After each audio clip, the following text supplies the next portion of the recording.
This film is purely fictional. Please do not imitate it. Your like and subscribe are the motivation for me to update. Chapter 1. I'd been reborn? It was a scorching summer day, and as Suchin watched the bustling auto show before him, a cold sweat dripped down his face, a look of disbelief on his face. He clearly remembered that just 1 month after he attended the auto show, the apocalypse suddenly arrived. At first, no one paid much attention to this disaster. It was just a heat wave, an extreme cold, a flood, a viral outbreak, until the disaster swept the world, with heat waves, extreme cold, devastating floods, and a zombie virus killing countless humans. In the process, the order of Blue Planet civilization completely collapsed. The humans who managed to survive, faced with a hostile climate, resource shortages, and the rampage of zombies, struggled to survive.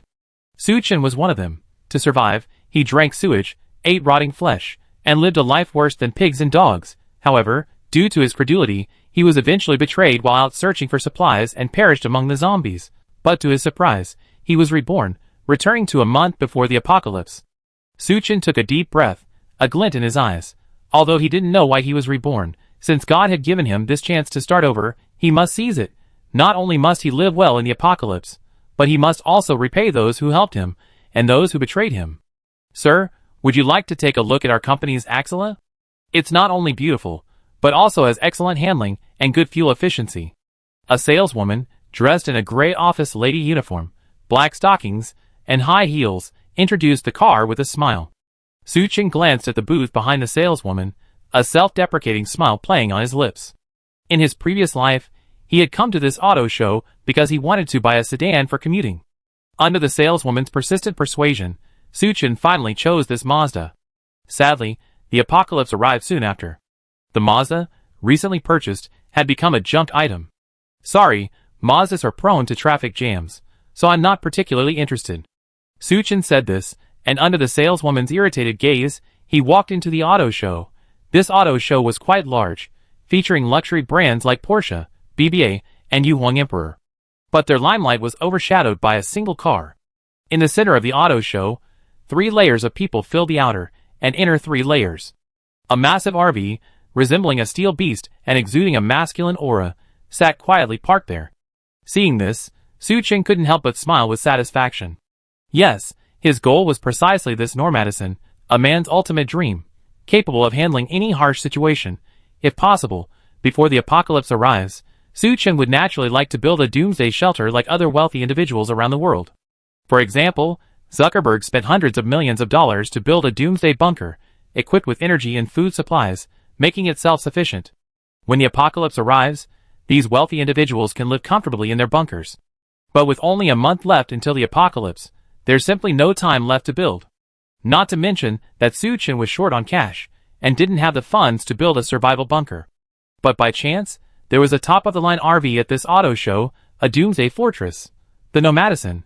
Suchin was planning to buy this Nomadison as a safeguard for his survival in the apocalypse. He made his way through the crowd, and was about to approach the booth when he was stopped by a security guard. Sorry, sir, you can't test drive or view it without a reservation, the security guard said politely. There weren't many customers who bought RVs, especially luxury cars like the Nomadison. Refusing ordinary people access to it made sense. Some things are impossible to come by in your lifetime if you're not born with them. Young man, let's just take a look. Yes, a car like this isn't something we ordinary people can afford, the audience laughed. They wanted to see such a luxurious RV, but they simply didn't have the qualifications. I'm planning to buy this RV. Please ask your manager to come over. After being stopped by the security guard, Suchin remained calm, not angry. As soon as he spoke, the area around the Normadison booth fell silent. Everyone stared at the young Suchin in shock. This is a luxury car worth tens of millions. Can you afford it? Are you sure? The security guard came to his senses and stammered. Do you think I'm kidding? Suchin raised an eyebrow. After years of struggling to survive in the apocalypse, his character had become extremely tough and cold, and his words carried a sense of unquestionable certainty. Seeing that his expression was genuine, the security guard didn't hesitate and immediately called over a companion, asking him to notify the manager. Suchin ignored the security guard and walked towards the booth. The security guard hesitated for a moment, but was still intimidated by his aura, and made no move to stop him. Amidst the envious gazes of the audience, Suchin approached the Normadison. It was only when he stood before the RV that he truly felt its awe. It had an 8x8 military chassis, a body over 10 meters long, and a height of nearly 4 meters. At nearly 1.8 meters tall, Suchin was considered tall. But next to this heavy-duty RV, he still seemed a little small. The giant tires alone almost reached his chest. Suchin stepped onto the electric running board and entered the interior of the Normadison. The interior was magnificent, with a refrigerator, color TV, and kitchen stove, all from internationally renowned brands. The bathroom was equipped with a fully automatic toilet and a separate wet and dry area. There was also a staircase leading to the roof. The roof is a flying bridge, which, when raised, transforms into a terrace with ventilation on all sides. After touring the interior of the Nomadison, Suchin was extremely satisfied. If he truly owned this luxurious heavy-duty truck RV, even in the apocalypse, he would surely be able to live in complete comfort. Just as he was about to leave, a flash of white light suddenly appeared in the main control area above the door, drawing his attention. The white light transformed into a screen with a few lines of text on it. Doomsday Fortress RV System. RV Level 1. Energy points required for upgrade 10. Current energy points 0. Vehicle durability 100%. When durability reaches 0, the RV becomes scrapped. It can be repaired using energy points. Storage space. Energy store. What is this? Suchin's face showed a look of surprise, and he subconsciously reached out and clicked on the storage space. The screen rippled, and an inventory similar to an online game appeared. However, the inventory was empty, displaying 0/99.99. Chapter 2. Could this thing actually store things? But how do you put things in it? Suchin's gaze subconsciously fell on the water cups installed in the RV on the table beside him. With a thought, the water cups on the table suddenly vanished. The inventory displayed 1/99.99, and the missing cups were the ones that had disappeared. That wasn't all. Suchin noticed a 1 in the lower left corner of the cups. Could it be that these supplies in the storage space could be stacked? Suchin's heart suddenly pounded with excitement. He glanced at the other cups, his mind racing again.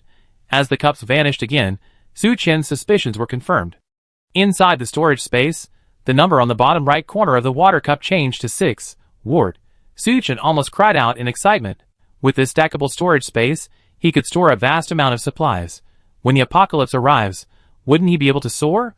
This only solidified his resolve to buy the Nomadison.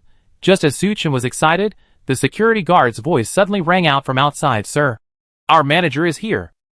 Suchin suppressed his ecstasy, glanced at the white screen again, and then walked out of the Nomadison. The security guard, accompanied by a middle-aged man in a suit and tie, was standing outside the booth. Seeing Suchin approach, he hurriedly stepped forward with a smile. "Sir, this is our manager." The manager's brow furrowed slightly upon seeing the plainly dressed Suchin, then relaxed.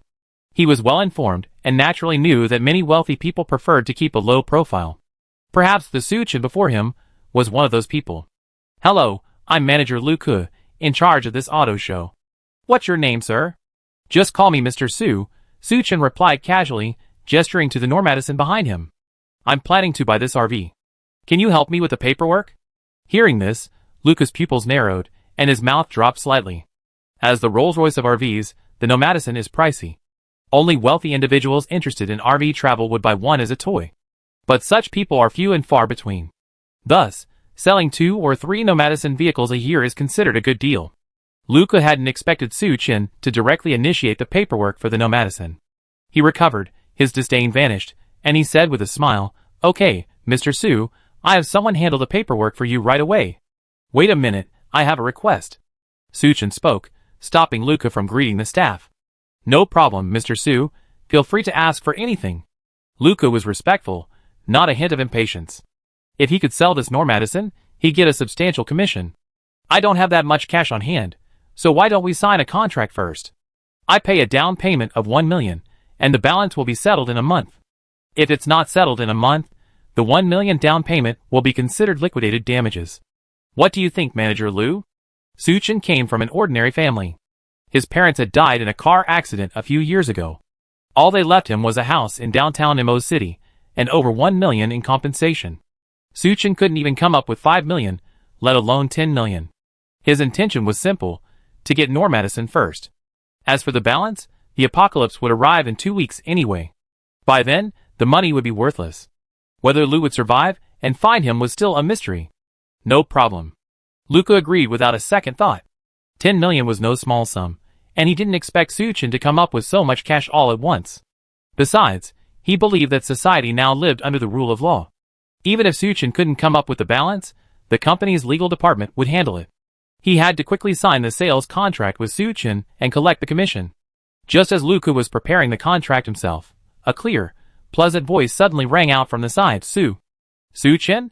Suchin was startled for a moment and looked up. Upon seeing that familiar yet unfamiliar face, a ripple crossed his previously calm expression.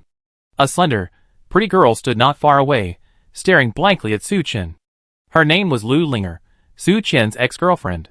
Next to her, dressed in a short black skirt and sexy, her looks no less striking than hers, was her best friend, Xiao Mei. Back in college, Lu Linger was considered the campus belle. Suchin had gone to great lengths to win her over. Their relationship was initially sweet, but after entering a materialistic society, Lu Linger's mindset gradually shifted. Coupled with the gold digger Xiao Mei's instigation, she ultimately chose to leave Suchin. After their breakup, Lu Linger hung out with Xiao Mei, spending her days unmotivated, contemplating only how to find a wealthy husband and marry into a wealthy family. They had come to the auto show today, hoping to meet some wealthy people. But they hadn't expected to run into Suchin here. Lu Linger, long time no see. Suchin nodded slightly in response. After their breakup, he had been obsessed with Lu Linger, suffering for a long time and unable to get over it. Even after the apocalypse, upon learning of Lu Linger's plight, he rushed to her rescue without hesitation. However, after Lu Linger and Xiao Mei escaped, they mercilessly kicked Suchin away, nearly leaving him starving to death. This truly proves the saying, a dog that licks the dog gets the house. After his rebirth, he naturally wouldn't be so obsessed with Lu Linger anymore. As for Xiao Mei, who was beside Lu Linger, Suchin pretended not to notice. Seeing his cold attitude, Lu Linger felt a little uncomfortable, and the proud Xiao Mei was particularly annoyed.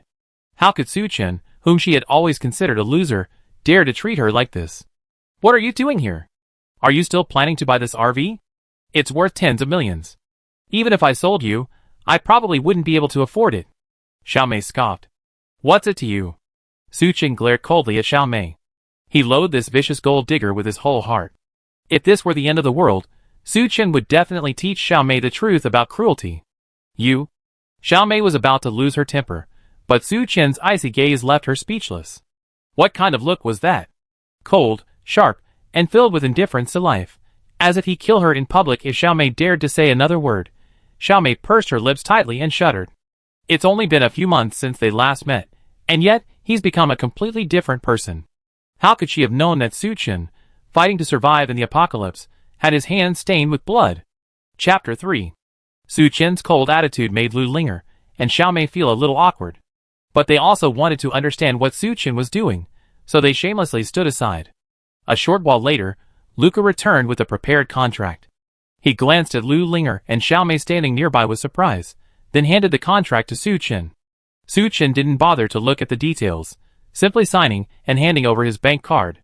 Congratulations, Mr. Su, on becoming a distinguished Normadison owner. After signing, Luca shook Suchin's hand and congratulated him with a smile. By the way, Manager Lu, I have one more favor to ask of you. Could you please find a driver to take the car away for me? There are countless roads, but safety comes first. Irregular driving brings tears to loved ones. A large RV like the Normadison requires a Class B2 driver's license.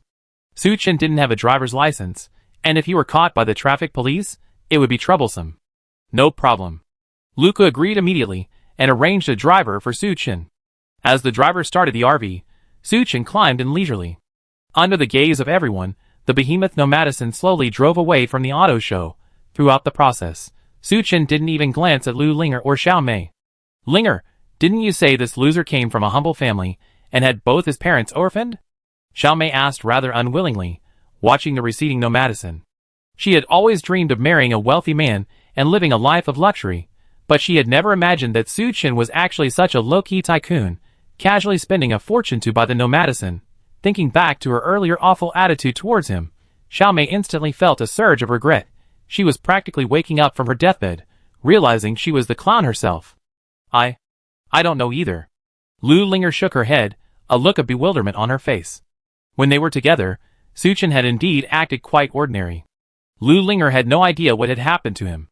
She recalled how, aside from the initial greeting, Su Chen hadn't even looked her in the eye.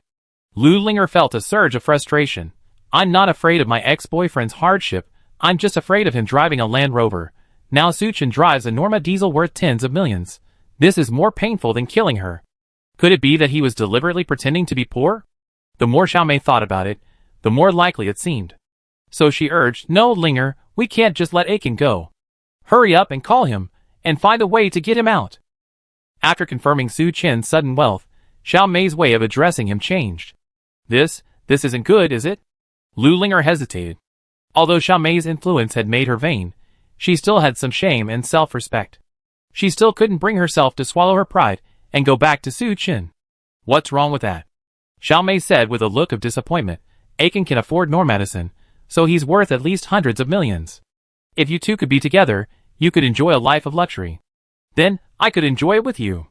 Her last words revealed her true intentions. Okay then. Lu Linger hesitated for a moment, but ultimately couldn't resist the temptation. At Xiaomei's insistent persuasion, she called Su Chen. It must be said that a massive RV like the Normadison, cruising down the street, truly attracted attention. Pedestrians on the road all cast shocked glances at the Normadison. Passing vehicles, upon seeing the Normadison, slowed down and made way for Su Chen. Su Chen sat in the RV, admiring the view from the window, but a deep sigh filled his heart. He knew very well that this bustling, peaceful scene wouldn't last long. When the apocalypse arrived, chaos and devastation would completely replace it. Gee, you're so beautiful. Gee, you're truly, truly so beautiful. Su Chen's phone suddenly buzzed in his pocket. How could such unpleasant music have been used as his ringtone? Su Chen, grumbling inwardly, pulled out his phone. It was Lu Linger calling. He wasn't surprised. Knowing Lu Linger and Xiaomei well, they wouldn't let him off easily after seeing his transformation. Hello, what's up? Lu Linger pretended not to notice the coldness in Su Chen's voice, feigning calmness as she softly said, Chen, there's something I haven't explained to you clearly. If you're free tonight, why don't you come sit with me? Sorry, I'm really busy. Su Chen's lips curled up slightly, revealing a sarcastic smile. If he really came, it wouldn't just be a sit-down, it would be sex. Su Chen didn't want to have anything to do with the girl he once loved. If nothing else, I hang up. Beep beep. Listening to the dead tone on the other end of the line, Lu Linger felt so distressed she wanted to cry. Thinking of Su Chen's past gentleness and consideration, and then his current indifference, she couldn't help but feel a little regretful. It seems this kid has truly become rich, otherwise he wouldn't be so arrogant. After listening to the conversation between the two, Xiaomei rested her delicate chin in her hand, analyzing it carefully. Mayor, why don't we just let it go? Lu Linger sighed. How can we just let it go? Linger, you have to understand. Rich and handsome men are extremely sought after these days. Seeing Lu Linger's resolute attitude, Xiaomei's beautiful eyes rolled back, and she stopped trying to persuade him. She secretly wrote down Su Chen's number and, while Lu Linger wasn't paying attention, sent a few messages. Mr. Su, we're here. Luca's driver, Lao Su, followed Su Chen's instructions, and drove to a secluded parking lot on the outskirts of the city. Master Su, please be my driver for the next month. As for the salary, I give you 20,000 yuan. What do you think? Old Su worked with Luca, earning only a few thousand yuan a month. With 20,000 yuan now flowing into his account, how could he refuse? Naturally, he readily agreed. After the two agreed, Su Chen sent old Su, the driver, away. Just then, his phone suddenly vibrated in his pocket. Su Chen pulled it out and glanced. It was a text message. Aiken, this is Xiaomei. I was wrong earlier. I apologize for my attitude. As long as you can reconcile with Lu Linger, I do anything to apologize. The text message was followed by several selfies of Xiaomei. Her charmingly curvaceous figure, clad in a short black silk skirt, was utterly alluring. Su Chen sneered inwardly. This Xiaomei must have thought she was rich and was deliberately offering herself to him. She's truly blinded by money. He wanted to delete the message and blacklist Xiaomei. But on second thought, he paused. Chapter 4. When Su Chen and Lu Linger were in love, it was Xiaomei who had stood in their way.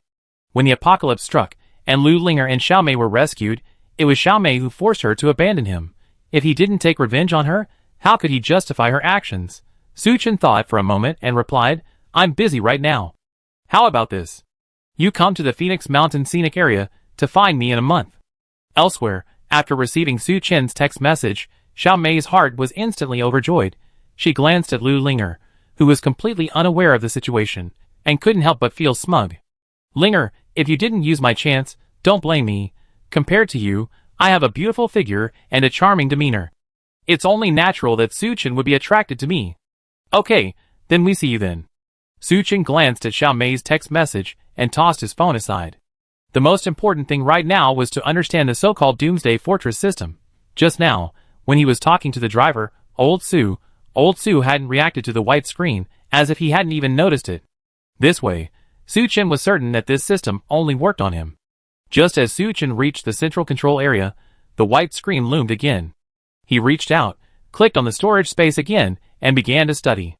After some experimentation, Su Chen discovered that anything within 30 meters of nomadicin could be directly stored in the storage space. As long as they were of the same type, they could be stacked. However, there was a limit to the stacking capacity. The maximum number of stacks was 9,999. Time within the storage space seemed to be restricted. Whatever was placed, it remained the same as when it was taken out. Besides this, there are some other restrictions. Living organisms, such as birds flying through the sky, cannot be stored in the storage space. For example, sidewalk tiles, trees, and other objects that are tightly connected to each other cannot be stored in the storage space. But even so, Su Chen was still quite excited. If he could fill the storage space to its limit, he wouldn't have to worry about supply shortages after the apocalypse. Su Chen suppressed his excitement and continued to study the system. He reached out and clicked on the energy store, and 2 items immediately appeared. Current level 1, exchangeable items, gasoline and water. Exchange rate, 1 energy point can be exchanged for 1 liter of gasoline or 1 kilogram of water. Seeing the note below, Su Chen's heart was even more excited. Wow!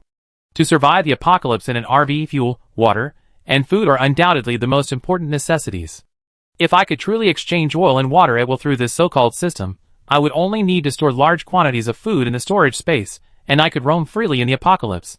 Unfortunately, Su Chen searched for a long time, but couldn't find how to obtain energy points. Never mind. It was still early, I just study it later. Glancing at the dimming sky, Su Chen didn't plan to go home to rest. He lay on the luxurious Simmons bed in the nomadicin, and gradually fell asleep with excitement. The next morning, Su Chen woke up and washed up in the car's bathroom. Old Su had brought breakfast when he arrived. After filling his stomach, Su Chen began to think about his next plan. The most urgent task at hand was, of course, to stock up on daily necessities. Besides that, he also needed to modify the nomadicin. Although the nomadicin was designed specifically for off-road travel and could withstand most harsh environments, the impending apocalypse not only brought extreme weather conditions, but also countless bloodthirsty zombies and sinister humans. Su Chen had to modify the nomadicin to survive, but both buying supplies and modifying the nomadicin required a substantial sum of money. Money isn't everything, but without it, nothing is possible. After paying Luca a down payment of 1 million, Su Chen now had very little money. What should he do? Su Chen pondered for a moment, then instantly came up with an idea: usury. In today's society, you can borrow anything, but not money. Those who can lend 100 are friends, those who can lend 1,000 are brothers, those who can lend 10,000 are relatives, and those who can lend 100,000 are parents. The only way to borrow more is through loan sharking. Old Su, take me here. Su Chen pointed to the map on his phone and instructed the driver, Old Su. Yes, Mr. Su. Old Su returned to the driver's seat and started the car. Amidst the stunned and envious gazes of passers-by, the nomadicin let out a deep roar and sailed off into the distance. Soon, Old Su drove Su Chen to a building marked Jiangxing Financial Company. When the nomadicin stopped, the company's staff heard the commotion and rushed out to see the massive vehicle. Oh my God, what? What kind of car is this? Why is it so huge? You're being unsophisticated, aren't you? I'm telling you, this is the nomadicin, the Rolls-Royce of RVs. It's this big, it must be at least 5 million, right? 5 million? Ha! At least 10 million. As the car door opened and the electric running board lowered, Su Chen slowly stepped out. Everyone stared at him with a hint of awe until he approached and asked, "Where is your boss?" "Our boss is upstairs, sir. Please follow me."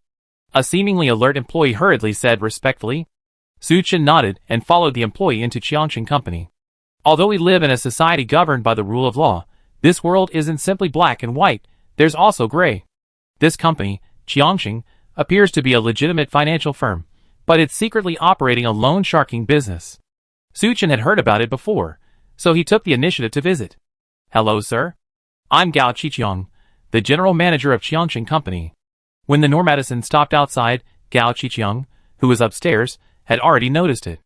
The fact that he could afford such a luxurious RV was proof of Su Chen's considerable financial resources. Whatever his motives, building a good relationship with someone like him would definitely be beneficial. So when Su Chen entered the office, Gao Qiqiang took the initiative and stood up, offering a warm handshake. Hello, my name is Su Chen. Su Chen introduced himself casually. After a few brief pleasantries, Su Chen directly stated his purpose. Manager Gao, to be honest, I'm having some business difficulties, and would like to apply for a loan from you. What do you think? Of course, I'm in this business. But I have to warn you, Brother Su, that the interest rate here is quite high. Gao Qiqiang smiled meaningfully. Since I come to you on my own initiative, I'm naturally aware of the situation. Su Chen smiled faintly. Chapter 5. Great, that's a good deal. I wonder how much, Brother Su, you want? 10 million. Gao Qiqiang couldn't help but frown at this figure. Although he was wealthy, 20 million in cash was still a considerable sum for him. Noticing Gao Qiqiang's expression, Su Chen curled his lips and chuckled. What's the matter? Brother Chang, can't you come up with that much? What a joke. Forget 10 million, I can even come up with 100 million. Although Su Chen's provocation was simple, Gao Qiqiang still fell for it. He snorted coldly and asked, But Brother Su, how are you going to prove you can repay the loan? That Normadison outside, I just spent 12 million on it. Besides, I have a property downtown. If you can't pay it back, Brother Chang can take it all. The property left by Su Chen's parents, while a bit old, was in a good location and in the school district, so it was worth at least 1 million. Gao Qiqiang's face shifted, and he remained silent. His sharp eyes stared intently at Su Chen, as if he could see through his every thought, yet Su Chen's expression remained as stoic as water, unmoved. Gao Qiqiang couldn't help but wonder. In his youth, he had been a renowned gang leader, his aura unmatched by ordinary people. Yet, Su Chen before him remained composed and composed.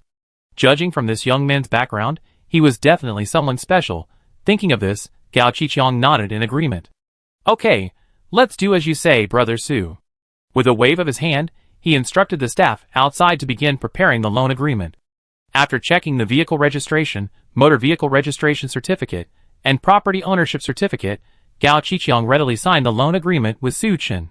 It must be said that Gao Qiqiang was extremely ruthless. Su Chen loaned him 10 million, but he only disbursed 9 million, and the loan agreement still stated 13 million. This is the famous 9 out, 13 back. No wonder so many people have their families destroyed by usury, but Su Chen didn't care. After a month, everyone's wealth would be wiped out. Gao Qiqiang wouldn't still be hounding him for the money, would he? Happy cooperation. Gao Qiqiang shook Su Chen's hand, feeling quite pleased. After all, earning 4 million in a month, where else could you find such a good thing? Looking at his beaming expression, Su Chen couldn't help but sneer inwardly. I hope you can smile this happily when the apocalypse arrives. I heard Brother Chang has a wide network of contacts in Shanghai, and can do anything. I have 2 things I like to ask Brother Chang for. Brother Su, just ask. I do anything I can to help you with. I need a large quantity of gasoline. Can Brother Chang get it? Although gasoline can be exchanged within the Doomsday Fortress system, Su Chen currently doesn't know how to obtain energy points. To be prepared, he decided to stock up on fuel. However, gasoline regulations are strict in today's society, making large purchases nearly impossible.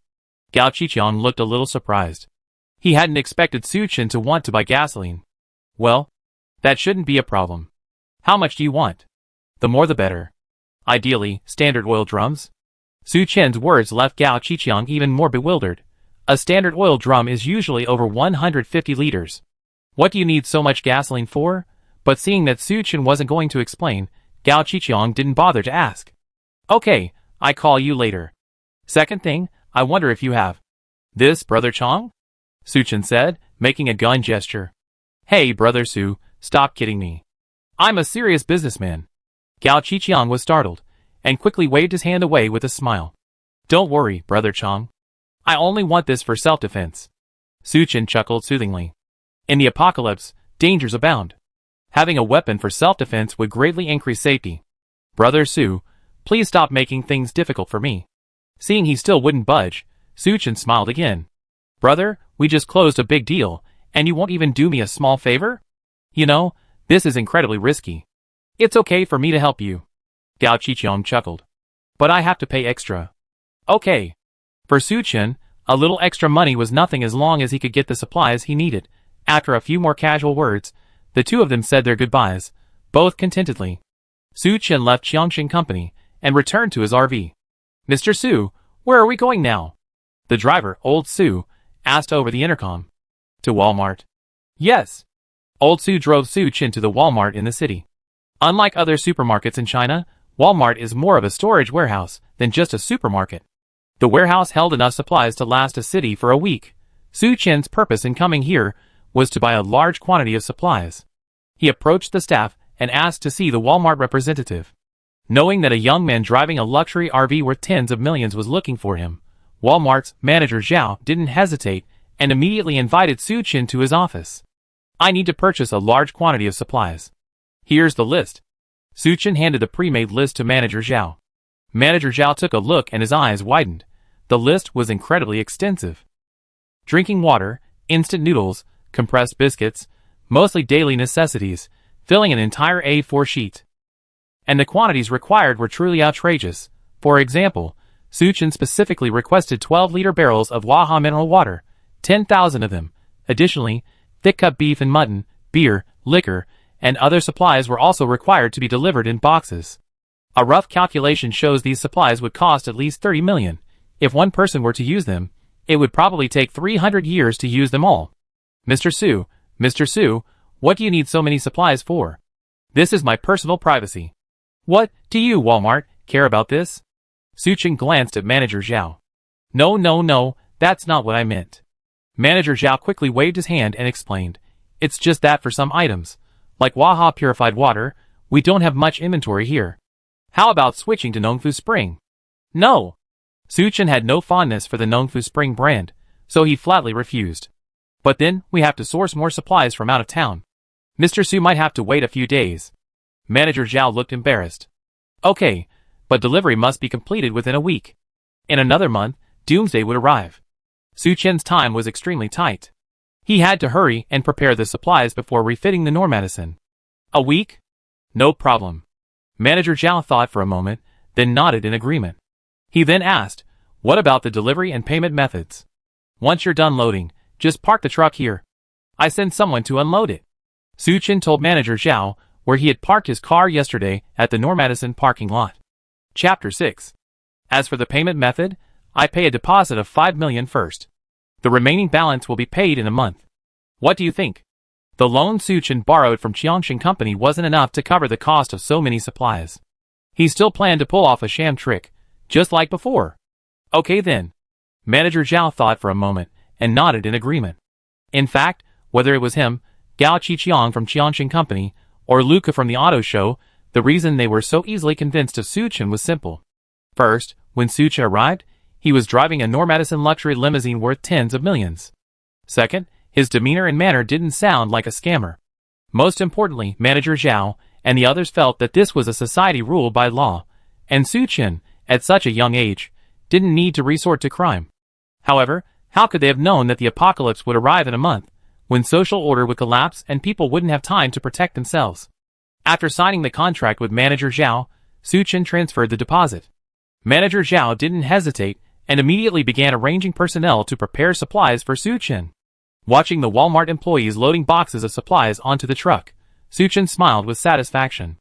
Mr. Su, why are you buying so many supplies? The driver, Old Su, asked curiously. You know I enjoy wilderness survival adventures. Otherwise, why would I buy this Nomadison? Su Chen said with a smile. Even for wilderness survival adventures, there's no need to prepare so many supplies, right? And while the Nomadison has ample space, I'm afraid it can't hold all that much. Old Su was puzzled, but seeing that Su Chen was unwilling to speak openly, he hesitated to ask further questions. Just as he was about to leave, Su Chen slapped his forehead, a sudden memory coming to him. The Doomsday Fortress's system could store all supplies within a 30-meter radius. He could easily park the Normadison next to a Walmart warehouse and steal some for free, but there was no rush. If the goods in the warehouse were missing, Walmart would definitely call the police. If the police then discovered his RV at the crime scene, they would definitely target him. Thinking this way, Su Chen temporarily gave up the idea of stealing from Walmart. After visiting Qianxing Company and Walmart, it was already noon. Su Chen was also extremely generous, taking Old Su straight to a 3-star Michelin restaurant in the city center. This kind of high-end restaurant has delicious food, but the prices are also extremely high. Ordinary working-class people like Su Chen and Old Su simply couldn't afford to eat there. When a table laden with delicious dishes, paired with high-end red wine, not only Old Su but even Su Chen's appetite was whetted. The two of them immediately devoured the food. Old Su's eating style was particularly exaggerated, even demonstrating a 3-bite pig-eating routine in public. Restaurants awarded 3 Michelin stars are all high-end. The patrons who frequent these establishments are all self-proclaimed celebrities. Their dining style is remarkably refined and elegant. Seeing Su Chen and Old Su's eating style, the surrounding guests couldn't help but chuckle, and even point fingers at them. "Mr. Su, aren't we creating a bad impression?" Old Su's face flushed, and his movements slowed considerably. "Why bother with them? We're eating our own food, and it doesn't bother them." Su Chen burped, wiped his mouth with a napkin, and said nonchalantly, "When the apocalypse arrives, with supplies scarce, where will civility remain? For a bite of food, not to mention kneeling and kowtowing, fights break out, and even murder and arson are common." After eating and drinking their fill, the two of them leaned back in their chairs, admiring the scenery outside the window. "Mr. Su, what are we going to do this afternoon?" Old Su asked, pulling out a medicine bottle from his bosom, pouring out 2 pills, and washing them down with boiled water. "Old Su, what medicine are you taking?" Su Chen said casually. "For high blood pressure." "I have high blood pressure, and need medication every day." Old Su smiled innocently. Su Chen was startled at first, then a sudden memory struck him, and he was struck with a jolt. "That's right. I almost forgot to stock up on medicine. You know, it's not just daily necessities that are in short supply in the afterlife. Things like medicine are even more scarce. Medicine is just as important as food. After all, when the apocalypse arrives, it be extremely cold or hot, making many people extremely susceptible to illness. Su Chen doesn't want to guard a vast amount of supplies only to die unexpectedly from illness. Let's go to the pharmaceutical factory." Su Chen stood up and walked out with Old Su. Inside a pharmaceutical company's office. "Lin Yingying, your performance this month is at the bottom again." The pot-bellied manager looked at the tall, beautiful Lin Yingying before him, a glint of greed in his eyes. "According to the rules, if you're at the bottom for 3 consecutive months, you be fired." Feeling the man's fiery gaze, Lin Yingying felt a little uncomfortable. She feigned composure, saying, "Manager, rest assured. This month, I definitely work hard. Yingying, don't stress yourself out. If things really don't work out, I can help you." The manager grinned, revealing a mouthful of yellow teeth. He walked over to Lin Yingying and tried to grasp her delicate, boneless hand. "As long as you stay with me tonight, we can talk about anything. It's such a small matter, I won't bother you, manager." Lin Yingying felt disgusted and quickly dodged the manager's greasy hands. Seeing her tactlessness, the manager's face darkened. "Okay, then this month you keep your base salary, just like before." Lin Yingying pursed her lips, said nothing more, and left the manager's office. Although she said she would work hard, she felt uncertain. These days, pharmaceutical companies abound, and to boost sales, their medical representatives and sales representatives are pulling out all the stops. Taking kickbacks, giving out red envelopes, and treating people to meals and entertainment were practically commonplace. Although Lin Yingying had tried her best to follow the unspoken rules, like her colleagues, the moment they saw her beauty, they became restless and began demanding her company for meals, drinks, and even sleepovers. Lin Yingying, known for her integrity, naturally refused such requests. But this would naturally mean her performance would fall short of expectations. "If I get fired next month, I'm afraid I won't be able to hold on any longer." Lin Yingying walked out of the pharmaceutical company, her pretty face filled with distress. Just then, a large, eye-catching RV roared in from a distance and slowly stopped outside the pharmaceutical company. Although Lin Yingying didn't know much about RVs, she could tell from the appearance alone that this one was worth a fortune. Chapter 7. Just then, the rear door of the RV opened, and a handsome young man stepped out.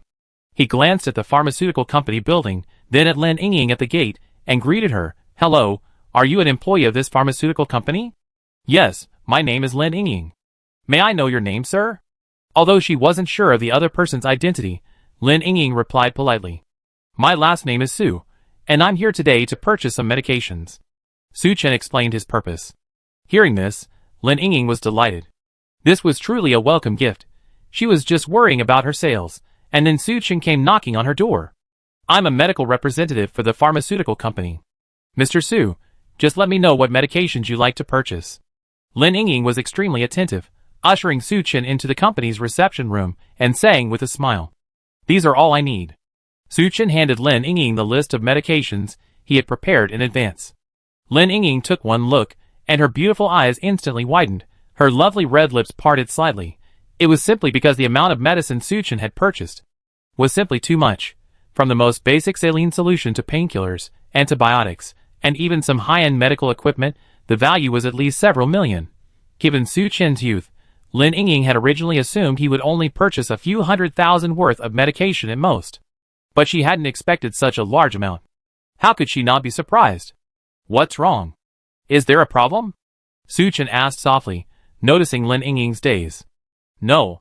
No problem. It wasn't just a no-brainer, it was a no-brainer.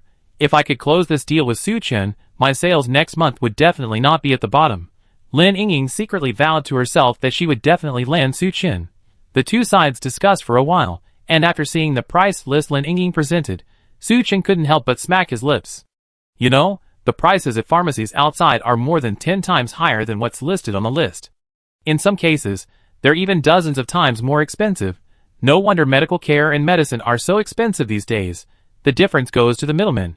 Su Chen sighed inwardly and nodded to Lin Yingying, saying, I'm willing to pay you, but I have one condition. I pay 1 million upfront, and the rest in a month.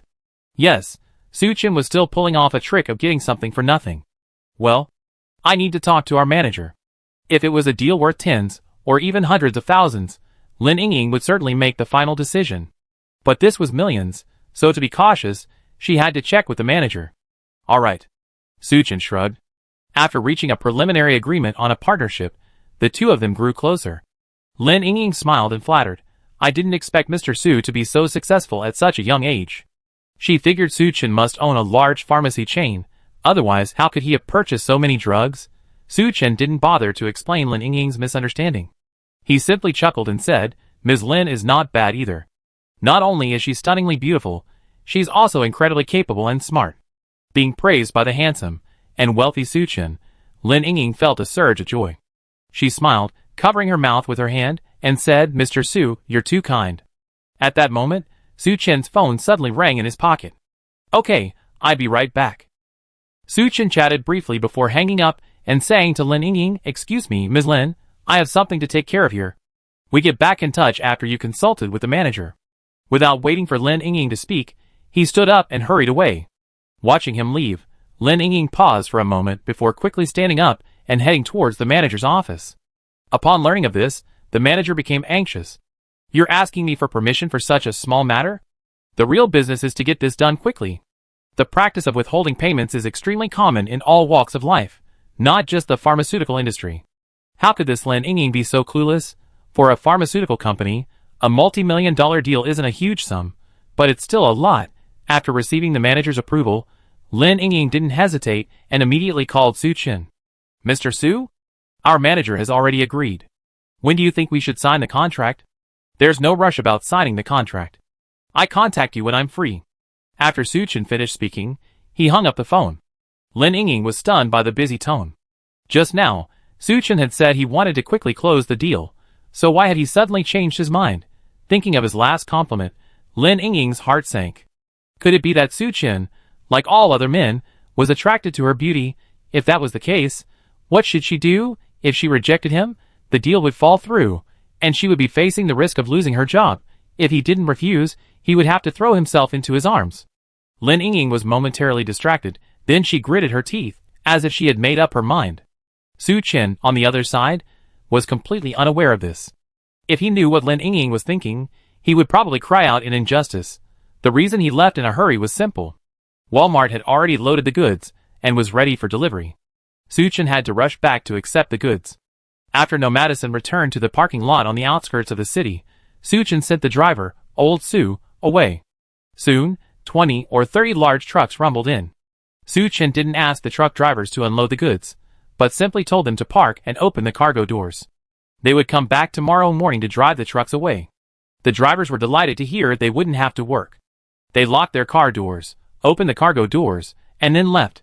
This open-air parking lot was located on the outskirts of the city, and aside from a few security guards, there were few people around.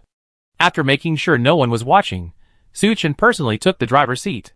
Although he didn't yet have a driver's license, after consulting old Su today, he already knew the basics of how to operate the Nomadison. Suchin carefully maneuvered the Nomadison around the 20 or 30 trucks. In less than 20 minutes, the once-packed trucks were empty, and the Nomadison storage compartment had nearly 100 more compartments of supplies. After a busy day, Suchin parked the Nomadison back at its original location. Looking at the supplies in the storage compartment, he felt much happier. At this rate, the supplies should be ready in about a week. Then he could begin modifying the Nomadison. Once the modifications were complete, he could move on to the next step.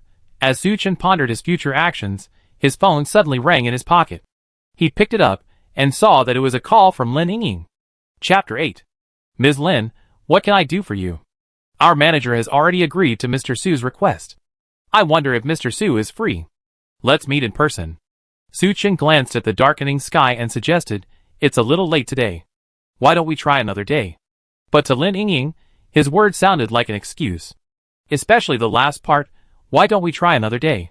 This made Lin Yingying blush even more. Was he hinting at something? Lin Yingying bit her lip, still refusing to give up. Mr. Su, since you purchased such a large quantity of medicine, it's only right that I treat you to a meal to express my gratitude. If you refuse again, it hurt my feelings. Since the other party had said this, Suchin couldn't refuse, so he nodded. Okay, tell me the address, and I'd be there. Lin Yingying told Suchin the hotel she had booked. After hanging up the phone, she looked at her pretty face in the mirror and sighed softly. If she really wanted to embark on this path of no return, she might as well start with Suchin. Who made Suchin so handsome and wealthy? Lin Yingying stopped thinking and reached for the black Balenciaga stockings she had just bought, slowly slipping them over her slender legs. Night fell, and the lights began to light up. Being unskilled, Suchin didn't drive the Nomadison, but instead took a Didi. According to the address Lin Yingying provided, he arrived at a 5-star hotel in the city center. In the hotel's private room, Suchin met Lin Yingying. Tonight, Lin Yingying wore a tight, off-white knitted dress, which accentuated her exquisite figure. Her round, glossy legs were tightly wrapped in black Balenciaga stockings. Her already delicate face, meticulously applied with makeup, looked even more alluring, compared to her daytime image of a white-collar beauty in her OL uniform. Tonight, she was truly captivating. Seeing Suchin staring intently at her, Lin Yingying felt a little shy, yet also delighted. Mr. Su, please take a seat, Lin Yingying said softly with a light cough. Once Suchin was seated, the waiter began busily serving the dishes. To secure this order, Lin Yingying had invested heavily, even borrowing money from a friend. Not only did she order a table full of delicious dishes, she also ordered 2 bottles of Mount tea. Lin Yingying had expected Suchin to be somewhat surprised. But surprisingly, he remained remarkably calm. After all, Suchin had just spent tens of thousands of yuan on a feast at a 3-star Michelin restaurant today. It seemed that without sacrificing myself, Suchin was unattainable. Thinking this, Lin Yingying smiled, holding her glass and standing up. It's truly a blessing to meet Mr. Su. Here, I offer a toast to Mr. Su. As soon as she finished her words, she emptied the glass of baijiu. Without waiting for Suchin to speak, Lin Yingying poured another glass and said with a smile, Thank you, Mr. Su, for your kindness in agreeing to cooperate with me. I offer you another toast. She tilted her head back, revealing her fair neck, and emptied the baijiu again. To the success of our cooperation, I offer you another toast. In a matter of moments, Lin Yingying had finished 3 glasses of baijiu. Her once smooth and delicate face was now flushed, appearing even more charming and alluring. Suchin was somewhat surprised by her politeness. Miss Lin. Don't call me Miss Lin, just call me Yingying. Lin Yingying suddenly walked over to Suchin and sat down next to him. Suchin could feel the heat of her delicate body. He could even smell the alluring scent of her perfume and the faint aroma of alcohol. At this moment, even if Suchin was a fool, he understood that Lin Yingying had invited him to dinner tonight for some ulterior motive. Before the apocalypse, Suchin was a man who had been thoroughly treated. But after the apocalypse, with order broken and morality degraded, he still had a few one-night stands. It was a pity that in the later period, women, in order to survive, attached themselves to powerful and wealthy men. For ordinary men, survival was a luxury, so how could they consider others? As a member of the lower class, Suchin had not tasted meat for a long time before his death. He wasn't some moral saint. Even with Lin Yingying's initiative, he wouldn't refuse. No initiative, no rejection, no responsibility. That was Suchin's motto. Okay, Yingying, then don't call me Mr. Su anymore. Call me Gij or Brother Chen. Suchin smiled wickedly and unceremoniously reached out, grasping Lin Yingying's slender waist. Feeling his broad hand, Lin Yingying's delicate body trembled slightly. But she feigned composure, leaning against Suchin's shoulder. Noticing Lin Yingying's trembling, Suchin felt a little strange. She had already taken the initiative to flirt with him, so why would she still be nervous? But he didn't think much of it, because Lin Yingying had already raised her wine glass in front of Suchin, smiling brightly. I already had 3 drinks, so I can't refuse. Of course. Suchin took the wine glass, and was about to take a swig. Lin Yingying held his hand, shaking her head and giggling, brother, don't worry. She took another glass, and passed her arm around Suchin's cup. That's the fun of drinking.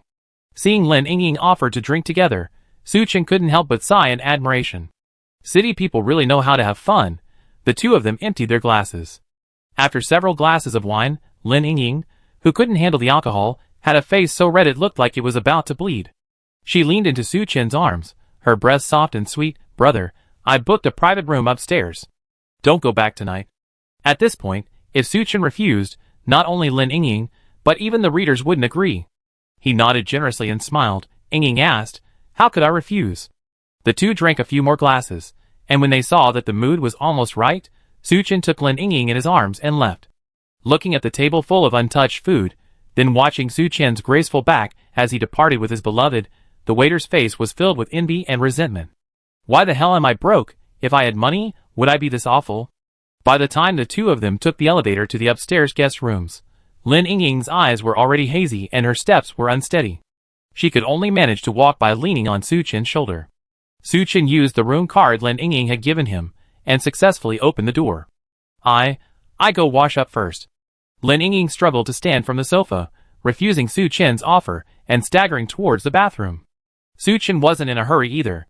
He crossed his legs, and casually watched TV. But after waiting for a while, he still didn't see Lin Yingying come out, and he couldn't help but feel suspicious. Lin Yingying had drunk so much just now, I hope nothing happened in the bathroom. Out of concern for her, rather than impatience, Suchin walked to the bathroom and knocked on the door. Chapter 9. Lin Yingying didn't respond, but a soft sob could be heard from the bathroom. Suchin hurriedly pushed the door open and walked in, only to find her, already washed, sobbing in front of the mirror. Seeing this, Suchin was at a loss whether to laugh or cry. What on earth was Lin Yingying up to? If you don't want to, I won't force you. Suchin shrugged. Lin Yingying's eyes reddened as she glanced at Suchin, then, without hesitation, threw herself into his arms. Feeling the soft, delicate body in his arms, Suchin felt a moment of turmoil. Actually, I really don't want to. 55555. Suchin was both angry and amused. You are the one who seduced me, so why are you trying to change your mind now? I was forced into this. Lin Yingying hugged Suchin tightly, unburdening him of all the trouble she'd been going through. After learning what had happened, Suchin suddenly realized what had happened. This is all a misunderstanding. Yingying, don't worry. Even if nothing happened tonight, I would definitely sign the contract with you, Suchin said sternly. Lin Yingying raised her head, her beautiful eyes fixed on Suchin, as if trying to confirm whether he was lying. Suchin shrugged and turned to leave. But Lin Yingying stepped forward, hugged him from behind, and whispered, no. Don't go. At this point, if Suchin really left, it would be unromantic. He turned around again, picked Lin Yingying up by the waist, and strode towards the bed. Wait a moment, I take off my black stockings. Lin Yingying's words fell, but Suchin held her hand. He smiled wickedly. No, I prefer the way you're dressed. The following is uninteresting, so I skip it. The next morning, Suchin and Lin Yingying stared at each other, the atmosphere somewhat awkward. Yingying, bring the contract over. Suchin coughed softly, breaking the silence. Lin Yingying pulled the contract from her bag and handed it over. Suchin, not bothering to read it, signed his name with a flourish. After finishing all this, the room fell silent again. Luckily, Suchin's phone rang, saving him. Hello, Brother Su, it's me. Gao Qiqiang's voice came from the other end. What's up, Brother Chong? I'm starting to see what you told me yesterday. Gao Qiqiang smiled. If you're free, come see me. Okay, Brother Chong, wait for me. After hanging up, Suchin said to Lin Yingying, I have something to do and need to leave first. If you're tired, take a rest and don't come to work today. There's a total of 1.5 million in this card, and the password is 6 sixes. 1 million is my advance payment, and the remaining 500,000 is my compensation to you. Suchin put down the bank card, stood up, and walked out. Women only slowed down his sword drawing. Suchin's preparations were not yet complete, and he had no time to dwell on romantic matters. After leaving the hotel, Suchin took a taxi directly to Qiangshan Company and met Gao Qiqiang. After exchanging pleasantries, Gao Qiqiang mysteriously led Suchin to a secluded warehouse. Hundreds of oil drums were stacked in the warehouse. According to your request, these are standard oil drums, over 200 in total. But don't worry, there will be more later, at least 4,000 to 5,000. Gao Qiqiang said with a grin. He had a friend who was involved in smuggling, so he could just get the goods directly from him. As for the gun you want, it's really hard to come by. There's only this hunting rifle. Gao Qiqiang said, pulling out a gun. This gun was similar to a common hunting rifle, except that the muzzle had been significantly shortened, almost identical to the short-barreled shotgun in PUBG. While this shortened the range and reduced the accuracy, it was extremely convenient to carry. Gun control is extremely strict these days, and acquiring a hunting rifle like this is a rare achievement. Suchin was not disappointed. He took it from Gao Qiqiang, played with it for a moment, and said with a satisfied smile, Thank you, Brother Chang. I wonder if you could provide me with some more bullets. That's easy. I can give you about 200 rounds, Gao Qiqiang replied readily. As long as he didn't commit suicide, 200 rounds should be enough. Suchin nodded and smiled, Brother Chang, you really helped me a lot. I transfer the total cost to you. We talk about the fuel money after we finish loading it. As for this gun, consider it a gift from me, brother. Gao Qiqiang chuckled, then changed the subject, lowering his voice. But I have some questions in my mind, and I hope you can tell me the truth. What exactly do you want? Suchin was young, yet he owned a luxury car worth tens of millions, and yet he came to Gao Qiqiang for a loan. That was fine, but he also asked Gao Qiqiang for a large amount of fuel and a gun. Gao Qiqiang wasn't afraid of Suchin making a big news story. He was afraid of Suchin getting into trouble and implicating him. Suchin noticed his worry and smiled, Don't worry, Brother Chang. I'm just protecting myself. Suchin naturally wouldn't tell the truth to the cunning Gao Qiqiang. Besides, he doubted Gao Qiqiang would believe him even if he did. The two chatted for a while, and Gao Qiqiang handed the warehouse keys to Suchin. They agreed that Gao Qiqiang would be responsible for delivering the goods at night, and Suchin would be responsible for transporting them away during the day. The next few days were incredibly busy for Suchin. Every morning, he would have his driver, Old Su, drive to Gao Qiqiang's warehouse to store the fuel he had prepared. In the afternoons and evenings, Suchin would sign for the medicines and supplies delivered by pharmaceutical companies and Walmart in the parking lot. After nearly a week of this busy work, all the supplies Suchin needed were ready. The 9 million yuan he had borrowed from Gao Qiqiang had long since been spent. Suchin also used his connections to borrow over 1 million yuan from the bank using his own house. Chapter 10. But in return, Normadison's storage space was nearly full. In addition to the basic necessities of life, like drinking water, food, and fuel, Suchin also stocked up on entertainment items, like a PS5, and popular single-player games. After all, the apocalypse was imminent, and without entertainment, I'm afraid I collapse. It's a pleasure working with you. I transfer the balance to your company in a month. Suchin signed the form, confirming receipt of the medicine and equipment. Looking at Suchin before him, Lin Yingying felt a complex emotion. Although they had only known each other for a short time, Suchin had taken her virginity, and she had somewhat different feelings towards him. However, after that night of pleasure, Suchin left her with 500,000 yuan. Aside from making deliveries, he never contacted Lin Yingying again. It was as if he had spent 500,000 yuan to buy her virginity. If there's nothing else, I'd be leaving first. Suchin nodded. Just as he was about to leave, he turned to Lin Yingying and said, The end of the world won't be long. If possible, you better stock up on supplies and leave the Magic City as soon as possible. With that, he boarded the Nomadison without looking back. The end of the world? Stock up on supplies? Before Lin Yingying could recover, the Nomadison roared away. Watching the Nomadison's receding silhouette, for some reason, a faint sense of loss welled up in Lin Yingying's heart. She bit her lip, hesitated for a moment, and decided to follow Suchin's advice and stock up on supplies. Although the end of the world sounded ridiculous, she had an inexplicable trust in Suchin. Unlike Lin Yingying, Su Chen, having experienced the apocalypse, possessed an extremely resilient heart. After all, he had witnessed a man and woman who had slept together the night before murder each other over food the next day. He had left Lin Yingying 500,000 yuan and warned her that the end of the world was approaching. He had done his utmost. As for whether Lin Yingying survived, it was no longer his concern. "Mr. Su, where are we going now?" Old Su asked into the intercom. Su Chen put Lin Yingying's concerns aside, pondered for a moment, and then said, "I'd like to modify my car." "Old Su, do you know anyone who could do that?" "Yes, I do. I have a friend named Zhang Qi, a former professional racing driver. Do you know the Banbuluk Rally? He's known as the king of Banbuluk. After retiring, he opened a car repair shop. Besides repairing cars, he also does some modification work," Old Su rambled on. "Okay, let's go to his place." Su Chen nodded. He didn't care about the king of Banbuluk. As long as the Normadison could be modified to his specifications, it would be fine. It wasn't long before Old Su drove Su Chen to a car repair shop on the outskirts of Mo City. He made a phone call, and a middle-aged man in greasy work clothes emerged. "Old Su, long time no see." The car repair shop owner, Zhang Qi, greeted Old Su with a smile. Seeing the Normadison behind him, he couldn't help but wonder, "Have you become rich? You're willing to buy an RV worth over 10 million? You misunderstood. I'm just the driver. This car belongs to Mr. Su." Old Su hurriedly explained, telling Zhang Qi Su Chen's purpose. "So you want to modify the RV? Don't worry, Mr. Su. I can help you with whatever you want." Zhang Qi patted his chest and smiled. Su Chen smiled and slowly stated his request. However, Zhang Qi and Old Su were stunned. Su Chen's modification request was truly outrageous. He demanded that Zhang Qi replace the original hull with bulletproof steel plates. The windows were also converted to bulletproof glass.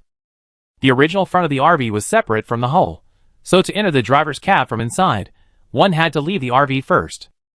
So, Su Chen specifically requested that the front of the Normadison be connected to the hull, allowing direct access from the driver's cab to the RV.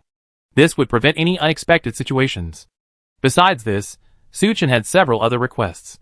For example, cameras were installed on all sides of the car, ensuring a 360-degree coverage, and the interior was completely soundproof and heat insulated. "Mr. Su, are you modifying the car like this to prepare for the end of the world?" Zhang Qi asked, feeling both amused and embarrassed. Su Chen's request was completely based on a doomsday scenario. "Yes, I'm worried that the world will one day come, so I have to prepare in advance." Su Chen admitted it openly. Hearing this, Zhang Qi was somewhat surprised. He had heard that there were many doomsday preparers abroad. These people believed that the end of the world would come one day, so they stockpiled a lot of supplies to prevent any unexpected events. Su Chen was so young, yet he was so worried. Zhang Qi grumbled inwardly, but put on a cheerful smile. "I can meet most of Mr. Su's requirements. But removing the second-floor elevator and creating a second-floor space would be quite a challenge." It wasn't that Zhang Qi's craftsmanship wasn't up to par, but rather that the Nomadison was already incredibly tall. If Su Chen's requirements were met, the car would exceed the height limit. "Don't worry about that. Just modify it according to my specifications," Su Chen instructed. When the apocalypse arrives and social order collapses, who would have the time to worry about whether Su Chen's car exceeded the height limit? "Okay, I do as Mr. Su says. But Mr. Su's request for 3 weeks is too tight." Zhang Qi looked embarrassed. Modulating the Nomadison is a major undertaking. Under normal circumstances, it would take at least a month and a half. Everything else can be negotiated, but not this. "The modification must be completed within 3 weeks, Su Chen said gravely. "You're kidding. In 3 weeks, the apocalypse will arrive. If the modification wasn't completed ahead of schedule, how could he possibly live comfortably in the apocalypse?" "Boss Zhang, if it's done within 3 weeks, I pay double the price." Hearing this, Zhang Qi's eyes lit up, and he smiled. "Don't worry, Mr. Su. I find someone else and work overtime to get the modification done for you within 3 weeks. After some discussion and signing the contract, Su Chen left the Normadison at the repair shop, leaving it to Zhang Qi to modify. For the next period of time, Su Chen was busy. First, he returned home and packed up his belongings and his parents' belongings. Next, he found a boxing gym and paid a large sum for a coach to teach him martial arts. Although less than a month wasn't enough time for Su Chen to become particularly skilled, if he could stay fit, he could increase his chances of survival. Chapter 11. Pa! In the boxing gym, Su Chen was unleashing a frenzied barrage of punches on the sandbag in front of him. After a round of blows, he paused, sweat dripping from his forehead and slightly panting, but his expression was one of profound satisfaction. Su Chen had been an athletic athlete in college. It was precisely because of this that he was able to pursue the campus beauty, Lu Ling'er. Thanks to his exceptional physical fitness, he had managed to persevere for a long time in the apocalyptic world. But after this rebirth, Su Chen discovered that his physical fitness seemed to have improved even further. Under the guidance of a specialized coach, he had improved tremendously in less than 2 weeks, though he wasn't yet a match for the coach of a national athlete.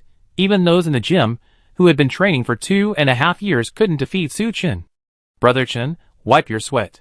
A graceful female coach, dressed in tight yoga pants, approached with a delicate voice and handed Su Chen a towel. While Su Chen was wiping his sweat, she even stood behind him and offered to give him a massage. Such treatment made the others in the gym envious. But despite their envy, no one saw anything wrong with it. After all, Su Chen was so generous that he had spent over 100,000 yuan on a whole team of coaches since arriving at the gym. Several attractive female coaches in the gym were eager to be by his side every day. With the end of the world imminent, Su Chen accepted every offer and subdued them. Just then, his phone rang. It was Zhang Qi. "Hello, Mr. Su. I completed the modification according to your requirements." "Okay, I'll be there right away." Su Chen was delighted. He hadn't expected Zhang Qi to complete the task ahead of time. As soon as he hung up the phone, the female coach behind him approached, her voice soft and sweet. "Brother Chen, I'm free tonight. Would you like to come and keep me company?" No man could resist hearing this, and Su Chen was no exception. But there were only 2 or 3 days left until the apocalypse. If Zhang Qi's modifications were a complete success, Su Chen planned to leave tonight. So he could only cruelly refuse. "Brother is busy tonight. Let's do it another day." Under the other person's resentful gaze, he showered, changed clothes, and headed for Zhang Qi's auto repair shop. Zhang Qi and the driver, old Su, had been waiting for a long time. Seeing Su Chen arrive, they greeted him with a smile. "Mr. Su, I modified it according to your specifications. Take a look." The modified Normadison stood quietly there. The original yellow body had been transformed into a camouflage color, making it easier to conceal. At Su Chen's request, the vehicle's hull was replaced with bulletproof steel. According to Zhang Qi, this steel's protective properties are excellent, even capable of withstanding RPG fire. The front and rear of the vehicle were also fully integrated, allowing for smooth movement between the cab and the hull without leaving the vehicle. After the entire inspection, Su Chen was quite satisfied. "Very good. Thank you for your hard work, Director Zhang." "Not at all." Zhang Qi rubbed his hands and said with a smile, "Mr. Su, look at the cost of our modification." "No problem. I transfer the money right away." Su Chen didn't hesitate. As agreed, he transferred half of the payment to Zhang Qi's account. "Pay the remaining balance in a month." "No problem, no problem." Zhang Qi smiled widely at the extra hundreds of thousands of yuan in his account. Car modifications are inherently lucrative, especially since Su Chen was offering double the price. "Old Su, this is your salary." Su Chen transferred the 20,000 yuan that belonged to Old Su to him. "Thank you, Mr. Su." Old Su was delighted. Su Chen personally started the Normadison, made sure there was nothing wrong with the car, and then drove away from Zhang Qi's auto repair shop. Watching him leave, Zhang Qi and Old Su felt a pang of reluctance. After all, it's rare to find someone as gullible as Su Chen. The modified Normadison exceeded the height limit. Had he driven into the city, he would have been stopped by the traffic police. But Su Chen had already packed up his belongings, so there was no need to return. After leaving Zhang Qi's auto repair shop, he headed straight for Walmart's warehouse on the outskirts of the city. Su Chen, using the excuse of discussing business with manager Zhao, parked the Nomadison next to the warehouse and stowed all the supplies he could fit into the storage area. Luckily, today was a weekday, so the warehouse wasn't crowded. And just like that, unnoticed, Su Chen had secured another large shipment of supplies.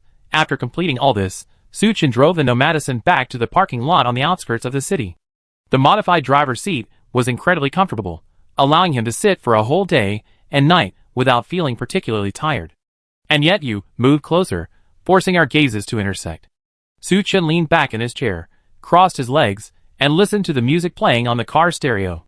He used to think DJs like this were tacky, but when he drove down the road, he discovered how captivating their music was. As the night deepened, and as midnight approached, The surroundings suddenly grew brighter. Suchin looked up. Through the skylight, he could clearly see countless meteors, their tails flickering, streaking across the previously dim sky. Although it was late at night, such a spectacular sight still attracted many people to stop and watch. The internet was particularly abuzz with the discussion. Oh my god, why is there a meteor shower all of a sudden? Any handsome guys willing to go with me to see the meteor shower? That pig upstairs, you're looking for a handsome guy? I pressure cook you for 2 hours and you be quiet. Don't panic, netizens. According to my research. Get lost. Looking at the online uproar, Suchin sighed softly. He knew full well that this meteor shower was not only far from romantic, but also downright bloody. This sudden meteor shower marked the beginning of the apocalypse. Before tonight, Suchin had been deeply conflicted. On the one hand, he didn't want the apocalypse to arrive, leading to mass deaths, the collapse of social order, and a world in peril. On the other hand, he hoped it would arrive, as he had staked his entire fortune. If the apocalypse didn't come, even loan shark Gao Qiqiang wouldn't let him off. Looking at the sky full of meteors, Suchin shook his head, his gaze becoming resolute. Since the apocalypse had already arrived, his only task was to survive it. He fired up the Nomadison again and roared westward. His next destination was the Phoenix Mountain scenic area, west of the Magic City. Chapter 12. Phoenix Mountain isn't far from the Magic City. If you take the highway, you can reach it in 2 or 3 hours at most. However, Suchin's Nomadison had been modified, so he couldn't take the highway. He could only take the national highway to Phoenix Mountain. It was already noon the next day when he arrived at the foot of Phoenix Mountain. Gazing at the lush greenery of Phoenix Mountain in the distance, Suchin took a deep breath of fresh air, a satisfied smile on his face. Shortly after the meteor shower, the temperature on Blue Planet will rise sharply. It will not stop until it reaches nearly 60 degrees Celsius, signaling the official arrival of Doomsday. After a period of lethal heat, the glaciers in the north and south poles melt, and sea levels rise rapidly. Followed by this, violent storms and devastating floods will follow. Coastal cities were practically completely submerged by the sea. After the ravages of the sea, extreme cold followed. The temperature on Blue Planet would plummet to -40 or -50 degrees Celsius, with northern regions potentially reaching a terrifying -100 degrees Celsius. Having experienced such extreme conditions, humanity had already suffered heavy casualties. However, before the remaining humans could even catch their breath, a mysterious virus erupted. Those infected with the virus transformed into zombies, constantly attacking, infecting, and devouring other humans. The lucky survivors gathered together to build various shelters and safe havens. While fending off the apocalyptic disaster, they scavenged for supplies and struggled mightily. Suchin chose this place as his initial base for a simple reason. First, Phoenix Mountain's unique geographical location offered a pleasant climate with warm winters and cool summers. Secondly, besides the fact that it wasn't a holiday, Phoenix Mountain wasn't very crowded. Even if a zombie crisis erupted later, the danger wouldn't be that great. Even so, the thermometer inside the car indicated that the temperature outside had already reached 40 degrees Celsius. Thankfully, Suchin had the air conditioner on, so the car was surprisingly cool. He had a quick snack and hurried along, finally arriving at the Green Forest Hotel halfway up the mountain just before dusk. After so much development, Phoenix Mountain's tourism industry is now quite developed. Aside from the local villagers living on the outskirts, the interior is filled with goose houses and hotels of all sizes. The most famous of these is the 5-star Green Forest Hotel. To accommodate tour groups from all over, the Green Forest Hotel has built a massive underground parking lot, perfect for Suchin to park his Nomadison. Although Nomadison was well protected, he didn't want to be exposed to direct sunlight if possible. As the Nomadison slowly entered the underground parking lot, the tourists and service staff lining the road stared in amazement. After all, this was the first time they had ever seen such a massive luxury RV. After completing the check-in procedures, Suchin wandered over to the hotel's sky-high restaurant. As expected of a prestigious 5-star hotel, the dishes served were incredibly delicious. This could be said to be Suchin's last time enjoying a meal outside. So, he was unceremonious, devouring the food like a whirlwind. After dining and drinking to his heart's content, he gazed out the huge floor-to-ceiling windows at the beautiful scenery of Phoenix Mountain bathed in the afterglow of the setting sun, and sighed inwardly. Such a beautiful scenery, it won't be long before you can see it again. Just then, a nonchalant voice came over. Hey, is that Nomadison in the parking lot yours? Suchin looked up and saw a rather handsome young man, smiling in hello. From his designer clothes, it was clear he came from a prominent background. But his face was a little pale, a sign of excessive drinking and sex. Yes. Su Chen nodded slightly and replied. Seeing his arrogant attitude, the young man's expression changed slightly. Then he smiled again. My name is Zhang Mingyuan. My father is the chairman of Mingyuan Group. Are you interested in making friends? Mingyuan Group was founded in Shanghai. After years of development, it has expanded into various industries.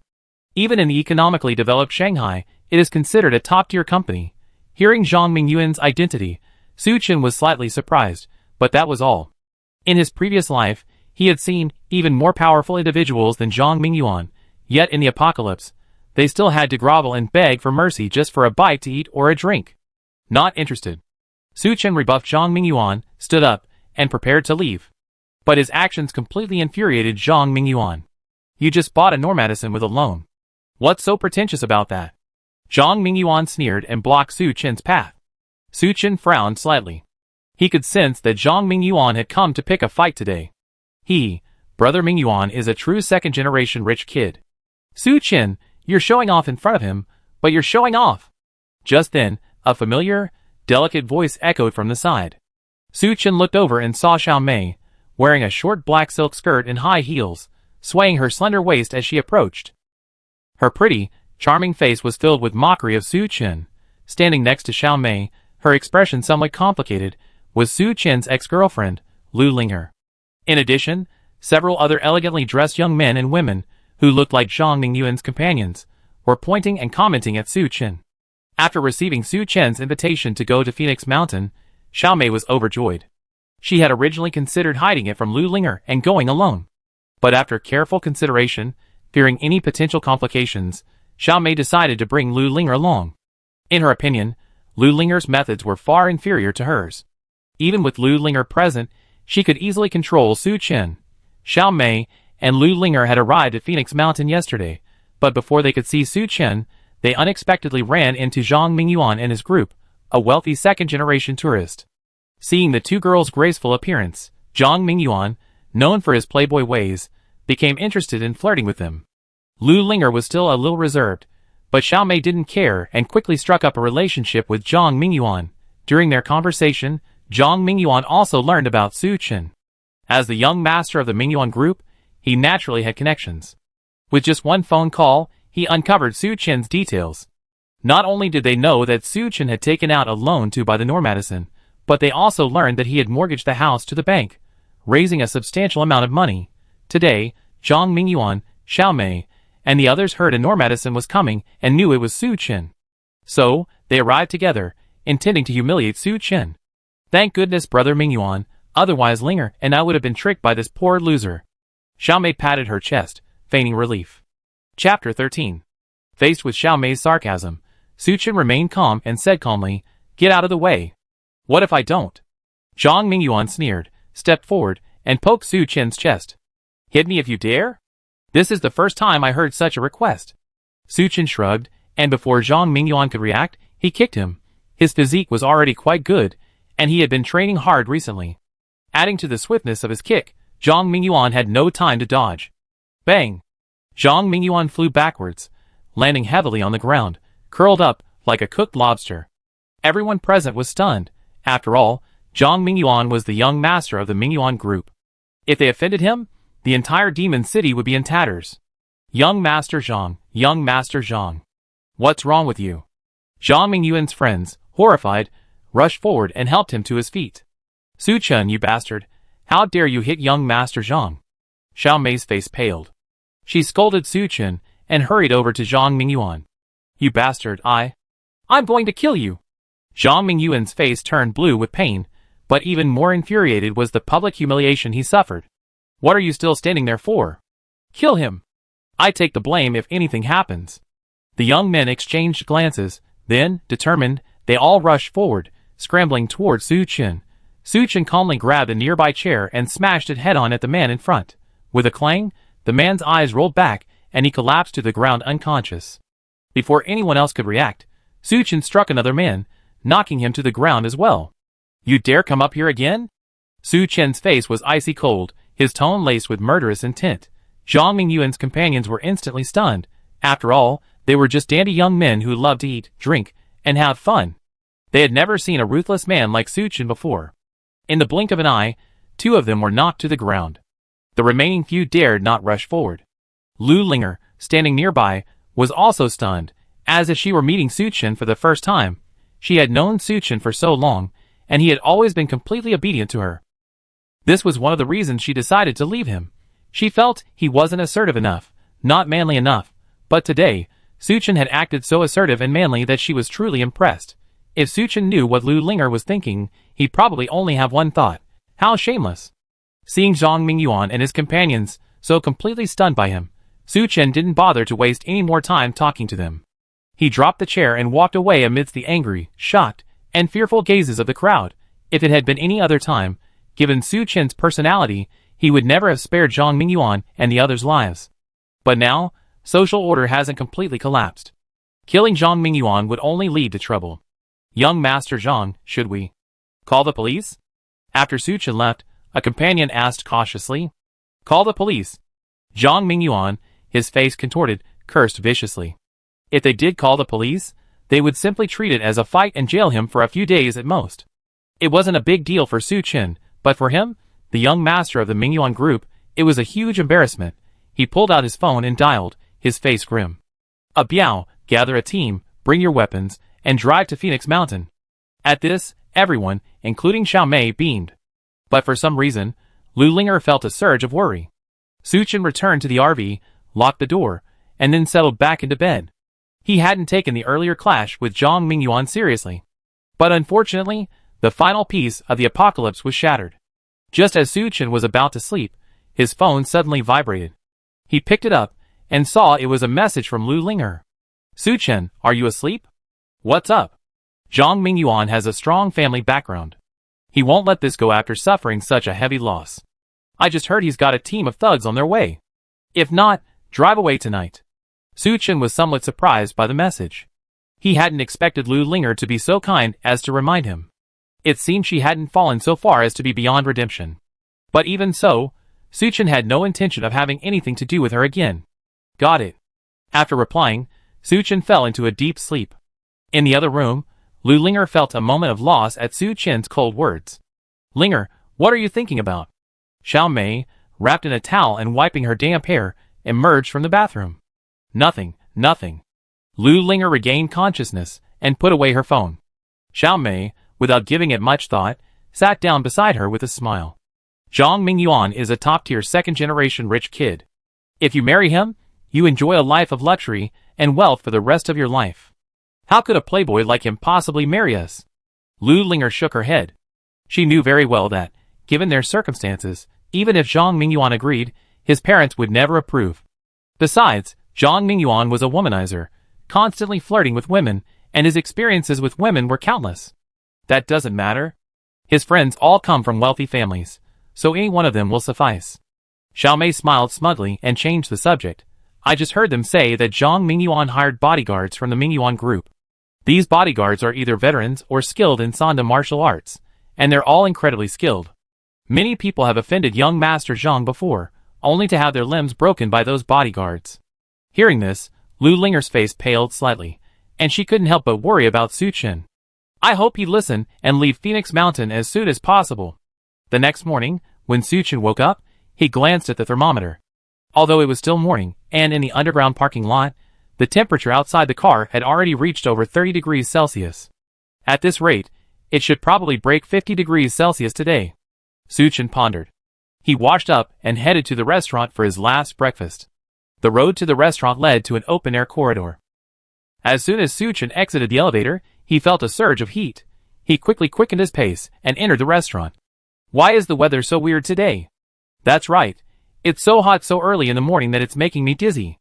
Zhang Mingyuan and the others gathered in a corner of the restaurant, complaining about the weather. When they saw Suchin enter, their faces turned grim, and they subconsciously shut up. Chapter 14. Suchin simply glanced at them without saying anything, then sat down by the window and began ordering. Thankfully, after yesterday's clash, Zhang Mingyuan and the others had learned their lesson and dared not provoke him again. It was already noon when Suchin finished his breakfast. The thermometer in the restaurant clearly showed that the temperature outside had broken through 40 degrees Celsius, reaching a staggering 45. Even though the powerful central air conditioner was blasting a cold breeze through the window, Suchin could still feel the scorching heat outside. It seemed we couldn't delay any longer. Suchin pondered, then stood up and quickly left the restaurant. After Suchin left, Zhang Mingyuan finally breathed a sigh of relief and sternly said, "Let him act arrogant for a while. When Ah Biao and the others arrive, he'd be in big trouble." Lu Linger, sitting nearby, felt a mixture of worry and anger. This Suchin, how could he be so ungrateful? I already kindly warned him, yet he still wouldn't leave. But since Ah Biao and the others hadn't arrived yet, Zhang Mingyuan couldn't sit still anymore. As noon approached, the temperature outside was approaching 50 degrees. Under such scorching temperatures, no one dared to stay outside anymore. They all went inside, turning on the air conditioner to cool down. Red alert for high temperatures. The temperature is expected to exceed 50 degrees during the day today. Please refrain from staying outdoors and try to stay in the shade. The TV in the restaurant suddenly stopped mid-play. The central air conditioner, which had been whirring away cold air, also stopped. In a matter of moments, the once cool restaurant began to feel sweltering. What's going on? Zhang Mingyuan couldn't help but slam his hands on the table. I'm so sorry, young Master Zhang. The hotel manager rushed over upon hearing the news, wiping his sweaty forehead as he said to Zhang Mingyuan, the hotel's power distribution room suddenly exploded and caught fire. We just put it out? What? How could such a thing happen? Zhang Mingyuan and the others were taken aback. During the peak summer electricity demand period, transformers in residential areas often explode and cause power outages due to overload. This is quite common. But large hotels, like the Green Forest Hotel, usually have power distribution rooms, so such incidents rarely occur. However, today's temperature was so high, and the air conditioning was running, that an explosion and fire occurred in the power distribution room as well. How long will it take you to fix it? Zhang Mingyuan asked impatiently. Well, at least until tonight. The manager faltered. Although the hotel had a dedicated electrician, repairing the fire in the power distribution room would require transporting equipment from down the mountain. It's a scorching heat wave outside right now. No one would do this unless they were desperate. Wouldn't we all be scorched to death by night? Zhang Mingyuan was immediately furious. What a lousy 5-star hotel. It's a little hot, and it's already broken. That's right, young Master Zhang. Let's go and find another hotel. The others chattered. Zhang Mingyuan wiped the sweat from his forehead and was about to leave with his friends when he saw the restaurant door swing open and a group of people rushed in. Everyone was holding umbrellas, bundled up tightly. They didn't remove their coats until they were inside the restaurant, already drenched in sweat. The manager was stunned for a moment, then hurried forward. Hello, what are you doing? Manager, it's so hot today, let's cool down here. From their attitude towards the manager, it was clear they were all locals of Phoenix Mountain. That won't do. We still have business to do. The manager shook his head and evaded. Don't you have air conditioning at home? Don't mention it. The transformer's broken. I called the power company, but they said they can't fix it today. Yes, several other hotels are having power problems too. At this, everyone's faces instantly darkened. In this heat, without air conditioning, wouldn't they all be scorching? No, why don't we all go back to our rooms and soak in the bathtub? Lu Linger suggested. The temperature was already quite high, and with so many people gathered here, it only intensified. Zhang Mingyuan and the others exchanged glances, nodded, and ascended the stairs back to their respective rooms. When checking into the hotel, Lu Linger and Xiaomei had chosen a view room with a large floor-to-ceiling window, hoping to enjoy the view of Phoenix Mountain. However, this time, it was a disaster. The room, scorched by the direct sunlight, felt almost like a furnace. As soon as the two women entered, they felt a suffocating wave of heat. They quickly drew the curtains and rushed into the bathroom, running the water while stripping off their clothes. Once the bathtub was full, they eagerly jumped in. Although the water temperature wasn't low at the time, the two women still felt a rare sense of coolness. Unfortunately, before long, due to the high temperature, most of the water in the bathtub evaporated, causing the water temperature to rise significantly. Lu Linger wanted to add more water, but no matter how hard she turned the faucet, no water came out. What's going on? Is it because of the power outage? Xiaomei was a little annoyed. The Green Forest Hotel is located halfway up the mountain, and all its water is brought up from the bottom. If the power goes out, there will naturally be no water available. What should we do? In just a few moments, Lu Linger's fair face was covered with dense beads of sweat. Even though the curtains were drawn, The room was still like a steaming pot. Just then, there was a knock on the door, and Zhang Mingyuan's voice came over. "Linger Xiaomei." The two women quickly wrapped themselves in bath towels and opened the door. Looking at Lu Linger and Xiaomei, who were as graceful as lotus flowers emerging from the water, Zhang Mingyuan, his face flushed with heat, his eyes filled with greed. "I just heard that many people in the hotel have fainted from heat stroke, so I came to check on you." "Thank you, Mr. Zhang, for your concern. We're fine. It's just that it's so hot, and I'm afraid it won't be safe for us to stay any longer," Xiaomei said coquettishly. "The hotel's underground parking lot is cooler, and the manager is already organizing people to go there. Why don't we go together?" Zhang Mingyuan suggested. "Okay, Mr. Zhang, wait a moment." Xiaomei and Lu Linger's eyes lit up, and they closed the door and began to change. Although they were changing clothes, to avoid the heat, they could only choose tank tops and hot shorts. Compared to the bath towels, they were even hotter. Even though Zhang Mingyuan had seen countless women, he almost popped his eyes out when he saw the two women dressed so sexy. Chapter 15. Fortunately, the weather was hot. Although Zhang Mingyuan had good intentions, the conditions didn't allow it. He led Lu Linger and Xiaomei down the emergency staircase to the underground parking lot. The underground parking lot was always warm in winter and cool in summer. Although it was still quite hot inside compared to normal days, the temperature dropped noticeably when they entered. This immediately made Lu Linger, Xiaomei, and the others feel much more comfortable. Phoenix Mountain wasn't peak tourist season, but there were still quite a few people, including staff and nearby villagers. 100 or 200 people had already gathered in the spacious underground parking lot. The hotel manager was organizing staff to maintain order. Seeing Zhang Mingyuan arrive, the manager hurried over, bowing and nodding. "Young Master Zhang, we prepared a seat for you." To curry favor with Zhang Mingyuan, the manager had reserved a well-ventilated area for him and his friends, and even laid out several mats on the floor. "Thank you for your hard work. I won't treat you unfairly when the weather returns to normal." Zhang Mingyuan waved his hand. "Mr. Zhang, you're so polite." The manager beamed. "Mr. Zhang, you're truly capable." Xiaomei, standing nearby, quickly complimented him. "Of course." Zhang Mingyuan gave a faint smile, thinking to himself, "Once I get you two in bed, you know just how capable I am." He took Xiaomei and Lu Linger with him to reunite with his companions. Sitting on the mat, feeling the faint breeze, they breathed a sigh of relief. However, as time passed, new problems arose. Although the underground parking lot was considerably cooler than outside, the temperature rose with so many people crammed together. Before long, everyone's faces were flushed, and beads of sweat dripped down their cheeks. Men, women, young and old, stripped off as much clothing as possible. Some glimpses of voluptuousness were visible, but at this point, the heat was so overwhelming that everyone was too lazy to even notice. This weather. Why is it so hot? Yeah, it's past noon. How can it still be so hot? Young Master Zhang, this weather. Can't it stay this hot forever? Zhang Mingyuan's friends couldn't help but whisper. How is that possible? If it keeps getting this hot, won't everyone die of the heat? Zhang Mingyuan rolled over and said weakly. Just then, Xiaomei's eyes suddenly lit up, and she pointed off into the distance, saying, Look. Everyone looked in the direction she pointed.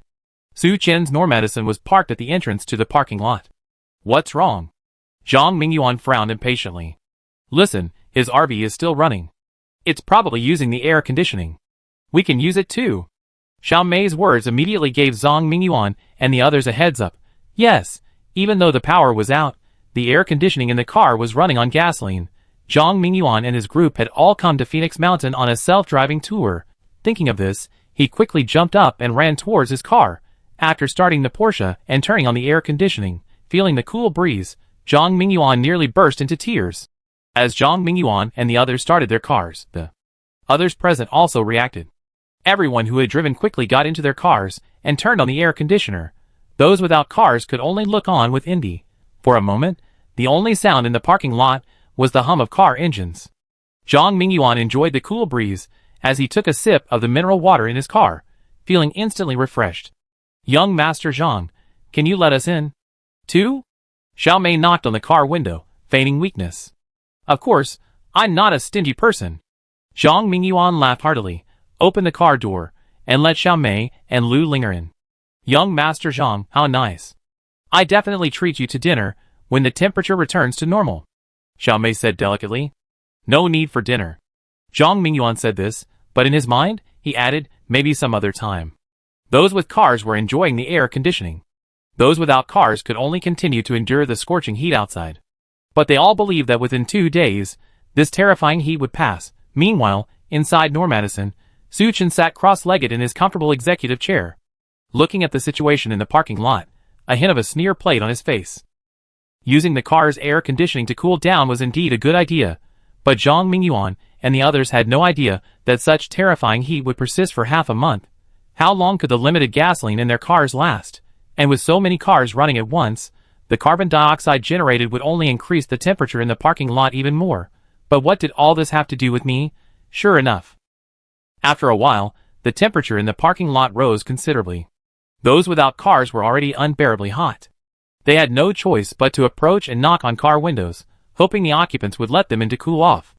However, most of the tourists were traveling with families, driving small cars that could only fit 1 or 2 people at most. The remaining few dozen people could only endure the heat. Soon, 1 or 2 of the weaker ones fell unconscious from heat stroke.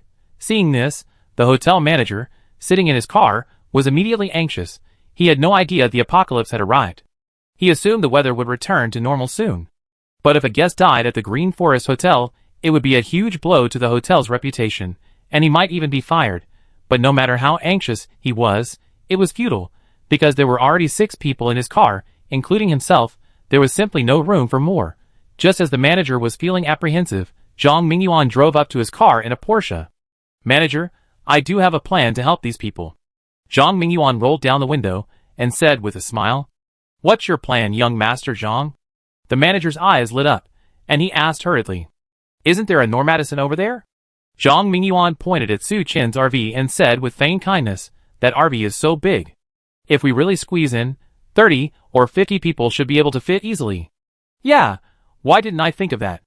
The manager suddenly realized something and quickly called out to the people outside, asking them to follow him as he headed towards the Normadison. Looking at the manager and his group from behind, Zhang Mingyuan's face lit up with a sinister smile. He wasn't making this suggestion out of any kindness. It was because he remembered that the Normadison was a famous luxury RV. If they could stay in the RV, it would be much more comfortable than it was now. Zhang Mingyuan winked at his companions and followed the manager and his group in his car. Chapter 16. Inside the RV, Su Chen lay on his Simmons mattress, leisurely scrolling through TikTok. Today was only the first 2 days of the apocalypse, and social order hadn't completely collapsed. On TikTok, there were still many women in black stockings, diligently rubbing shoulders in their air-conditioned rooms. Su Chen, enthused by the sight, even sent a few rockets to the female streamer, earning a series of exclamations. "Thank you, Big Brother ranking, for the rockets. Love you." The female streamer gave Su Chen a heart and requested to be his friend. Su Chen simply smiled. If it had been before, he might have been interested in using the other person's friend list to get him to join him. But in the current situation, he had no interest at all. Seeing that it was almost dinner time, Su Chen thought for a moment and casually opened a food blogger's video, intending to use that to decide what to eat for dinner. Soul Child. Pour it. Hearing the demonic whispers coming from TikTok, Su Chen perked up. He opened the storage space and, after searching for a while, finally found a few frozen sheep heads. He put them in the microwave to heat for a while, then prepared some hot rapeseed oil. Just as he was about to pour it over the water, there was a sudden knock on the door. Su Chen frowned, put down the rapeseed oil, and approached the car door. Through the car's camera, he could clearly see dozens of people gathered outside, led by the hotel manager. "What's going on?" Su Chen pressed a button, asking politely. In addition to the camera, Su Chen had Zhang Qi install a microphone in the car so he could communicate with the outside world without leaving. Hearing Su Chen's voice, the manager was slightly startled, then quickly smiled and said, "Mr. Su Chen, right? I have something to attend to. Would it be convenient for me to come in for a chat?" "No." Su Chen flatly refused. Having experienced the apocalypse, he was well aware of the phenomenon of cuckoos usurping a nest. How could he possibly let someone in? The manager's smile froze. "It's like this, Mr. Su. As you know, the temperature is so high today, and there's a problem in the hotel's electrical room, shutting down all the air conditioners. Several elderly people and children have already suffered from heat stroke in this scorching weather. Your RV has so much space. Why don't you do them a favor and let them all stay inside? Do a good deed? I'm afraid I just invite a wolf into my house." A sneer curled at the corner of Su Chen's mouth. In his past life, he's seen many kind-hearted people sacrifice themselves in their efforts to help others. Sorry, not interested. The manager's face was visibly humiliated after being rejected by Su-chin again. Sir, you're in our hotel's underground parking lot. If you want to stay here, you better cooperate. What if I don't? Can you kick me out?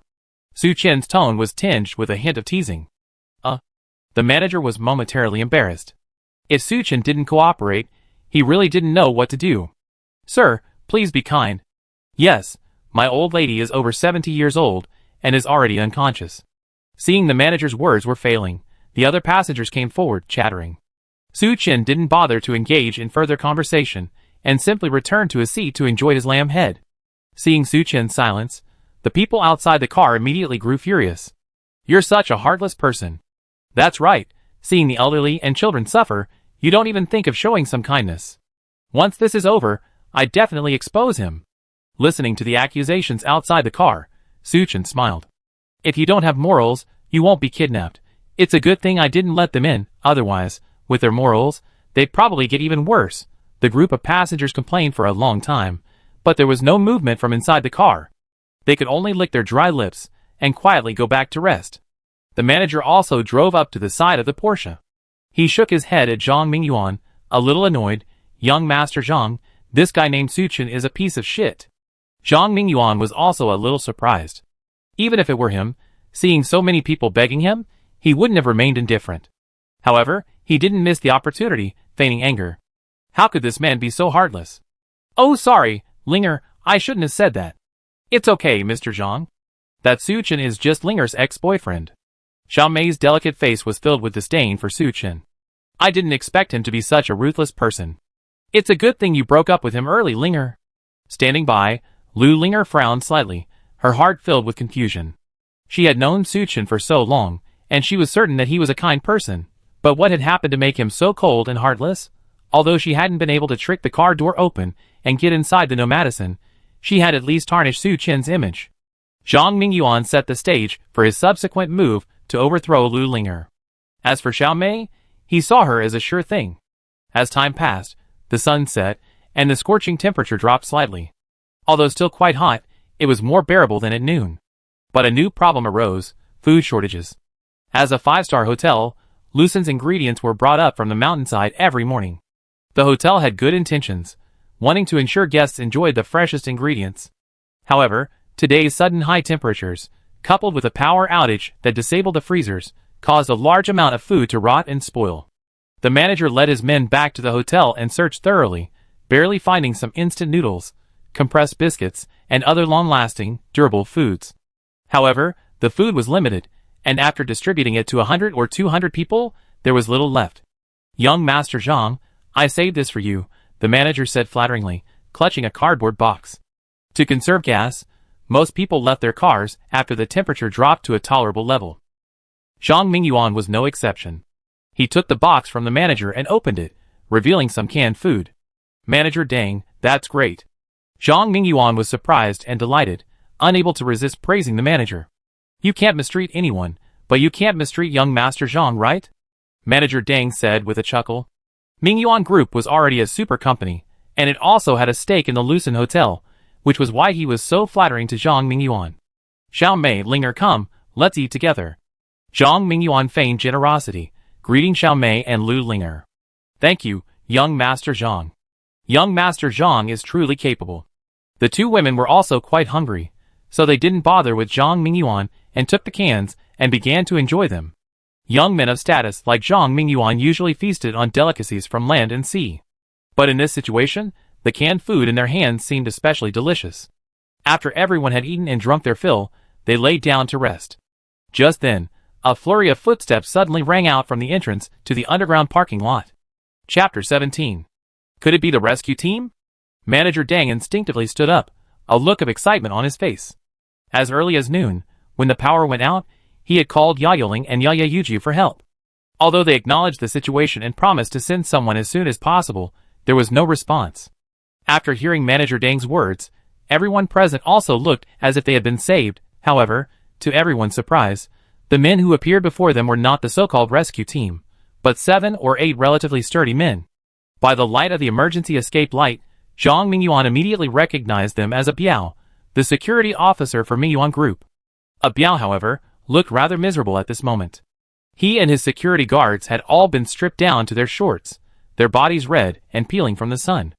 A Biao, you, what's wrong with you? Zhang Mingyuan stepped forward, somewhat bewildered. Young master, I finally see you. A Biao panted. When he saw the bottle of mineral water next to Zhang Mingyuan, he ignored the conversation and quickly grabbed it, guzzling it down. Several other security guards also grabbed bottles of mineral water and began guzzling them. After they calmed down a bit, a Biao recounted the entire story. Originally, as Zhang Mingyuan had requested, he and his men had set out from Shanghai. If all went well, they would have reached Phoenix Mountain that afternoon. But they hadn't anticipated the sudden onset of such horrific temperatures. Within 4 or 5 kilometers of the Green Forest Hotel, the engine stalled due to overheating. You know, it was scorching 50 degrees outside. After the engine stopped, the air conditioning inside the car also stopped working. The group was instantly enveloped by the terrifying heat. Thankfully, a Biao reacted quickly abandoning the car with his men and heading into the nearby forest. Phoenix Mountain is lush with vegetation, and there are streams in the jungle. A Biao and his men were able to avoid being roasted to a crisp and narrowly escaped death. But even so, they were all in a terrible state, and one even lost vital signs. As night slowly fell, a Biao and 5 or 6 of his men arrived at the Green Forest Hotel. Looking at their horrible appearances, everyone couldn't help but swallow. My goodness, it was so terrifying outside. By the way, what's the situation out there? Are there any rescue teams? Xiaomei asked hurriedly, remembering something. A Biao panted, shook his head, and smiled bitterly. What about the rescue team? I'm afraid the authorities are overwhelmed. He recounted the situation outside to everyone. Because today's temperatures were incredibly high, people were turning on their air conditioners, leading to power shortages and overloaded circuits. Power systems in almost every city experienced minor or major failures. No maintenance worker would dare to work outside in such scorching weather, unless they were desperate. Without air conditioning to cool down, people suffered widespread heat stroke, overwhelming the medical system. While officials were eager to provide assistance and maintain order, they were helpless in the face of extreme weather. Social order was currently on the brink of collapse. Upon hearing this news, everyone present was shocked. They had originally thought that only the Magic City area would experience such terrifyingly high temperatures. But they hadn't expected similar situations to occur across the country. Even more shocking was that the authorities were completely helpless. Then, did the authorities say when this heat wave will end? Lu Linger couldn't help but ask. A Biao glanced at her and said coldly, according to the weather station, it will last for at least a week. Hearing this, despair filled everyone's face. Just one day had tortured them to the point of excruciating pain. If it continued for a week, I'm afraid no one here would survive. No, I have to get out of here. A Biao, think of a way. Zhang Mingyuan, who had lived a life of luxury since childhood, suddenly panicked and shouted at a Biao. As a security guard for the Mingyuan group, a Biao's main job was to act as Zhang Mingyuan's thug and protect his safety. But the current situation was enough to make even the most formidable veteran of special forces feel anxious. Even though night was falling and the temperature outside had dropped, if they left just now, and their car broke down along the way, their lives would be in danger. If we want to leave, it would be best if we could get a tour bus, load everyone on board, and leave together under cover of darkness, Ah Biao suggested. But where can we find a tour bus at this critical moment? Manager Deng began to fret. It wasn't peak tourist season, and most visitors to Phoenix Mountain drove themselves or took the bus. The vast parking lot didn't even have a single tour bus. Isn't there a large RV over there at the entrance? Ah Biao asked, puzzled, suddenly remembering something. At this, everyone exchanged awkward glances. Zhang Mingyuan coughed lightly, and briefly recounted Su Chen's situation to Ah Biao. Ah Biao knew his young master's temperament well, so he wasn't surprised. He rubbed his chin and pondered, if we can't get that RV, I'm afraid we won't be able to leave safely. Everyone was caught in a dilemma. Just then, Zhang Mingyuan suddenly remembered something and glanced at Lu Linger. Linger, didn't you say that Su Chen was your bootlicker? Right. Why don't you go talk to him and ask him to lend us his RV? If that doesn't work, we can buy his RV. Though Zhang Mingyuan's friends weren't as wealthy as his family, they were nonetheless either wealthy or noble. Well, Lu Linger looked embarrassed. It wasn't that she didn't want to. It was just that Su Chen's previous attitude had been too cold. Even if she went to Su Chen, he might not agree. Linger, no matter what, we still have to try. Xiaomei pleaded softly beside her. We can't just sit here and wait to die, can we? Okay, I give it a try. Lu Linger bit her lip and finally agreed. No matter what, getting out of here and surviving was the most important thing. Under everyone's expectant gaze, Lu Linger stood up and walked towards Normadison. In the car, Su Chen, after a hearty meal, turned on his PS5 and prepared to play some games. Sekiro? No, too difficult, not for clumsy hands. My cousin too? This is fine, just enjoy the western scenery. As Su Chen opened Red Cousin 2, he felt a pang of regret. It was a shame that the apocalypse had arrived too early, missing the release of Black Myth. But before he could enter the game, there was another knock on the car door. Chapter 18. Su Chen glanced at the surveillance footage and was slightly surprised to find Lu Linger standing outside the car. He thought for a moment and pressed a button on the console.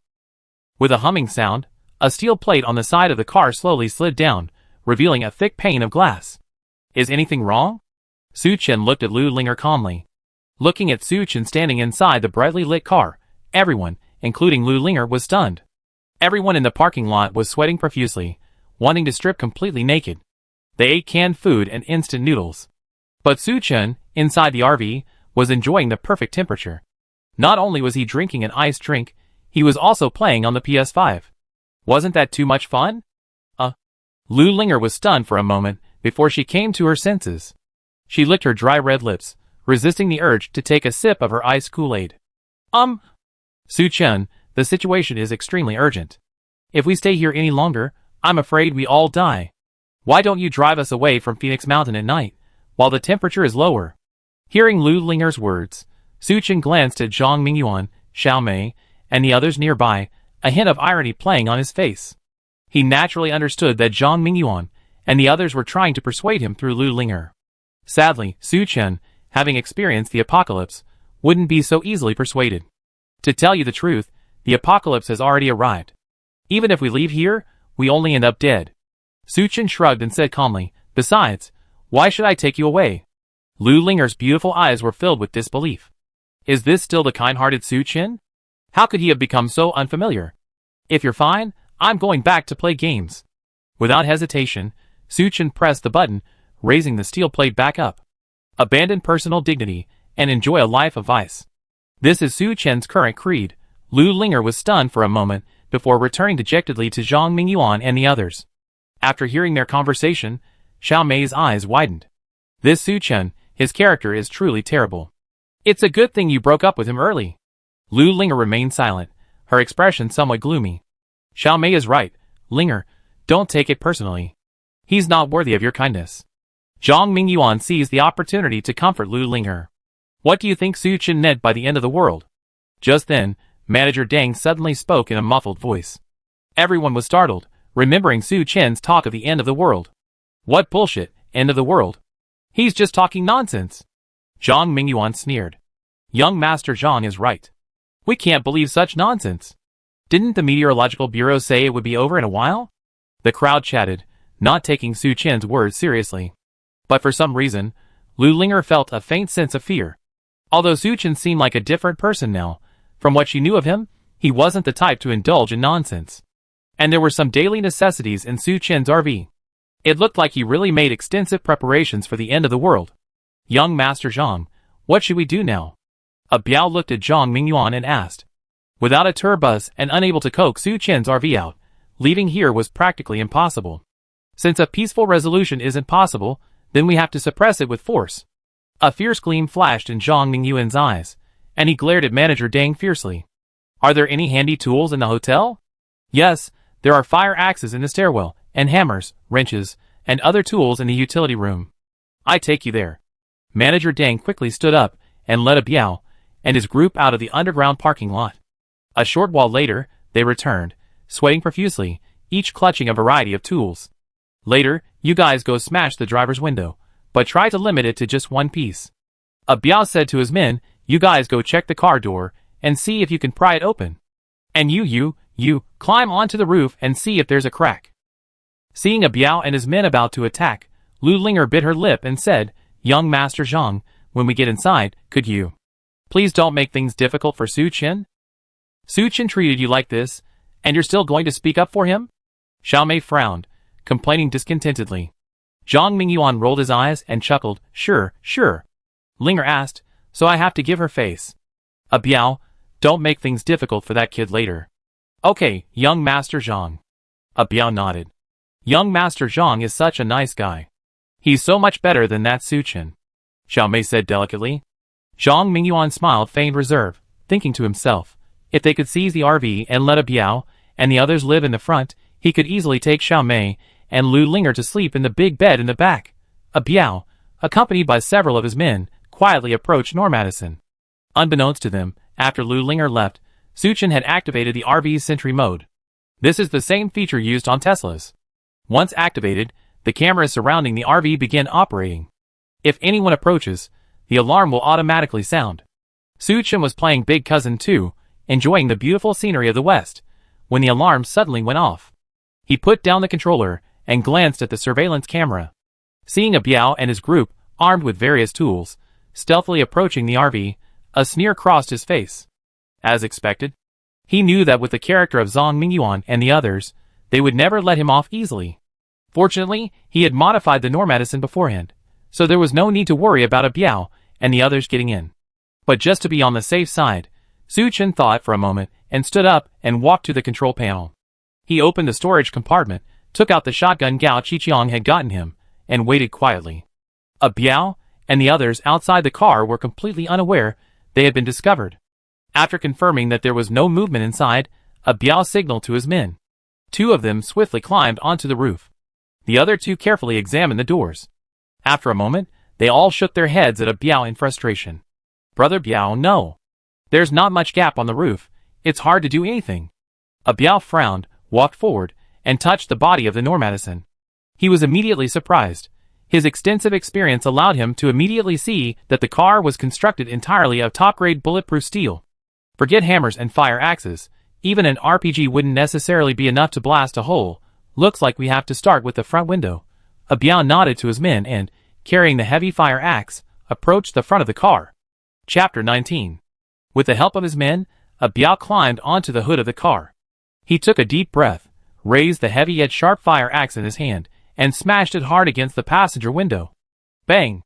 With a loud bang, Biao felt his palms ache, and even the body of the Normadison shook slightly. But before he could check, the lights in the cab suddenly came on. The door connecting the cab to the living area opened, and Suchen slowly walked in. He plopped down in the comfortable seat and looked at Biao with a half-smile. Biao showed no sign of embarrassment, simply sneered, "Boy, you better open the car door yourself and let us in. Otherwise, when we break in through the window, you be in big trouble." Faced with Biao's threat, Suchen showed no fear. Instead, he chuckled and nodded. "All right, I'd like you to show me how you broke through this bulletproof glass."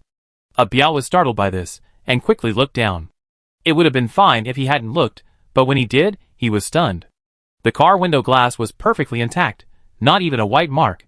With experience as a personal bodyguard for the powerful, he instantly understood that the glass in this Normadison was made of the world's most advanced bulletproof glass. This glass was not only shatterproof, but also bulletproof.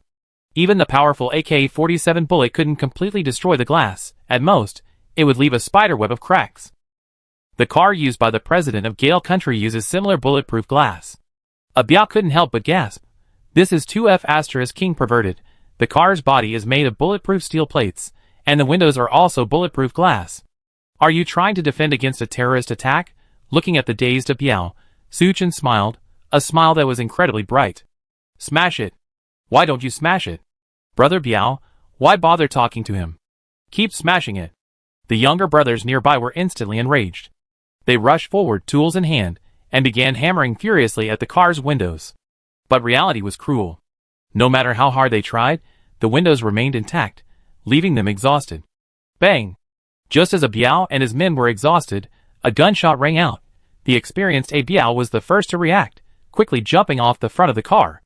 The others followed him into hiding. "Ah, Brother Biao, I've been shot." One of his men collapsed against the front of the car, screaming in agony. Suchen closed the reserve firing port, blew away the smoke from his gunpowder, and said coldly, "Go back and tell Zhang Mingyuan if he dares to bother me again, I'd be rude." His face was cold, his eyes fierce. Even though Biao had taken several lives, his scalp tingled. This kid looked only in his early 20s, So how could he exude such murderous intent? And most importantly, where did he get the gun? Ah Biao didn't dare to argue with Su Chen any further. He called a few men and carried the injured man back. Zhang Mingyuan and the others thought that with Ah Biao and his men, Madison wouldn't be long in taking over, but after waiting for a while, they heard a crackling sound, followed by another gunshot. They were startled and terrified. It wasn't until Biao returned with his men that they understood what had happened. What? He actually has a gun? Zhang Mingyuan was shocked. You know, Yin State has very strict controls on these things. Yes, but it's not an automatic rifle. It looks like a homemade shotgun, Biao explained. Lu Linger and Xiao Mei, standing nearby, were even more shocked after hearing this. How did Su Chen keep getting bigger and bigger, even owning a gun? Biao, what should we do now? Zhang Mingyuan looked at Biao for help. Biao was also feeling a headache. When he received the call from Zhang Mingyuan, he assumed someone had offended Zhang Mingyuan and asked him to come over and give them a quick lesson. He never imagined that the other person had a shotgun. Before the shotgun, everyone is equal. Before the equality device, even if Biao was a top-tier Special Forces soldier, it would be useless. Besides, Su Chen was hiding in the RV, which was covered in bulletproof glass and steel. Even if Biao had his weapons, he wouldn't be able to do anything to him. Young Master Zhang, let's not even think about that RV idea. Biao suggested, shaking his head. Without large cutting tools or explosives, breaking open the Madison is practically impossible. So what do you think we should do now? Zhang Mingyuan was quite depressed. The most urgent thing is to wait and see if the authorities will send someone to rescue us. Aside from this, Biao couldn't think of any other solution. Everyone looked at each other and could only follow his advice and disperse to rest. Biao asked Manager Deng to find a medical kit and treat the wounded men. No, I can't take it anymore. A burly man suddenly stood up from the crowd. He wiped the sweat from his face and said excitedly, if we stay here any longer, I'm afraid no one will survive. I have a business car. If you want to leave, come with me. Me. I go with you. And me. The burly man's words quickly gained traction. Zhang Mingyuan was about to stand when Biao held him down. He wanted to say something else, but Biao shook his head slightly. Young Master Zhang, the situation outside is far more dire than you imagine. Instead of leaving with them, it's better to stay here and wait for rescue. If they can truly leave safely, the outside world will surely send someone over once they know what's happening here. If they're in danger. Biao didn't say any more, but Zhang Mingyuan understood his meaning and stopped insisting. Not long after, 7 or 8 people, led by the burly man, boarded his business car. After a glance, the burly man and his group drove out of the underground parking lot, disappearing into the vast night. Watching the car depart, Su Chen wasn't surprised. In life or death situations, some people sit back and wait for death, while others choose to fight with all their might. This is all normal. But they didn't realize that whether they stayed or left, their chances of survival were extremely slim. After the burly man and his group left, the underground parking lot fell silent again. Besides the dim green glow of the safety indicator, there was no other light. Those who stayed, enduring the sweltering heat, slowly fell asleep. The next morning, Zhang Mingyuan, Biao, Lu Linger Xiao Mei, and the others had a quick snack of canned food. Just as they were contemplating what to do today, a Mingyuan group bodyguard ran over in a panic. Brother Biao, this is bad. Our brother's in a coma. Chapter 20. What? Biao's heart sank. He quickly stood up and walked over. The security guard injured by Su Chen's shotgun was named Zhang Hang. He lay on the ground, his eyes closed and his face pale. Biao peeled back the bandages from Zhang Hang's body, his expression suddenly becoming serious.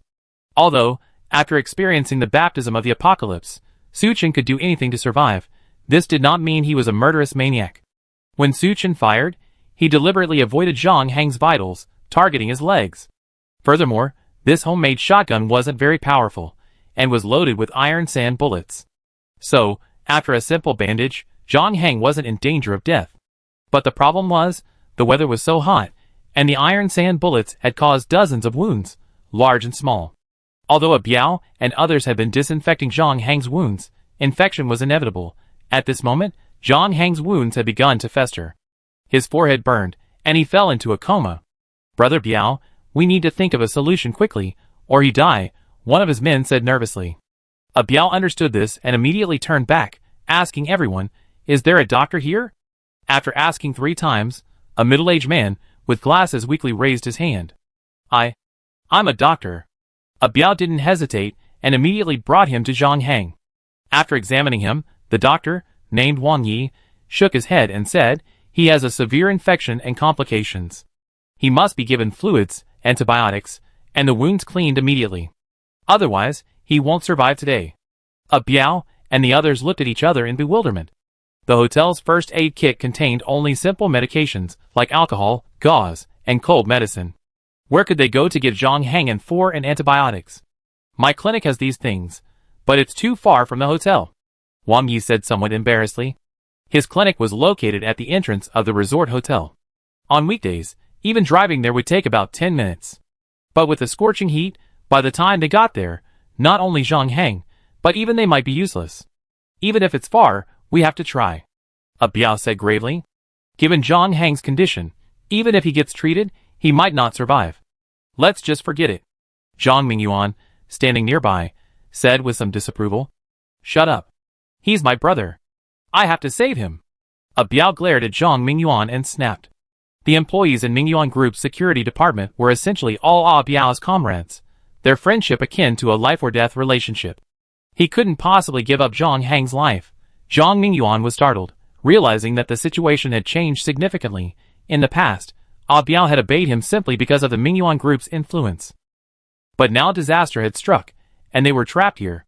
The power Zhang Mingyuan usually relied on was completely useless. If Biao wanted to, he could kill Zhang Mingyuan at any time.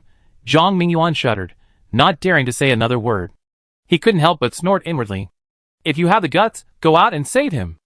As if Biao had heard Zhang Mingyuan's thoughts, he gritted his teeth and said to his men, I'm going to the clinic.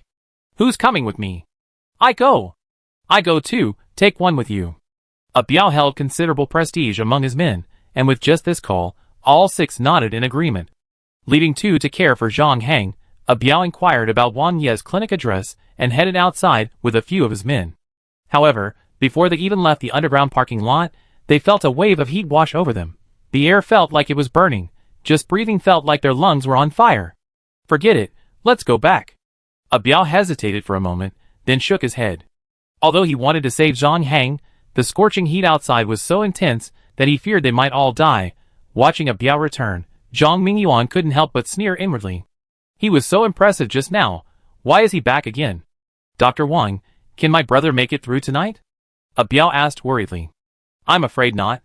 Wang Ye's face was filled with regret. If they waited until night, when the temperature had dropped slightly, to get the medicine, Zhang Heng might not last. But if they set out now, Biao and the others would be in danger. For a moment, Biao was caught in a dilemma. Didn't Su Chen say that the world was ending? If he said that, he must have made preparations ahead of time. There might even be medical supplies in the car. Xiao Mei suddenly interrupted. Even so, he wouldn't open the door to let us in. Will he give us medicine? Biao frowned. Human lives are at stake. It's not his decision. I ask him. I don't believe he won't give us medicine. Xiao Mei, astute, noticed that in this situation, Biao seemed to be the most powerful person in the group. She wanted to cling to Biao's influence, so she offered.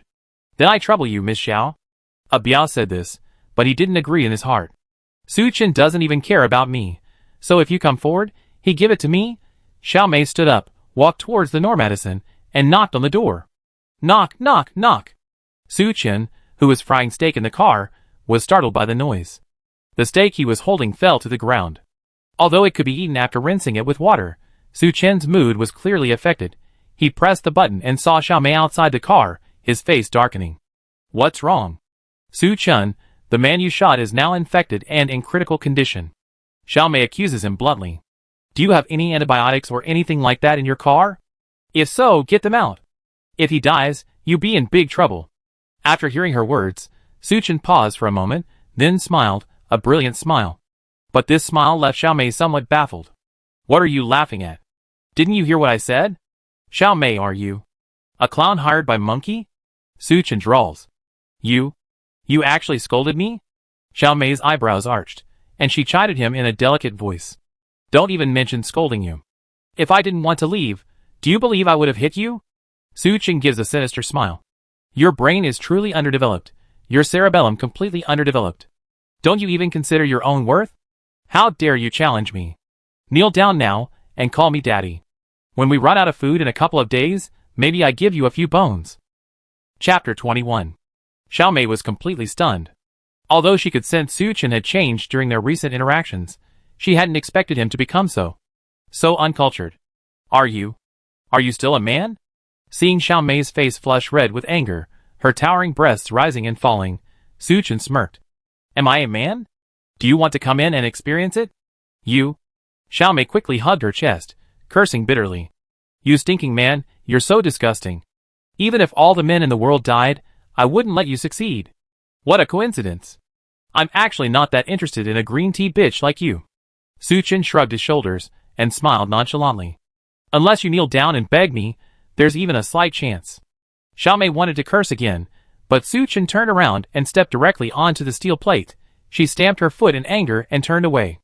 In her previous life, Xiaomei had been a troublemaker, sabotaging the relationship between Su Chen and Lu Linger. She usually looked down on Su Chen and mocked him as a poor wretch. She even dragged Lu Linger away with her after Su Chen went to rescue them, and ended up in danger. Su Chen had long harbored a deep dislike for her. After this barrage of sarcasm, Su Chen felt much better. But he wasn't in a hurry. Zhang Mingyuan, Xiaomei, and the others weren't completely broke yet. When that day came, he would pay Xiaomei back for what she had done to him. Looking at the dusty Xiaomei, everyone knew the situation without her even saying a word. Linger, it's a good thing you left Su Chen early. He's such a jerk. Xiaomei angrily told Lu Linger about their conversation. Biao, Zhang Mingyuan, and the others, though furious that Su Chen had stood by and watched them die, were helpless. As the seconds ticked by, Zhang Hang's breathing grew weaker and weaker. Brother Biao, if this continues, Hangzi will die. A subordinate beside him said anxiously. Biao paced back and forth impatiently. Just as he made up his mind and prepared to go alone, a solitary sound of footsteps suddenly rang out from the entrance. Everyone looked at each other in bewilderment. How could anyone be outside at this critical moment? They hurriedly stood up and spotted a figure lying at the entrance. Looking closely, they realized it was none other than the burly man who had driven away in the commercial vehicle yesterday. However, this man now looked even more miserable than Biao had before. His skin was sunburned and peeling, red as if bleeding, and he was practically dying. A few kind-hearted people tried to reach out to help him, but they were burned by his scorching body heat. What's going on? Manager Deng exclaimed in shock. Hearing his voice, the burly man struggled to open his eyes. Our car, broke down on the road yesterday. Everyone else died from the heat. I struggled. Before he could finish his words, he fainted again. Dr. Wang Yi reached out, felt his breath, and shook his head. He's dead? I guess that was his last gasp. Before anyone could recover from the news of the burly man's death, someone behind him shouted, Brother Biao, this is bad. Hangzi, he's dying. The younger brother in charge of looking after Zhang Hang hurried over. Everyone quickly turned back, and sure enough, Zhang Hang was already dead. 2 people had died right before their eyes in such a short period of time, a profound shock to everyone. Biao was silent for a long time before muttering, let's clean up their bodies first. The weather was so hot, if left unattended, the bodies would rot in half a day. Several of his men found sheets and hastily wrapped the bodies of Zhang Hang and the strong man, temporarily placing them in the utility room. After everything was settled, everyone returned to their original positions to rest. But the air was filled with a sense of despair and bewilderment. Just as Biao was still lost in the grief of losing a good brother, Zhang Mingyuan suddenly approached. The dead cannot be resurrected. Brother Biao, don't be too sad. Biao's heart moved. Normally, Zhang Mingyuan, relying on his family background, bossed him around like a dog. Why was he now hypocritically comforting him, and even calling him Brother Biao? He narrowed his eyes and nodded, thank you, young Master Zhang. Brother Biao, we must consider what to do next. Zhang Mingyuan changed the subject and whispered. Young Master Zhang means. Looking at this situation, the authorities probably won't be able to intervene for a while. Zhang Mingyuan pointed to the crowd nearby. But there are about 100 of us here. How long will the remaining food in the hotel last? We have to find a way to survive, right? Biao fell into deep thought upon hearing this. Zhang Mingyuan's words had indeed reminded him. According to official sources, this high temperature will last at least a week. Even if they hide in the underground parking lot and avoid succumbing to the heat, they still face food shortages. What's young Master Zhang's plan? Why don't Brother Biao come forward and gather all the food and distribute it according to need, so that everyone can survive this disaster safely? Zhang Mingyuan smiled, a sinister glint in his eyes. Biao couldn't help but sneer inwardly. Even if others didn't understand, he certainly understood Zhang Mingyuan's selfish nature. What about distributing food according to need, so that everyone can survive this disaster? Zhang Mingyuan was simply afraid that there wouldn't be enough food and they would starve to death. He also understood why Zhang Mingyuan was suddenly so respectful. He wanted him to act as a thug, but Biao wasn't about to refuse. First, he and his brothers had to survive, too. Second, this heatwave might soon be over, and even then, he still have to rely on the Mingyuan group. Whatever young Master Zhang says, I do. Alright then. Let's go find Manager Deng first. Zhang Mingyuan was overjoyed. Although Biao and his men were strong, they were outnumbered. Even with Zhang Mingyuan and his friends, there were only about a dozen of them. Only by uniting with the hotel staff, led by Manager Deng, could they possibly suppress the crowd. When Zhang Mingyuan approached Manager Deng and explained his purpose, Manager Deng readily agreed. His thinking mirrored Biao's. It was both a matter of survival and a desire to curry favor with Zhang Mingyuan. With the support of Biao and Manager Deng, Zhang Mingyuan suddenly felt brimming with confidence. He had a chair brought over, stood on it, and shouted, "Everyone come here. I have something to say." Everyone was slightly startled, but without further thought, they gathered around. We're in dire straits right now. To survive as long as possible, we must unite. So from now on, everyone needs to hand in their supplies for centralized management and distribution. Chapter 22. Zhang Mingyuan's words immediately caused a commotion. No, why should we hand over all the food? Yes, even if we were to do so, why would it be in your hands? Faced with the crowd's questions, Zhang Mingyuan snorted coldly and said arrogantly, "This was Manager Deng's suggestion. Do you have any objections?"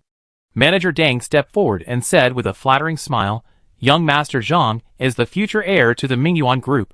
He's the most suitable person to lead us through this difficult time, both in terms of reputation and ability." At the same time, Biao and several of his men, with threatening expressions, clenched their fists. Most of the people were timid and fearful. Seeing this, they could only cooperate obediently and hand over the food to Biao's men. But not everyone was willing. When Biao's men approached a young man wearing glasses, he tightly grasped his backpack, his face flushed. "No, I won't. Who knows if you're using it for general distribution or just embezzling it?" "Young man, don't say anything that's detrimental to unity," Zhang Mingyuan said with a forced smile. Seeing the young man with glasses still refusing to hand over his backpack, he winked at Biao and the others, signaling them to teach him a lesson, to make an example of him. Biao understood and stepped forward, staring at the young man. Being stared at by such a burly man with such a cold gaze, the young man couldn't help but feel a little frightened. But he remained stubborn and refused to hand over the backpack. "What? You still want to hit me?"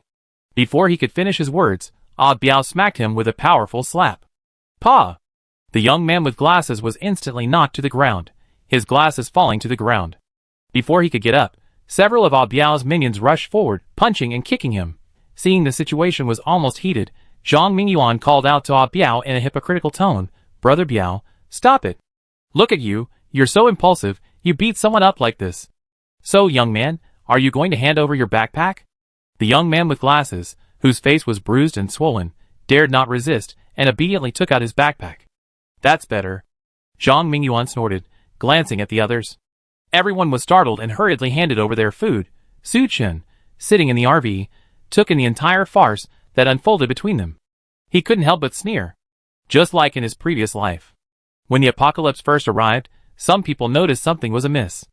They leveraged their power and status to forcibly seize food from others, claiming it as unified distribution. In reality, they pocketed all the food. And these people also survived the longest in the apocalypse, looking at the people handing over their food like lambs to the slaughter. Su Chen's eyes shone with a hint of pity. But that was all. Having experienced the treacherous nature of human nature in the apocalypse, he wouldn't show mercy again. Su Chen crossed his legs, sipping an ice cola as he opened the Elden Ring. Today, he was determined to defeat the first level's boss, on the other side of the underground parking lot. After witnessing the bespectacled young man being severely beaten, Zhang Mingyuan and his team's confiscation work undoubtedly went much more smoothly. In just half an hour, almost everyone's food and water had been collected. Biao had all of this stored in another utility room and assigned 2 men to guard the door 24 hours a day. No one except himself was allowed to approach. After completing all this, Zhang Mingyuan, Biao, Manager Deng, and the others returned to their original positions to rest contentedly. Young Master Zhang, you're our boss now. You must take good care of Linger and me from now on. Xiaomei approached with a flattering expression, speaking in a delicate voice. Now, almost all the supplies were under the control of Zhang Mingyuan and his team. If they wanted to live a better life, they had to cling to Zhang Mingyuan's influence. Xiaomei, being a shrewd person, naturally understood this principle. Yes, I hope young Master Zhang will take good care of us. Even Lu Linger, who still retained some dignity, had to bow to Zhang Mingyuan. We see, Zhang Mingyuan said lazily. If it were any other time, he would have been eager to devour both Xiaomei and Lu Linger. But in this scorching heat, Zhang Mingyuan simply couldn't be bothered to move. Besides, their survival was still uncertain. Thus, his attitude towards the two women became much colder. After Zhang Mingyuan, Biao, and the others collected the food, a rare silence descended upon the underground parking lot. Fearing the heatwave would soon pass, Zhang Mingyuan and his group didn't dare to overdo anything. For the next few days, they did distribute the food evenly per capita. To conserve food, each person's allotment was barely enough to fill them, barely enough to sustain life. However, the situation showed no signs of improvement. Compared to the first 2 days, the temperature outside seemed to have risen several degrees in the following days. The original temperature was already extremely horrific. Even with this level of temperature, every 1 or 2 degree increase was a devastating blow to humanity. In addition to Zhang Hang and the strongman, 4 or 5 more people died in the past 2 days. These were all elderly or children, too frail to withstand the excessive heat, and they died. The rest, exhausted by the lack of food and the heat, lay powerless on the ground. Young Master Zhang, do you have any food? Xiaomei and Lu Linger leaned over to Zhang Mingyuan and whispered. In just a few days, the two women's faces had lost their luster. Couldn't they bathe, and their once fair skin had become covered in dust. The two once beautiful urban beauties now looked grimy and dusty, like beggars. No! Zhang Mingyuan, who had been resting with his eyes closed, opened them, glanced at Xiaomei and Lu Linger, and said bluntly. Thanks to his status as the young master of Mingyuan Group, he hadn't gone hungry these past few days, but Biao's attitude towards him was extremely cold. How could he possibly have food in such a situation? Young Master Zhang, we're both starving. Can you think of a way to ask Brother Biao for something to eat? Xiaomei pleaded pitifully. After this heatwave passes, young Master Zhang, I repay you however you want. Zhang Mingyuan was about to refuse outright, but Xiaomei's last words moved him. It had already been 7 days since the heatwave began. Officially, the high temperatures will last about a week. Maybe the temperature will drop in the next couple of days. Why not take this opportunity to do some favors for Xiaomei and Lu Linger? Thinking of this, Zhang Mingyuan smiled. Okay, then I ask Brother Biao for you. Chapter 23. Zhang Mingyuan stood up and staggered over to Biao. Biao and 2 of his men were tinkering with a pile of parts. Since the power outage, the power supply near Phoenix Mountain had also ceased function. Although everyone could still charge their phones in the car, without a signal, they were no more than toys. Biao dismantled a car radio, hoping to see if he could modify it to receive signals from the outside world. After all, being stuck here forever isn't a solution. Seeing Zhang Mingyuan approach, Biao politely asked, Young Master Zhang, what's going on? It's like this, Brother Biao, Zhang Mingyuan called affectionately. The food we give them every day is simply too little. Xiaomei and Linger can't even get enough to eat. Brother Biao, can you give them more? Hearing this, Biao frowned and said with a half smile, I haven't wronged you these past few days, young Master Zhang, or let you go hungry, have I? Of course not. It's just that they're both women. Before Zhang Mingyuan could finish his words, Biao rudely interrupted him. If young Master Zhang really cares about them, why don't you share some of your food with them? Zhang Mingyuan was speechless. Asking him to give his food to Xiaomei and Lu Linger was absolutely impossible. If you don't want to, young Master Zhang, just shut up. You know, there are so many people starving. Biao said coldly. Hearing the threat in his words, Zhang Mingyuan opened his mouth, but dared not say anything more. He turned away dejectedly. Hey, you thought he was the high and mighty young master? That's right, you don't even consider the time, still thinking about picking up girls. What a gigolo. When there's no food left, I'd be the first to eat him. Biao's minions chatted recklessly, completely unafraid of Zhang Mingyuan overhearing. Zhang Mingyuan was terrified and hurried away. It was then that he fully understood that in the face of the apocalypse, status and position were worthless, only the strongest fists mattered. He wasn't starving because a Biao thought the apocalypse would be over soon. If it hadn't, a Biao wouldn't have cared about him anymore. He might even treat him like food, just like he told those minions. Young Master Zhang, what's wrong? Seeing Zhang Mingyuan return, Xiao Mei and Lu Linger looked at him expectantly. No, get out! Zhang Mingyuan was filled with anger, and he vented it directly on the two women. Huh? The two women were stunned. What's wrong? I done enough to help you too. Are you still asking for more? To tell you the truth, I just wanted to have some fun with you too, a threesome. Do you really think I'm attracted to you? Especially Xiao Mei, I've seen plenty of sluts like you. Only Lu Linger looks a bit more youthful. At this critical juncture, Zhang Mingyuan's inherent viciousness erupted, and he unleashed a barrage of abuse at the two women.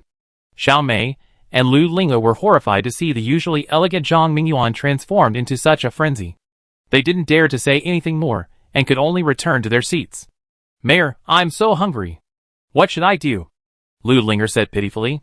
What's your hunger got to do with me? I'm hungry too. Aren't you Shui Ling? Why don't you use your pretty face to get something to eat? Xiao Mei said unhappily. After being scolded by Zhang Mingyuan, she felt incredibly upset. What made her even more upset was that Zhang Mingyuan called her a slut, and then praised Lu Linger. How could she swallow the jealousy of a woman? Mayor, you. Lu Linger hadn't expected Xiao Mei to turn so violently so. She was slightly startled, then lashed out bluntly. If it weren't for you, how would I be trapped here? After all, it's all because of your vanity. In fact, many girls are like Lu Linger, usually gentle and indifferent. But that's only in front of men. When it comes to private arguments with other women, their fighting power is no less impressive. I'm vain? Xiao Mei's eyes widened, and she sneered. You say that as if you aren't vain. If you weren't, why did you break up with Su Qin? Don't say I instigated you. If you were truly a White Lotus, how could you dislike Su Qin? Hee, when I introduced you to young Master Zhang, you didn't refuse. In this difficult situation, the once affectionate sisters revealed their true colors. If the weather hadn't been so scorching, I'm afraid the two women would have started a fight. Humph. After a few words of verbal abuse, the two women turned their backs on each other, ignoring each other. After a while, Xiao Mei was truly overwhelmed with hunger. She rolled her eyes, and slid closer to Lu Linger. Linger, I was impulsive just now. I'm so sorry. Lu Linger hadn't wanted to pay her any attention, but seeing her pitiful expression, she softened her heart. I'm sorry, I shouldn't have argued with you.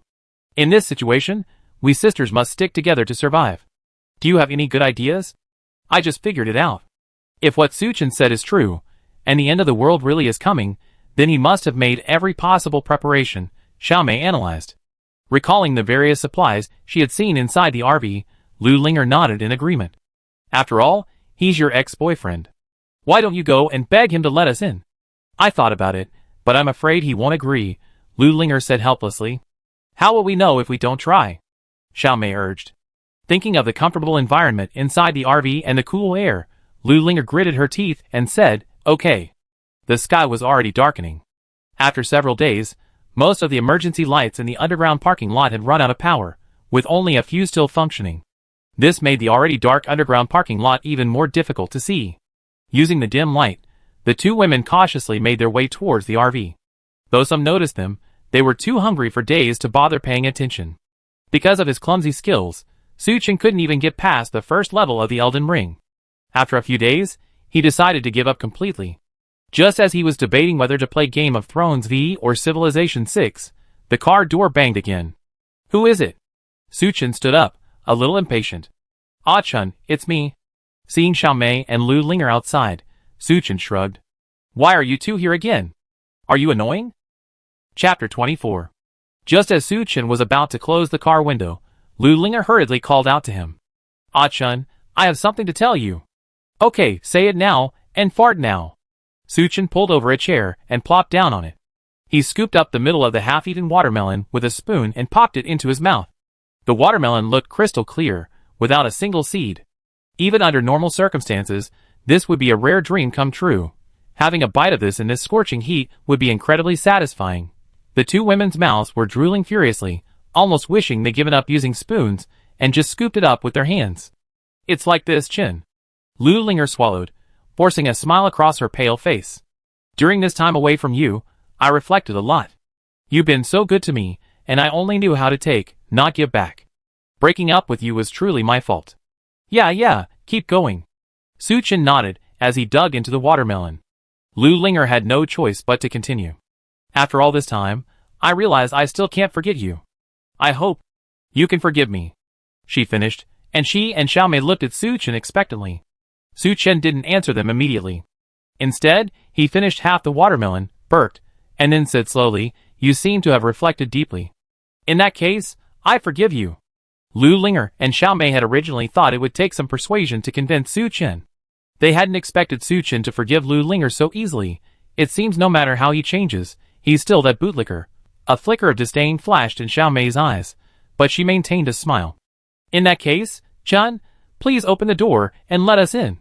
But Suchin just sat there, showing no intention of opening the door. "Why should I open the door?"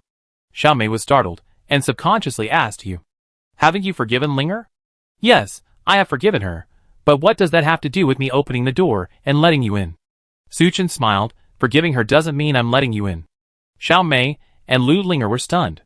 The infamous Tang Yo inequality, so ironic, was actually being used by Suchin on them. "If you're free, I'm going to go play games," Suchin said with a playful smile. "Don't, Aiken, I know you still hold a grudge against me. I was wrong. I apologize. I'd do anything to calm you down." Lu Linger, grasping at straws, desperately explained to Suchin. "No, you don't know you're wrong." Suchin shook his head and said calmly, "You just don't want to die here." Having Suchin reveal her true feelings, Lu Linger's face paled instantly. "No, that's not the case. If you're alright, I need to rest." Suchin said this, pressed the button, and the steel plate slowly rose again. After enduring the baptism of Doomsday, Suchin's heart had become incredibly resilient. After conversing with Lu Linger and Xiaomei, not only was his heart completely unmoved, but he even felt a little like laughing. Do they really have no sense of camaraderie and still think of themselves as bootlickers? But then again, Suchin hasn't had sex in ages since leaving the Magic City, which has been tough on his younger brother. There's a saying that abstaining from sex for 1 day accumulates virtue. Abstaining from sex for 2 days accumulates virtue. However, what if he could let them in and experience the joy of having 2 wives? The moment this thought occurred to him, Suchin rejected it outright. Despite the pitiful look of the 2 women now, no one knows what would happen if they were allowed in. What if they each took a knife and killed him while he was asleep? For the sake of his own life, Suchin gave up the idea of letting them in. After all, you only have 1 life, but women have countless. Suchin suddenly thought of Lin Ying, with whom he had previously been close. After interacting with her, he felt she was a good girl. He should have taken her away from the Magic City, and let her do whatever he wanted. Just as he was lost in thought, the car radio suddenly began to rustle. When Suchin had asked Zhang Qi to modify the Normedicine, he had specifically instructed him to add a satellite receiver specifically for receiving satellite signals. This was why, during the power outage, Zhang Mingyuan and the others had no signal on their phones, while Suchin was still able to watch Douyin. But for the past few days, Suchin hadn't received any signal. He was still dazed when the radio suddenly started blaring. "Dear residents, this place has entered a disaster period. On behalf of the authorities, I hereby announce that from now on, all residents are requested to make every effort to rescue themselves." Suchin was in an underground parking lot, and the high temperature made the satellite signal unstable. The sound from the radio was intermittent, but Suchin still understood. The authorities were telling people, via satellite, to try to save themselves. This only meant one thing. In the face of such terrifying heat, the authorities were powerless. Suchin wasn't particularly surprised. After all, he had experienced it once before in his previous life. While the authorities were prepared for natural disasters, war, and other emergencies, no one had anticipated such horrific heat. Furthermore, this heat wave had come so quickly and fiercely, leaving no time for reaction. With over 1 billion people in the country, the authorities simply couldn't manage it all. They could only ask people to save themselves, but this also meant that social order had completely collapsed. Suchin glanced at the radio with mixed feelings, a mixture of relief and dread. If he hadn't purchased this Nomedicine, with its nearly unlimited storage space, even if he had traveled back in time, he wouldn't have been much better off than the people outside. He picked up his ice cola and took a hearty sip, feeling the refreshing breeze, and a sense of peace settled in his heart. No matter what, I must survive in this apocalypse. "Linger, why couldn't you seize the opportunity?" Xiaomei said angrily. Is it me who couldn't seize it? It was Suchin. He was so cruel. Lu Linger defended herself, but her heart was filled with sorrow. She could sense that Suchin no longer had any feelings for her. Without Suchin, how much longer could she survive in this situation? Xiao Mei was about to complain a bit more, but after thinking it over, she changed the subject. Forget it, let's come back and beg him later. Maybe he changed his mind. Although Lu Linger didn't hold out hope, she nodded. When the two women returned to their original positions, they were surprised to find that the people who had been scattered had gathered together. Chapter 25. Dr. Wang, what happened? Xiao Mei pulled Wang Yi, who was in the crowd, curiously asking. It's Miss Xiao. Wang Yi greeted Xiao Mei with a smile and explained. Brother Biao just assembled a radio and happened to receive an official signal. What? Hearing this, Xiao Mei and Lu Linger were also excited. Since being trapped here, they hadn't received any official news in a long time. If the official announcement said the high temperature was about to pass or that a rescue was in progress, then they would be saved. When the two women squeezed closer, they just happened to hear the last sentence of the broadcast. Residents, please make every effort to save yourselves. Everyone present was stunned by these words. The authorities hadn't issued any warnings about the high temperatures, nor any rescue plans. They were simply told to fend for themselves. They were all adults, so they naturally understood that the authorities' statement was a sign of powerlessness. If even the authorities couldn't do anything, what were ordinary people like them supposed to do? For a moment, deep despair crossed everyone's faces. Only Ah Biao, who was guarding the radio, had a fierce look in his eyes. Though extremely disappointed, they still had to survive. And dejectedly, they returned to their seats. The next morning, when everyone gathered at Ah Biao's and the others' location to collect their food as usual, they saw that Ah Biao and the others had no intention of getting up. Brother Biao, what does this mean? Wang Yi stepped forward, smiling ingratiatingly. You all heard yesterday's broadcast. Ah Biao said lazily, the authorities told us to work hard to save ourselves. But there are over 100 of us here, and with this little food, we won't last long. So I declare, from today on, anyone who wants to get food will have to work hard. This statement caused a stir among the crowd, and someone couldn't help but ask, how do we work hard? It's simple. Go out and search for supplies. Ah Biao pointed outside the parking lot and grinned. Everyone was immediately in an uproar. Going out to search for supplies in this heat is like seeking death. Hey, why aren't you going? That's right. The food you have is all ours. That's right. You're being too overbearing. Faced with the outraged crowd, Ah Biao didn't panic, but instead sneered. Most of the food was distributed to you by the hotel. It's only right for me to take it back on behalf of Manager Deng, right? Manager Deng nodded at the right moment. He also realized that, given the current situation, surviving the heat wave and obtaining rescue in a short period of time was practically impossible. It would be better to rely on Ah Biao and keep the food firmly in their own hands. We're in numbers, don't waste time talking to them, just get to work. Yes, take the food back. Someone incited the crowd, and they immediately rushed forward, ready to seize the food, but Ah Biao had anticipated this scenario. Not only had he reached a cooperation agreement with the hotel staff, led by Manager Deng, but he had also distributed weapons to himself and his men in advance. Not to mention that in recent days, Ah Biao had managed the food, ensuring that his men hadn't gone hungry. So, although they were outnumbered, they were still at a disadvantage. The opposing group, on the other hand, had been starving for days, their limbs weak, and they were unorganized. They were no match for the well-trained Ah Biao and his men. In a matter of moments, more than a dozen men were battered, bloodied, and lying on the ground, wailing. The remaining people dared not advance. Seeing this, Ah Biao stepped forward with a fierce look on his face, raised his tool, and smashed it hard against one of the men on the ground. Bang! With a muffled thud, the man died without a single scream. If you dare mess around again, this will be your fate, Ah Biao said fiercely. After all, the people present were just ordinary people who had never even killed a chicken. They had never seen a ruthless man like Ah Biao, killing people right in front of their eyes. Fear filled their faces, and they retreated. That's more like it. Seeing everyone was impressed, Ah Biao nodded with satisfaction. Remember what I said? From today on, if you want to eat, go out and work, forage for supplies, or you starve. No one dared to confront Ah Biao again, so they went back to rest with gloomy faces. Ah Biao also tossed the body of the man who had been beaten to death into the utility room. Only the remaining blood on the ground, and the pungent smell of blood in the air reminded everyone of what had just happened. After everything calmed down again, Zhang Mingyuan cautiously approached Ah Biao and the others. Brother Biao. Ah Biao looked up at Zhang Mingyuan and nodded slightly in response. Do you think I don't need to go out and forage for supplies like everyone else? Why not? Zhang Mingyuan's smile froze. Brother Biao, collect all their food, but it was my idea. Ah Biao sneered and said bluntly, so what? I have the final say now. I've been letting you eat and drink for free for so long, it's time you got some work. Zhang Mingyuan had never expected Ah Biao to turn against him so quickly. Although he was furious, he dared not lash out. He swallowed his anger and said, Brother Biao, I treat you like a half-brother. Please take care of me. When this disaster is over, I make sure my dad repays you. By then, 1,000,000 or 800,000 won't be a big deal. Giving you shares in Mingyuan Group wouldn't be a problem. After hearing Zhang Mingyuan's words, Ah Biao's face was filled with sarcasm. Young Master Zhang, you truly flatter me. When you were flirting with girls in the bar and had me waiting outside, why didn't you consider that I was your brother? When you were treating me like a lackey, why didn't you consider that I was your brother? When you had a conflict with someone else and I took the blame for you, why didn't you consider that I was your brother?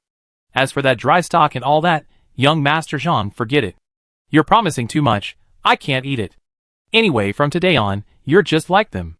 Get out of here. Ah Biao had been around Zhang Mingyuan for so long, he naturally knew what kind of person he was. If the heatwave ended and social order returned to normal, he would definitely not let Zhang Mingyuan go after he got out. He wasn't going to kill Zhang Mingyuan now, he was just keeping him around because he had some use for him. Zhang Mingyuan's face turned incredibly pale. He didn't dare linger any longer, and simply turned and left. When this disaster is over, I definitely make you pay. Zhang Mingyuan returned to his seat, swearing silently in his heart. At this moment, he suddenly saw the RV not far away, and suddenly had an idea. Chapter 26. While no one was paying attention, Zhang Mingyuan tiptoed to the RV and knocked on the door. Brother Su Chen, Brother Su Chen. Inside the RV, Su Chen, well-fed and ready to drift off to sleep in the air-conditioned comfort, suddenly heard another knock on the door, and he felt a little annoyed. Who is it? It's me, Zhang Mingyuan. Hearing Zhang Mingyuan's voice, Su Chen was only slightly taken aback, but not terribly surprised. This morning, Su Chen witnessed the entire Imperial City piqué between Ah Biao and the others. He clutched a bag of potato chips, watching with rapt interest. With the official declaration of inaction, strong and ruthless desperados like Ah Biao instantly took control of the situation. They relied on their power and influence to rob other survivors of their supplies, yet they lived comfortably in the apocalypse. This also indirectly proves that in the apocalypse, only ruthlessness and ruthlessness can survive. Ah Biao stopped distributing food, and the temperature outside was scorching. If Zhang Mingyuan didn't want to starve, he had no choice but to come to him for help. Isn't this young Master Zhang? I haven't seen you for a few days. Why are you so down? Su Chen spoke sarcastically, refusing even to lower the steel plate on the window, instead communicating with Zhang Mingyuan via intercom. Brother Su, you don't know how much of a jerk that Ah Biao is. Zhang Mingyuan's previous disdain for Su Chen changed, and he became humble. He poured out his grievances to Su Chen, detailing Ah Biao's actions in detail. Alright, I don't have time for your nagging. What's the matter? Su Chen interrupted Zhang Mingyuan impatiently. It's like this. I haven't had a full meal in days. Do you have any food? Zhang Mingyuan said cautiously. No, young Master Zhang, are you out of your mind? Su Chen couldn't help but laugh. If I'm not mistaken, you called Ah Biao over from out of town to kill me, right? And now you have the nerve to ask me for food? Zhang Mingyuan's face flickered with embarrassment. Su Chen was absolutely right. If he hadn't called Ah Biao over specifically to teach Su Chen a lesson, how could he have ended up like this? Brother Su, I apologize for what happened earlier. As for the food in your car, I won't eat it for free. I give you money. Zhang Mingyuan said, pulling a thick stack of bills from his pocket, at least 10 or 20,000. How about I trade these for 10 packs of instant noodles? Young Master Zhang, you're really overthinking it. If 10 packs doesn't work, then 8 or 5 will do.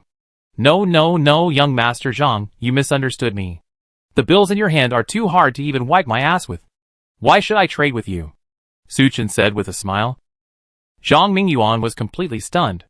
On a normal day, the bills in his hand could buy a truckload, enough to eat until he vomited, but at this moment, he couldn't even get a pack of instant noodles from Su Chen. How ironic, but he still didn't want to leave. His stomach was growling with hunger, the hunger burning fiercely. Zhang Mingyuan gritted his teeth and pleaded, "Brother Su, I own 15% of Mingyuan Group. If you agree to provide me with 2 weeks' worth of supplies, I sign and transfer the shares to you. The total value of Mingyuan Group is tens of billions. A 15% stake is worth at least several billion. This is a colossal fortune." But even so, Su Chen remained resolute. "Your proposal is excellent, but I refuse." Zhang Mingyuan suddenly became anxious. "Why would you refuse? This is worth billions. Aren't you tempted? Even though this heat wave has lasted for so long, it will eventually pass. Just promise me that once the heat wave passes, you'll be financially free." In the car, a hint of irony played at the corners of Su Chen's mouth. Let's not even talk about whether the contract is valid in this situation. Even if it were, Su Chen wouldn't agree. It's simple. In the apocalypse, this so-called wealth is nothing more than a pile of waste paper. As Su Chen had said, it was even too hard to wipe his ass with. If Su Chen hadn't traveled through time and knew this apocalyptic disaster wouldn't end, he might have actually agreed to the exchange based on Zhang Mingyuan's words. What a pity, he stretched, not wanting to waste any more time talking to young Master Zhang, and flipped a switch inside the car. With the switch, the entire RV entered soundproof mode. No matter how noisy the outside world, unless there was an emergency and the system automatically sounded the alarm, the interior would be extremely quiet. "Brother Su, Brother Su." Zhang Mingyuan called out a few more times, but when Su Chen didn't respond, he realized that Su Chen had rejected his request. "You bastard, you loser, under normal circumstances, someone like you wouldn't even be worthy of speaking to me." Helpless, Zhang Mingyuan turned and left, secretly cursing Su Chen in his heart. He had just returned to his seat when a friend approached him. "Young Master Zhang. What's wrong?" Zhang Mingyuan asked weakly. On normal days, with his family background, Zhang Mingyuan could still care for these cronies. But now, it was the end of the world, and he was already struggling to take care of himself. So how could he have the time to care for Yangzhen and the others? That Biao is so cruel. Young Master Zhang always took such good care of him, and now he's turned his back on him. The young man named Yangzhen said indignantly. While his words struck a chord with Zhang Mingyuan, they were of little use. "Why are you saying all this? Do you have any food?" "I'm starving," Zhang Mingyuan asked impatiently. "Food? I don't have any." Yangzhen shook his head and said seriously, "We're all in a difficult situation right now. Young Master Zhang, we need to find a way to unite." His words did serve as a wake-up call for Zhang Mingyuan. That's right. Without Biao's care, Zhang Mingyuan would face immense difficulties in his current environment. He had to unite with Yangzhen and the others and find a way to save himself. "What's your idea? If we want to survive, we have to go out and search for supplies. How about young Master Zhang come and join us?" "Okay." Zhang Mingyuan agreed without hesitation. He stood up and followed Yangzhen to a corner. But to Zhang Mingyuan's surprise, besides Yangzhen's cronies, there were also Xiao Mei and Lu Linger. Zhang Mingyuan had just scolded Xiao Mei and Lu Linger, and the three of them meeting again was somewhat awkward. In fact, Xiao Mei and Lu Linger's association with Yangzhen was a helpless move. Chapter 27. After Biao revealed his ferocious side, the remaining survivors felt threatened. To protect themselves, they formed groups, large and small. Some of these groups ranged from 10 to 20 people to as many as 8 or 9. Xiao Mei, Lu Linger, Yangzhen, and the others wanted to join, but no one agreed. Don't be fooled by the two women's attractive looks and the men's attention span. Yangzhen and the others came from wealthy families and had ample funds. But this was of no use. After all, this was a doomsday survival situation. They were all frail and powerless. Having them join the group would only hinder the team. Although there were other elderly, weak, and disabled people, they all had families and would naturally be taken care of. Finally, the despised Xiao Mei, Lu Linger, Yangzhen, and the others came together. With young Master Zhang joining us, our chances of survival will surely increase. Yangzhen, unaware of the shady dealings between Zhang Mingyuan, Lu Linger, and Xiao Mei, spoke with a beaming smile. What exactly are your plans?" Zhang Mingyuan coughed lightly and asked. "We heard about the others' plans. There's a convenience store about 2 or 3 kilometers from the Green Forest Hotel. They plan to wait until nightfall, leave the parking lot, and head to the convenience store to search for supplies," Xiao Mei volunteered. Although Zhang Mingyuan had previously humiliated them, they were now on the same side, so there was no need for anyone to disdain the other. "That's a good idea." Zhang Mingyuan's eyes lit up. Unlike hotels, the items sold in convenience stores are more durable. Even in the heat, it won't rot or spoil after such a long time. But we have to act quickly, after all, so many people have their eyes on this convenience store. Yangjin said nervously. No matter how much supplies the convenience store has, it can't withstand the looting of more than a dozen gangs. Then wait until the temperature drops tonight, and we be ready to go. Zhang Mingyuan nodded. They stopped talking and went back to rest and recharge their batteries. Meanwhile, on Ah Biao's side, after falling out with everyone, he took a few of his men and pushed the cars that had run out of gas to the storage room where the supplies were stored. He used these cars to form a simple defensive barrier. He and his brothers lived in the center. Brother Biao, Brother Biao. Ah Biao was lying in his car, enjoying the air conditioning, dozing off when someone knocked on the door. When he had confiscated the supplies earlier, Ah Biao had not only taken everyone's food and drinking water, but also all the gas in the cars. Now, in the entire underground area, only the business car he was in had air conditioning. Ah Biao opened his eyes impatiently and saw it was Manager Deng calling him. He opened the car door and let Manager Deng in to enjoy the air conditioning. Manager Deng, what's going on? Coming from the sound like heat outside to the air-conditioned car, Manager Deng shuddered at first, then nearly cried out in relief. It's like this, Brother Biao. Manager Deng pointed at the crowd outside and explained, I just heard they're planning to go to the convenience store outside to scavenge for supplies. Isn't that good news? What's the matter? Ah Biao smiled nonchalantly. If these people find food outside, they never hand it over.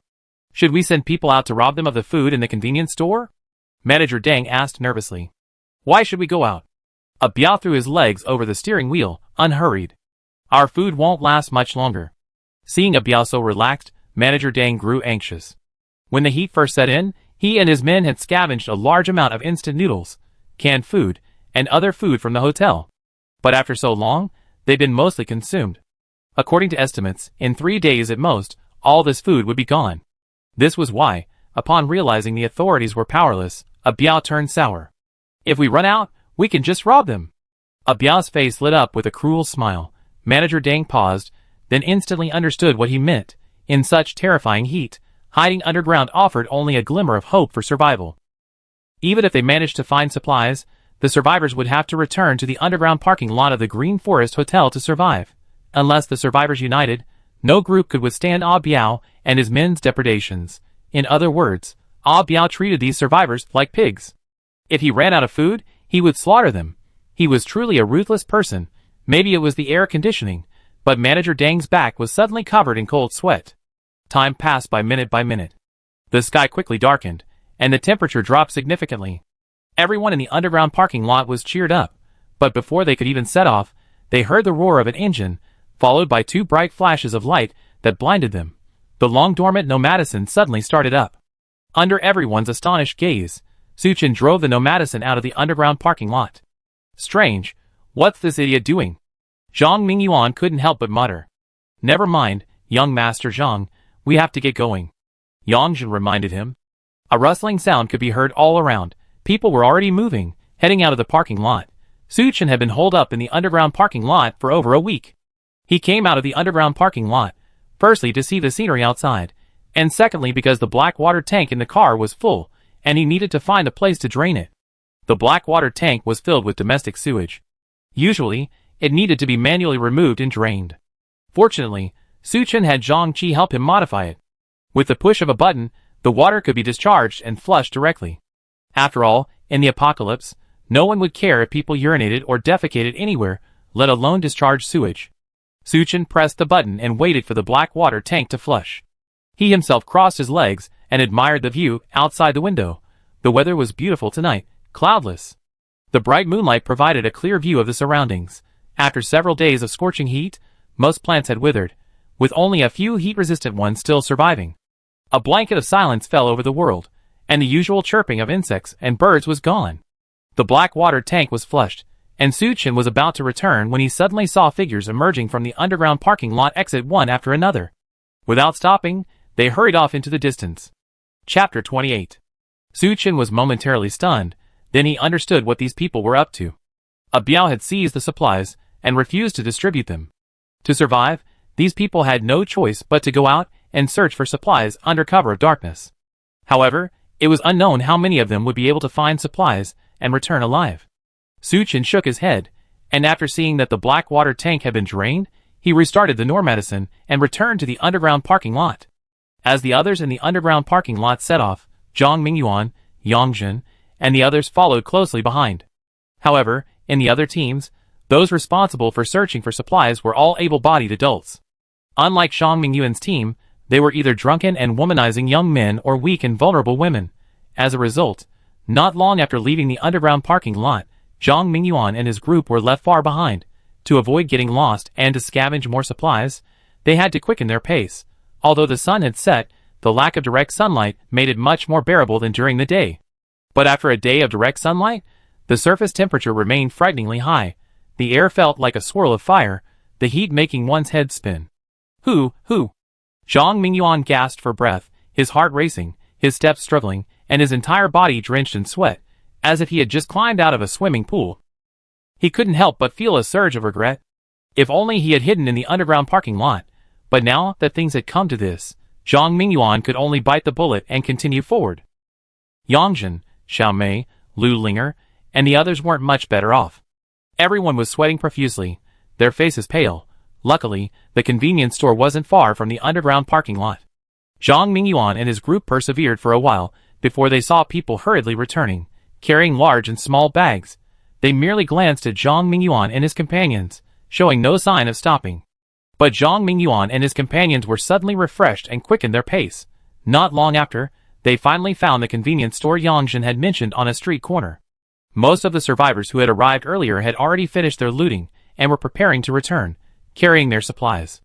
They rushed into the convenience store, but upon entering, they were stunned.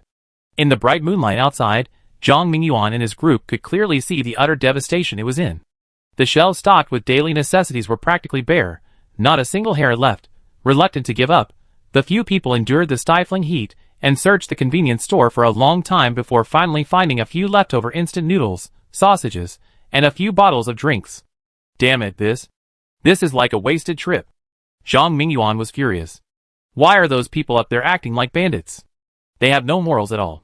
At least leave some more supplies. This little stuff isn't even enough to fill a gap. Something's better than nothing, young Master Zhang. Let's go back. Yangjun stuffed the supplies he found into his backpack. In the scorching heat, every second spent inside felt like endless torture. The group retraced their steps, heading towards the underground parking lot. However, halfway through the journey, there was a sudden thud as a young man in the group collapsed to the ground. Li Luanyu, how are you? Yangjun, startled, quickly turned around and helped him to his feet. His eyes were closed, his lips were pale, and his breathing was weak. Li Luan came from a wealthy family and had been pampered. He hadn't eaten enough in recent days, leaving him extremely weak. After enduring such scorching temperatures tonight, and traveling such a long distance, it was natural that his body would be exhausted. Water, I need water. Hearing Li Luan's mumbling, Yangjun quickly took off his backpack and was about to take out something to drink. But just then, Zhang Mingyuan suddenly grabbed his hand and shook his head. Young Master Zhang, what are you doing? Yangjun was puzzled. His condition is so serious. Even if you give him water, he won't survive without medicine. Zhang Mingyuan glanced at Li Luan lying on the ground and said coldly, instead of wasting the water, why not keep it for us? Young Master Zhang, he's our friend. Yangjun was startled and tried to persuade him. Friend? Zhang Mingyuan sneered and released his hand. Okay, if you really consider him a friend, carry him back later. This? Yangjun's face hesitated. Although he hadn't fainted, his physical condition wasn't much better than Li Luan's. If he were left alone to carry Li Luan back, he'd probably faint too. But when Yangjun turned his gaze to the others, they all turned their heads away, avoiding his gaze. The meaning was simple.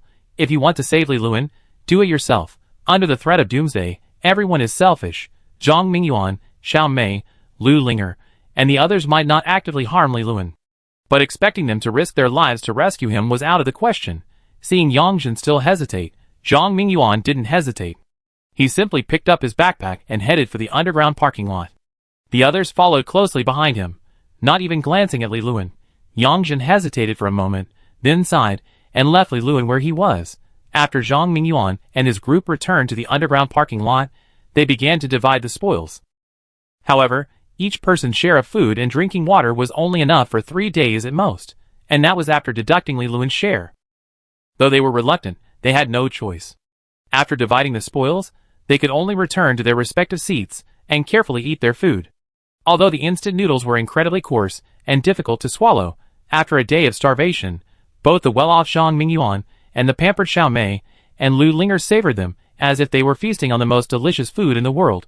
But even so, a packet of instant noodles and a sausage couldn't completely alleviate their hunger. They simply didn't dare finish the remaining food, desperate to survive. Linger, what do you think that Su Chen is doing in the RV right now? Xiao Mei leaned against the wall, sipping mineral water, her gaze filled with greed and envy at Normadison. I don't know, but he's definitely living better than us. Lu Linger shook her head, her regret numb. No, if there's no way out, I'm going to go find Su Chen. Xiao Mei suddenly made up her mind and said seriously. Will it be any use if you go after him?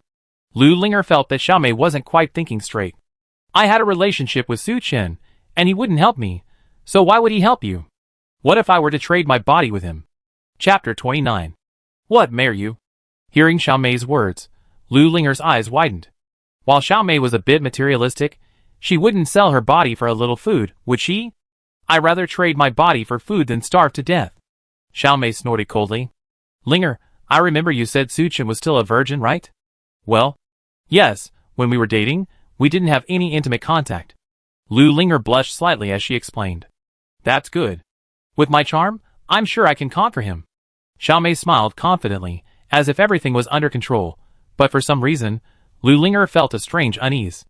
I couldn't tell if it was because she was worried Su Chen would be manipulated by Xiao Mei, or because she was jealous of Xiao Mei's ability to exchange food.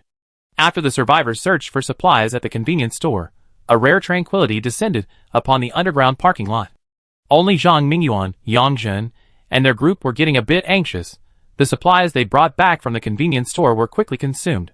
Yang Zhen, do you know of any other convenience stores nearby? Zhang Mingyuan, suppressing his burning hunger, looked at Yang Zhen. Young Master Zhang, I don't know. If there were one, the others would have already gone looking for it. Yang Zhen said with a wry smile. Phoenix Mountain is a scenic spot, and most people who come here are tourists. Within several kilometers, there's only one convenience store, nothing else. If that doesn't work, should we go get money and buy from others? Zhang Mingyuan muttered to himself. If we could buy it, we would have gone long ago. Yang Zhen sighed helplessly. Forget about buying it with money. Even if Xiao Mei shamelessly used her beauty to seduce the other survivors, it would be useless. No one is stupid. With such a terrifying heat that showed no sign of letting up, who would trade precious supplies for worthless money? How about we go robbing? Yang Zhen suggested. Rob, you idiot. Who do you think you can beat? Zhang Mingyuan said angrily. Despite their youth, they were all weak. Some even risked their lives just searching for supplies. How could they compete with the strong young men in other teams? Just then, a delicate voice rang out. Young Master Zhang, we may not be able to beat others, but we can definitely beat Su Chen. Zhang Mingyuan frowned and turned to see Xiao Mei and Lu Linger approaching. What do you mean? I plan to seduce Su Chen. If he falls for my trick, I open the car door and let you in. A sinister smile graced Xiao Mei's still attractive face. He's alone, and with so many of us, wouldn't it be easy to subdue him? Are you so sure he opened the car door and let you in? Zhang Mingyuan asked doubtfully. Previously, no matter how much they threatened or cajoled him, Su Chen had refused to open the car door. Could he be seduced by Xiao Mei? You don't know this. Su Chen is still a virgin. I only need a little effort to take him down. Looking at Xiao Mei, who, though a little disheveled, still exuded a charming demeanor, Zhang Mingyuan couldn't help but believe it. Even though he'd been with countless women, he'd been tempted to seduce Xiao Mei before. Su Chen, a pure virgin, was no match for Xiao Mei. I was rude earlier. I apologize. So that Xiao Mei could help him get into the RV, Zhang Mingyuan made a rare apology to Xiao Mei. Mr. Zhang, you're being polite. Just wait until the heat subsides, and don't forgive me. After all, Xiao Mei still believed the heat would eventually pass. If she could help Zhang Mingyuan in this difficult situation, maybe she'd have a chance to marry into the Zhang family once she got out. Sure. Zhang Mingyuan laughed and nodded, but a hint of disdain flashed in his eyes. If that day ever came, with his family background, how could he possibly marry a flirtatious woman like Xiao Mei? Beside him, Lu Linger bit her lip, a hint of inexplicable worry lingering in her beautiful eyes. After some discussion, Zhang Mingyuan, Xiao Mei, and the others decided to wait until nightfall before taking action. Firstly, most of the survivors were resting, so no one would come to ruin their plans. Secondly, men's desires were strongest at night. As time passed, the sky gradually darkened. Zhang Mingyuan, Xiao Mei, and the others exchanged glances, then began their action. Their plan was simple: have Xiao Mei approach the RV to seduce Su Chen. If all went well, the moment Su Chen opened the door, Zhang Mingyuan and the others would rush forward and seize control of the RV. If all went wrong, Xiao Mei would sacrifice her virility. Wait until Su Chen was exhausted, then secretly open the door. After everything was ready, Xiao Mei gathered herself and knocked on the Normadison's door. Buzz buzz buzz. Accompanied by a soft motor sound, the steel plate shielding the window slowly slid down, revealing the interior of the RV. Su Chen looked like he'd just gotten out of the shower, still steaming, and wiping his short hair with a towel. Not to mention Xiao Mei, even Zhang Mingyuan and the others in the shadows were stunned. You have to remember that the high temperatures had lasted so long, and the mountain had no water or electricity. To survive, the survivors couldn't even bear to wash their faces, let alone shower. Su Chen, this guy, is being too extravagant. No, we must trick the car door open and get this guy out. Zhang Mingyuan, Xiao Mei, and the others vowed silently. Chen, how have you been these past few days? Xiao Mei tossed her long hair and asked in a faintly charming tone. Tonight, in order to seduce Su Chen, she had wasted an entire bottle of drinking water and washed her face thoroughly. This had the others heartbroken. But to win Su Chen over, this was essential. Not bad, isn't it? Watch a movie every day, enjoy the air conditioning, and have a steak and a glass of wine whenever I want. I'm not like you guys, comfortable and free outside every day, Su Chen said with a half smile. At this, Xiao Mei and the others couldn't help but curse inwardly. Versailles.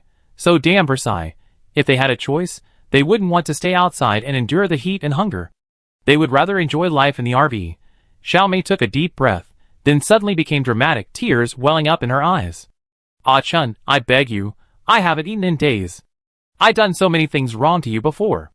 It was all my fault. Please forgive me and give me some food. As long as you can provide me with food, I'm willing to sleep with you. Chapter 30. To be honest, Xiao Mei is quite stunning. Such a sexy beauty, tearfully begging you, offering to trade herself for food. Who could resist? Su Chen seemed unable to resist. He looked Xiao Mei up and down, and said frivolously, "You don't look as pretty as before?" Xiao Mei was startled, then immediately understood what Su Chen meant. She'd been fooled. She secretly rejoiced, but on the surface, she put on a coy expression. I haven't eaten well lately, so I must be looking a bit off. As long as Brother Chen feeds me, I definitely look better. Okay, then, how do you want to exchange? Brother Chen, give me a month's worth of food, and I'd be at your service for a month. Xiao Mei thought her offer was quite good. After all, she was as beautiful as a flower. Exchanging a month's worth of food was definitely worth it, but Su Chen laughed sarcastically after hearing this. A few days ago, Zhang Mingyuan approached me, offering to trade Mingyuan Group shares for a month's supply, but I refused. Do you think you're so precious? Xiao Mei was both shocked and furious. She was shocked that Zhang Mingyuan offered Mingyuan Group shares in exchange for supplies, but Su Chen refused. She was furious that Su Chen's words were so harsh, but she could only swallow her anger, not daring to lose her temper. She rolled her eyes and said, How about this, Brother Chen? Let me live in the RV. As long as you provide me with food and shelter, I do whatever you say. Well, that's not bad. Su Chen paused for a moment, then smiled. But before you come in, there's one thing I need to do. What's the matter? Xiao Mei felt a faint excitement and subconsciously glanced to the side. However, due to the dim light, she didn't see Zhang Mingyuan and the others. Kneel down. Huh? Xiao Mei was stunned again. She hadn't expected Su Chen to make such a request. A few days ago, I told you I wouldn't give you any food unless you kneel down and beg me.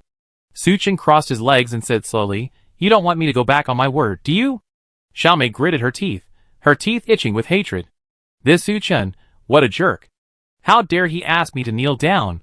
Who does he think he is? Even if Zhang Mingyuan was interested in her, he should have been polite. Just as Xiao Mei was furious, Zhang Mingyuan suddenly appeared from the shadows beside her like a ghost. He nodded vigorously at Xiao Mei, signaling her to agree. Xiao Mei felt helpless, and could only bite her red lips as she reluctantly knelt on the ground. Please, give me some food. Oh, you're so sweet. Su Chen's eyes narrowed in beauty, but then a look of hesitation appeared on his face. But I'm a bit traditional. We're not married, not even boyfriend and girlfriend.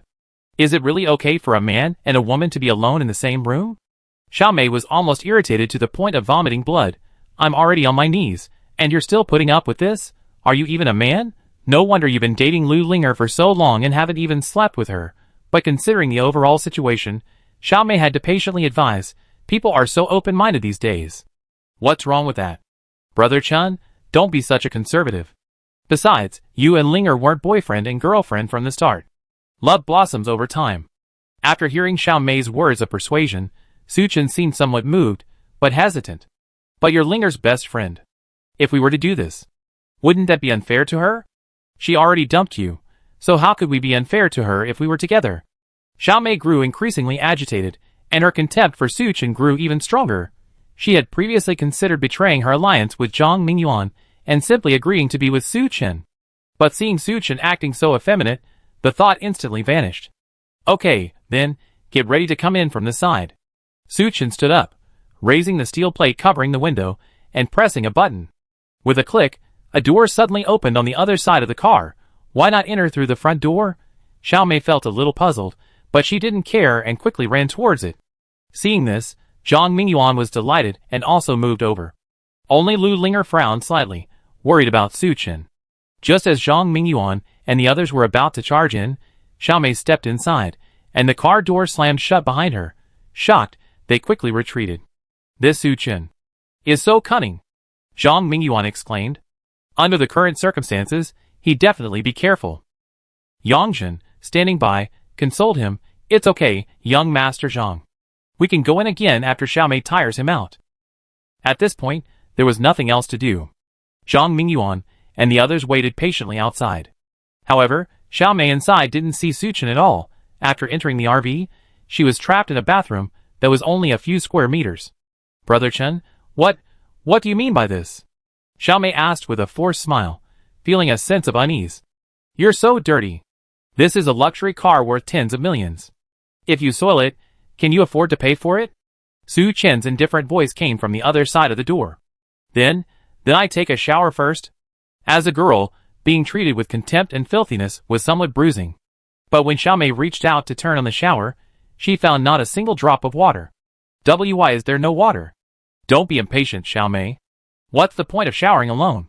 Why don't we shower together? Then what are you waiting for? Xiaomei urged impatiently. On the one hand, she hadn't showered in over half a month, and it was unbearable. On the other hand, she also wanted to quickly hook up with Su Chen, open the car door afterward, and let Zhang Mingyuan and the others in. Do you see that sink over there? There's a drawer underneath. Open it. Following Su Chen's instructions, Xiaomei opened the drawer and found a pair of handcuffs inside. For safety's sake, tie yourself up first. Xiaomei was speechless, but she could only follow Su Chen's instructions and cuff herself. Brother Chen, hurry up. Chapter 31. With a click, the door separating the bathroom slowly opened. A gust of cool air rushed in. Xiaomei, who had been sweltering for so long, suddenly felt incredibly refreshed and nearly moaned. Su Chen slowly walked in and, seeing Xiaomei bound herself before him, couldn't help but laugh. Xiaomei, you're so obedient. Of course I do. As long as Brother Chen provides me with food and shelter, I do anything you say. There's only 0 times and countless times for everything. After calling out once, Xiaomei felt no more burden than when she called out again. Really? Then call out a couple more times and see. Su Chen said with a half smile. What do you think of me? You're a toad sleeping on a frog, playing with all the traps you can get. Xiaomei was furious, but remembering her plan with Zhang Mingyuan, she could only swallow her anger and put on a flattering expression. So good. Su Chen reached out and touched Xiaomei's head. Let's get started, Xiaomei said impatiently. She just wanted to get Su Chen down quickly, and then let Zhang Mingyuan and the others in. Start with what? Of course, do something I enjoy. Xiaomei was stunned. No, Xiaomei, do you really think I have sex with you? Su Chen suddenly burst into laughter, his smile tinged with sarcasm. What do you mean by that? Xiaomei suddenly felt a sense of foreboding. To tell you the truth, I have no intention of sleeping with you, nor do I intend to trade food with you. Su Chen folded his arms across his chest, a sneer on his face. What? You? Are you still a man? Xiaomei couldn't believe her ears. She come all this way, complied with Su Chen in every way, and yet he still wasn't going to sleep with her? I told you, of course I'm a man. I'm just not interested in a green tea bitch or a gold digger like you. Su Chen looked down at Xiaomei, his eyes filled with disdain. Actually, I knew the apocalypse was coming from the very beginning, so I stockpiled a lot of supplies. But I just won't give them to you. Are you mad? Su Chen said, stepping aside, revealing the interior of the RV behind him. On the table and floor lay countless supplies he had taken out in advance. Beef, mutton, mineral water, 1982 Lafite, all sorts of delicacies. It was practically everything. Xiaomei's eyes nearly popped out of her head. Although she expected Su Chen to stockpile supplies, she hadn't expected so much. You really think I'm attracted to you, don't you? No. Su Chen shook his index finger, sneering disdainfully. Do you really think I can't see you're just a gold digger and a jerk? Your materialism and promiscuity have nothing to do with me. But what's disgusting is that you insisted on persuading Linger to break up with me, and then went with you to find some rich second-generation guy. We're all 1,000-year-old foxes, so there's no need for me to play strange stories from a Chinese studio with you. Let me tell you straight up, I called you to Phoenix Mountain so I could give you a hard time when the apocalypse arrives. After being taunted so directly by Su Chen, Xiaomei's face first turned pale, then flushed crimson. Her delicate body was so angry that it trembled slightly. Although she was materialistic and promiscuous, she always considered herself a good girl. Su Chen, that stinking loser, actually dared to say that to her face. You stinking katydid. You're not even into me, and I'm not even into you. You're just a little bit of a jerk. What's so cool about that? A stinking man like you will never find a girlfriend. Xiaomei roared in anger, losing all her earlier delicate demeanor. Slap. With a resounding slap, Xiaomei's fair face instantly swelled up. Her beautiful eyes widened in disbelief that Su Chen had dared to hit her. Although I don't like hitting women, I think a jerk like you needs a good lesson. Su Chen flexed his wrist and said calmly. Xiaomei, who had been completely frantic, finally came to her senses after receiving that slap. Looking at Su Chen's impassive expression, she remembered the man beaten to death by Ah Biao, and a shudder ran down her spine. This was a lawless apocalyptic world. If Su Chen killed her, no one would stand up for her. You don't want to kill me. Xiaomei's hands and feet were cuffed, and she could only desperately move her body backward, trying to get away from Su Chen. But the RV bathroom was so small, and she quickly found herself holding the door. Don't worry, I won't kill you. Killing you would only dirty my hands. Su Chen scoffed.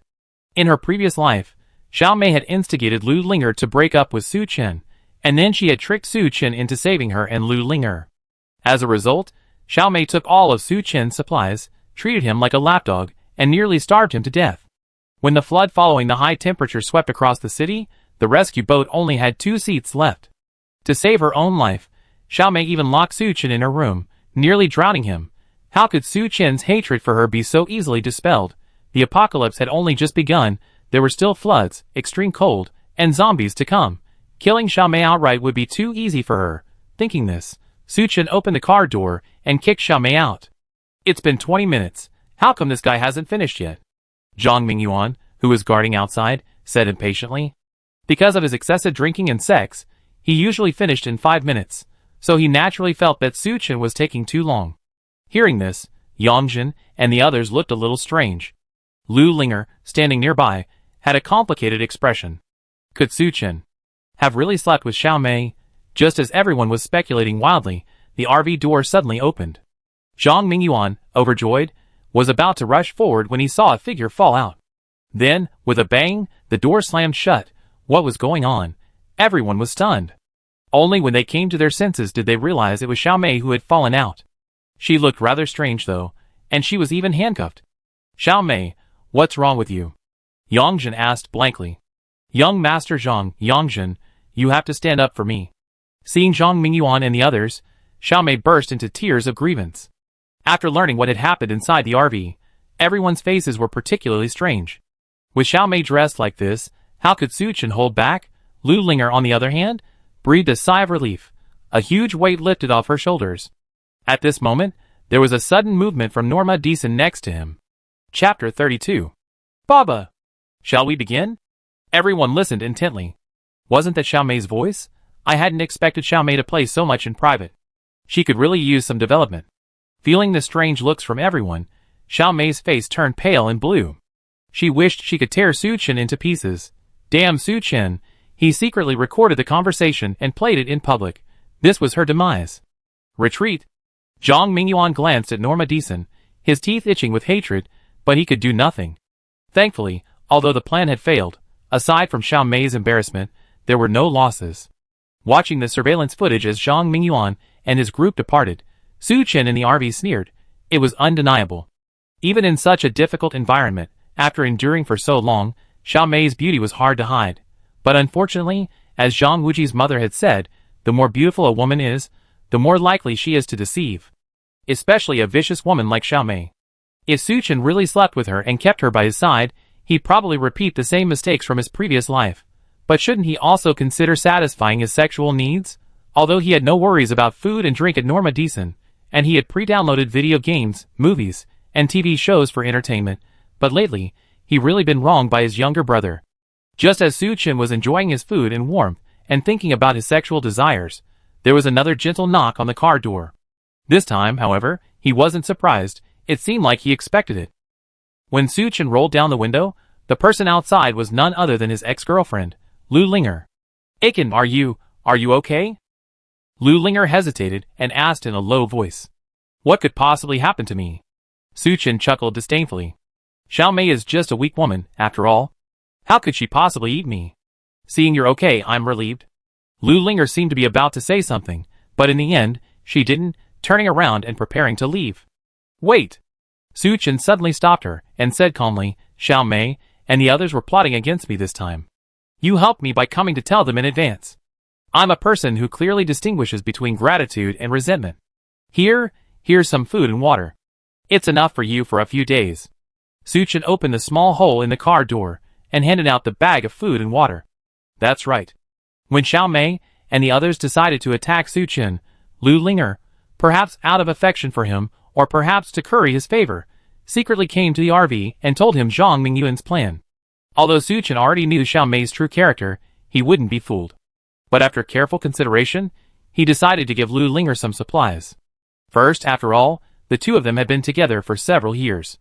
While Lu Linger's current state was due to her own character flaws, she was also bewitched by Xiaomei. Her willingness to denounce Xiaomei and Zhang Mingyuan showed that she was still worth saving. Second, Su Chen intended to develop Lu Linger into an insider. After all, he stayed in the car every day and had no idea of the other survivor situations. If Zhang Mingyuan, a Biao, or anyone else had another conspiracy, with Lu Linger's support, he could react quickly. Besides that, Su Chen had a selfish motive. He wanted to find a warm home for his second brother, of course. That, too, would depend on how things developed. Looking at the food and water before her, Lu Linger couldn't believe her eyes. She quickly took the bag, opened the bread inside, and immediately began to devour it. As the soft bread passed through her smooth throat and into her stomach, Lu Linger nearly burst into tears. You know, lately, she's been eating the most instant noodles. It's been a long time since Lu Linger had bread, which has a short shelf life and can't be kept at high temperatures. "Aiken, thank you." Lu Linger ate several loaves of bread before she came to her senses and hurriedly thanked Su Chen. "No need to thank me. I actually have something else for you to do." Su Chen handed over a small walkie-talkie and instructed, "If anyone else makes any noise, report it to me immediately. Understand?" His tone was calm, but it held an undeniable air of authority. Lu Linger, unable to muster any resistance, took it meekly and nodded. "Okay, I do as you say." Looking at the now incredibly well-behaved girl before him, Su Chen couldn't help but feel a surge of emotion. Thinking back to when they were together, Lu Linger had been practically spoiled to death, developing a willful princess syndrome. But time had changed, and their status had reversed. After eating and drinking her fill, Lu Linger quietly returned to her seat. She had just hidden the supplies and walkie-talkie she had taken from Su Chen when Xiaomei, who was standing beside her, suddenly turned over. The handcuffs and leg cuffs in Su Chen's car were both handcuffs he picked up from Walmart. As for why Walmart had this thing, Su Chen said he had no idea. Fortunately, these were used to cultivate sentiment, so the quality wasn't very strong. Zhang Mingyuan, Yang Jin, and the others found tools and successfully helped Xiaomei break it open. But after all this trouble, the already starving group was even more starving. "Linger, Where have you been? Xiao Mei asked sleepily. I just went to the restroom. Lu Linger quickly lied. Xiao Mei didn't think much about it, and drifted off to sleep again. Unlike the others, Lu Linger felt particularly at ease after a full stomach. She began to wonder, ever since the high temperatures began, everyone from Zhang Mingyuan to Biao and Xiao Mei had used various tactics, including coercion and inducement, to demand supplies from Su Chen. But they were all ruthlessly rejected by Su Chen. Some, like Zhang Heng, were even shot and met a tragic end, and today, Su Chen offered to provide him with supplies. Whether it was out of affection or a desire to exploit him, this was his chance. I must win him back, and live in the RV to avoid dying in this heat. Lu Linger clenched her fists and drifted off to sleep. The next few days were uneventful. Zhang Mingyuan and his companions, starving beyond endurance, desperately begged for supplies from other survivors. Thankfully, they had recently raided a convenience store, so most people still had enough to eat and drink.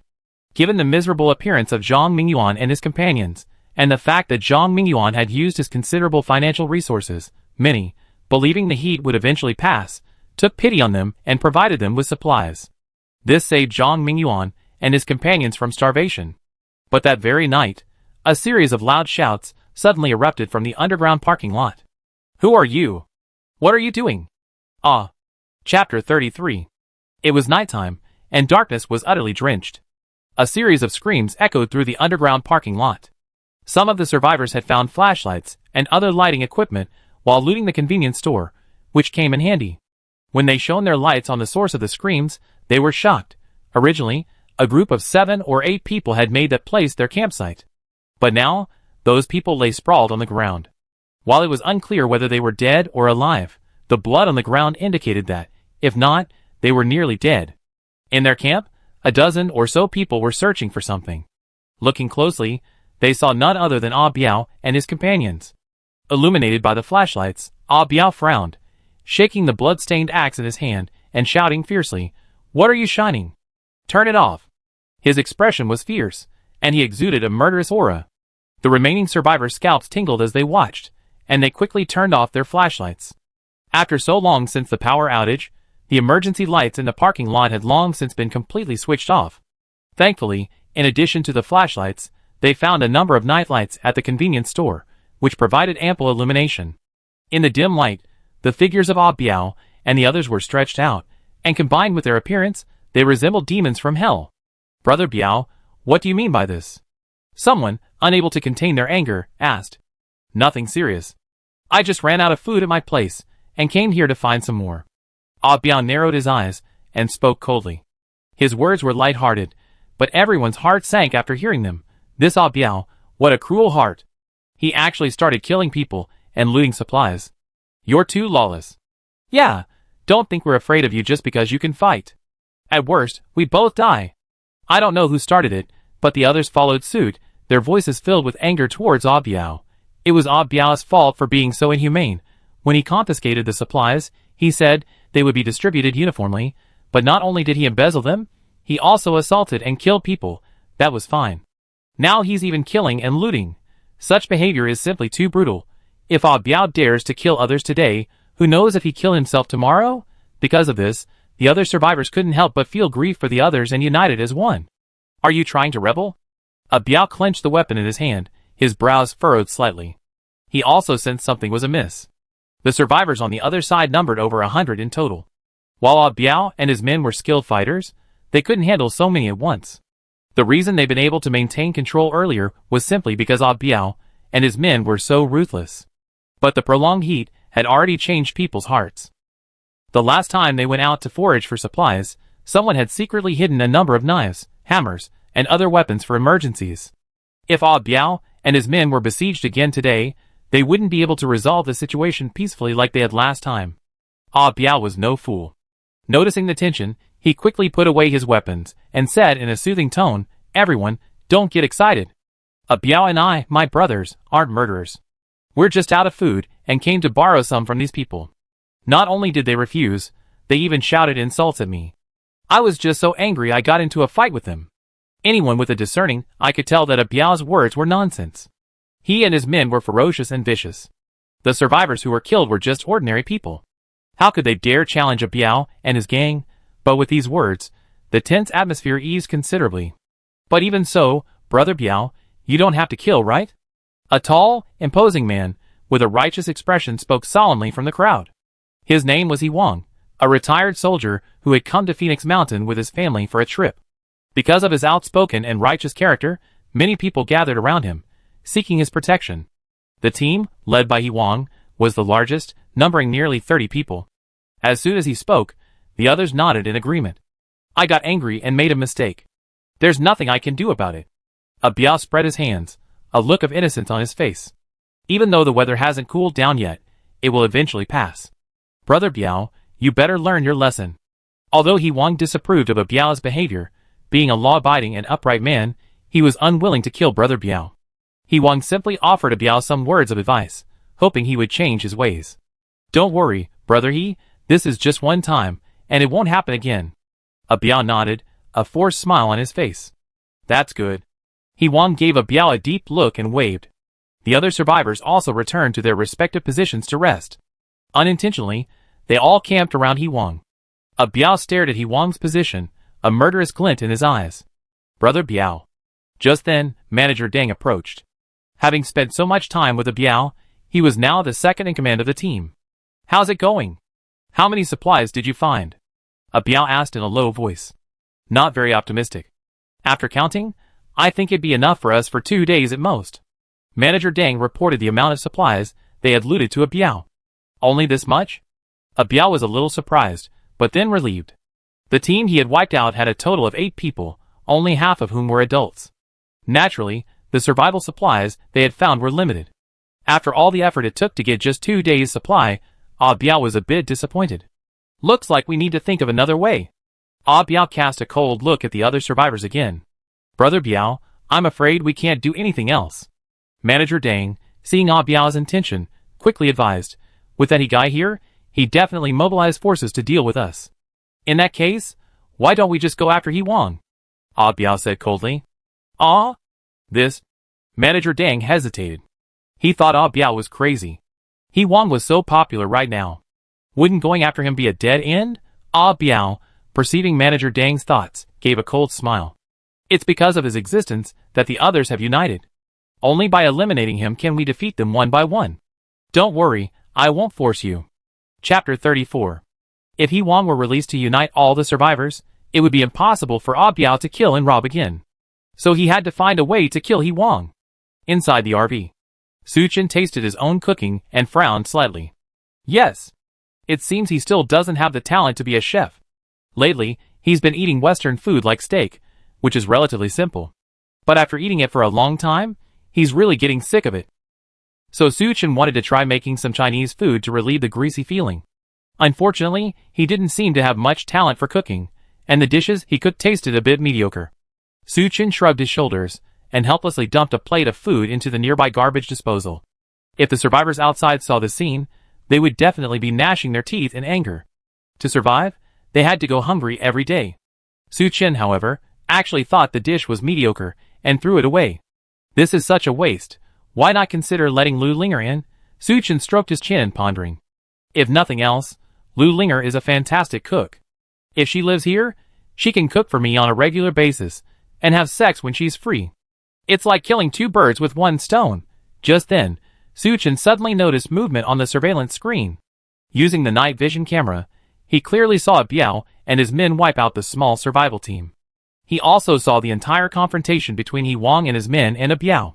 Although he was far away, Su Chen could roughly guess what had happened. It's nothing more than Biao coveting someone else's supplies and killing people for their own. Chen, can you hear me? Lu Linger's voice suddenly rang through the intercom. Yes, is there something wrong? Su Chen said calmly. Just now, Biao, he led his men to kill Brother Zhou and his group, everyone. Lu Linger's voice was filled with panic. Although she had seen many people die before, such as Zhang Hang, Li Luan, and others, those deaths had always happened for a reason. Unlike Brother Zhou's team tonight, who were killed by Biao and his men for no apparent reason, at that moment, Lu Linger finally realized it. Under the intense heat of the apocalypse, social order had completely collapsed, devolving into the law of the jungle where the strong prey on the weak. Today, Brother Zhou was killed. Who knew if Ah Biao would kill her, Xiao Mei, and the others in the future? Fear filled Lu Linger. She quickly pretended to go to the bathroom, and picked up the intercom to contact Su Chen. I know. I saw it all. Su Chen was accustomed to this kind of murder and robbery for supplies in his previous life, so he wasn't as frightened as Lu Linger. Hearing Su Chen's nonchalant tone, Lu Linger was stunned. Since their reunion at the auto show, Su Chen's actions had made Lu Linger feel increasingly unfamiliar. First, he emptied his family's savings, took out a loan to buy a motorhome worth tens of millions, and then modified it. When the heatwave hit, he refused to open his car door to help others, no matter how much he threatened or bribed them. He even got a gun from somewhere, and when Ah Biao and others tried to break into the car, he shot and injured one person, killing him. His actions were like a completely different person, but no matter what kind of person Su Chen became, Lu Linger was absolutely certain that if she wanted to survive, she had to rely on him. If this goes on, Ah Biao might kill me. Ah Chen, I don't want to die. Can you please help me for the sake of our past friendship? Lu Linger said tearfully. Don't worry, he won't attack you anytime soon. Su Chen ruthlessly rejected Lu Linger's request. He might let Lu Linger in, but definitely not now. You can stay with He Wong for a while. He protect you. Don't contact me unless it's a big deal. If anyone finds out we're in contact, they might not let you go. After Su Chen finished speaking, he didn't respond, no matter how Lu Linger called out. Listening to the rustling sound coming from the intercom, Lu Linger's eyes glazed over. Su Chen's cruelty truly hurt her. But she also understood that if she wanted to enter the RV and survive, she had to beg Su Chen for help. After Brother Zhou's team was destroyed, the remaining survivors became wary. To avoid being killed by Ah Biao and his men, they rallied around He Wong. Even Zhang Mingyuan and his companions, frightened by Ah Biao, fled to He Wong's side. For a moment, He Wong became the leader of the survivors. We searched the north and south, but haven't found any supplies. Let's try searching the east tonight to see if there's anything else. He Wong said to those around him, shining his flashlight on the map. To survive, he was organizing people to save themselves. Unlike the ruthless Ah Biao, He Wong was fair and impartial. He had each team send out young and strong men to search for supplies. Supplies were distributed according to their contributions. While this seemed somewhat unfair to the smaller teams, which often included the elderly, the weak, and the disabled, it was the most feasible solution at the moment. After making his plans, He Wong pondered for a moment, then suddenly led a few men towards Normadison. In the RV, Su Chen was doing push-ups according to his daily exercise plan. 249, 250. As the saying goes, a mind can be dirty, but a body must be healthy. Only a healthy body can support a dirty mind, especially in a doomsday environment. A strong physique increases the chances of survival. Su Chen usually had nothing to do in the RV. Besides watching movies, TV shows, and playing games, his favorite thing was exercising. Knock, knock. A sudden knock on the door interrupted Su Chen's training. Looking at He Wong and the others outside the car, he frowned slightly, feeling a little puzzled. He and He Wong had never spoken before, so why was he here? Could he be asking for supplies as well?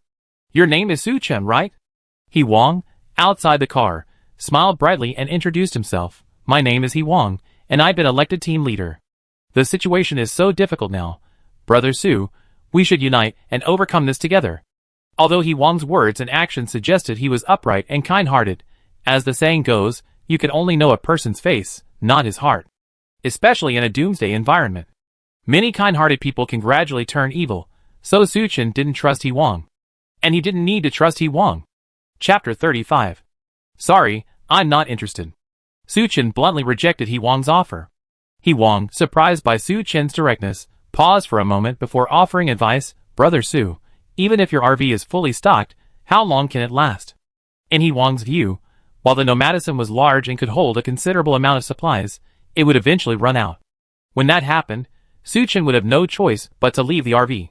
He had previously murdered Zhang Heng, forging a personal vendetta against Ah Biao. Alone and without companions, Ah Biao would surely attack him. If Su Chen had any sense, he should have joined forces with He Wong and the others. However, He Wong had no idea that Su Chen's Nomadison had such a formidable storage space. The supplies stored inside were so abundant that even 30 or 50 more people wouldn't be able to use them all in 100 years, let alone Su Chen. Don't worry about that, Su Chen replied, pressing the button again to raise the steel plate. He Wong and the others were a little stunned. This Su Chen was so damn aloof. Just when the steel plate was halfway up, Su Chen seemed to remember something, stopped it, and said calmly, "By the way, let me kindly remind you that guy named Biao is ruthless and might attack you." "Got it, don't worry about that." After being rejected by Su Chen, He Wang felt a little annoyed and refused bluntly. Seeing this, Su Chen could only shake his head and close the steel plate. Recognizing He Wang as a man of integrity, he kindly warned him to be careful of Biao. After all, with Biao's style, he might very well target He Wang. But since He Wang didn't appreciate it, there was no point in Su Chen wasting his breath. "Brother Wang, isn't this Su Chen being so damn pretentious?" "That's right, we mean well, but he's acting like he's on guard against thieves." The two survivors followed He Wang, complaining unhappily. They were brothers, one named De Hu and the other named Xiao Hu. Like He Wang, they were both veterans, strong and vigilant, and hated evil. "Well, since he doesn't want us to help him, there's no need for us to meddle." He Wang shook his head and led his men back to their original position. He put Su Chen's matter behind him and focused on tonight's search for supplies. Time passed, and soon night fell again. Despite his dissatisfaction with Su Chen, He Wang didn't let down his guard against Biao. For safety reasons, to avoid being robbed by Biao's men while searching for supplies, He Wang didn't send all his young men out. He only sent out a small group, while he and the rest guarded the elderly, weak, and sick in the camp. After sending his men out, He Wang sat down at his desk and closed his eyes to rest. However, not long after, he heard hurried footsteps in the darkness. "Who's it?" De Hu and Xiao Hu, who were on guard, hurriedly shouted. "It's me." "Oh no, something's happened." A panicked voice rang out. De Hu shone his nightlight over, and taking a closer look, he saw a young woman. It was none other than Xiao Mei. "What happened?" He Wang, upon hearing the noise, stood up, walked over to Xiao Mei, and asked in a deep voice. "Young Master Zhang and Yangjin, who went out with me to search for supplies, both fainted from the heat." Xiao Mei was nervous, unable to conceal her panic. "What?" He Wang frowned, his expression stern. If it were Biao, he would have absolutely ignored the fate of Zhang Mingyuan and the others. But He Wang couldn't. His inner sense of justice prevented him from sitting back and doing nothing. Besides, everyone gathered around him and followed his orders because of his generous and righteous character. If he sat back and did nothing, his reputation would crumble. Who would obey him anymore? He Wang glanced at Biao and the others not far away. It was extremely quiet over there, not a single movement. After a brief moment of thought, he made up his mind. "De Hu, Xiao Hu, you two come with me. The rest of you stay here and be careful. Xiao Mei, lead us there." He Wang, De Hu and Xiao Hu followed Xiao Mei, quickly leaving the underground parking lot. Due to the persistent high temperatures, the night sky was cloudless every night. Encouraged by the bright moonlight, Xiao Mei led He Wang and the other two to an alley. At the end of the alley, they could vaguely see someone lying motionless on the ground. But it was clearly Zhang Mingyuan and Yangjin, yet there was only one person on the ground. This was rather odd. "Hey! Why isn't there the other person? Did he wake up and leave?" Xiao Mei's face was filled with confusion. "Never mind, let's go check it out." He Wang called De Hu and Xiao Hu and quickly approached. As they got closer, He Wang could tell from his clothes that the person lying on the ground was Yangjin, but he immediately noticed something was amiss. Yangjin fell face down, a dark mass beneath his head, and the air was thick with the pungent smell of blood. "Something's wrong." He Wang's pupil shrank. Just then, a sudden gust of wind roared from behind him. Reacting quickly, he ducked his head. But then, a sharp pain shot through his back. "Hiss!" He Wang gasped and spun around. Under the night, several uninvited guests appeared in the alley. Led by none other than Biao, with a sinister smile on his face, he was the one who had just ambushed He Wang. "Xiao Hu, how are you?" "Xiao Hu." He Wang reacted quickly and escaped serious injury. But De Hu and Xiao Hu, standing nearby, suffered greatly. They were both struck on the back of the head by Biao's men. De Hu, however, was resilient and did not collapse. But Xiao Hu was in a terrible state. He collapsed to the ground without a sound, even his breathing becoming shallow. No matter how De Hu yelled, he didn't respond at all. He Wang didn't care about Xiao Hu. He endured the burning pain in his back and shouted, "Biao, what do you mean?" "Of course I want to kill you." Xiao Mei walked over from the alley, leaned against Biao, and said delicately. He Wang was no fool. He quickly realized what was happening. The so-called Zhang Mingyuan and Yangjin fainting were Biao's scheme, and Xiao Mei was his accomplice. "Xiao Mei, I haven't offended you, have I?" Why are you helping him deal with me? He Wang glared at Xiaomei with rage. Because I want to survive this apocalypse and live a better life. Xiaomei shrugged and smiled nonchalantly. Under He Wang's management, Zhang Mingyuan and Xiaomei couldn't even get enough to eat. The reason was simple. He Wang demanded that if they wanted to obtain supplies, they had to work. Otherwise, you could only get very little food to sustain your life. Chapter 36. Zhang Mingyuan and Xiaomei were both lazy and greedy. They didn't want to work, yet they wanted to be treated favorably. After a few days, they couldn't help but feel resentful of He Wang. Just then Biao, intent on dealing with He Wang, approached them. The two sides immediately agreed and made plans for tonight. To prove their loyalty to Biao, Zhang Mingyuan ruthlessly killed Yangjin as a trap. Yangjin had been kind enough to accept Zhang Mingyuan into the team, but he hadn't wanted to let a wolf into the house. How pitiful! He Wang glared at Zhang Mingyuan and Xiaomei, his eyes practically spitting fire. These two bastards, under his care, had actually colluded with Biao and were planning to kill him right here, but no matter how angry he was, the most urgent thing was to find a way to escape.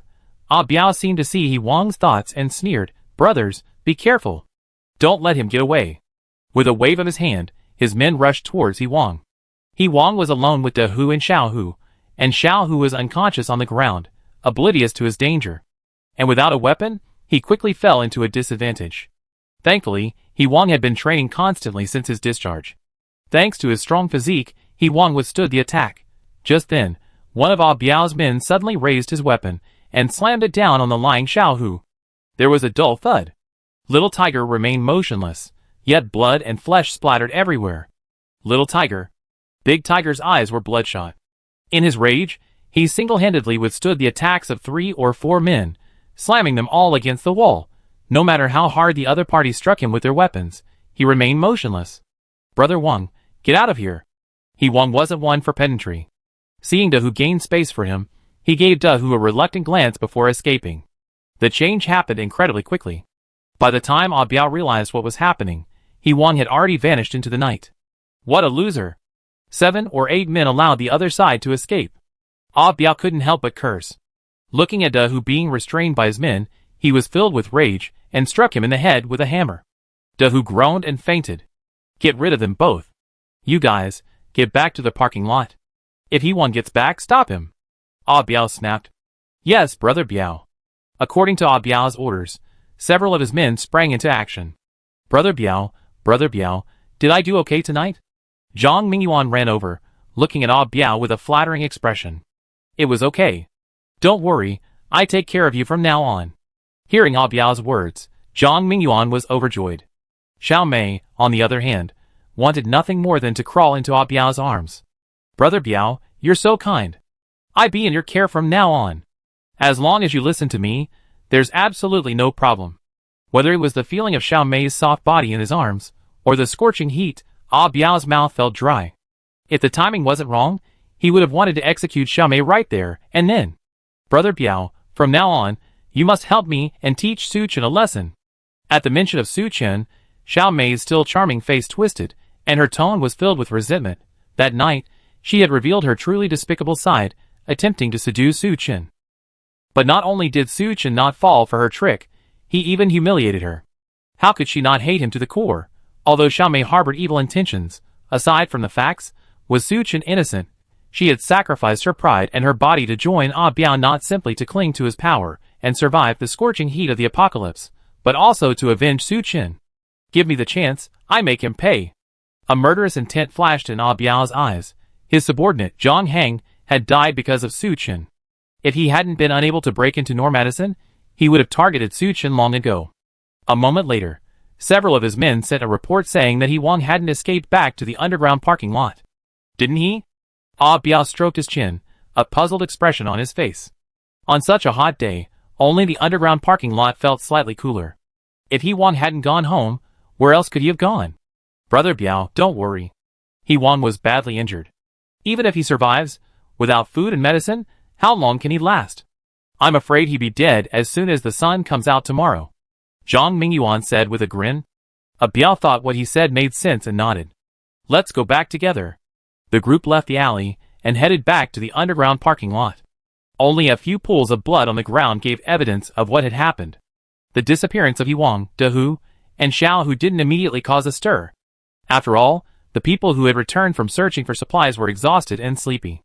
It wasn't until the next morning, when Yuang still hadn't shown up, that the survivors realized something was amiss. Where's Brother Wang? I don't know. I didn't see him when I came back last night. Oh, by the way, I heard a girl named Xiaomei said someone was in danger and called Brother Wang out. After figuring out what had happened, everyone rushed to look for Xiaomei. But to their surprise, Xiaomei was nowhere to be found in the camp. Are you looking for Yuang? Don't bother looking. He's practically dead. Just then, a delicate voice rang out. Everyone looked closely, and saw Xiaomei approaching from a distance. But to their shock, she was nestled in a Biao's arms, a mocking expression on her face. Is it you who colluded with a Biao to kill Brother Wang? Seeing this, some of the quick-witted survivors instantly understood. What do you mean by colluding with Brother Biao? He Wang is ungrateful, and doesn't know what's good for him. Xiaomei snorted coldly. Only with Brother Biao's protection can we survive. Dare to go against Brother Biao, and you die. Hearing her words, the survivors flew into a rage. You idiot! Brother Wang took such good care of you, and you actually betrayed him. You'd die a horrible death. Although everyone was furious that Xiaomei had colluded with Ah Biao, and caused He Wang's death, they wished they could tear her into pieces. But without He Wang as their leader, they could only curse at the ferocious and aggressive Ah Biao and his men. No one dared to take action. Waste. Ah Biao glanced at them sideways, then hugged Xiaomei and turned away. Brother Biao, why should we let them go? Xiaomei was quite upset by the insults, and wished Ah Biao would teach them a lesson immediately.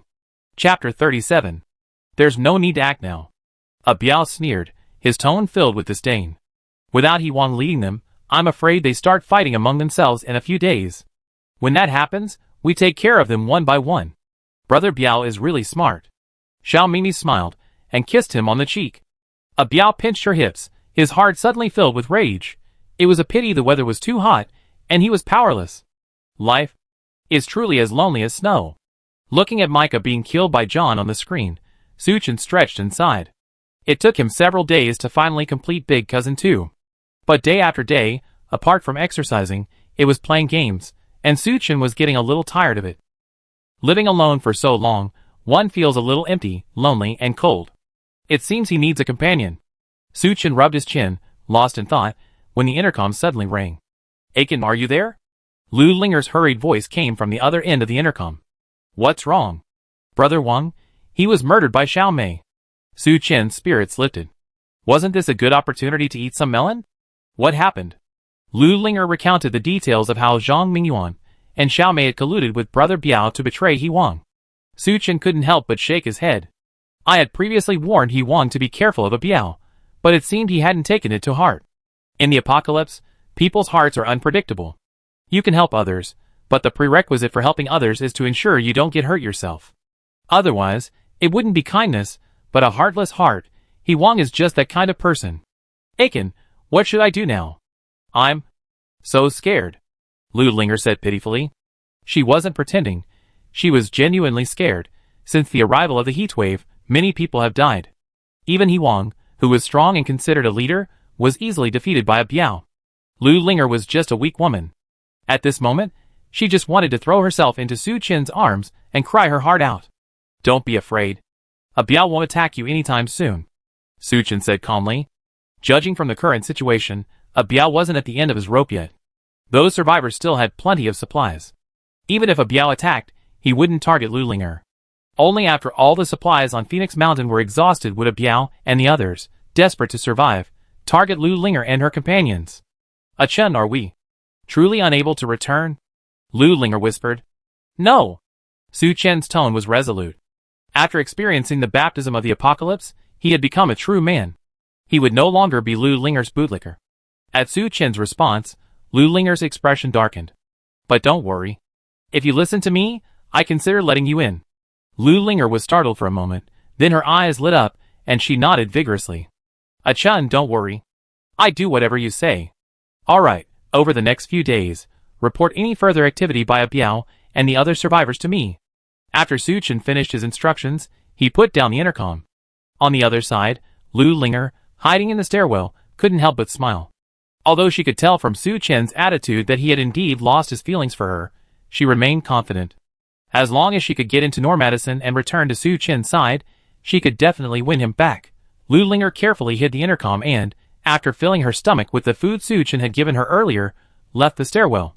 But before she could return to her seat, she saw a figure hurriedly approaching. "Thank God, I finally found you, Linger." "Dr. Wang, what's going on?" Lu Linger looked at the man, her brows furrowed slightly. Yang Jin and He Wang had been murdered, Xiao Mei had taken refuge with a Biao, and Zhang Mingyuan was unreliable. Under these circumstances, Lu Linger was completely isolated and helpless. Fortunately, Wang Yi, a doctor among the survivors, extended an olive branch to her. Unable to secure Su Chin's protection, Lu Linger joined Wang Yi's team without hesitation. But soon after joining, Lu Linger regretted it. It wasn't that Wang Yi's attitude towards her was bad, but rather too good. Not only did he ask about her well-being every day, but he also shared his few supplies with Lu Linger. Worst of all, he even waited outside when Lu Linger went to the bathroom. He was simply a hot sheep. Lu Linger had never been fond of such sycophants. Not to mention, right now, she was desperate to win back Su Chin. "I haven't seen you in ages. I thought something had happened to you," Wang Yi said with concern. "Sorry, I was just in the restroom." "That's good. Oh, by the way, we're all getting ready for a meeting. Come over too." A meeting? Lu Linger wanted to refuse, but then she remembered Su Chin had instructed her to find out more about the survivors. So she nodded. "Okay, take me there." Wang Yi enthusiastically led Lu Linger to a corner. Most of the survivors were gathered there. Seeing Wang Yi approach, someone impatiently urged, "Dr. Wang, hurry up. We're waiting for you." I know. Wang Yi waved his hand, pulled over a mat, and beckoned Lu Linger to sit down. After He Wang's death, the so-called Survivors Alliance was already dead in name only. If it weren't for their fear of Biao, they would have fallen apart long ago. They had been holding frequent meetings these past few days, discussing how to deal with Biao. "I said it before, Biao and his men only have about 20 of us. We're outnumbered, and if we attack together, we can easily take them down," someone complained disgruntledly. "All right, you lead the charge, and we follow," another person immediately retorted. The previous person fell silent upon hearing this. They all knew Biao was ruthless and a skilled fighter. Anyone who led the charge would most likely die. Just as today's meeting was about to end in failure, someone suddenly spoke up, "I know a way to easily take down Biao." At this, everyone turned their gazes. The speaker was none other than Zhang Mingyuan. A few days ago, after He Wang was murdered, Zhang Mingyuan returned to the camp and said he, too, had been victimized by Xiao Mei, and had nearly lost his life. No one doubted his words. "What do you have in mind?" Wang Yi asked urgently. "No matter how good Biao is at fighting, can he outsmart a gun?" Zhang Mingyuan said slowly. Chapter 38. "You're right, but who among us has a gun?" someone asked doubtfully. "Of course it's Su Chin." Zhang Mingyuan pointed at Normadison, standing nearby, and sneered, "Don't forget, Zhang Hang was shot and killed by Su Chin. If we had his shotgun, not just one Biao, but 10 Biaos would be dead." His words garnered much agreement. After all, a gun is fast at a distance of 10 paces, but it's also fast and accurate within 10 paces. But then someone else raised another question. "Will Su Chin lend us anything?"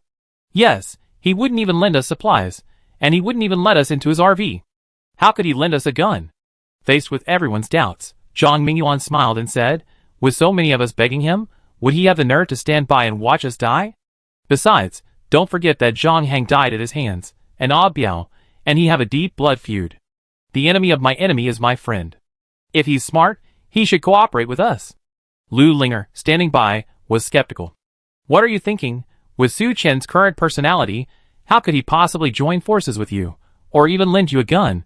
But the other survivors were quite excited. "Young Master Zhang is right.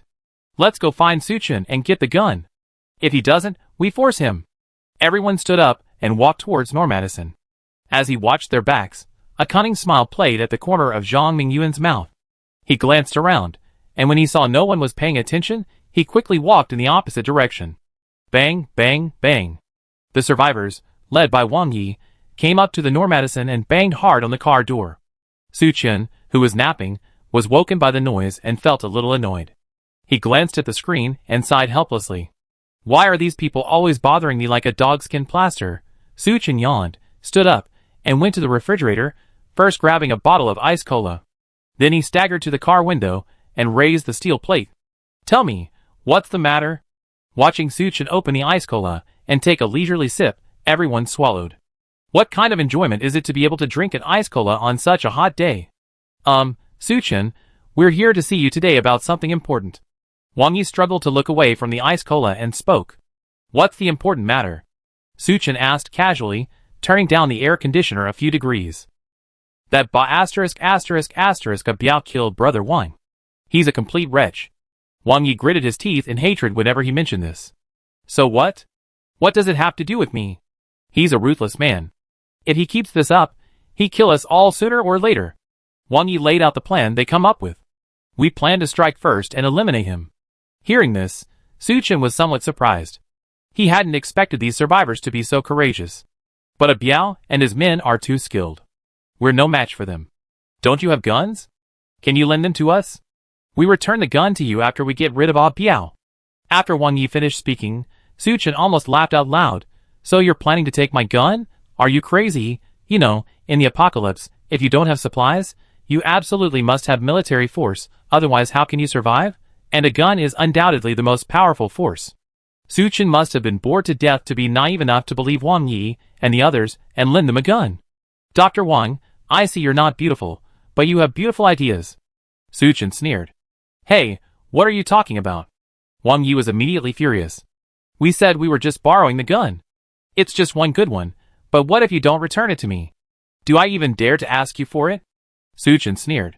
This? Wang Yi was speechless. Seeing this, the others nearby all chimed in.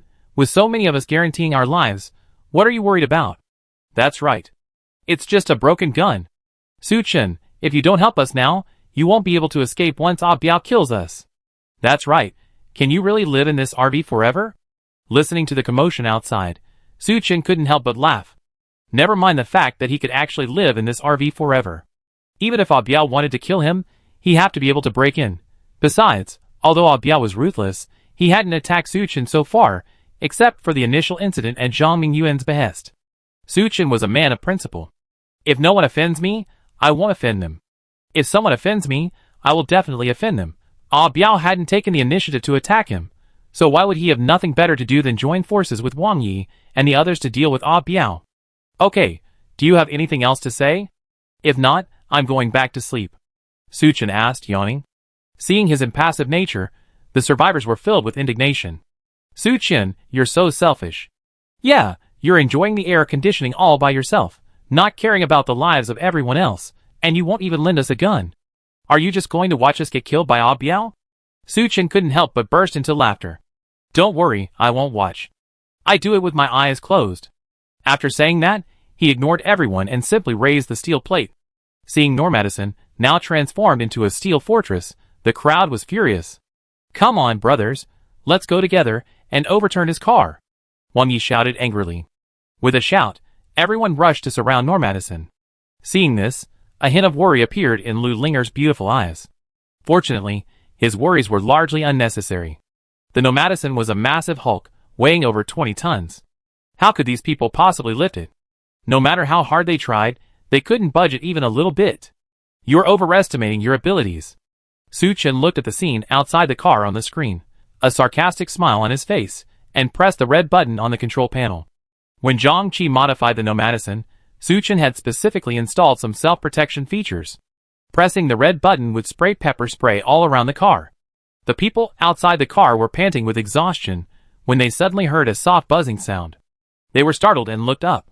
They saw several small nozzles suddenly protruding from the roof of the Nomadison. Before they could react, a spray of water erupted. Chapter 39. Ziz, ziz, ziz. Countless jets of water instantly erupted in all directions.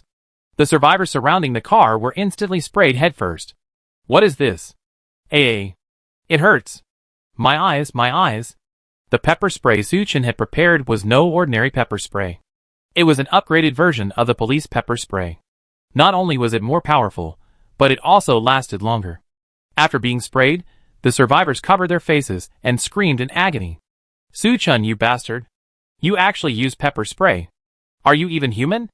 The pain was so intense that they could barely open their eyes, but they still cursed at Suchin. Yo, you dare to curse me? A cold glint flashed in Suchin's eyes, and he sneered as he pressed the button again. Zizz, zizz, zizz. The pepper spray from the nozzle instantly increased several times in volume. The survivors dared not curse anymore. After all, pepper spray was quite unpleasant once it got into their mouths. They covered their faces and retreated from nomadicin. After reaching a safe location, Wang Yi and the others began to curse Su Chen furiously again, but Su Chen didn't bother to pay attention. He stretched and went straight back to his bed. The survivors cursed for a while, but seeing no response, they returned to camp in frustration. But from head to toe, every part of their bodies where the pepper spray had hit them was red and burning with pain. To relieve the pain, they either had to rinse with water or soapy water, or simply let it sit for the effect to wear off. But it was the end of the world in the scorching heat, and everyone had little water to drink. How could they even use it to rinse their skin? They could only endure the pain and curse Su Chen under their breath. Seeing Wang Yi and the others in such miserable condition, Lu Linger couldn't help but feel a sense of gloating. You deserved it for punishing Su Chen. Unconsciously, her stance had completely shifted to Su Chen's side. Just then, someone suddenly exclaimed, "Where's my food? Who stole it? And mine? Who stole it?" Everyone forced their heads up and looked to the side. It turned out to be a few survivors who, upon returning to their positions, suddenly discovered their belongings in disarray and their supplies vanished without a trace. One of them, a middle-aged man named Finalizing, held up a watch and angrily demanded, "Whose watch is this?" Wang Yi strained to open his bloodshot eyes, examined it for a moment, and suddenly exclaimed, "Isn't this my Rolex? How did it end up in yours?" "Your Rolex?" Finalizing flew into a rage, pointing at Wang Yi and hurling curses, "You bastard, hand over all my food and water." "What food and water? What plane are you talking about?" Wang Yi looked puzzled. "You're still pretending, aren't you?" Finalizing held up Wang Yi's Rolex and said angrily, "My food and water are gone, and yet, your watch is in my bag. You must have stolen my supplies, you bastard, and accidentally dropped your watch." Everyone looked at Wang Yi with suspicion. Finalizing's supplies disappeared, yet Wang Yi's watch appeared unexpectedly at the scene. This was truly bizarre. "Bullshit! I didn't take it," Wang Yi blushed and retorted. "My supplies are missing too, Wang Yi. You must have taken them." Another survivor, noticing their own supplies were missing, immediately stood up and accused them. Wang Yi was practically losing his mind. He felt like he'd eaten one bowl of noodles, only to be accused of two. Seeing Wang Yi deny it, the two groups of survivors became enraged and surrounded him. Thankfully, Wang Yi's team remained united and didn't abandon him, instead confronting the other side. The atmosphere was tense for a moment. Just as the two sides were about to clash, a sinister voice suddenly rang out, "Hey, what's going on?" A Biao, accompanied by a group of his men, slowly approached. Everyone was startled at first, then a look of wariness crossed their faces. Whatever their grudges, it was an internal matter, not a life-or-death struggle. A Biao, however, was different. "This guy really dares to kill. There's no need to be nervous." A Biao smiled easily. "I saw all the big show you guys put up just now. Don't worry, I'm not a serial killer. I have no interest in killing people all the time. With He Wang dead, everyone needs a leader. If you're willing, I can be that leader." At these words, everyone couldn't help but sneer. They had trusted a Biao too much before, and he'd taken all their supplies, nearly costing them their lives. How could they still trust a Biao at this moment? As if he could read their minds, a Biao said slowly, "As long as you give me 10% of the supplies you find, I absolutely be fair and just." "Bah! You're dreaming. Even if we die, we won't let you be leader again." The crowd immediately rejected a Biao's request. A Biao smiled faintly, said nothing more, and turned and left with his men. After his departure, the tension among the survivors, once tense, calmed down for a moment. They glared at each other, and went their separate ways. However, this turmoil was not so easily dissipated. Over the next few days, the survivor supplies were stolen. Several never returned after leaving to search for supplies. Suspicion, and hatred permeated the survivors. Seeing the situation seemed irreversible, Wang Yi had no choice but to seek out Finalizing and several other team leaders for a consultation. But no matter how he explained, the others refused to believe that he had nothing to do with the incidents. In desperation, Wang Yi led his team directly to a Biao. A Biao was deeply relieved and generously accepted him. After Wang Yi, several more conflicts broke out among the survivors. Two more teams, drawn into suspicion by the others, were forced to join A Biao. Within 2 days, the once loose alliance of survivors collapsed. "Young Master Zhang, you done a great job." A Biao, sitting in the car, his arm around Xiao Mei, praised with a smile. Brother Biao, you're too kind. This is all thanks to your excellent leadership, Zhang Mingyuan said flatteringly. With the arrival of the apocalypse, the status of the two men reversed, indeed. The theft of supplies and disappearances within the survivor team were all at the behest of Zhang Mingyuan and Ah Biao's behest. His goal was simple, to divide the survivors and prevent them from uniting as one. Brother Biao, why are we going through so much trouble? Why not just let them kill each other? Xiaomei asked delicately, leaning on Ah Biao's shoulder. Chapter 40. Instead of letting them kill each other, why not use them for my own benefit? Ah Biao's smile was filled with cruelty. That way, we can not only sit back and reap the benefits. If we can't find any more supplies, we can still survive a few more days. Though he didn't elaborate, everyone understood his meaning. After all, Phoenix Mountain is so small, there can't be a lot of supplies. If they run out, the survivors will be the last rations. Xiaomei swallowed, a chill running down her spine. Even though Ah Biao was willing to take care of her now, if the supplies ran out, she might be left as rations herself. But even if she was afraid, it was useless now. Xiaomei had already boarded Ah Biao's pirate ship, and getting off was impossible. This is what happened. Lu Linger hid in the stairwell again, and told Su Chen what had happened over the past 2 days. This Ah Biao has some brains. Su Chen sneered, fiddling with his PS5. At first, Ah Biao kept all the supplies for himself, refusing to share with the other survivors. But when he discovered that the survivors were uniting to fight him, he assessed the situation and chose to win over and divide them to maintain his rule. The stolen supplies and disappearances must have been Ah Biao's orders. I didn't expect this Ah Biao to be not only ruthless, but also quite intelligent. He's a local tyrant. If he were anywhere else, he might have dominated the area, but it's a pity he's trapped in this tiny Phoenix Mountain. I guess I have to be careful with this guy. If I had known earlier, I would have shot him dead. Got it. Report any situation immediately. I left the food and water where I left them the first time. Remember to get them, Su Chen said casually. Since Wang Yi and his men had joined Ah Biao, for safety reasons, Su Chen didn't have Lu Linger come directly to him. Instead, whenever he went out to empty the black water tank, he would place about 3 days' worth of supplies in a designated area. After Lu Linger put away the walkie-talkie, she returned to her own station. The others had already prepared themselves and gradually left the underground parking lot.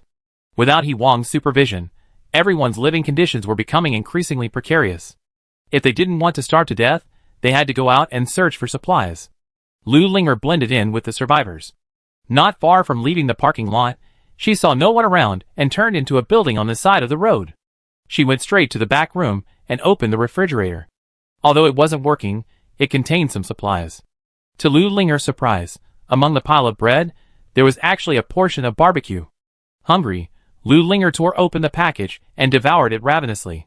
After she'd eaten and drunk her fill, she put the remaining supplies back into the refrigerator.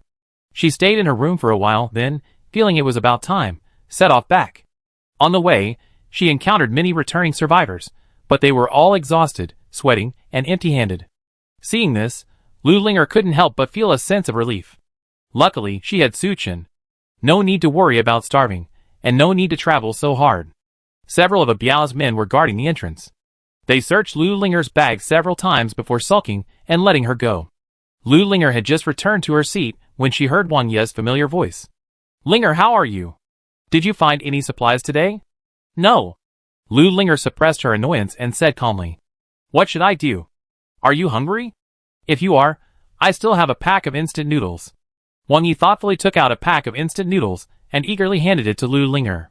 How could Lu Linger, who had just enjoyed barbecue, be interested in his instant noodles? She waved her hand away. What a shame! It's all my fault. Otherwise, I would have made sure you had enough. Wang Yi slapped himself angrily, his face full of self-blame. Lu Linger was baffled and speechless. She had indeed been a sea queen for a while, like Xiaomei, and had raised a few fish. But it's the end of the world now, so how could she have the heart to treat Wang Yi as a backup? And yet, Wang Yi is like a lickspittle, licking Lu Linger relentlessly every day. Just as Lu Linger was about to give Wang Yi a clear warning, a sweet voice suddenly rang out.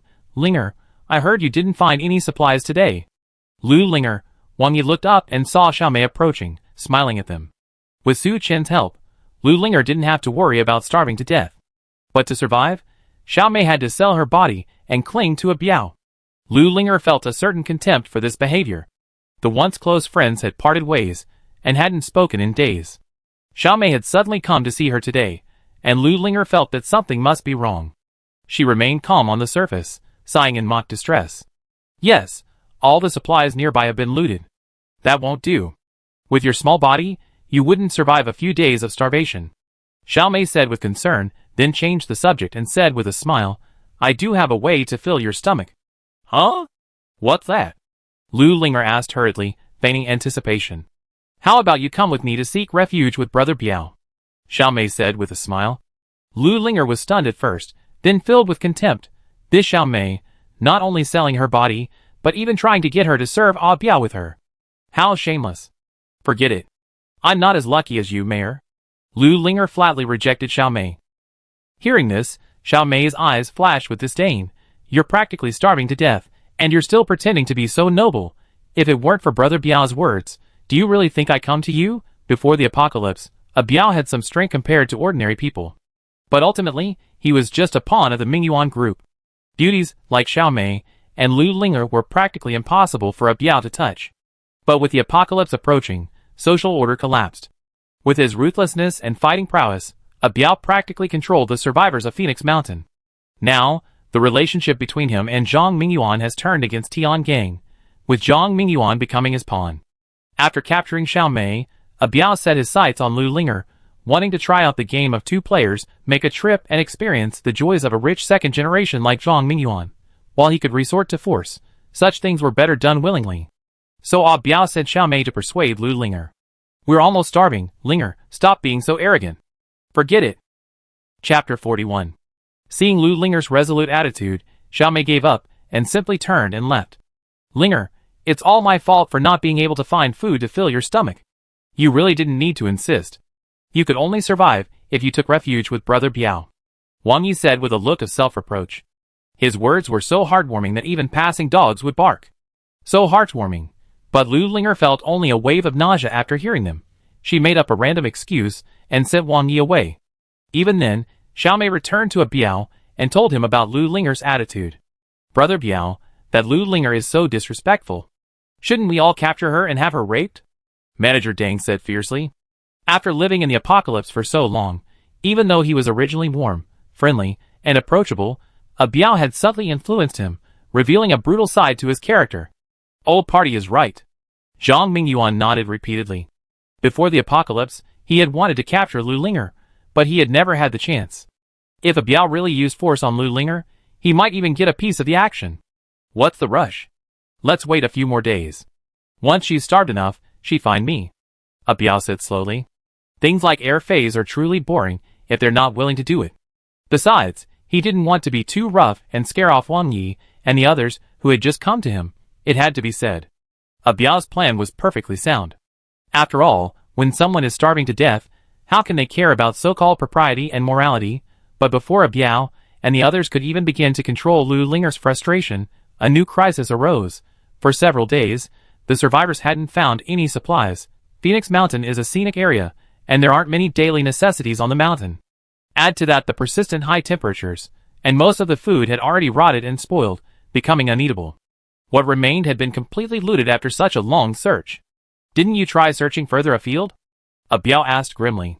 We did, but we couldn't find anything. Wang Yi whispered. Useless. Ah Biao cursed Wang Yi, no longer harboring any desire to sleep with Lu Linger. Without food, they all die, as everyone was racking their brains. Considering what to do next, Xiao Mei suddenly whispered, Brother Biao, I know where we can find supplies. Ah Biao was stunned and asked, where?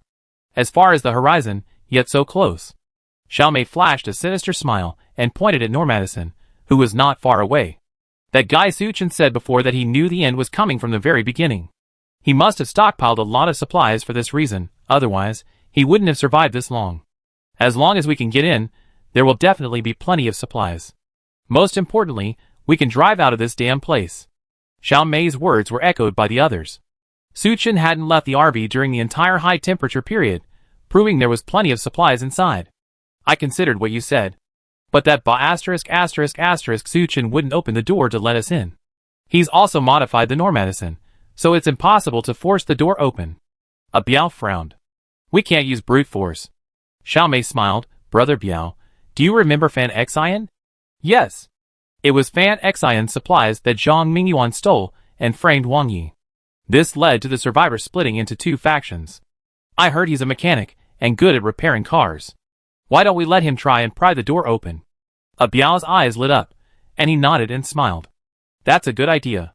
There was no time to lose. Biao immediately stood up and, with his men, walked towards Fan Xian and the others. Seeing Biao and the others approach, Fan Xian and the other survivors became wary, as if they were facing a formidable enemy. Biao, what can I do for you? Fan Xian asked coldly, holding his tools. Don't be nervous. I came to you today because I want to cooperate with you, Biao said with a smile. The weasel pays a New Year's visit to the chicken, but it has no good intentions. Fan Xian muttered impatiently, how do you say cooperation? Biao pretended not to hear Fan Xian's scolding and continued to laugh. If I'm not mistaken, you haven't found any supplies in 2 days, right? Fan Xian hesitated for a moment and nodded. In recent days, they have searched the area within a few kilometers and found nothing. I know a place with a lot of supplies. Let's join forces and each take half. How about it? Faced with Biao's offer, Fan Xian did not immediately agree. Instead, he asked cautiously, can you tell me the specific plan first? Biao pointed at Su Chen's medicine and laid out his plan. Fan Xian was also somewhat tempted. Getting supplies was a small matter. The most important thing was being able to drive their RV out of Phoenix Mountain and back into the city. Although the city was also hot, supplies were relatively more plentiful there. Okay, I promise. Fan Xian finally nodded, agreeing to cooperate with Biao. However, neither Biao nor Fan Xian noticed that Lu Linger had quietly left during their discussion. She went to the stairwell and told Su Chen Biao and his team's plan via the intercom. Su Chen wasn't particularly surprised, but rather excited. There were only so many supplies in Phoenix Mountain. After using them up, the survivors would sooner or later target him. After resting for so long, he finally had something to do. Su Chen glanced at the control panel and smiled cruelly. To ensure their plan's success, Biao and his team chose to act at night. As time ticked by, until late at night, Biao, Fan Xian, and the others tiptoed towards the medicine. After being washed in pepper spray, Fan Xian had learned his lesson. He fetched sunglasses, donned a sun-protective jacket, and, holding a flashlight, began to examine the medicine's lock. How's it going? Can it be opened? Biao whispered. Let me try first.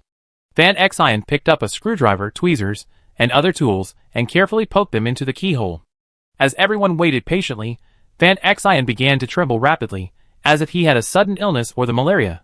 What's wrong with you? Manager Dang, standing nearby, couldn't help but ask. When he didn't respond, Manager Dang foolishly reached out, intending to pat him. However, as soon as Manager Dang's hand touched Fan Xian, he too began to tremble. Chapter 42. The others didn't understand what was going on, and were about to reach out and pat them to see what was going on. Stop it! Biao was the first to react. He took a few steps back and gasped, Su Chen, that bastard. The car door was electrified. Everyone was stunned for a moment, and hurriedly stepped back. Looking at Manager Dang and Fan Xian, who were trembling from the electric shock, their faces were filled with fear. Su Chen, you're such a jerk. You idiot. Indeed. In addition to pepper spray, Su Chen had also considered the possibility of lock-picking when modifying the medicine. He had Zhang Qi run an electric current through the keyhole. As long as the switch was turned on, the current would flow through the keyhole.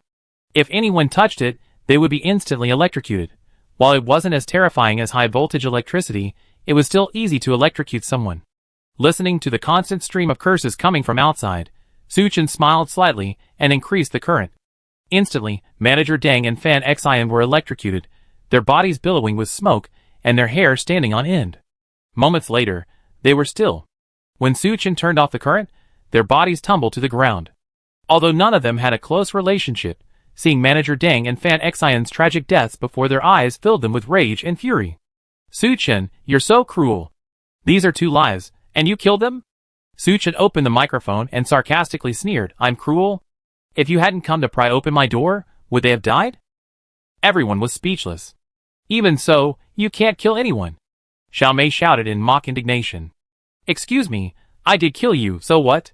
Come on in, and hit me if you dare. Su Chen's arrogant words echoed through the loudspeaker, infuriating everyone even more. Biao waved his hand and said coldly, Brothers, unite and attack. Rush in and kill that Su Chen. Before they arrived, they had already formulated Plan 2. If they couldn't pry open the door, they would overturn the RV and force it out. To prepare for Su Chen's pepper spray, everyone had prepared various clothing. After hearing A Biao's words, they all threw on their clothes and put plastic bags over their heads. A group of people surrounded the Normadison like ants and began to work together to move the car. Under their combined efforts, the Normadison actually swayed slightly. This surprised Su Chen somewhat. There's a reason why ants can kill an elephant. Fortunately, Su Chen still had a backup plan. He sneered, opened another cover, and pressed a button inside. Buzz buzz buzz. A faint sound echoed, and several probes emerged from the roof. Everyone looked up, dismissing it as just another dose of pepper spray.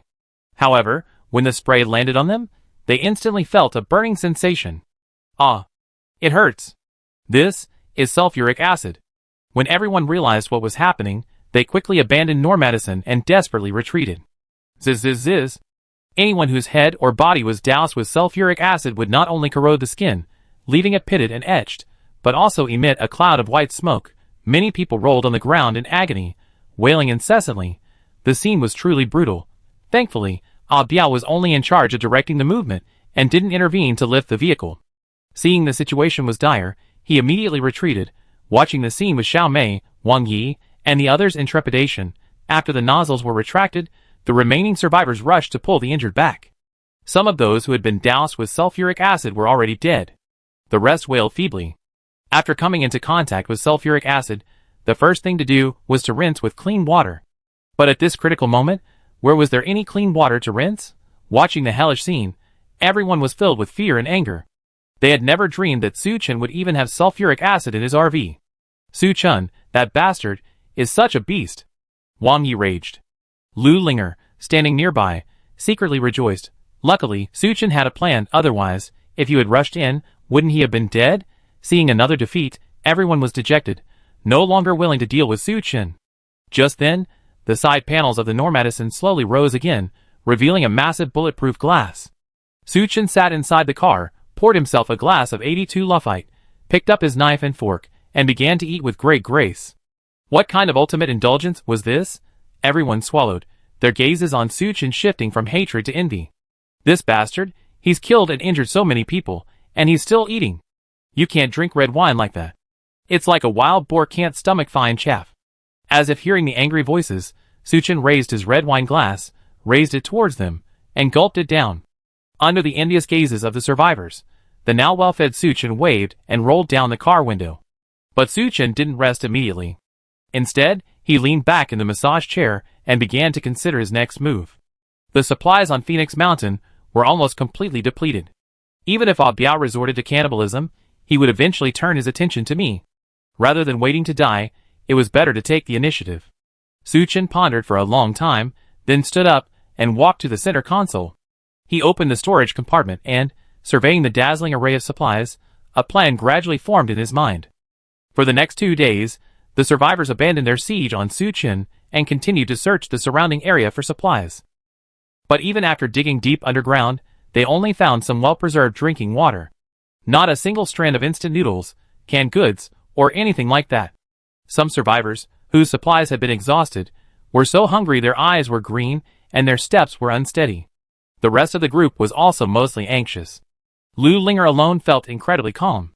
With Su Chen's secret support, she didn't have to worry about starving. As night fell, more survivors stood up and began to walk outside. Although searching for days yielded little, it was still better than doing nothing and starving to death. Lu Linger followed them outside. She noticed that Su Chen's Normadison wasn't in the parking lot. It seemed he was emptying the black water tank and putting some food in it. Lu Linger pondered this, quickening her pace and leaving the underground parking lot. According to Su Chen's instructions, she arrived at a secluded house. But as soon as Lu Linger pushed the door open, she was grabbed by the neck. Chapter 43. Lu Linger was about to scream for help when Su Chen's familiar voice rang out. "It's me, don't scream." Lu Linger finally felt relieved. She looked closely, and saw it was indeed Su Chen. But before she could say anything, Su Chen roughly pinned her against the wall and rudely said, "Turn around." Lu Linger didn't dare resist, and simply turned around, clinging to the wall. Although Lu Linger wasn't wearing much clothing due to the scorching heat, but for his own safety, Su Chen's large hands still groped her body. Most outrageously, Su Chen even pulled down her panties and searched carefully. Back when they were dating, they hadn't done anything so intimate. This made Lu Linger, still a virgin, feel quite embarrassed and angry, but she didn't dare say anything. After ensuring that Lu Linger had no weapons, Su Chen finally felt relieved. He stepped back and casually tossed a backpack to Lu Linger. When Lu Linger saw the backpack contained tomahawk steaks, Boston lobster, and other food, her eyes nearly popped out of her head. Even before the apocalypse, she rarely ate such sumptuous meals due to their high prices. She hadn't expected Su Chen to bring them out now. How could his RV hold so much?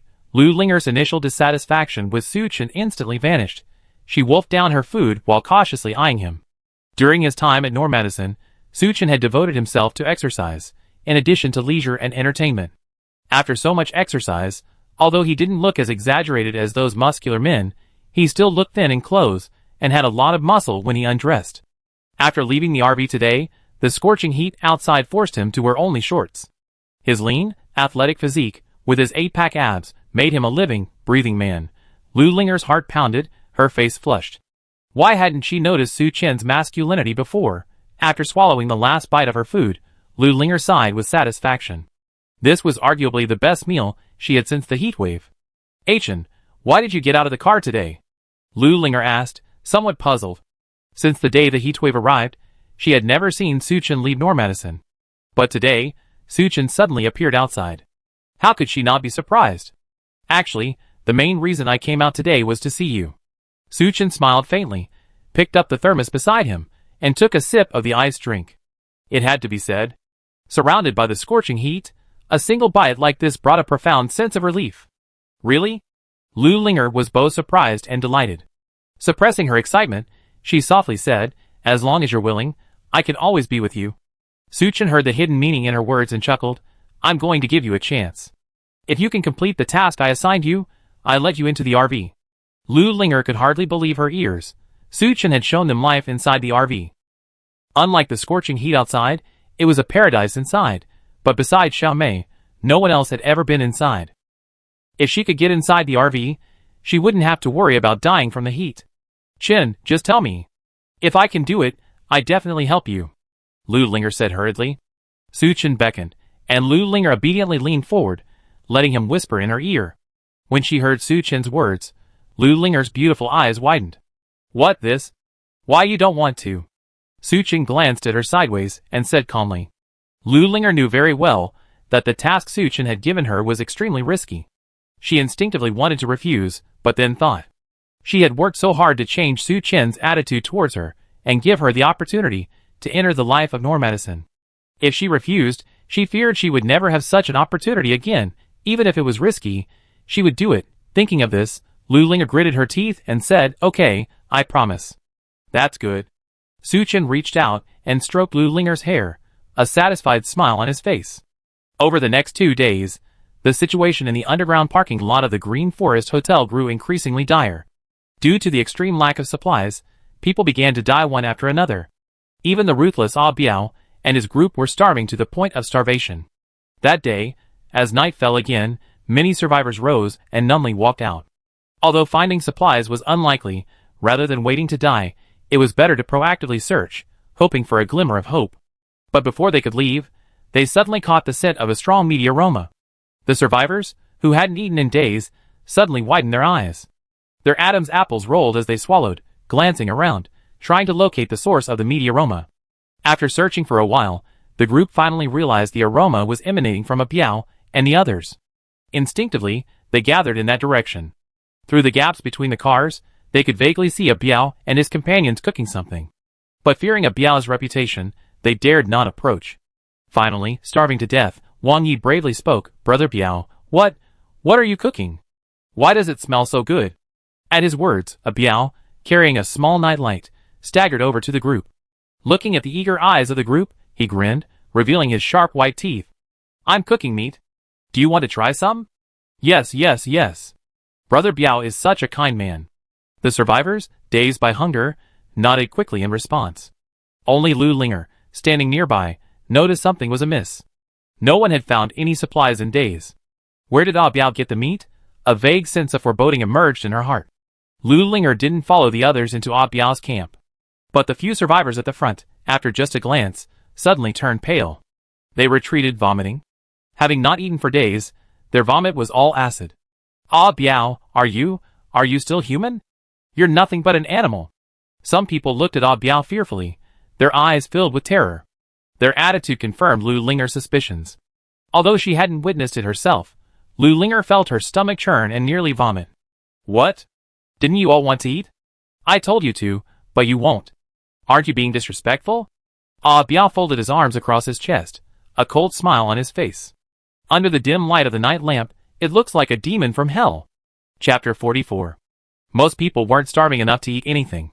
Seeing such a brutal scene, they all chose to leave. But some were truly overwhelmed with hunger. Enticed by the aroma of meat, they somehow walked in. A group of people gathered around a large pot, greedily devouring the food. As figures swayed, the underground parking lot now felt as terrifying as hell. Lu Linger backed away, leaning against the wall. She panted rapidly, her still-high peaks rising and falling, her face pale with fear. Having seen Ah Biao slaughter so many people before, Lu Linger had already considered him cruel enough. But she hadn't expected the scene she witnessed today to be even more inhumane. Seeing no one else enter, Ah Biao smiled coldly and turned back into the camp. Lu Linger suppressed her fear and stumbled into the stairwell. She pulled out her intercom and told Su Chen everything that had just happened. Ah Chun, are you ready? I can't stay here any longer. Lu Linger's voice was tinged with tears. Although she didn't know who was in the pot, she was certain that if this continued, a weak woman like her would surely be targeted by Ah Biao. She would rather starve to death than become food for Ah Biao and his men. When one is desperate and out of resources, cannibalism is perfectly normal. In his previous life, Su Chen was accustomed to such situations, and wasn't particularly surprised. Don't worry, I'm ready. You can take action if you get a chance in the next 2 days. Su Chen consoled him. Ah Biao wanted to eat people to survive, it was human instinct. Su Chen didn't bother to care. But Ah Biao contacted the others and attacked Su Chen. Su Chen couldn't stand this. Having done it the first time, Ah Biao would definitely do it the second time to survive. To prevent further trouble, Su Chen was determined to eliminate him. Okay, I listen to you. Lu Linger was delighted and quickly nodded in agreement. In the camp, Ah Biao, well-fed and well-drinking, leaned back in the car seat, holding Xiao Mei in his arms as he closed his eyes to rest. Brother Biao, those dead people didn't have much flesh on them. Why did you call everyone else over? Xiao Mei asked tenderly, leaning into Ah Biao's arms. Unlike the kind-hearted Lu Linger, Xiao Mei, originally a green tea bitch, completely lost her self-respect after joining Ah Biao. Faced with hunger, she didn't feel the slightest bit of disgust and chose to follow Ah Biao. While her beauty wasn't as impressive as Lu Linger's, Xiao Mei could still be considered a beauty. However, at this moment, her skin was extremely pale, and her eyes held a strange glint.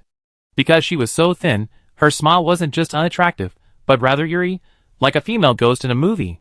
What do you know? How long can we eat just those few dead? Ah Biao sneered. What will we do if no one else starves to death next? Brother Biao is so powerful, of course he'd kill a few. Xiao Mei replied without hesitation. If we take the initiative to kill, I'm afraid the others will rise up in rebellion. Why don't we unite them all and start with the weaker ones, who won't join us? And keeping them is also for future consideration. Ah Biao's tone was extremely cold, as if killing and cannibalism were nothing more than a trivial matter to him. Brother Biao is indeed clever. Xiao Mei couldn't help but giggle and compliment him. However, she hadn't considered whether Ah Biao would use her as food after he killed everyone else. Just then, one of his men suddenly approached and knocked on the car window. Brother Biao, that woman named Lu Linger wants to see you. Hearing this, Xiao Mei was startled at first, then sneered. It seems this little bitch can't hold on any longer, and has to bow to you, Brother Biao. It's too late. Ah Biao snorted, his eyes filled with lust. Why not sleep with her first, and then give her to? That's great. Brother Biao, she's my best friend. You must save the best parts for me. Although she claimed Lu Linger was her best friend, Xiao Mei's tone was filled with a desire for food. Haha, she's so lucky to have a best friend like you. Ah Biao laughed heartily, and nodded to his men. A moment later, Lu Linger was brought before Ah Biao. Although the scene had been cleaned up, the sight of the remaining bones in the pot still made Lu Linger want to vomit. Seeing her expression, Xiao Mei couldn't help but curl her lips, even more eager to kill her. Although they used to be best friends, Xiao Mei had always been jealous of Lu Linger. In college, Lu Linger was pure and sweet, the campus goddess that countless boys dreamed of. Although Su Chen wasn't a wealthy second generation, their love was envied by many. Xiao Mei, on the other hand, fell in love with a gangster in junior high, a teacher in high school, an instructor during military training in college, and her driving instructor. The main point is her chaotic private life. The two formed a stark contrast. It was precisely because of this that Xiao Mei tried every possible means to drag Lu Linger down with her. Now Xiao Mei is selling her body and hanging out with a Biao, using whatever means necessary to survive. Seeing Lu Linger still trying to maintain her purity, she naturally couldn't stand it. Linger, why did you go to Brother Biao? Are you starving? Xiao Mei asked with a smile. Lu Linger glanced at her, but didn't respond. Instead, she looked at a Biao. Brother Biao, I have something important to tell you. A Biao was slightly surprised and pondered. What is it? This is quite important. I wanted to tell you alone. Lu Linger said calmly. Brother Biao, she's definitely playing it safe. Don't listen to her. Seeing Lu Linger ignore her, and instead engage in conversation with a Biao, Xiao Mei felt a moment of nervousness. Fearing Lu Linger was trying to curry favor with a Biao and usurp her position, she quickly intervened. It's okay. I just listen and see what she has to say. A Biao nodded slightly at Xiao Mei, then sneered, Lu Linger, if you dare to play tricks on me, I let you know the consequences. Hearing his words, Xiao Mei, though resentful, could only get out of the car in disgrace. After the others had gone far away, a Biao said impatiently, Tell me, what's going on? Last night, when I was out searching for supplies, I found a warehouse filled with quite a bit of supplies, enough to last a dozen people for at least half a month. What? A Biao instinctively pushed open the car door and walked out. Chapter 45. Lu Linger repeated what she had just said. How is this possible? A Biao's eyes widened. Recently, the survivors had turned the area around the Green Forest Hotel upside down.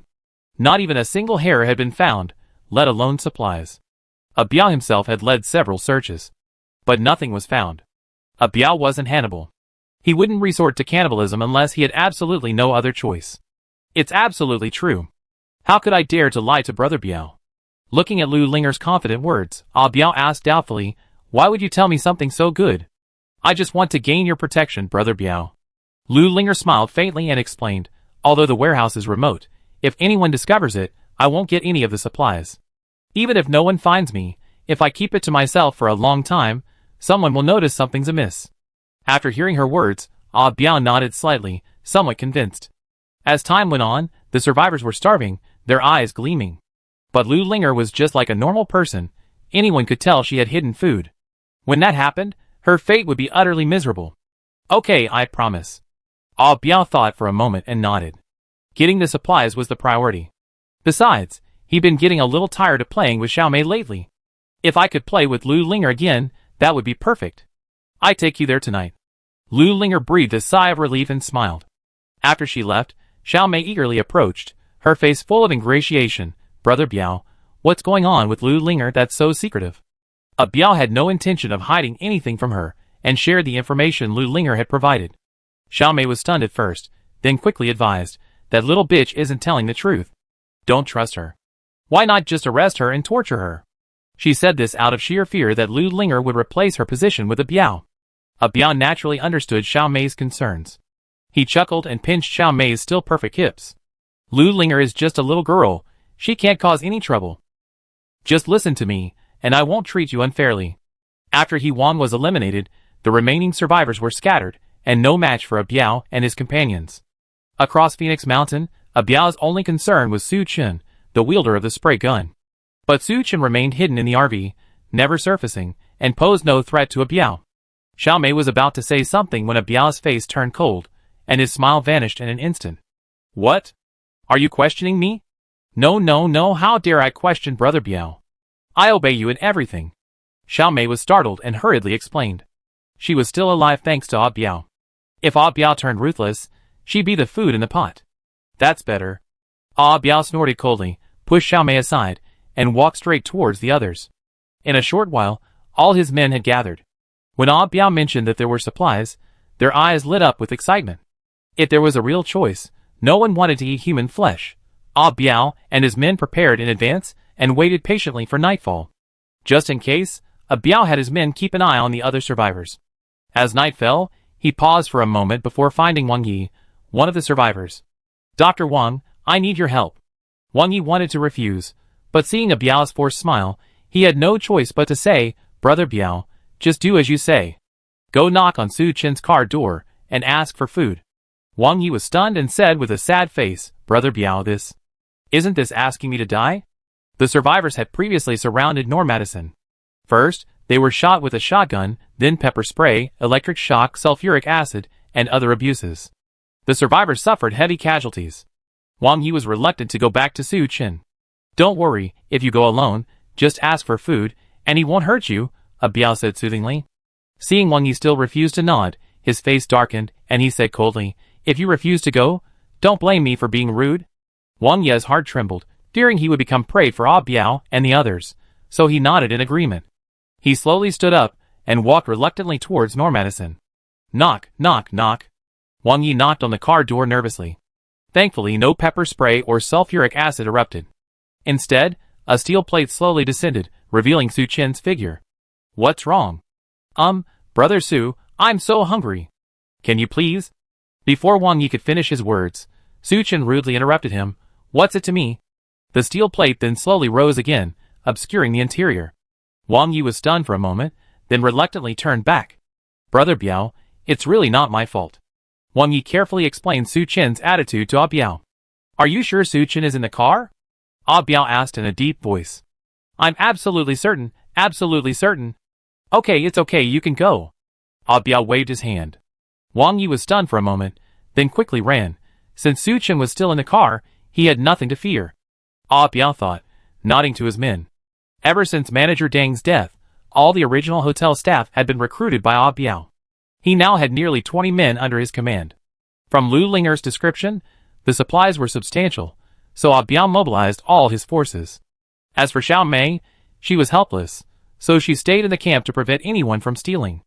Biao led his men directly to Lu Linger. Lu Linger was also ready. She immediately stood up and led Biao and his group out of the underground parking lot. Through the night vision camera, Su Chen captured the entire process. Watching Biao and his group leave, he leaned back in his massage chair, a cold smile on his face. All he had to do was wait patiently for the results. Lu Linger led the way, guiding Biao and his group. After a while, the surroundings became somewhat desolate. This place was undeveloped and relatively remote, with only a few scattered buildings. Biao didn't think anything was wrong. After all, if the warehouse wasn't so far from the resort hotel, the supplies inside would have been discovered long ago. "Brother Biao, the supplies are in there," Lu Linger said to Biao, pointing to a warehouse ahead. Biao didn't rush in, but observed for a moment before cautiously saying, "Okay, lead us in." Chapter 46. Lu Linger didn't refuse, and led Biao and the others to the back of the warehouse. There was a rusty iron door here, which opened easily with a little effort. Lu Linger walked to the front of the group, circled twice, and arrived at a spacious warehouse. In the center of the warehouse, a large amount of supplies were piled up, but they were covered by tarpaulins, making it impossible to see what they were. "The supplies are right there," Lu Linger said, pointing at the tarpaulin. Biao winked at one of his men, and one of them stepped forward and lifted the tarpaulin. With the help of the flashlight, everyone could clearly see that beneath the tarpaulin were mineral water, instant noodles, and other supplies. Biao and his men, who had been eating human heads for several days, were stunned by the sight of so much supplies. This amount of supplies should be enough for them to last at least half a month. "Brother Biao, do you trust me now?" Lu Linger asked with a faint smile. "Of course. Don't worry, I protect you from now on. If anyone dares to touch you in Phoenix Mountain, I definitely not let them off." Overjoyed, Biao patted his chest and promised. "Okay, Brother Biao, take your time moving. I'd be heading back first." After seeing so much supplies, Biao completely dispelled his suspicions about Lu Linger. He waved his hand and smiled. "All right, you go back and rest." Lu Linger glanced toward the center of the room. Biao's men were already tearing open a box of instant noodles and showing off their goodies. She said nothing more, turned around, and quickly left. After leaving the warehouse, Lu Linger breathed a sigh of relief. A heavy weight lifted from her heart. Everything she had done was in accordance with Su Chen's instructions. Fortunately, her acting was convincing enough to successfully fool Biao. But Su Chen simply instructed her to lead Biao and his men to the warehouse, and then leave immediately, without giving her any instructions on what to do next. Lu Linger looked around but saw no one. Just as she was about to leave, a figure suddenly appeared in front of her. As the person approached, Lu Linger took in his features and was startled. He Wang. Yes, the figure that suddenly appeared was none other than He Wang, who had disappeared for so long. Miss Lu. He Wang, carrying 2 large buckets, nodded at Lu Linger. Aren't you dead? Lu Linger stammered, her tone filled with disbelief. After being ambushed and missing by a Biao, everyone assumed He Wang was dead. But Lu Linger never expected him to appear here tonight. It's a long story. It was Brother Suchen who saved me, He Wang said, placing the buckets where they were. He locked the warehouse door again and gathered a bunch of junk from the side, completely blocking the exit. Next, He Wang lifted a large bucket and poured the liquid inside around the warehouse. Lu Linger could faintly smell a pungent odor. These buckets were filled with gasoline? He Wang was planning to burn a Biao and the others to death in the warehouse? Miss Lu, please leave now. Brother Su is waiting for you in the car. After He Wang finished, he said calmly to Lu Linger. Lu Linger was stunned at first, then her heart was filled with ecstasy. She didn't even bother to say hello to He Wang and quickly left the warehouse. He Wang lit a cigarette and took a deep drag. Gazing at the warehouse before him, a glint of anger ignited in his eyes, and he flicked the cigarette lightly. The cigarette traced a graceful arc in the air before landing on the ground. With a whoosh, the gasoline instantly ignited, engulfing the surrounding weeds and debris in a blazing fire. Big tiger, little tiger, I avenged you, He Wang muttered to himself.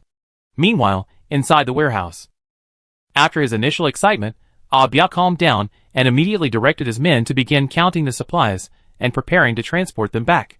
But just then, one of his men suddenly cried out, Brother Biao, something's wrong. What's wrong? Biao frowned and walked over. This box doesn't look like instant noodles. The man lifted a box of instant noodles and shook it in the air. The sound coming from the box didn't sound like instant noodles. Open it and take a look, Biao said gravely. Swish. The instant noodle box was roughly ripped open.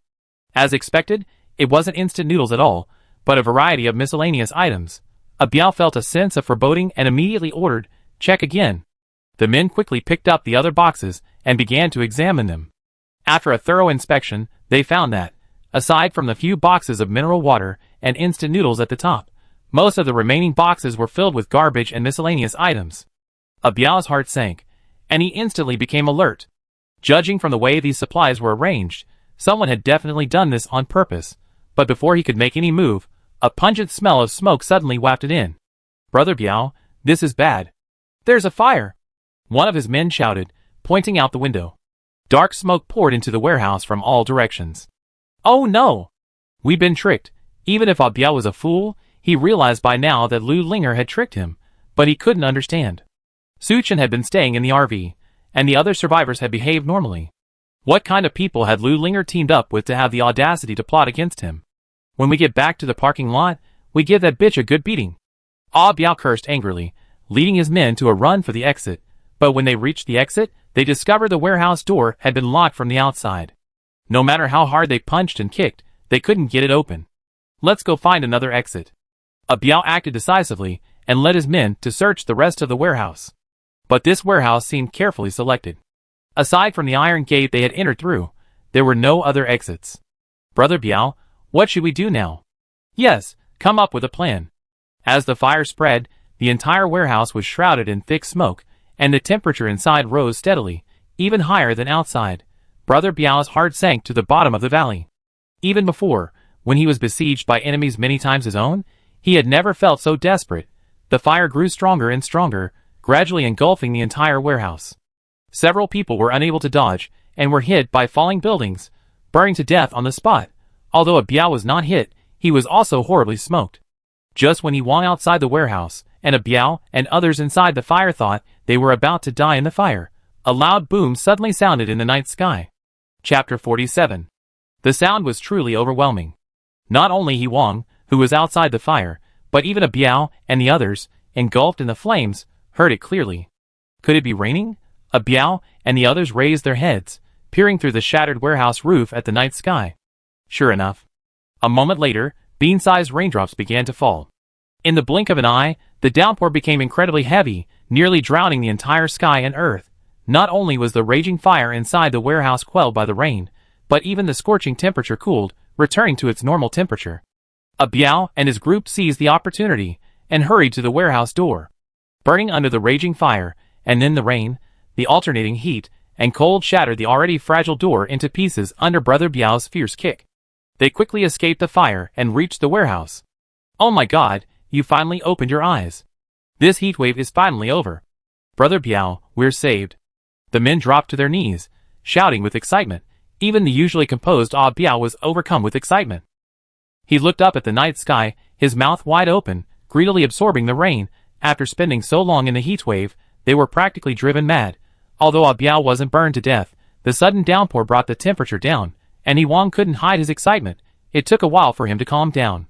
Looking at Biao and his companions still excitedly in the open space, Wang squeezed his compound bow. This was a gift from Su Chen for him to use for self-defense. Wang hesitated for a moment, then gave up on shooting at Biao and the others.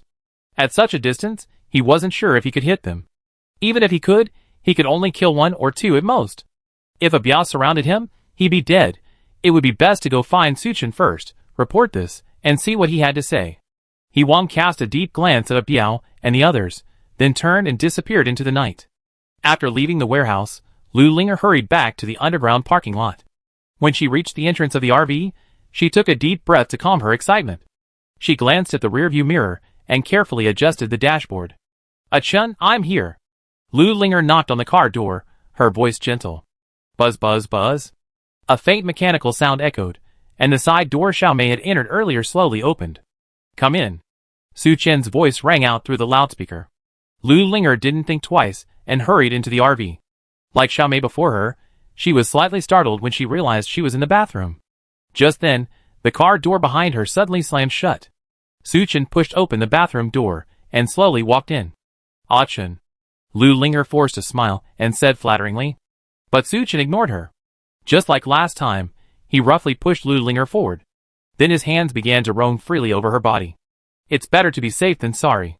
Although Lu Linger acted very well, Su Chen had seen the treacherous nature of human nature, so he erred on the side of caution. After her last experience, Lu Linger didn't resist much, though she still felt a bit embarrassed. After examining Lu Linger thoroughly, from head to toe, inside and out, Su Chen finally nodded in satisfaction. "Take a shower first, and then change into these clothes." He tossed a bag over, and Lu Linger took it and opened it. When she saw the clothes inside, her pretty face flushed. Because these clothes were simply too daring. Lu Linger had never worn them before, and even seeing them online would have made her blush. Wouldn't it be incredibly embarrassing if she put them on? Chun, I never. Lu Linger wasn't finished when Su Chen interrupted her. "If you want to stay in the RV, you have to obey me." Lu Linger opened her mouth, but didn't dare say anything else. She nodded obediently. Su Chen then turned and closed the bathroom door. He leaned comfortably in the massage chair, absent-mindedly watching a TV show while gazing toward the bathroom. The bathroom door had been modified. Su Chen had Zhang Qi make it translucent. Through it, he could vaguely see what was going on inside. But it wasn't clear, it felt hazy. Looking at Lu Linger inside, Su Chen's lips curled up slightly, thinking to himself, looks like his brother won't have to suffer anymore. Lu Linger, who was in the bathroom, naturally noticed the door's peculiar construction. She hesitated for a moment, then reached out, removed her stained clothing, and began to shower. Splash. When the shower turned on, and the warm water streamed down her body, Lu Linger practically cried out in pleasure. What girl doesn't like cleanliness? Before the apocalypse, Lu Linger showered almost daily. However, after the arrival of the high temperatures, due to the shortage of drinking water, Lu Linger stopped showering. After such a long time, being able to take a shower like this almost brought her to tears. After washing off the dust from her body, Lu Linger picked up the shampoo and shower gel beside her and cleansed herself from head to toe. After ensuring she was clean and smelled fresh, she reluctantly turned off the shower. After wiping herself clean, Lu Linger's eyes fell on the bag beside her. She bit her lip, but ultimately, not daring to disobey Su Chen's instructions, she obediently put on the clothes in the bag. Taking a deep breath, Lu Linger pushed open the bathroom door and walked out. Compared to the scorching heat outside, the RV was pleasantly cool. This was Lu Linger's first close-up look at the interior of the RV. Every living facility was complete, and there was a staircase leading to the second floor. Although it was still a bit cramped compared to a normal house, it was definitely spacious and bright in the RV world. After all, the price tag was tens of millions. As Lu Linger surveyed the interior of the Normadison, Su-Chen admired her. At university, Lu Linger had been voted campus beauty because of her striking beauty. Despite enduring hunger and suffering for so long, she looked a bit haggard. But after a careful grooming, she was still as beautiful as a lotus flower emerging from the water. Su-Chen had prepared a maid outfit for her. Compared to ordinary maid outfits, this one was noticeably sexier and more alluring. Against the backdrop of the black and white fabric, Lu Linger looked both pure and charming. Under Su-Chen's intense gaze, Lu Linger felt both shy and delighted. It seemed she still held an allure for Su-Chen. Just as she was lost in thought, Su-Chen spoke softly. Chapter 48. You should know that those survivors outside dream of living here, right? Although Su-Chen's words were nonsense, Lu Linger nodded quickly. I'm letting you in not because of our previous relationship, nor because you helped me deal with Ah Biao and the others, Su-Chen said calmly. Lu Linger was slightly startled, a little confused. So why did Su-Chen let her live here? Because I think you're still of some use to me. Su-Chen's deep gaze fixed on Lu Linger, and he chuckled softly. First, I need you to help me cook and do some housework. Second, I need you to meet my needs. When Lu Linger heard the first sentence, she didn't think it was a big deal. But the second sentence made her blush. Why was Su-Chen so direct? Seeing Lu Linger didn't answer, Su-Chen's face turned cold, and he said indifferently, Don't you want to? I don't like to force people. If you want, I can let you go. Hearing this, Lu Linger suddenly became anxious. She quickly waved her hands. No, Chen, you misunderstood me. I'm perfectly willing. Just kidding. The Normadison was so comfortable, and from Su-Chen's behavior, it was clear that the RV was well stocked. If you wanted to survive, you had to stay here. And Su-Chen's offer wasn't excessive. If it were Xiao Mei, or any other woman, they would have agreed without hesitation. Very good. Su-Chen nodded, saying seriously, From today on, I am your master, and my words are imperial decrees. If you dare disobey me, I kick you out. Do you understand? His voice was soft, but it carried an undeniable force. Lu Linger's heart trembled slightly. She was absolutely certain that Su-Chen was no longer the same person he once was. I understand. That's good. I show you where to stay. Su-Chen waved at Lu Linger. Lu Linger assumed she would live with Su-Chen on the first floor. Since Su-Chen had already said she would fulfill her obligation to help him escape. However, to her surprise, Su-Chen took her directly up the stairs to the second floor. The second floor had originally been a flying bridge-style terrace, but after Zhang Qi's renovation, it had been transformed into several sealed rooms. The room was cluttered with miscellaneous items, but with a little tidying, a bed was freed. Although compared to Su-Chen's bed, it seemed much more shabby and crude. But compared to Lu Linger's previous quarters, it was incredibly luxurious. This is your quarters. You stay here unless I ask you to. Su-Chen instructed. Even though he had already let Lu Linger into the RV, he still wasn't completely relieved about her. There was a door on the staircase connecting the first and second floors. Su-Chen planned to lock the door while he slept, leaving Lu Linger on the second floor to avoid any risk. The two returned to the first floor, and Su-Chen sat back on the sofa, saying, I'm hungry. Go make something. Okay. Lu Linger responded, put on an apron, and moved to the cooking area. She opened the refrigerator, and was slightly surprised by the dazzling array of ingredients inside. I didn't expect there were still so many fresh ingredients in the car after all this time. After a while, Lu Linger had cooked 2 or 3 dishes, and placed them in front of Su-Chen. Chun, try them, and see if my cooking skills have deteriorated. Su-Chen casually picked up his chopsticks, and took 2 bites, feeling a surge of emotion. Even after so long since their breakup, Lu Linger's cooking is still so amazing. What a shame. If it weren't for Xiao Mei's bewitching influence, Lu Linger would have been the perfect wife and mother. Is it not to your taste?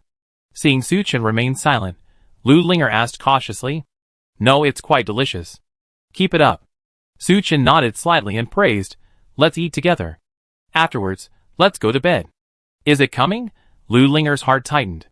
She didn't dare say anything, and could only sit down obediently. At that moment, the surveillance system suddenly began to buzz.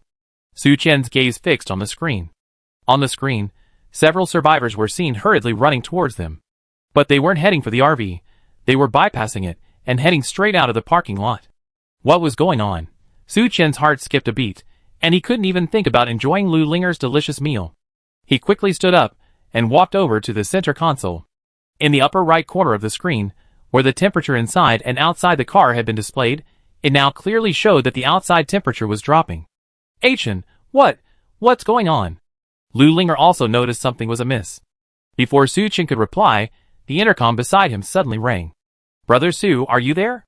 He Wang's gruff voice echoed from within the RV. Yes, brother He, how are things going over there?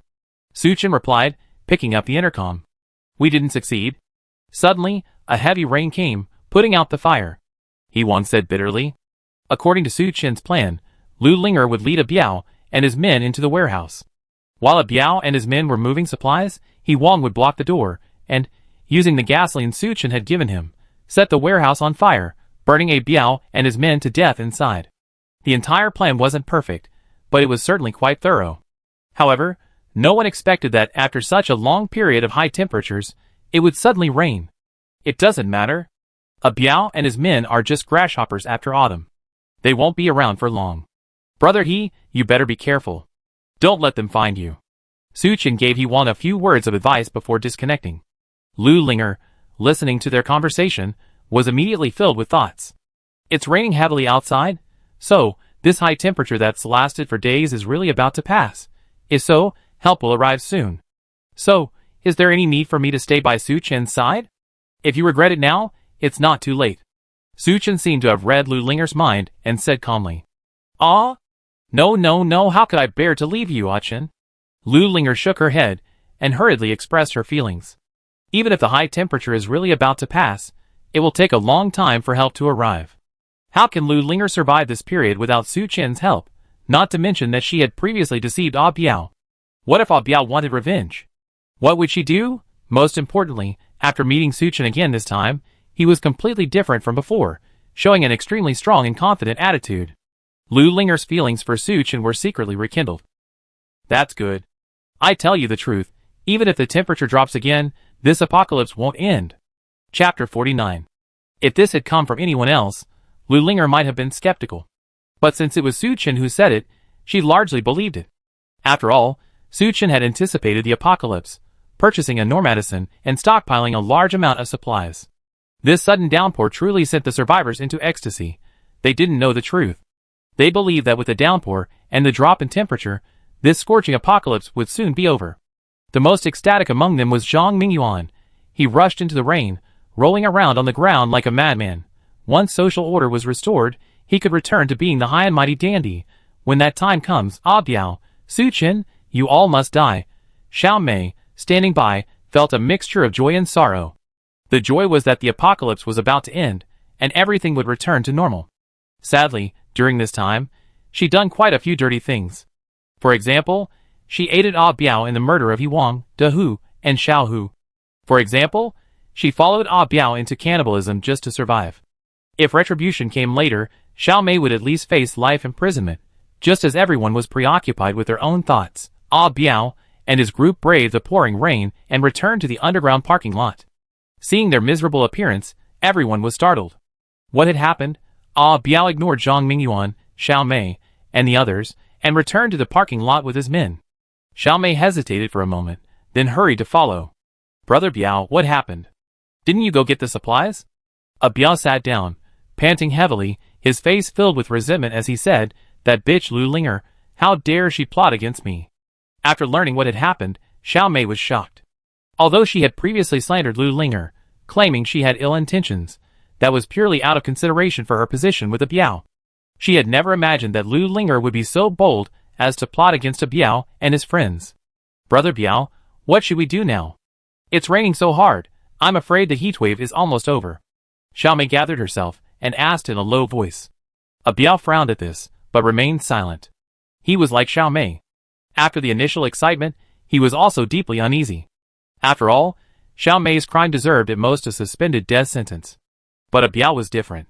He had killed so many people and committed so many evil deeds.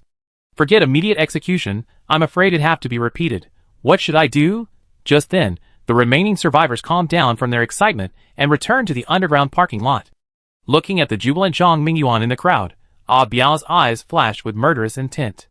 If nothing else, as long as the world returns to normal. Given Zhang Mingyuan's character, he will never let him go. If I want to escape safely, there is only one possibility: to kill all the survivors except my own people. But the fire just now not only killed 3 of my men, but also burned almost everyone, including Ah Biao.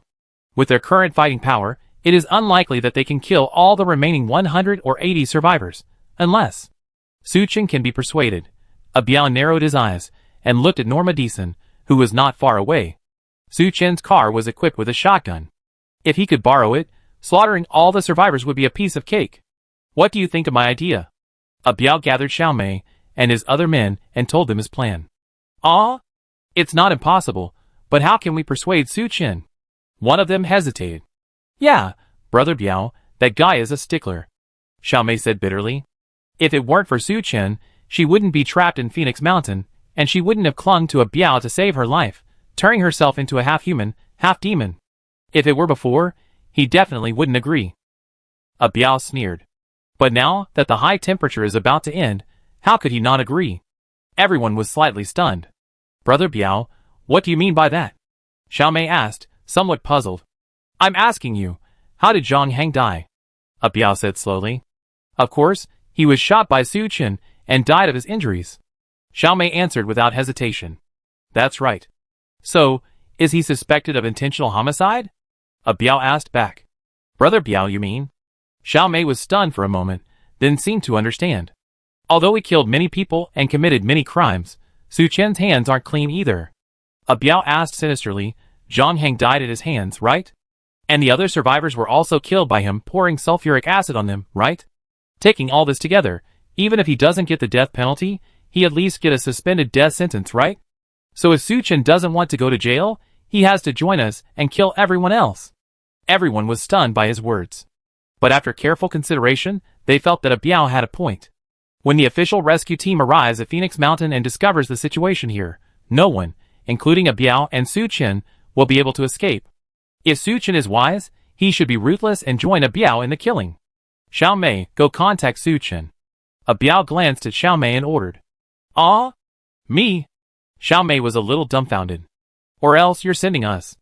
Ah Biao said coldly. He and Su Chen had a deep grudge. If he really went to Su Chen's door, he would probably be shot dead before he could even open his mouth. Sending Xiaomei to test the waters was the most appropriate decision. Okay, I go. Xiaomei had no choice but to agree. She stood up and walked slowly towards Normadison. When she reached the car door, she knocked reluctantly. Su Chen, are you there? However, the voice that came from inside the car wasn't Su Chen's, but a pleasant female voice. What do you want from Aiken? Xiaomei thought the voice was quite familiar. After a moment's reflection, her eyes widened. Linger? As the steel plate of the car body slowly fell, Lu Linger appeared inside the RV. Looking at Xiaomei outside, she wore a triumphant smile. Yes, it's me. Why are you in the car? Xiaomei was so surprised that she stuttered. Why can't I be in the car? Don't you know my relationship with Aiken? Lu Linger's tone was filled with pride. Chapter 50. After the arrival of the high temperatures, the former besties had become nothing more than fake sisters. While they hadn't completely fallen out or become enemies, they still disliked each other. For example, Lu Linger felt that Xiaomei had no shame in selling her body to Ah Biao. Xiaomei, on the other hand, felt that Lu Linger acted like a pure and innocent woman, but in reality, she was a bitch. However, at this moment, their situations were worlds apart. Lu Linger was in the RV, carefully dressed and beautiful, although her maid outfit made her look a bit odd. Xiaomei, outside the RV, was disheveled and grimy, little better than a beggar.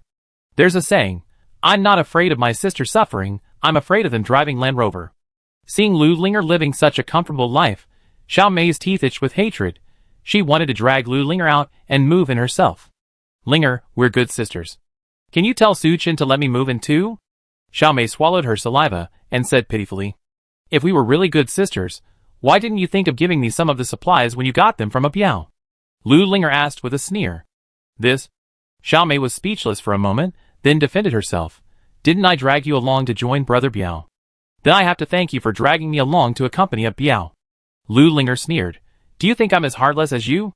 Xiaomei was immediately furious, but to get into the RV, she swallowed her anger and said, Linger, it's all my fault. I lost my mind just trying to survive. Please, for the sake of our past friendship, let me move in. The decision to let Xiao Mei in wasn't Lu Linger's, but Su Qin's. No matter how bold Lu Linger was, she wouldn't dare make the decision for Su Qin. Besides, even if she could make the decision, she wouldn't let Xiao Mei in. The reason was simple. Now it was just her and Su Qin in the RV, and all she needed to do was please Su Qin. She must have been bored to death to let Xiao Mei in and compete with her for favor. Sorry, Aiken said you're not a good woman and told me not to associate with you. Don't bother me anymore. I'm afraid Aiken will misunderstand. Lu Linger said, and was about to raise the steel plate again. Just then, Su Qin suddenly appeared in the car. He had just gone to the bathroom and didn't know what had happened. Glancing at Xiao Mei outside, Su Qin frowned slightly and asked, "What's going on?" "Ah Qin, it's none of my business." She was the one who begged and pleaded to come into the RV, and I was just about to refuse her. Lu Linger hurried forward, took Su Qin's arm, and said softly. Su Qin patted her head, looked at Xiao Mei outside, and said calmly, "You heard what Linger said. Don't bother us anymore." Watching the two people displaying affection in front of her, Xiao Mei nearly gritted her teeth. Showing affection will lead to a quick death. Wait until the official rescue arrives, and we see what you do. Oh right, I almost forgot Brother Biao's instructions. Xiao Mei quickly said, Su Qin, wait a minute, Brother Biao asked me to come. Ah Biao asked her to come. Su Qin narrowed his eyes and said calmly, tell me, what's wrong with him? It's like this. Xiao Mei explained in detail Ah Biao's intention to join forces with Su Qin. Su Qin stroked his chin, seemingly considering whether it was feasible. Seeing this, Xiao Mei struck while the iron was hot. Su Qin, you have to think it over carefully. Once the authorities arrive, none of us will be able to escape. Why not join forces with Brother Biao, kill everyone else, and then destroy the bodies? That way, we all be safe. Su Qin nodded slightly and smiled. His proposal isn't unfeasible. Xiao Mei's face flickered with joy, but Su Qin's next words froze her smile. But I refuse. Why do you refuse? Xiao Mei couldn't help but ask. Are you from Dunhuang? Why are there so many murals? Su Qin frowned and instructed Lu Linger, raise the wall. Okay. Lu Linger, also quite dissatisfied with Xiao Mei, quickly followed Su Qin's instructions and raised the steel plate again. Looking at the sturdy car body before her, Xiao Mei was dumbfounded. This Su Qin, he's really stubborn. She stamped her foot helplessly, turned back to A Biao, and relayed Su Qin's attitude to him. A Biao was also quite surprised and asked coldly, didn't you make my point clear? Brother Biao, I absolutely did.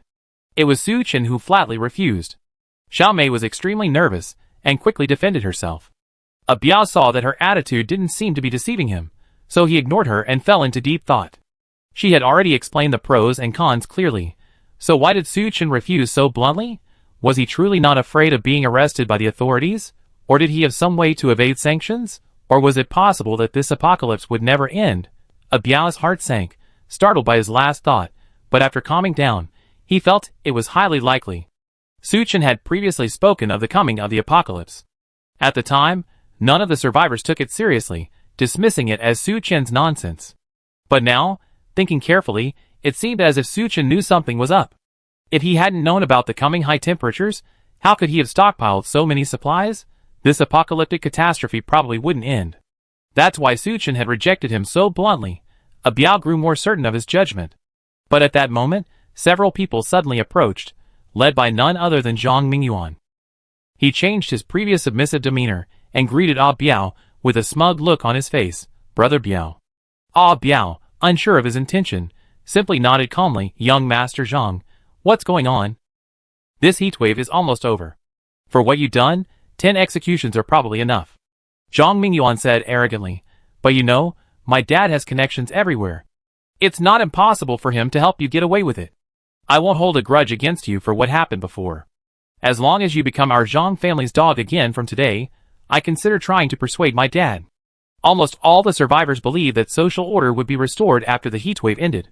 Many people once again began to curry favor with Zhang Mingyuan, which brought him back to his old ways. He came to Ah Biao, not only to humiliate him, but also to give more supplies. After all, no one could predict when official aid would arrive. Ah Biao narrowed his eyes, but didn't get angry. Instead, he smiled and said, young Master Zhang is right. I leave it to you, young Master Zhang. By the way, I have some food and water here. Could you please come get them, young Master Zhang? Chapter 51. Be sensible, A Biao. I won't forget you after we get out. Zhang Mingyuan laughed heartily and, accompanied by several followers, entered A Biao's camp. A Biao and his men were so hungry that they had begun eating the other survivors. How could there be any supplies in the camp? He said this simply to lure Zhang Mingyuan and the others in. When Zhang Mingyuan and his companions entered, A Biao's face gleamed with ferocity, and he shouted viciously, "Kill them!" Without hesitation, his men, weapons drawn, charged at Zhang Mingyuan and his companions. Zhang Mingyuan and his companions had never expected A Biao to be so ruthless. Before they could react, all sorts of weapons were wielded. With screams, Zhang Mingyuan and his companions lay on the ground, blood gushing freely. Xiao Mei, standing nearby, was also stunned. She had actually believed that A Biao had led Zhang Mingyuan in to curry his favor. In the blink of an eye, Zhang Mingyuan and the others were dead before her. Although she had seen A Biao and his men kill before, Xiao Mei was still terrified to see Zhang Mingyuan and his men die like that. Brother Biao, why? Why did we kill young Master Zhang and the others? I want to kill him. Is there a problem? A Biao grinned, revealing his sharp teeth. Xiao Mei's scalp tingled, and she quickly waved her hand, forcing a smile. No. No problem. You guys, dispose of their bodies. A Biao directed his men to dispose of the bodies of Zhang Mingyuan and the others. He returned to the nearby car and breathed a sigh of relief. During this period of high-temperature apocalypse, A Biao's inherent ferocity had been unleashed. Zhang Mingyuan dared to challenge him. Wasn't that courting death? Secondly, he'd fallen for Lu Linger's trick and failed to obtain supplies. The bodies of the previous survivors had been completely consumed. If he wanted to survive, he had to find more survivors and eliminate them. Zhang Mingyuan had come to challenge him today. How could A Biao let him go? Prey that had presented itself to him. As for whether the apocalypse would ever pass, A Biao had thought it through. Since Su Chen wasn't afraid, why would he be afraid?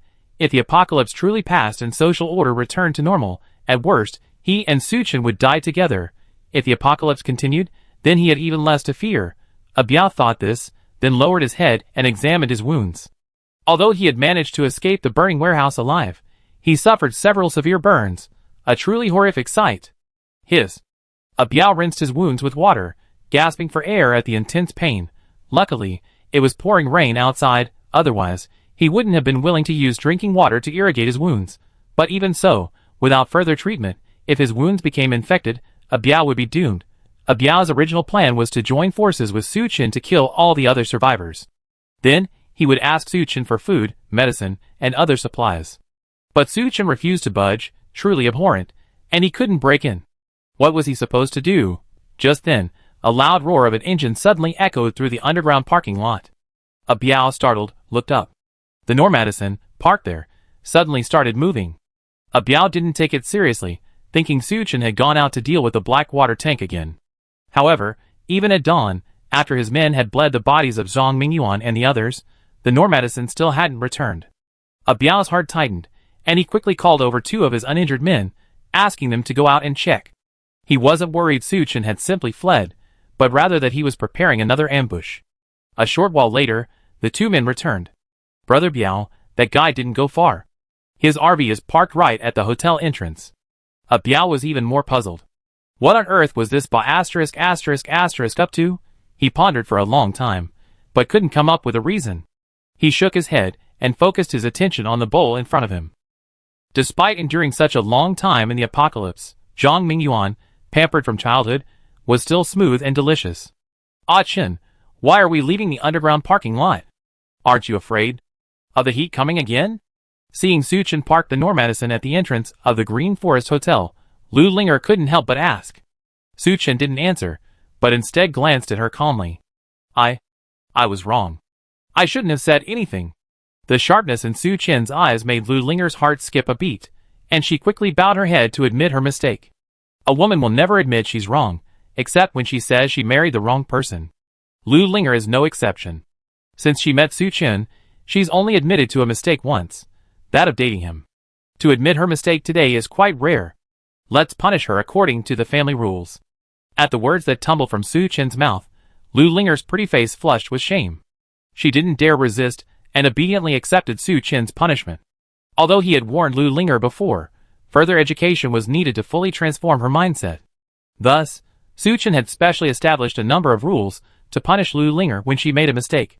Stand up, After the punishment, Su Chen instructed calmly, the high temperatures are over, and we have days of heavy rain. The parking lot is too low. If you park there, you get flooded. I see. Lu Linger suddenly understood, but then a hint of disapproval washed over her. Phoenix Mountain was already high, so even if the rain got heavier, how much could it possibly get? But after the punishment she had just received, she didn't dare say anything more. Go get ready. Su Chen raised an eyebrow and asked softly. He had let Lu Linger into the RV out of consideration for his brother. Tonight, he planned to take Lu Linger down. Although Su Chen didn't say it explicitly, Lu Linger understood instantly. She bit her lip and obediently went into the bathroom. When she emerged, she had donned a pair of black stockings in addition to her maid outfit. All men like black stockings. Su Chen was no exception. Seeing this scene, he couldn't help but let a wicked smile cross his face. Chapter 52. As an ancient poem goes, knowledge gained from books is shallow, true understanding comes from personal experience. As a girl who grew up in the 21st century, Lu Linger had certainly seen her fair share of pornographic films. But pornographic films are still pornographic films. Without any experience, her delicate body trembled slightly as she awaited Su Chen's favor. Su Chen couldn't help but feel a desire to conquer her. He gently stepped forward, leaned down, lifted Lu Linger's chin, and chuckled, "Don't be afraid, leave everything to me." For some reason, upon hearing Su Chen's words, Lu Linger's fear vanished without a trace. In its place, a hint of anticipation filled her. "I know you won't like it, so I omitted 10,000 words here." When the torrential rain began to fall, all the survivors were extremely excited and fell into a frenzy. They believed that once the temperature dropped, the world would soon return to normal. Some had even begun discussing how to contact the outside world, so they could be rescued as quickly as possible. However, just 2 days had passed before someone noticed something was amiss. The rain was incredibly heavy. It felt as if a gaping hole had been torn in the sky, and endless water poured down. Not only was the rain heavy, but even more devastating was the fact that it showed no sign of stopping. For 2 whole days and nights, it continued without a break. Although Phoenix Mountain is at a high altitude, lower-lying areas, like the Green Forest Hotel's underground parking lot, were already flooding. The survivors hurriedly left the parking lot and checked into their rooms at the Green Forest Hotel. Manager Dang and the other hotel staff were either dead or injured, and naturally no one tried to stop them. Just watching the downpour, the survivors couldn't help but feel a heavy weight on their hearts. This rain. Wouldn't it be like the heat wave a while ago, lasting forever? If that were the case, wouldn't they all starve to death? Unlike the worried survivors, Su Chen inside the Nomadison was enjoying himself quite comfortably. He lifted the steel plate of the car body and leaned back in the massage chair, admiring the downpour of Phoenix Mountain. After being ravaged by the heat for so long, Phoenix Mountain, now graced with lush greenery by the downpour, had regained its former beauty. Just then, Lu Linger, dressed in a bunny girl outfit, approached. She placed the coffee pot on the table and said softly, "Aiken, this is my special pour-over coffee. Come try it." I don't know if it was the ample food and comfortable living conditions, or the nourishment of Su Chen's 7 sexual encounters in one night, but compared to a few days ago, Lu Linger looked noticeably more refreshed. Her eyes were bright and sparkling, and her skin was so tender it looked like it could be squeezed out of water. Add to that the allure she possessed after transforming from a young girl into a mature woman. She was simply captivating. Su Chen picked up the teacup, took a sip, and smiled. "Not bad, quite delicious." Lu Linger breathed a sigh of relief. "As long as you like it." It had to be said that letting Lu Linger move in was a wise decision. First of all, Su Chen was no longer so lonely. In bed, of course, it went without saying.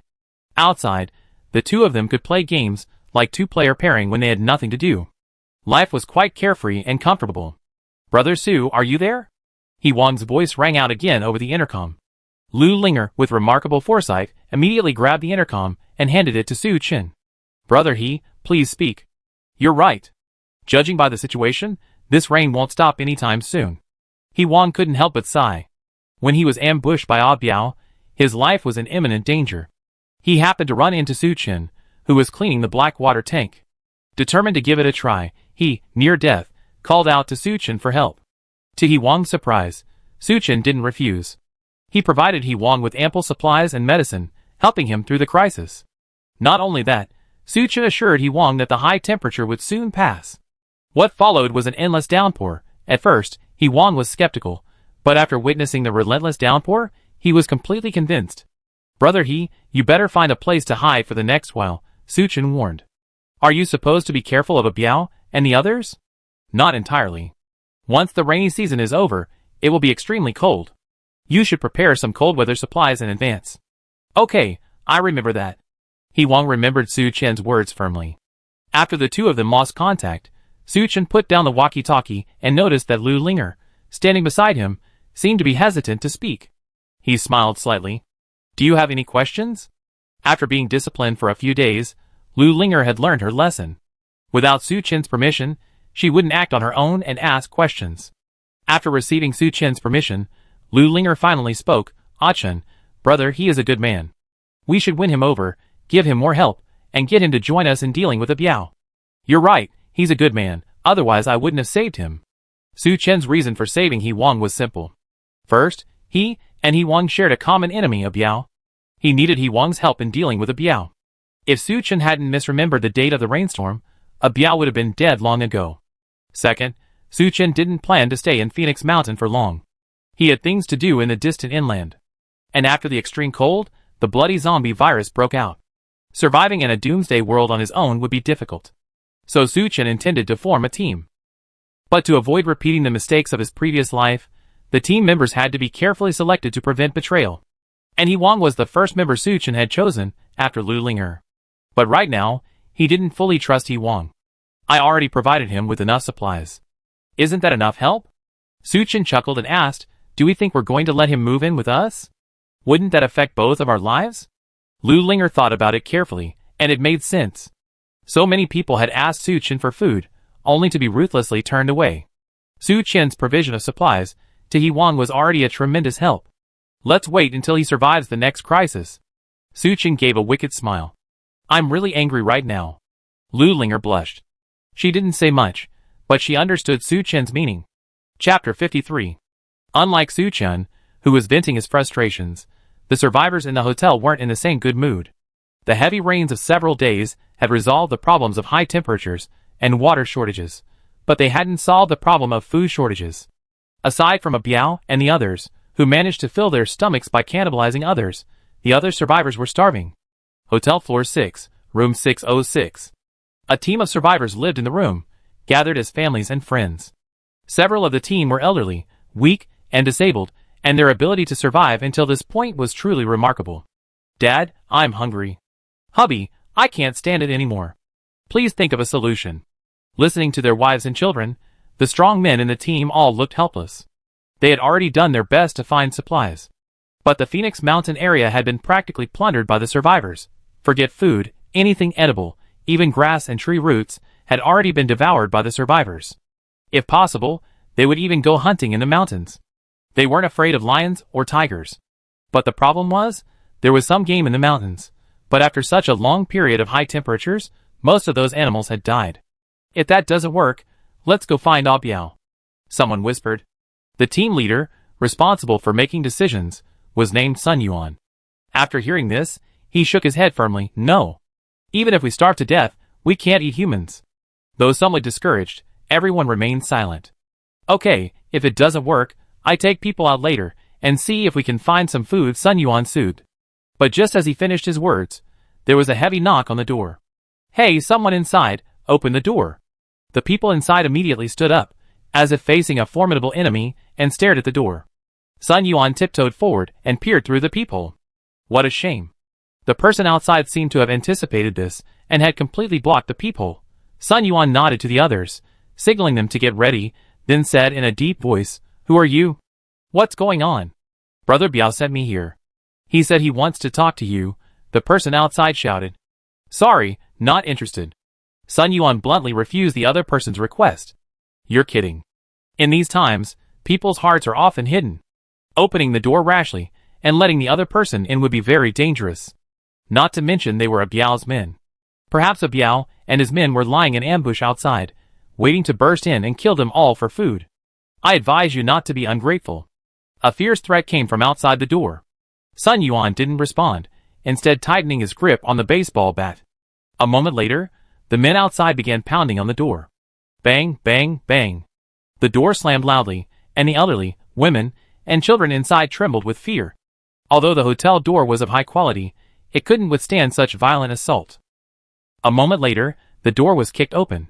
Just as Sun Yuan expected, a Biao and his men were standing outside the door, all fully armed.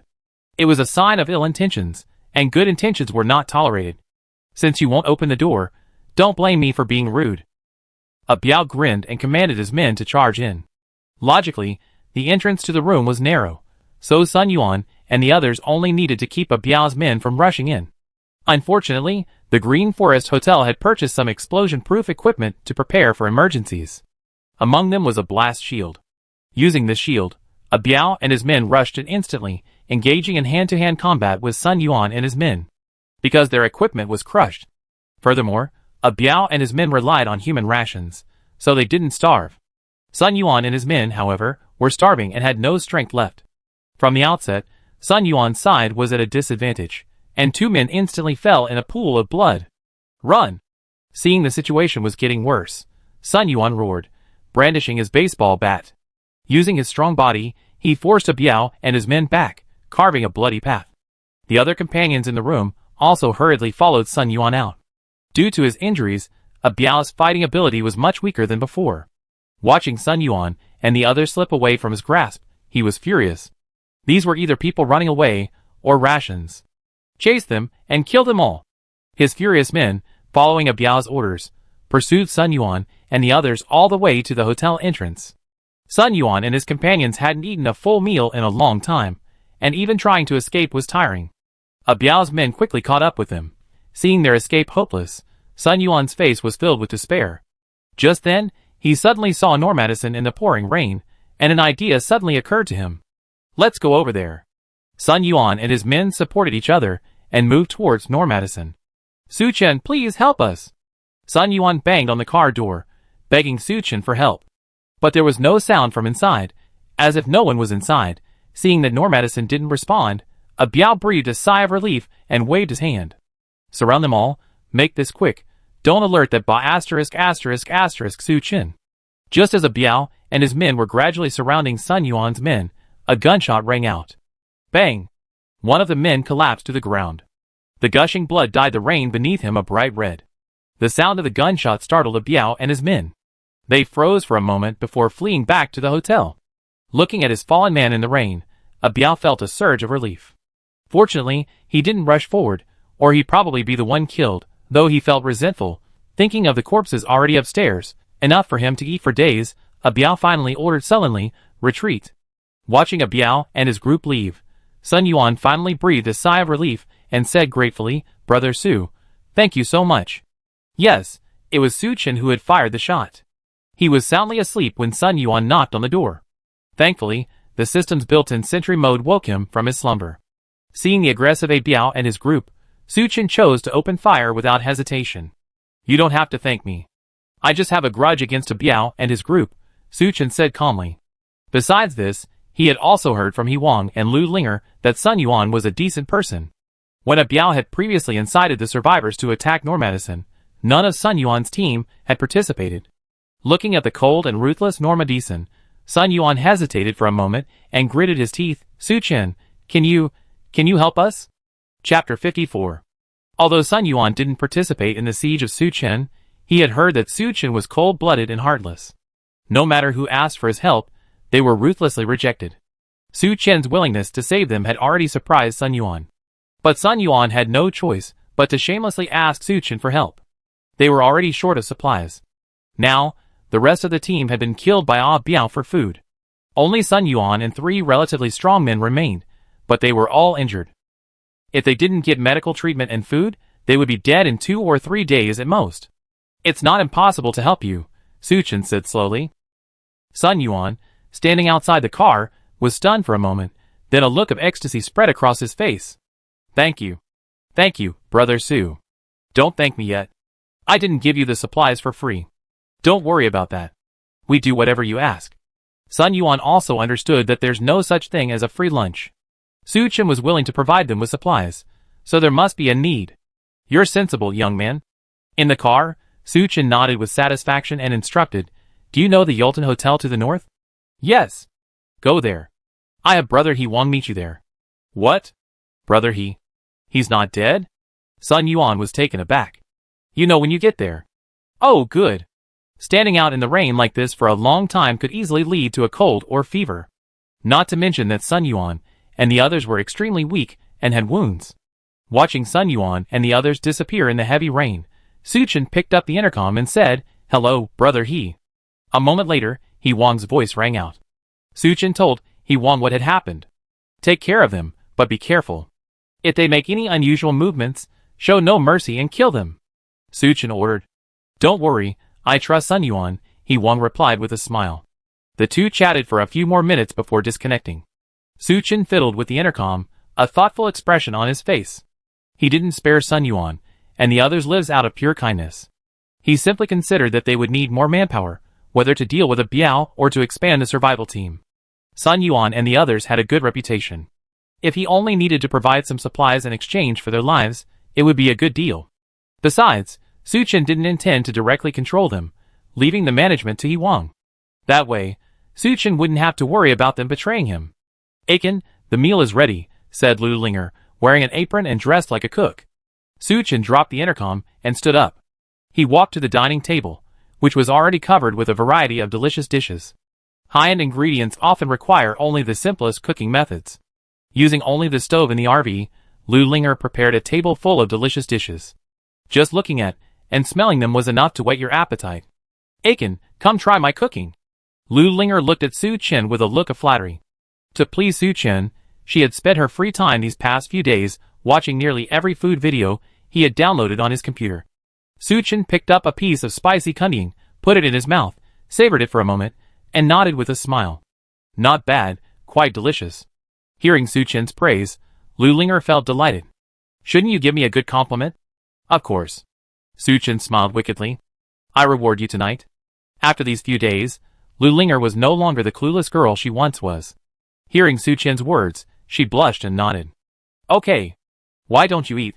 The two of them exchanged sweet words, enjoying a delicious meal.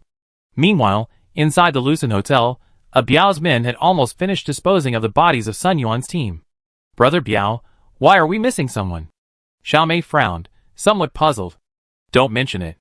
It's all that Su Chen who ruined my plans. A Biao's teeth itched with hatred at the mere mention of this. If it weren't for Su Chen, not only would Sun Yuan's entire team have been wiped out, but he wouldn't have lost a single comrade, and he heard from Xiao Mei that Lu Linger was in Su Chen's car. So it seemed that Su Chen, that old scoundrel, was the one who ambushed them last time. Brother Biao, is there really no way we can kill Su Chen? Xiao Mei was quite unwilling to accept this. If I had a way, would I have ended up like this? Thanks to his excellent physical condition, Biao miraculously withstood the burns. But his two men weren't so lucky. The team, originally numbering 20 or 30, was now reduced to 13 men, either dead or injured. Only 3 of Biao's brothers were left. He blamed Su Chen for everything. Just then, one of his men pushed open the door and came in. Brother Biao.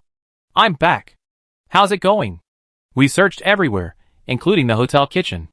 The only available transportation was 2 pedal tricycles and a few bicycles. Biao was clearly dissatisfied, but he could only frown and nod. Okay. Where did you put the things? They're all in a warehouse, locked shut. That's good. You can go down first. Biao waved his hand. After the man left, Xiao Mei couldn't help but ask, Brother Biao, what are you planning to do? Of course, we're leaving here. Are we supposed to stay here forever? Biao said unhappily. Several days had passed since the high temperature subsided, and the heavy rain began to fall. Not only had there been no official rescue efforts, but even Biao's homemade radio hadn't received any signal. All of this proved one thing, the complete collapse of social order. The supplies in Phoenix Mountain were now completely depleted. Even if Biao continued to hunt the survivors and feed them, how long could he last? So he planned to leave Phoenix Mountain and head for a nearby city. After all, compared to the scenic area, the city had relatively more supplies. However, the nearest city to Phoenix Mountain was dozens of kilometers away. It would take forever to reach there on foot. So Biao sent people to search the area around the hotel for any transportation, any cars with gasoline. But unfortunately, the survivors had drained all the gasoline from the nearby cars. Chapter 55. Biao felt a pang of regret. If only he had saved all the fuel at the beginning of the apocalypse. Instead of indulging in the comfort of his car's air conditioning, wouldn't he be driving away from Phoenix Mountain with ease now? Brother Biao, when the time comes, you must take me away with you. Xiaomei quickly hugged Biao's arm, smiling charmingly. Of course I will. How could I bear to let you go? Biao patted her cheek and replied with a smile. But in his heart, he sneered. You must be kidding. Has he been keeping Xiaomei for so long simply to satisfy his lust? No. Besides, he also treated Xiaomei as a backup food supply. Biao was always selfish, and after the baptism of the apocalypse, he had become even more cold-blooded and ruthless. Now, he had only one thought in his mind: survival. To survive, he would do anything. After deciding to leave Phoenix Mountain, Biao immediately took action. Over the next few days, he intensified his hunt for survivors. Having spent so long in Phoenix Mountain, Biao had no idea of the outside world. If he couldn't find supplies or survivors after leaving quickly, that would be troublesome. He planned to hunt more survivors to supplement his rations. But within 2 or 3 days, Biao and his men had killed most of the people at the Green Forest Hotel. The remaining survivors, seeing the situation was dire, fled the hotel. Biao was too lazy to continue the hunt. The food he had saved was enough for 4 or 5 days. It was time to leave Phoenix Mountain. That morning, the rain continued incessantly, threatening to drown the earth and sky. Biao, Xiaomei, and a group of his subordinates arrived at the hotel's kitchen. The bicycles and tricycles they had found earlier were parked here. Although they were short on food and drinking water, Phoenix Mountain still had plenty of other supplies. Biao found some materials and modified the tricycle. He added a roof to accommodate both passengers and supplies. He also found a number of canvas raincoats. After everything was ready, Biao and his group donned their raincoats and rode their bicycles and tricycles. In the pouring rain, they left the Green Forest Hotel. Biao glanced back at the hotel, then at Normadison. He swore to himself, Suchin, just wait. It won't be long before I'm back to show you what cruelty is. Meanwhile, Suchin and Lu Linger, who were inside the car, also noticed Biao and his group leaving. Hey Chen, why did they leave? Lu Linger asked, puzzled. Simply, because he wanted to survive, Suchin said calmly. Others don't have RVs like Suchin, with nearly unlimited storage. The supplies on Phoenix Mountain have been used up, and there aren't many survivors left. If they continue to stay here, they starve to death sooner or later. If they want to survive, Biao must lead his men away. What a pity. To deal with Biao, I ordered He Wang and Sun Yuan to round up the other survivors. I didn't expect this guy to escape before I could do anything, but it's just as well he's gone. At least, I won't have to be on guard against him anymore. But what should I do with these remaining survivors? Or abandon them, and let them fend for themselves? Suchin thought for a moment, then discarded the idea and decided to help these people. It wasn't that he was too naive. Although there were ample supplies for Suchin and Lu Linger, the TV shows, movies, and games in the car would eventually tire of watching them. Were they really going to live in isolation in the RV forever? Not to mention Lu Linger, I'm afraid Suchin would be driven crazy too. So Suchin had a plan, to build a survivor base on Phoenix Mountain. Survivors like He Wang and Sun Yuan would be the first group of survivors. Of course. All of this was based on ensuring Suchin's own safety. The first thing to do now was to establish his dominance among the survivors. Thinking of this, Suchin picked up the intercom. Hello, Brother He. Yes, Brother Su, go ahead. He Wang responded quickly. Suchin then spoke of his plan. Brother Su, it's so great that you think this way. He Wang was thrilled upon hearing this. He had planned this from the beginning, wanting to unite the survivors and work hard to save themselves. However, his abilities were limited, the survivors were divided, and Biao was watching from the outside. In the end, He Wang's efforts failed. And how could Suchin's idea not excite He Wang? Brother He, don't get too excited yet. Let me be frank. If any of the survivors dare harbor ill intentions and disobey me, don't blame me for being ruthless. Suchin said coldly. Don't worry about that. Sun Yuan and I will listen to you anyway. He Wang patted his chest and promised. After enduring the heat, torrential rain, and the dangers of Biao's hunting, there were now fewer than 50 survivors. The next morning, He Wang gathered the survivors and gathered them at the hotel entrance, awaiting Suchin's arrival. You woke us up so early. Is that Suchin coming or not? Wang Yi yawned and complained unhappily. Watch your manners, Dr. Wang. Sun Yuan, standing by, said coldly, the food you've been eating these past few days has all been provided by Suchin. If you dare disrespect him again, I'd be rude to you. Looking at the tall and muscular Sun Yuan, Wang Yi was startled and dared not say anything. A moment later, accompanied by the roar of a powerful engine, the Nomadison slowly emerged from the rain and stopped at the hotel entrance. The steel plate of the car slowly rose, revealing the figures of Su Chen and Lu Linger. Linger!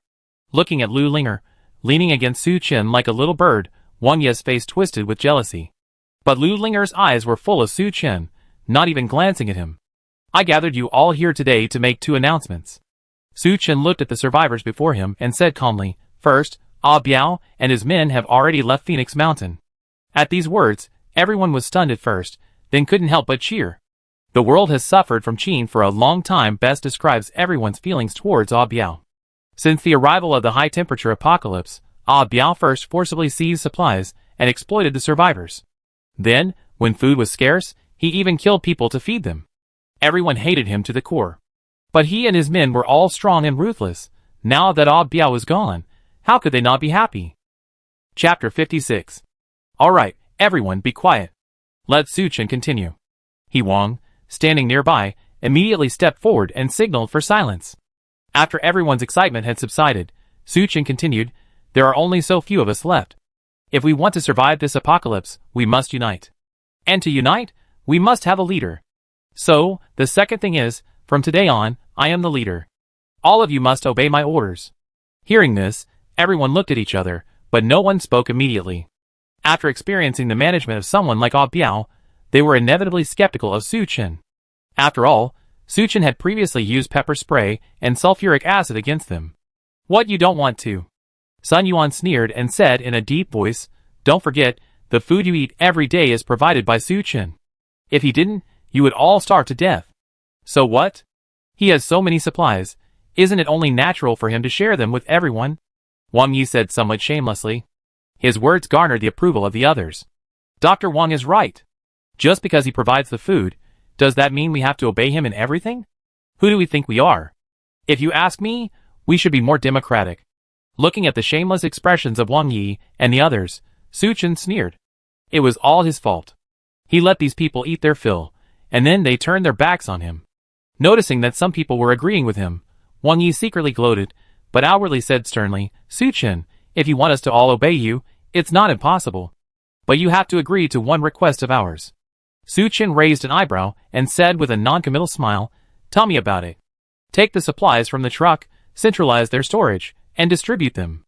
As soon as Wang Yi uttered this request, the others' eyes lit up, and they all exclaimed, Yes, that's right. As long as they centralize their storage and distribution, we obey your orders. Although everyone had received food from He Wang these past 2 days, the portions were scarce, barely enough to keep them from starving to death. Everyone was terrified of starvation, and didn't want to be led around by Su Chen. After Wang Yi finished his request, he looked at Su Chen expectantly. He thought, if Su Chen could just take the supplies out, he'd gather a group and take them away. Why should Su Chen, a young man still wet behind the ears, monopolize so much supplies and Lu Linger? Why should anyone obey him? How could Su Chen, hearing this, burst into laughter? No, Dr. Wang, what are you dreaming of? You think you can take supplies from here? Have you been so spoiled these past few days that you've been overfed? Giving you food is a waste. I'd rather keep a dog. After all, even a dog knows how to wag its tail at me. Su Chen's barrage of criticism made Wang Yi's face flush red. He glared at Su Chen and incited the other survivors, brothers, that Su Chen must be running out of supplies. He's probably thinking of treating us like rations, just like Ah Biao. At this, everyone's gaze towards Su Chen suddenly changed. Yes, the Nomadison RV is big, but how much supplies can it hold? Su Chen had been living in the RV for over a month, and his supplies were probably already exhausted. Feeling the skeptical gazes, Su Chen was too lazy to waste words, and simply said to He Wang, Brother He, from today on, no more food is allowed. He Wang glanced at everyone with a hint of disappointment, then nodded helplessly. Okay, I follow your orders, Brother Su. Su Chen nodded to He Wang and Sun Yuan, then raised the steel plate, and drove away in the Nomadison. These people are so ungrateful. If it weren't for you, Aiken, rescuing them, they have been killed by a Biao. Aiken, don't take it personally. Lu Linger rubbed Su Chen's shoulders and soothed him. Why would I be angry? I'm overjoyed. Su Chen shrugged, unconcerned. From the attitude of Wang Yi and the others today, he could tell there were still quite a few ungrateful people among the survivors. If I take them in outright, I might get stabbed in the back later. I have to give them a few more days. Let them suffer some more. Oh, that Wang Yi, he's been pursuing you for the past few days, right? Su Chen suddenly remembered and spoke. Lu Linger's heart tightened upon hearing this, and she hurriedly explained, I'm not attracted to him. He's just a bootlicker, constantly pestering me. We have nothing. Don't worry, I believe you. Seeing her nervousness, Su Chen touched her soft little hand and smiled. However, a cold glint flashed in his eyes. It seemed he had to make an example of Wang Yi. Okay, Chen, don't overthink it. How about today, I make it up to you. I do whatever you want. Lu Linger sat in Su Chen's arms, beginning to act like a spoiled child. Is it to compensate me, or for yourself? Su Chen quipped with a smile. Lu Linger blushed, and she leaned her head against Su Chen's chest, not daring to look up at him. Elsewhere, inside the hotel, He Wang, following Su Chen's request, stopped distributing food to the survivors. After noon, everyone was growling with hunger. So, led by Wang Yi, they found He Wang again. Brother He, please be kind and give us some food. Yes, we're starving. The survivors' expressions changed, looking pitifully at He Wang. But He Wang glanced at them and shook his head firmly. No, I can't do this without Su Chen's permission. After learning that they had been ambushed by Ah Biao, the survivors hadn't sought revenge for them. There was even internal strife, splitting into two factions. He Wang was quite disappointed with these survivors. And he had distributed food without Su Chen's orders. I'm afraid Su Chen will never trust him again. Seeing He Wang's resolute attitude, Wang Yi and the other survivors grew angry. But looking at He Wang, crossbow-wielding, and Sun Yuan and several other strong men standing beside him, they gave up the idea. The crowd returned to their rooms dejected. Someone muttered, why don't we just bow to Su Chen? As long as we can fill our stomachs, that's enough. Yeah, look at Brother He and the others, they're living quite comfortably. Hearing this, Wang Yi grew restless. Everyone, we should be our own masters. Why should we listen to that Su Chen? Don't forget that Su Chen has killed people too. Chapter 57. After hearing Wang Yi's words, everyone looked at each other in bewilderment. After a moment, someone muttered, what can we do? Are we just going to starve to death? That's right. Maybe Su Chen isn't that kind of person. Another person echoed. Let's go find Brother He, and tell him he's willing to listen to Su Chen. Okay, let's go. Following one person's suggestion, the others stood up and headed out. In the blink of an eye, Wang Yi was the only one left in the room. Looking at the empty room, he was stunned. These survivors, how could their willpower be so weak? The reason Wang Yi kept inciting the survivors against Su Chen was simple. He was jealous of Su Chen, who had Medicine's RV and a beauty like Lu Linger by his side. Besides that, he also had ambitions to become the leader of the survivors. Even if I starve to death or jump from here, I would never bow to Su Chen, Wang Yi thought viciously. But the recurring burning sensation in his stomach made him extremely uncomfortable. After hesitating for a moment, he reluctantly stood up and headed out. Entering the hotel lobby, Wang Yi saw a group of survivors surrounding He Wang, collecting instant noodles, sausages, and other supplies. Listen up, everyone. Now that you received your food, you must obey Su Chen from now on. Sun Yuan shouted loudly, helping He Wang maintain order. The survivors nodded repeatedly, their eyes fixed on the food in He Wang's hands. Wang Yi swallowed hard, but ultimately, unable to resist the temptation, he joined the group. Soon, he received a bucket of pickled cabbage noodles and a few sausages. After soaking them in hot water, Wang Yi eagerly began to eat. Delicious. He finished the noodles, even draining the soup, before tossing the box into the trash can with a lingering feeling. After these survivors bowed their heads, Su Chen began to consider his next move. If you want to build a survivor base, daily supplies are paramount. Although Su Chen's RV had more than enough supplies, it wasn't realistic to always rely on Su Chen to provide food. It would be best to cultivate the land and become self-sufficient. Su Chen had already considered this. His storage space contained not only a variety of crop seeds, but also various farm tools. In addition, protecting the base was essential. After all, after heavy rain and extreme cold, a terrifying biochemical frenzy would follow. Although Phoenix Mountain is a scenic area with a vast expanse of land and few people, one must be aware that zombies can roam everywhere in waves. If one arrives at Phoenix Mountain without solid defenses, the so-called survivor base will be like a fortress on the beach. However, the rain is currently pouring down. Neither reclaiming the wasteland nor building defenses for the base can be carried out.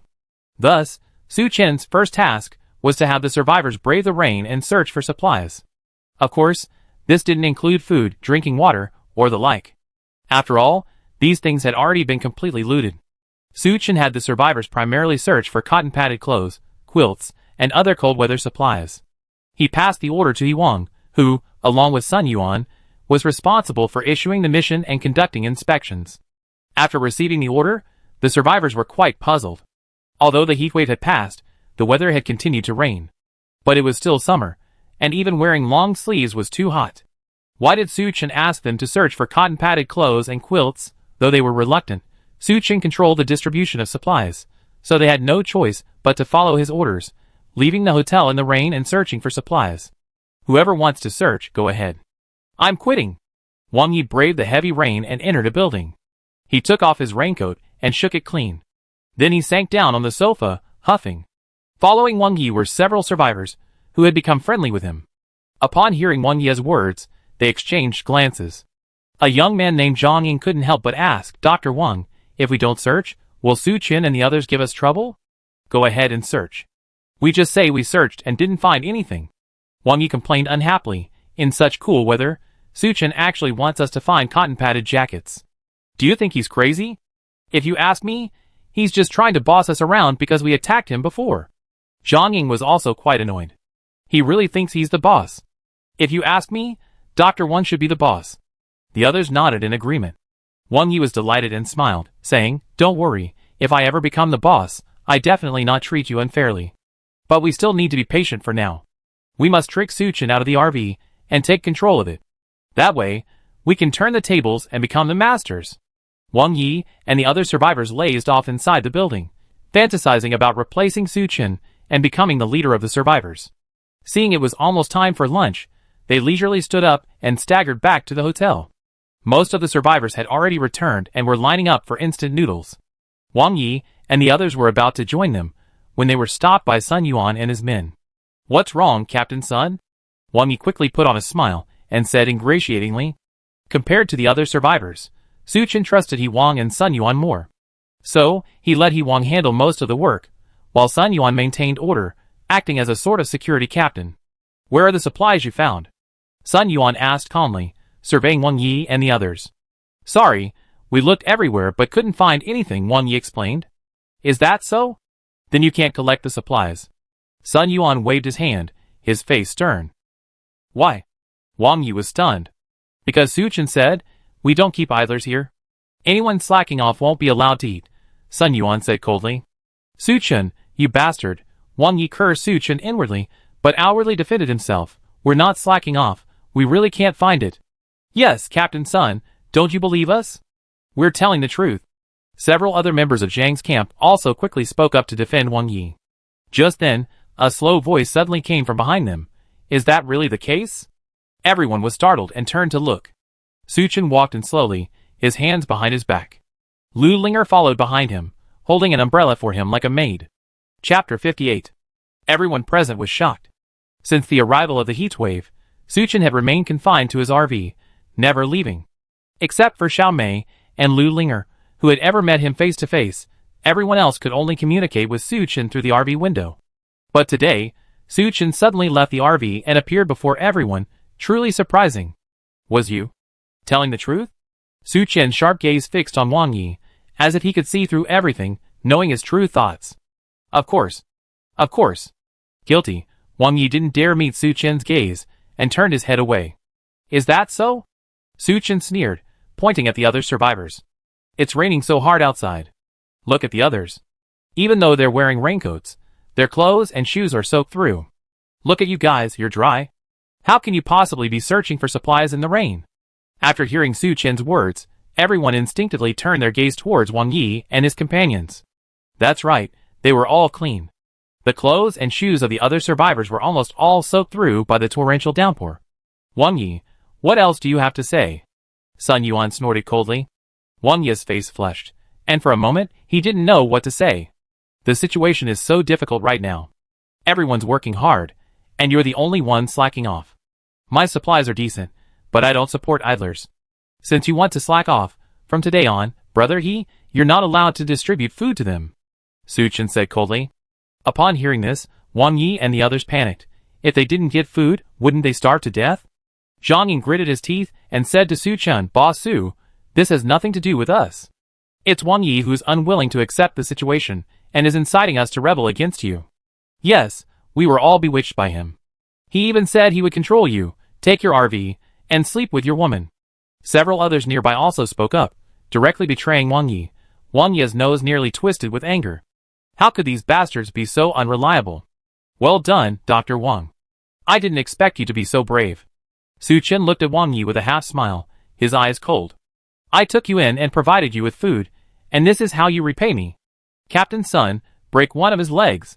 Hearing Su Chen's words, Sun Yuan didn't hesitate. With a wave of his hand, he led several men forward and prepared to advance. Seeing himself surrounded, Wang Yi's heart sank. He gritted his teeth and lunged at Su Chen. Su Chen, you bastard. I fight you to the death. However, Wang Yi had no idea that since Su Chen had dared to leave Normadison, he must have taken complete precautions. Facing the oncoming Wang Yi, he suddenly raised his hands from behind his back. The black muzzle of the gun pointed at Wang Yi. Before Wang Yi could react, bang! Su Chen pulled the trigger. Wang Yi was instantly struck and fell to the ground. Ah! This short-barreled gun was loaded with iron sand bullets. With one blast, Wang Yi's body was covered in dense iron sand. Su Chen, intent on sparing his life, aimed only at his lower body. So Wang Yi didn't die, but lay wailing on the ground. Ah! Su Chen didn't even glance at Wang Yi, but instead glanced at everyone present. He said coldly, "I always been clear about rewards and punishments. As long as you follow my orders, you have no problem getting enough to eat. If you don't want to work, feel free to leave. I won't make things difficult for you. But if you dare have any ill intentions, this will be Wang Yi's fate." Looking at Wang Yi's miserable appearance, everyone shuddered and nodded, indicating they understood. Su Chen smiled with satisfaction, and then ordered Sun Yuan, "Throw Wang Yi out. From now on, no more food will be given to him, and he's forbidden to come back in." Sun Yuan, along with several of his men, carried Wang Yi out.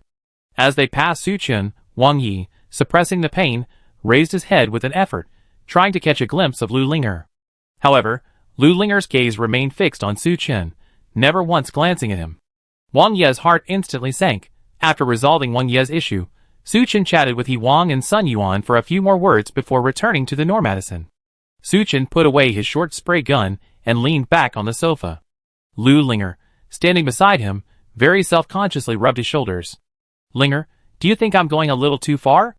Su Chen asked with a smile. "Not at all." Lu Linger quickly shook her head and snorted. "You took Wang Yi in out of good intentions, but he's so reckless. If it were you, he should have just killed him." After being trained by Su Chen for so long, Lu Linger's heart was already set on him. She considered the issue from Su Chen's perspective, naturally believing Wang Yi deserved to die. "Very good, I reward you again tonight." Su Chen laughed heartily, reaching out and caressing Lu Linger's face. Hearing the reward, Lu Linger's heart melted, and her legs went weak. In fact, Su Chen had initially intended to keep Wang Yi. After all, Wang Yi was a doctor, a rare talent in the apocalypse. But since he harbored ill intentions towards Su Chen and even attempted to resist him, he couldn't be kept alive. Now Wang Yi was seriously injured, lacking food and medicine, and with a torrential downpour outside. It wouldn't be long before he was dead. Clatter. Amidst the torrential downpour, Biao and his group struggled on their bicycles and tricycles. According to their original plan, after leaving the hotel, they would reach the foot of the mountain in half a day. However, Biao had underestimated the dangers of the downpour. Under the pouring rain, several sections of the winding mountain road were blocked by mudslides. It took them over a day to reach the foot of the mountain. There was a village right next to the road. Biao had originally planned to search here, hoping to find supplies or encounter other survivors. But reality was cruel. Forget about finding supplies. Due to the low terrain and the heavy rain, the entire village had vanished without a trace. Biao cursed angrily and ordered, "Let's keep going." But the further they went, the worse the situation became. Days of torrential rain had flooded many roads. Even the foundations of some roads had collapsed. Biao and his group were pedaling their bicycles and tricycles until sparks flew off their wheels. By the time the sky darkened, they hadn't even gotten far from Phoenix Mountain. Looking at the gloomy sky, Biao felt a sense of dread. Chapter 59. The situation in the Phoenix Mountain area, high up, is so dire. The rest of the country is probably no better. Just as Ah Biao was debating whether to return to the Green Forest Hotel, two beams of light suddenly appeared in the distance. Amid the torrential rain, the two beams were extremely faint. If it hadn't been for the darkening sky, Ah Biao would have hardly noticed them. Is this a car arriving? Ah Biao and the others were stunned for a moment, then their spirits lifted. Since being trapped in Phoenix Mountain, they had no contact with the outside world, nor had they seen anyone from outside. How could they not be excited to see a car approaching? A moment later, a car drove up from the heavy rain, followed by a second, a third, and finally 4 or 5 more. These cars were mostly off-road vehicles or SUVs, with only a small bus following behind. Here! Here! Ah Biao, Xiao Mei, and the others waved frantically, signaling the convoy to stop. The SUV in front seemed to have spotted a Biao and the others and slowly stopped. The vehicles behind them also stopped one after another. As the doors opened, several figures holding umbrellas emerged first. As they approached, a Biao felt a slight sense of unease. They were all tall and muscular, with bulging waists, as if they were hiding weapons. "Brother, what's up?" The middle-aged man spoke, a smile on his face. He looked kind, but a Biao had seen many people. He instinctively sensed that this person was no ordinary person, but at this moment, a Biao had no choice. He could only wink at his men, urging them to be on guard. Then, steeling himself, he greeted the other man. "Sir, we're tourists from Phoenix Mountain, trapped there for a long time. We finally managed to escape. I wonder what the situation is like out there." The middle-aged man was slightly taken aback by Ah Biao's words. "Are you from Phoenix Mountain?" "Yes." Ah Biao nodded and asked, "Sir, where are you from? What's the situation out there like now?" The middle-aged man shook his head and sighed. "I'm from Shanghai. The situation outside isn't optimistic either. After the high temperature set in, people mostly hid in sewers, basements, and air raid shelters to survive. Only when night fell and the temperature dropped did the people emerge and search for supplies. At first, people believed the high temperatures would eventually pass. Although there was some chaos, social order could still be maintained. But as the days passed, the high temperatures showed no sign of abating. Just like the underground parking lot, violent incidents of looting, smashing, and burning began to occur in society. Official institutions, nearly paralyzed, were powerless to intervene. When officials issued a radio call for the public to take action, the already shaky social order completely collapsed. People began to form gangs in small groups. These gangs engaged in fierce fighting over supplies. In the end, the gangs with the largest numbers and the most combative skills controlled the vast majority of supplies and territory. Those who did not join the gangs, the elderly, weak, and sick, could only hide in the dark and eventually die. The original city was occupied by gangs and factions. However, the unexpected happens. Just when everyone thought the high temperatures would never subside, the weather suddenly changed, and heavy rain came pouring down. When the rain first began, everyone was excited, feeling that the end of the world was over and social order had been restored. However, the heavy rain continued without a break. Not only were coastal cities, like Shanghai and Guangzhou, flooded by seawater, but also many low-lying inland cities were submerged by the rain. To survive, people were forced to leave these cities and flee to surrounding higher ground. This middle-aged man and his convoy were among them. "Ah, is that so?" Ah Biao muttered to himself, his face a little dazed. He had originally thought the situation outside would be better than in Phoenix Mountain. But after listening to the middle-aged man's words, he realized that the situation outside seemed even worse. After all, Phoenix Mountain was high up, and aside from a lack of supplies, there were no other dangers. "May I know your name, sir?" Ah Biao asked tentatively. "My name is Gao Qiqiang. I'm the boss of a financial company. These people are all my employees. After the apocalypse, we came together and actively tried to save ourselves." Gao Qiqiang introduced himself with a smile. Ah Biao sneered inwardly. What a lousy boss of a financial company. He's probably just the boss of a loan shark gang, right? Employees at legitimate financial companies are all dressed in suits and ties, and are polite and refined. And look at Gao Qiqiang's men. Each one looks ferocious, with the words "bad guys" written all over their faces. But Ah Biao didn't expose his intentions.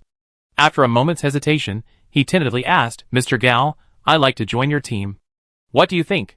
You want to join my team?" Gao Qiqiang was slightly taken aback.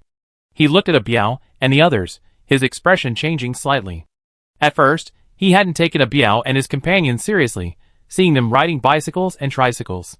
But after observing them, Gao Qiqiang noticed something was amiss. Ah Biao and the others had fierce faces and sharp eyes. They didn't look like they were easy to mess with.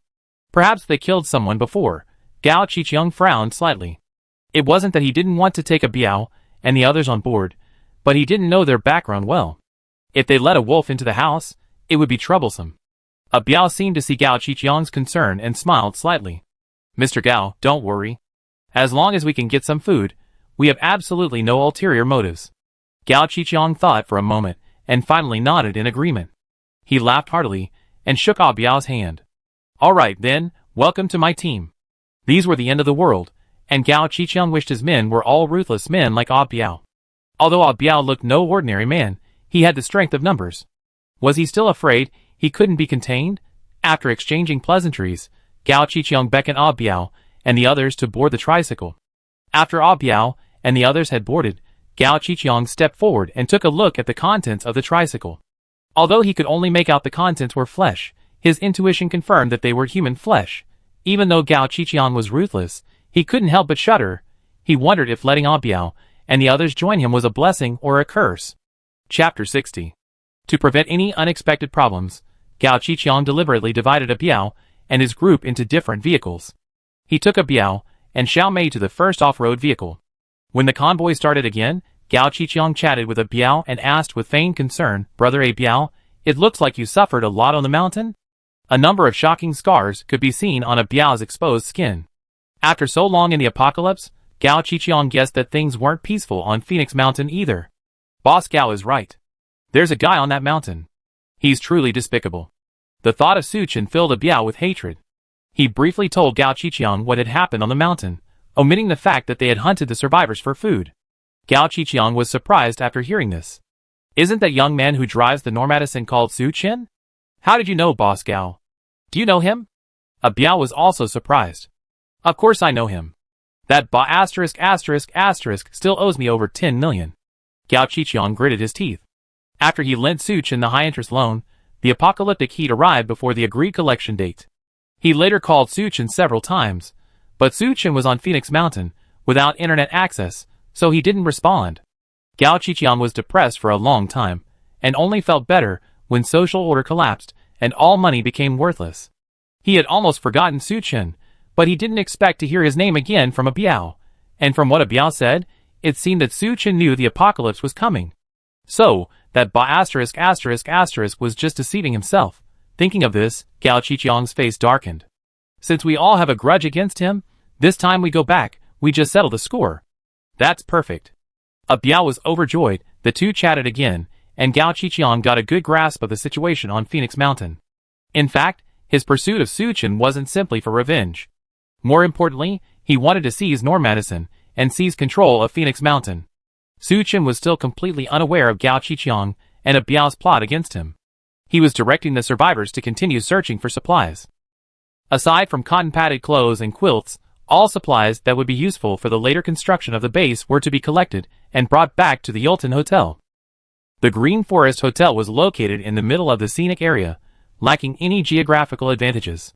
The Yulton Hotel was located on the edge of the area, not only at a very high altitude, but also surrounded by vast expanses of open space. If a checkpoint were set up at the intersection, anyone approaching would be clearly visible. So, after careful consideration, Suchen decided to use the Yulton Hotel as his temporary base. He would adjust the situation later depending on the situation. Suchen woke from his sleep, slowly opened his eyes, and saw Lu Linger beside him. Chun, I prepared dinner. Come get up and eat. After so much training, Lu Linger had completely obeyed Suchen. So, Suchen no longer let her sleep alone on the second floor, allowing her to move freely on the first floor. Today's breakfast consisted of Lu Linger's homemade soy milk and fried dough sticks. While it might seem simple, in the apocalypse, a meal like this was truly a rare treat. Suchen had barely finished his meal when He Wang's nervous voice rang through the intercom. Brother Su, something's wrong. What happened, Brother He? Suchen asked casually, picking up the intercom. In his opinion, it was just another incident involving the survivors. Someone just showed up and dropped off a walkie-talkie, saying Ah Biao had sent him. He Wang's words startled Suchen slightly. Hadn't Ah Biao left Phoenix Mountain? Why would someone suddenly send a walkie-talkie? Suchen sensed something was amiss and ordered Lu Linger, wait in a car. Lu Linger noticed his expression, But she didn't say anything more, only nodding obediently. Suchin finished packing, thought for a moment, and finally put on the pistol. After a few days, Suchin had grown trusting of Hwang Sun-yuan and the others. But he still remained cautious of the other survivors. The Nomadison was parked behind the Yulton Hotel, where there was an open-air courtyard. After getting out of the car, Suchin, holding an umbrella, walked to the nearby office building. Hwang and Sun-yuan were waiting for him inside the office. "Brother Su, this is a walkie-talkie." Seeing Suchin's arrival, Hwang handed him a walkie-talkie. Suchin didn't rush to contact him, but instead asked, "Have you seen the person who came?" "No." Hwang shook his head. When Biao arrived at Phoenix Mountain, there were only 7 or 8 people. Including the hotel staff recruited from Manager Deng, the total number was only about 20. Hwang had met most of these people before, so he was certain that the person who delivered the walkie-talkie was not a Biao's subordinate. "It seems like outsiders have arrived at Phoenix Mountain," Suchin concluded. Hwang and Sun-yuan exchanged a glance, both looking nervous.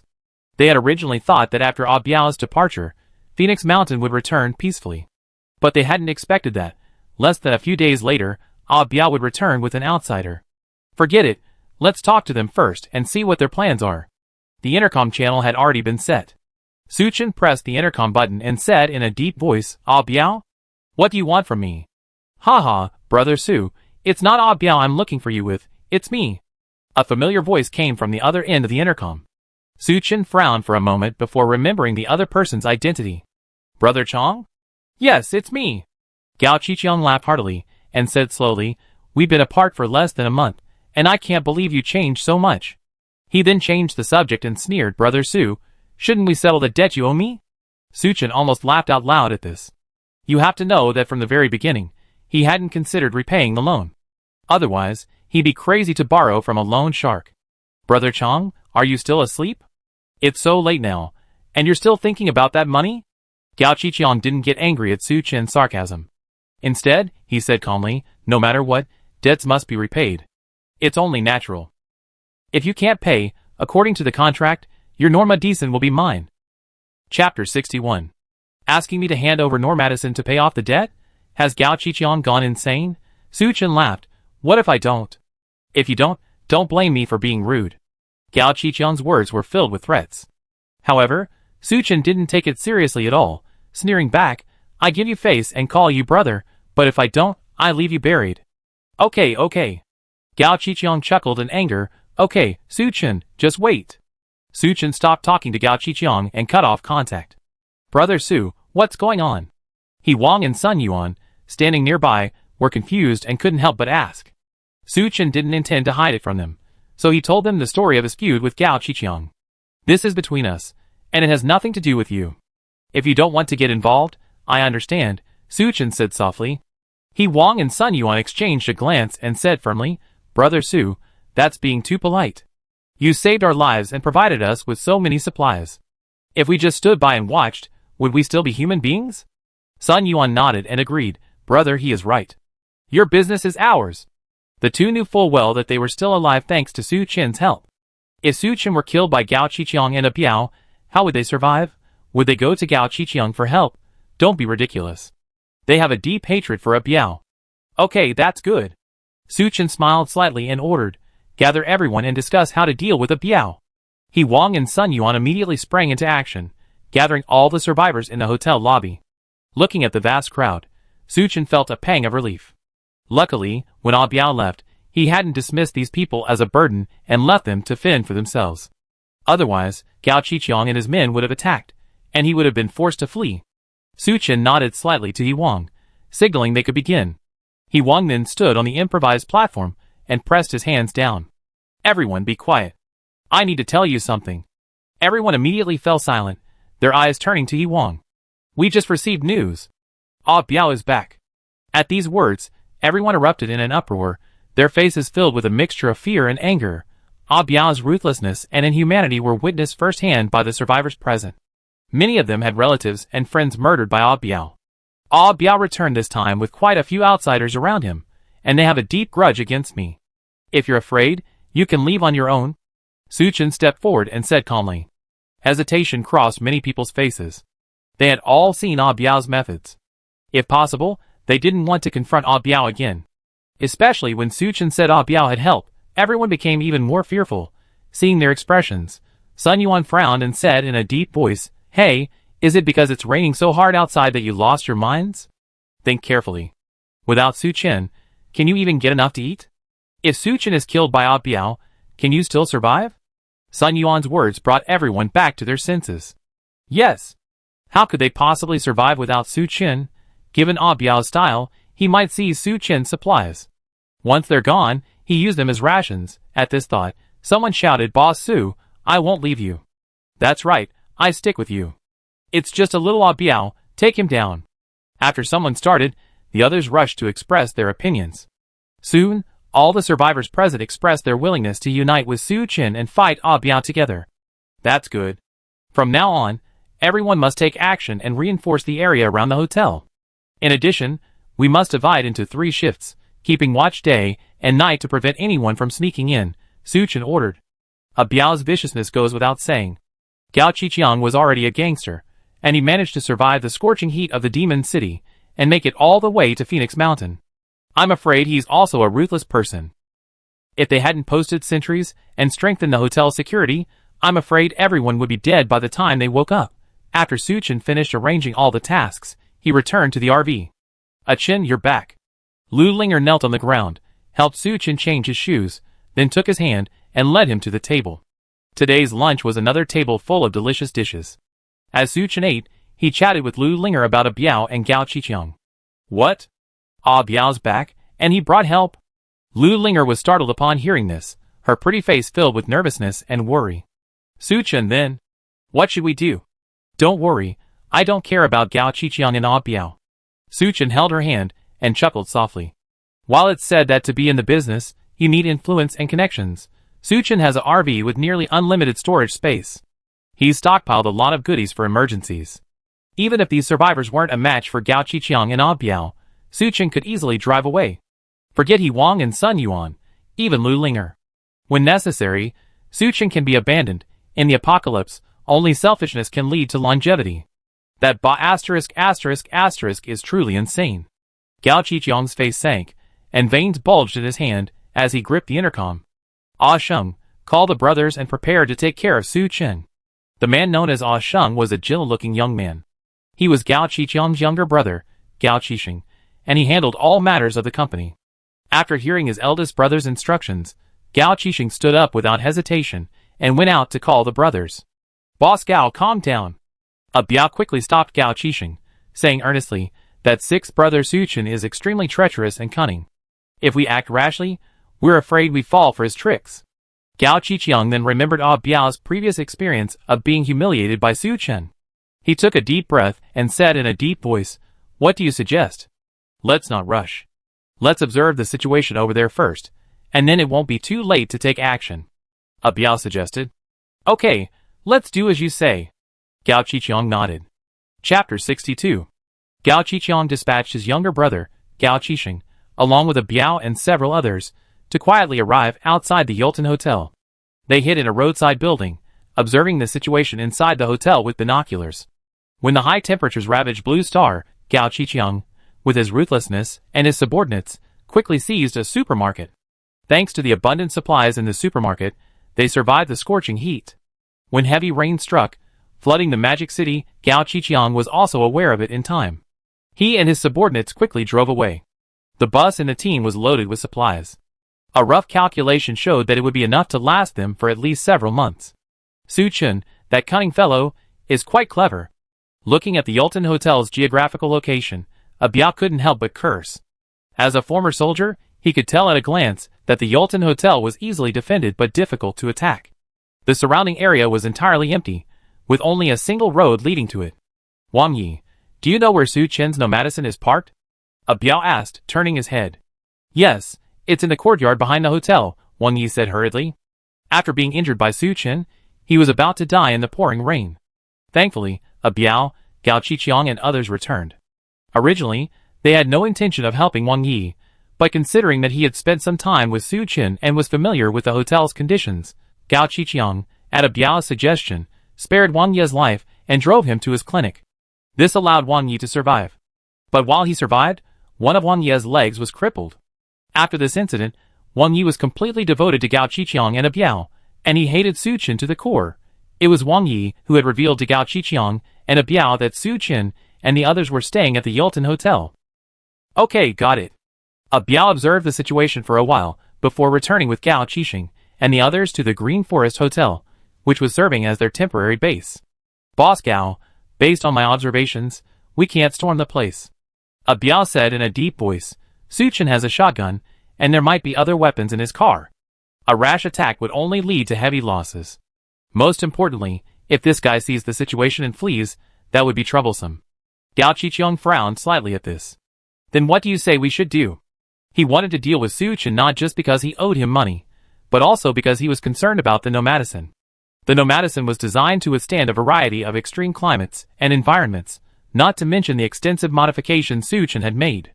If we could take possession of it, not only would our lives improve, but our safety would also be guaranteed. It's best to strike at night, Biao said after a moment's thought. Although visibility is poor at night, it would conceal their presence, allowing them to safely approach the hotel. Men like Biao and Gao Qiqiang are all tall and strong, ruthless, and merciless. As long as they can get into the hotel, He Wang, Sun Yuan, and the other survivors will be no match. After some discussion, Gao Qiqiang, Biao, and the others finally formulated a plan. Time passed, and soon the sky darkened. With the power long gone, Phoenix Mountain was shrouded in darkness. Only the occasional flash of lightning provided a glimmer of light.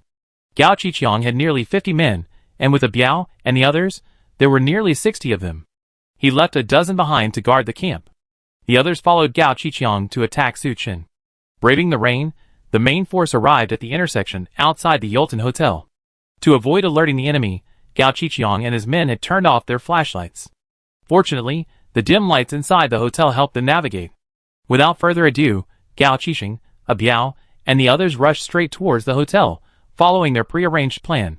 Under the cover of darkness and heavy rain, they had no need to worry about being spotted by the survivors inside. As they neared the fence outside the hotel and prepared to scale it, one of the men in the lead suddenly screamed and collapsed to the ground. Ah! There's a trap, Brother Sheng. Before Gao Qiqiang and Biao could react, another of his men collapsed to the ground, clutching his leg. Gao Qiqiang didn't even bother to worry about being discovered by those inside the hotel. He immediately turned on his flashlight.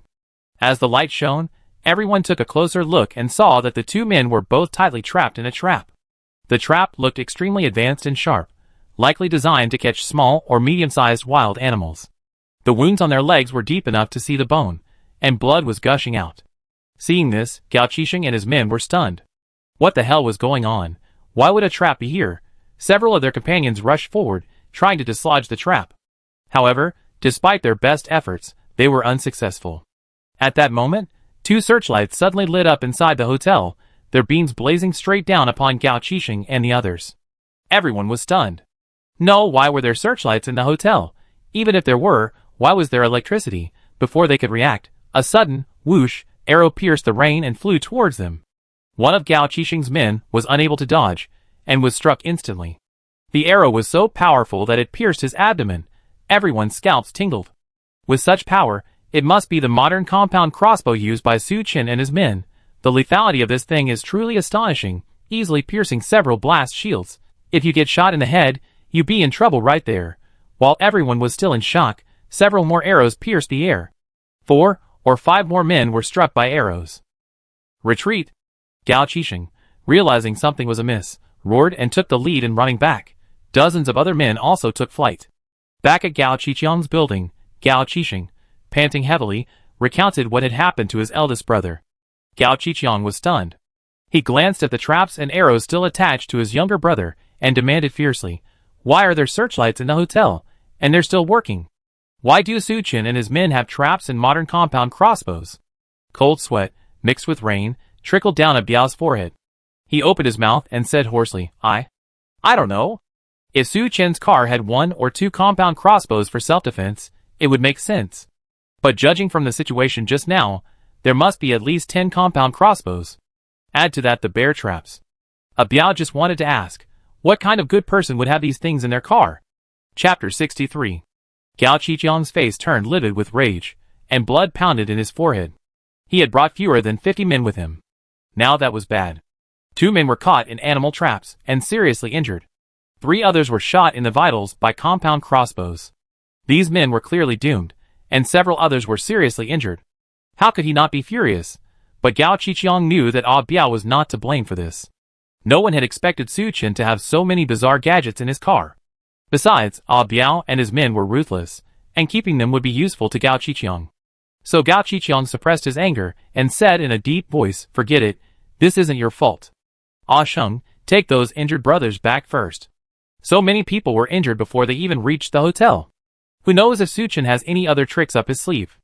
The best course of action is to retreat first and think of a solution later. Boss Gao, brother Biao, I have a plan. Wang Yi, standing by, hesitated. What can you do? Gao Qiqiang glanced at him, somewhat impatiently. If Wang Yi weren't a doctor, and still somewhat useful, Gao Qiqiang wouldn't have bothered to care about his life or death.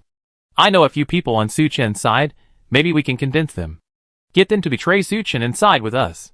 As soon as Wang Yi said this, Gao Qiqiang and Ah Biao's eyes lit up. There's a saying, the strongest fortresses are often breached from within. If Wang Yi could convince the survivors in the hotel, he could get them to find a way to coordinate from within. Then capturing Su Chen would be a piece of cake. I leave this to you. If you succeed, I won't let you down. Gao Qiqiang patted Wang Yi's shoulder with a smile. Wang Yi instantly felt his bones lighten and quickly accepted with a smile. Inside the Yulton Hotel. After seeing Gao Qiqiang's men flee in panic, the survivors couldn't help but cheer. He Wang picked up the walkie-talkie and excitedly reported the victory to Su Chen. Brother Su, the things you provided are so useful. No, how did you get all that stuff in your car? When purchasing supplies, besides food, drinking water, and fuel, Su Chen's primary concern was his own safety. Due to the extremely strict official control of guns, Su Chen had to settle for second best and set his sights on cold weapons, like compound crossbows and traps. It came in handy today. The searchlight was also specially prepared by Su Chen. As for why it was powered, the reason was simple. He stockpiled a considerable amount of batteries. Su Chen even had a large solar charger ready. It was just that it had been raining heavily recently, so they hadn't been put to good use. As long as it works, it's fine. Thank you all for your hard work tonight, brothers. Tomorrow morning, I prepare a hearty meal for everyone. In response to Yi Wang's question, Su Chen simply smiled and changed the subject. At the mention of a hearty meal, Yi Wang dismissed the question. Early the next morning, a long table appeared in the hotel lobby. On it, a fragrant roasted whole lamb was placed. The sight of such a massive roasted whole lamb nearly made the survivors' eyes pop out of their heads. Since the apocalypse, all they eaten were instant noodles and canned food. Delicacy like roasted whole lamb was something they could only dream of. Smelling the enticing aroma, tears streamed down their cheeks, tears streaming uncontrollably from their mouths. Thank you all for your hard work in repelling the enemy tonight. I'm a man who rewards and punishes clearly. Just follow my orders and work hard, and I won't treat you unfairly. But if you dare to slack off or harbor other ulterior motives, Wang Yi will be your fate. Su Chen spoke gravely from the stage. Remembering Wang Yi's tragic end, everyone shuddered and chorused, remember this. Eat it while it's hot, or it get cold. Su Chen smiled with satisfaction.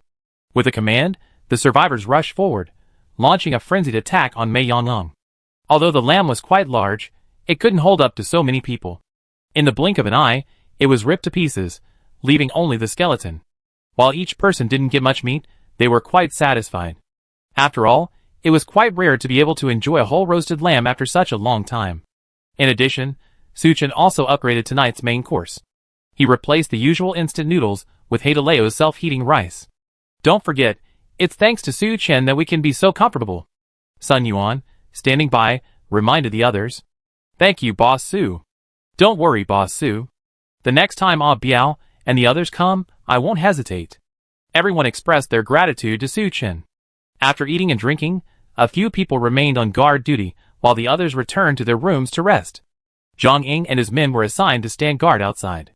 This roasted whole lamb is delicious, but it's a pity there were so many people that we didn't get to enjoy it all. One of his companions licked his fingers, relishing the thought. Yeah, what a pity. But being able to enjoy Heidaleo's self-heating rice is pretty good too. Why would we need a bicycle? The others echoed. Just then, someone noticed Zhang Ying hadn't spoken and couldn't help but ask Zhang Ying, what are you thinking about? I'm wondering. How many good things does that Su Chen have left? Zhang Ying said thoughtfully. Since the high temperatures arrived, Su Chen had been living in Nomadison for almost a month and a half. During that time, he had already consumed some of his supplies. After Biao left, Su Chen provided food for everyone for a while longer. Between last night and today, he pulled out several more traps, over a dozen compound crossbows, searchlights, power banks, roasted whole lamb, and self-heating rice. Everyone sensed something was amiss when Zhang Ying said this. No matter how much the Nomadison could hold, how much could it possibly hold? Su Chen's supplies seemed endless. Zhang Ying, what do you think? Someone asked. Zhang Ying glanced around, making sure no one was around, and whispered, didn't Su Chen's earlier words suggest he knew the apocalypse was coming? Maybe he arrived at Phoenix Mountain ahead of time and stockpiled supplies. The storage space thing was too fantastical. Zhang Ying didn't think much of it, simply suspecting Su Chen had stockpiled supplies. Don't tell me, it's possible. If that's the case, then Su Chen is such a jerk. He's probably eating lavish meals every day, while we're forced to eat instant noodles. That's right, what a jerk. Chapter 64. The few people who had just been grateful to Su Chen suddenly changed their tone and started cursing him. Pick up your bowl to eat, put it down to curse. I'm talking about these people. But even so, there's nothing we can do. Zhang Ying sighed unwillingly. Su Chen, including He Wang, Sun Yuan, and the others, totaled about 10 people. And they had both guns and compound crossbows. On the other hand, they only had 3 or 4 people and no decent weapons. If a real fight broke out, they would definitely be no match. Not to mention the other survivors, who might even help Su Chen fight them to curry favor. A rash move would only lead to the same fate as Wang Yi. Just then, one of the sentry men suddenly shouted, "You, look, who's that?" Zhang Ying and the others were in a small pavilion outside the hotel, originally a security booth, now used as a sentry post. If they spotted someone approaching, Zhang Ying and his men would use their tools to make noises to alert those inside the hotel. Zhang Ying was startled by his companion's warning. He instinctively assumed that Gao Qiqiang and Biao were leading their forces. But when he peered out for a closer look, he was startled. He saw a familiar figure, hunched over, limping toward the sentry box. It was none other than the long-missing Wang Yi. Should we notify the hotel staff? Boss Su has ordered Wang Yi not to return to the hotel, someone said. Don't notify them yet. Zhang Ying thought for a moment, and shook his head. Maybe we can see what's happening with Wang Yi. While they were talking, Wang Yi had already approached. When he saw Zhang Ying and the others in the sentry box, he was stunned at first, then his face lit up with joy. Zhang Ying, Zhou Jun. I didn't expect you guys to be here. Dr. Wang, how have you been? Seeing Wang Yi again, the expressions on Zhang Ying and the others' faces were noticeably awkward. They had betrayed Wang Yi without hesitation when they had stayed in the hotel to get food. But Wang Yi didn't think twice and greeted them warmly. Not bad, you don't know. It was Boss Gao and Brother Biao who took me in. Zhang Ying and the others were slightly taken aback. They hadn't expected Wang Yi to mingle with Gao Qiqiang and Biao. But on second thought, it made sense. After all, Su Chen and Gao Qiqiang were the only 2 groups in Phoenix Mountain right now. If Wang Yi wanted to survive, he had no choice but to join Gao Qiqiang. Then why did you come to us today? If Su Chen finds out, you'd be in big trouble. Zhang Ying said hypocritically. What do you know? I'm here to save your lives. Wang Yi snorted coldly, putting on airs. Zhang Ying and the others looked at each other, somewhat confused by his meaning. Dr. Wang, just tell me what you want. Okay, to be honest, Boss Gao, whom Brother Biao and I are now affiliated with, is a well-known ruthless figure in Shanghai. He has over 100 or 80 men under his command, and several guns.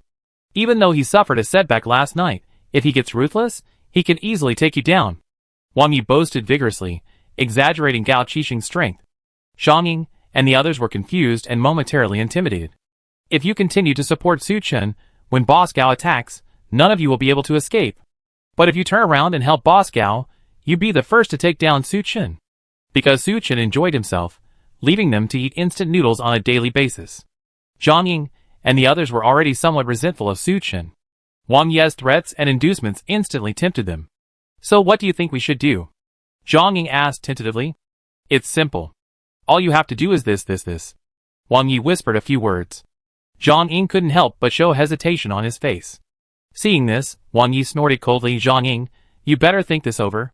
You complained to Su Chen earlier, but I didn't hold it against you. If you don't seize this opportunity now, don't blame me for not pleading for you when Boss Gao captures Su Chen. Zhang Ying hesitated for a moment, then gritted his teeth and said, Okay, I do whatever Brother Wang says. That's better. Okay, I'm going back now. You guys be careful too. Don't let Suchen find out. Wang Yi finally smiled with satisfaction. He then climbed out of the sentry box and crouched down, circling and circling as he left. But neither Wang Yi nor Zhang Ying's men were aware of their actions. Their every move was being observed by Su Chen, He Wang, and the others on the hotel rooftop. Su Chen was a cautious man. He Wang was a veteran. So, when arranging the sentries, they deliberately set up both visible and hidden sentries.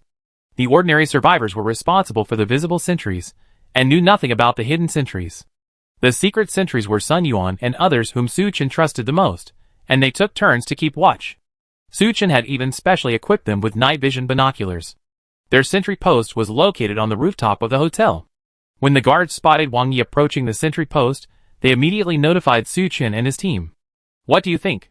Su Chen asked casually. Wang Yi survived because he probably clung to Gao Qiqiang and a Biao's influence. He sneaked in today, probably trying to persuade Zhang Ying and the others to betray you. He Wang immediately guessed the content of Wang Ye's conversation with Zhang Ying. Yes, I thought so too. It seems I was too soft-hearted back then. Su Chen shrugged. There's a saying that goes, if you don't root out the grass, it will grow back in the spring breeze. If he had just killed Wang Yi, this wouldn't have happened. It seems he couldn't make the same mistake again, where the villain dies because of his excessive talk. Fortunately, it was discovered in time. So what? Just kill Zhang Ying and his men. Sun Yuan's eyes flashed with murderous intent. He sincerely despised Zhang Ying, a traitor. He Wang nodded in agreement. Why kill them? Su Chen asked. Huh? Sun Yuan and He Wang were stunned. In their opinion, since Zhang Ying and his men were colluding with Gao Qiqiang, it would be better to kill them directly to prevent future trouble. We can definitely catch them in a trap. Su Chen's gentle face then took on a ruthless look. Night slowly fell, and the rain continued to pour outside. After finishing their instant noodles, most people retired to their rooms to rest.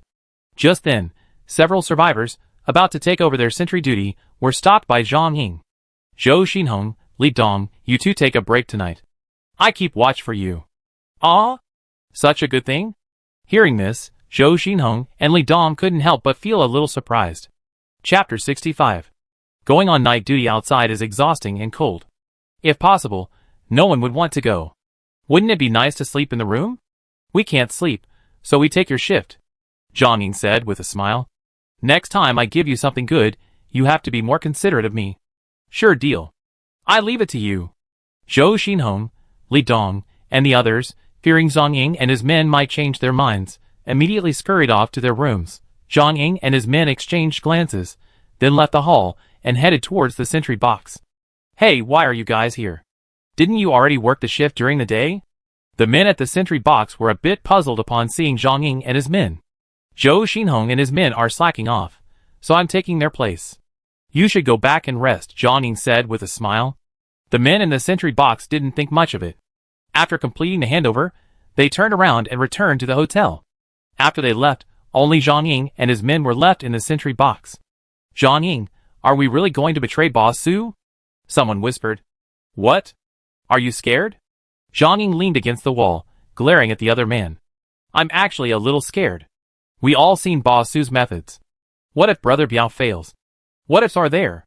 Zhang Ying said impatiently, at this point, there's no turning back. Also, don't call him Boss Su anymore, understand? The other three fell silent and sat down to rest. Time passed, and the night grew darker. Aside from the pounding rain, there seemed to be nothing else between heaven and earth. Just as Zhang Ying and his three companions were dozing off, the cries of night owls suddenly rang out from outside. Instantly perked up, the four of them poked their heads out. As expected, several figures could be vaguely seen amidst the heavy rain. As agreed, Zhang Ying took out his flashlight and shone it a few times. The men on the other side, receiving the signal, quickly moved toward the sentry box. As they drew closer, Zhang Ying recognized the leader, Ah Biao. He hurriedly opened the door to the sentry box and ushered Ah Biao in, bowing and saying, Brother Biao, long time no see. Ah Biao nodded slightly in response. What's the situation inside the hotel? Brother Biao, don't worry. Su Chen and the others haven't even thought of this. If we get in, we can definitely capture him. After hearing Zhang Ying's words, Ah Biao smiled with satisfaction and turned to Gao Qixing, who was standing beside him. Brother Sheng, Shall we get started? Gao Qixing adjusted his glasses and nodded. Okay. The group set out again, braving the pouring rain, towards the hotel. Zhang Ying and his 4 companions suppressed their excitement and followed them. To capture Su Chen tonight, Gao Qiqiang had dispatched over 40 men. They quickly approached the hotel lobby. Under Su Chen's instructions, the survivors made some simple modifications to the hotel. The side doors and windows were blocked, leaving the only way to enter the hotel through the main entrance. It was already late at night, and most of the survivors had retired to their rooms to rest, leaving only a few night lights on. Seeing how easily they had made it into the lobby, Gao Qixing and Ah Biao couldn't help but smile. They had originally planned to split into 2 groups. One team would deal with the survivors, while the other would head straight for the hotel's backyard to apprehend Su Chen and Normadison. Since the lobby was deserted, they saved themselves a lot of trouble. Gao Qixing and Ah Biao exchanged a glance and nodded in unison. Led by Zhang Ying, they headed for the hotel's backyard. However, just as they passed through the lobby, they heard a shrill alarm. Beep! Despite the heavy rain outside, the alarm was incredibly piercing in the pitch-black night. Zhang Ying, what's going on? Ah Biao growled. This is the alarm system Su Chen installed. If it detects an anomaly, pressing the button will trigger the alarm. But who's going to call the police? Zhang Ying was also bewildered. Logically, they, the ones outside, should be the first to report the anomaly. Then, the people stationed inside the hotel, upon receiving the message, would press the button to alert all the survivors. But Zhang Ying and his men didn't call the police, and no one was in the lobby. Who had sounded the alarm? No need to worry about that. Gao Qixing said hurriedly, capturing Su Chen is the priority. Yes, Brother Sheng is right. Ah Biao also came to his senses. No matter who called the police, now that they were inside, they naturally had to apprehend Su Chen. Without hesitation, the group quickened their pace and rushed toward the back of the hotel. At the same time, many survivors were awakened by the alarm and pushed open the door to run out. When they saw the aggressive Ah Biao and his men, they were also startled. This has nothing to do with you. If you don't want to die, get in. Ah Biao raised his long knife and threatened fiercely. Some, seeing the situation was dire, retreated quickly, closing the door tightly. On the other hand, Zhou Xinhong, Li Dong, and a few others remained quite courageous. They shouted and drew their weapons, attempting to resist the enemy, but Ah Biao's men were simply outnumbered. Outnumbered, Zhou Xinhong and Li Dong were forced to retreat to the stairwell and head for the 2nd floor. Ah Biao made no attempt to pursue them and continued toward the hotel's backyard. For them, capturing Su Chen and Normadison was their top priority. Soon, Gao Qiqiang and Ah Biao led their men to a long corridor. At the end of the corridor was a door. If they opened it, they would reach the backyard where Normadison was parked. Brothers, hurry up! Just as they were about to reach the main door, it was suddenly pushed open from the outside. Ah Biao, who was rushing in the front, was startled for a moment and subconsciously stopped. Su Chen's figure appeared before them. Before they could react, Su Chen suddenly threw several bottles. These bottles traced graceful arcs in the air, landing in the crowd and exploding. The liquid inside scatters, and with a whoosh, flames spread all around. Su Chen, that bastard, actually threw Molotov cocktails. Ah Biao regained his composure and rushed forward, dodging the flames. Su Chen gave him a sarcastic smile and slammed the door shut again. Retreat! Back! Ah Biao shouted hurriedly. But just then, the door behind them was also blocked. Ah Biao and his men were trapped. The glass bottles contained flammable liquids, like gasoline and alcohol. After shattering, they spread rapidly in all directions. In the blink of an eye, the flames engulfed the entire corridor. The corridor wasn't particularly spacious, and with nearly 50 people rushing in at once, it was packed tight. Faced with the raging flames, Gao Qixing and the others desperately retreated. But even so, the flames quickly closed in on them. The few people in the front, engulfed in flames, rolled on the ground non-stop. Chapter 66. Thick smoke, black fog, and scorching heat enveloped the narrow corridor. Just as dozens of people were about to be annihilated by Su Chen's Molotov cocktails, someone suddenly noticed a few windows on the wall not far away. Quick! Where are those windows? As if grasping at a last straw, everyone rushed towards the window. With a crash, the window swung open. Ah Biao and the others scrambled to get out through the narrow window, but the first person out screamed and rolled on the ground. Not far away, He Wang, Sun Yuan, and the others were watching with compound crossbows in hand. The people who emerged from behind were horrified by their companions' miserable state. They quickly raised their hands and shouted at the top of their lungs, "We surrender! Don't kill us!" But Su Chen had given them a strict order not to accept anyone's surrender. He Wang, Sun Yuan, and the others simply held their compound crossbows, continuously sniping at those emerging from the corridor. Gao Qiqiang's men were completely devastated. They had no intention of resisting. In the pitch-black night, braving the pouring rain, they fled like headless flies. Thankfully, the hotel wasn't a complex place, and by chance, they managed to escape. After the fighting gradually subsided, He Wang and Sun Yuan led their men to clean up the battlefield. After a thorough inventory, they found that 7 or 8 of the invading enemies had been burned to death in the corridor. Several others were killed by crossbows as they escaped. A few others were injured and couldn't escape. Preliminary estimates put Gao Qiqiang's casualties at around 20. Ha ha ha, Brother Su, we won a resounding victory. He Wang, speaking on the intercom, sounded incredibly excited. This is all thanks to Brother Su's resourcefulness. He was able to outmaneuver the enemy. Sun Yuan also chuckled, adding, "By the way, we also captured those 2 bastards, Zhang Ying and Zhou Jun. That's perfect. Bring them to the lobby and call everyone over." Su Chen finished his instructions and put down the intercom. Lu Linger, standing nearby, breathed a sigh of relief upon learning of their victory tonight. She hugged Su Chen's waist, her beautiful eyes filled with admiration. "Ah, Chun, you're amazing." "I'm more than that." Su Chen stroked her cheek and smiled. "All right, come with me to deal with those traitors." The two left the Normedicine and arrived at the hotel lobby. Zhang Ying, Zhou Jun, and several of Gao Qiqiang's men, who had been captured alive, were tied up and pinned to the stage. The survivors, still reeling from the shock, were startled by Su Chen's arrival, shouting in unison, "Boss Su!" But Su Chen didn't respond. Instead, he brought Lu Linger to the stage. His expression was calm, but his gaze was sharp as a knife as he surveyed the crowd below. Most people didn't dare meet his gaze and lowered their heads. Su Chen nodded to He Wang and Sun Yuan, who were standing nearby. They exchanged a glance with their men. They approached Gao Qiqiang's men, raised their weapons, and stabbed them in the back. Ah! With a few screams, the men fell to the ground, struggling for a moment before dying. If you don't root out the weeds, they spring back in the spring breeze. Though these men were ruthless and skilled fighters, they were, after all, Gao Qiqiang's men, and Su Chen had no idea if they had any ulterior motives. The best course of action was to eliminate them all. After dealing with Gao Qiqiang's men, it was the turn of the 2 traitors, Zhang Ying and Zhou Jun. Seeing the men die before them, the 2 men immediately lost their nerve. "Boss Su, please, spare our lives. We were just possessed by a demon." The 2 men cowed out frantically, begging for mercy. But Su Chen pretended not to hear. He simply said to He Wang in a deep voice, "Chop off their limbs, make them into human pigs, and hang them on the hotel door." Killing traitors like Zhang Ying and Zhou Jun would be too easy. Only by using cruel punishments and torturing them would they instill fear in others, and so it happened. Seeing Zhang Ying and Zhou Jun being publicly executed, even the survivors, accustomed to witnessing bloody scenes, turned pale and nearly vomited, but without Su Chen's order, they dared not leave.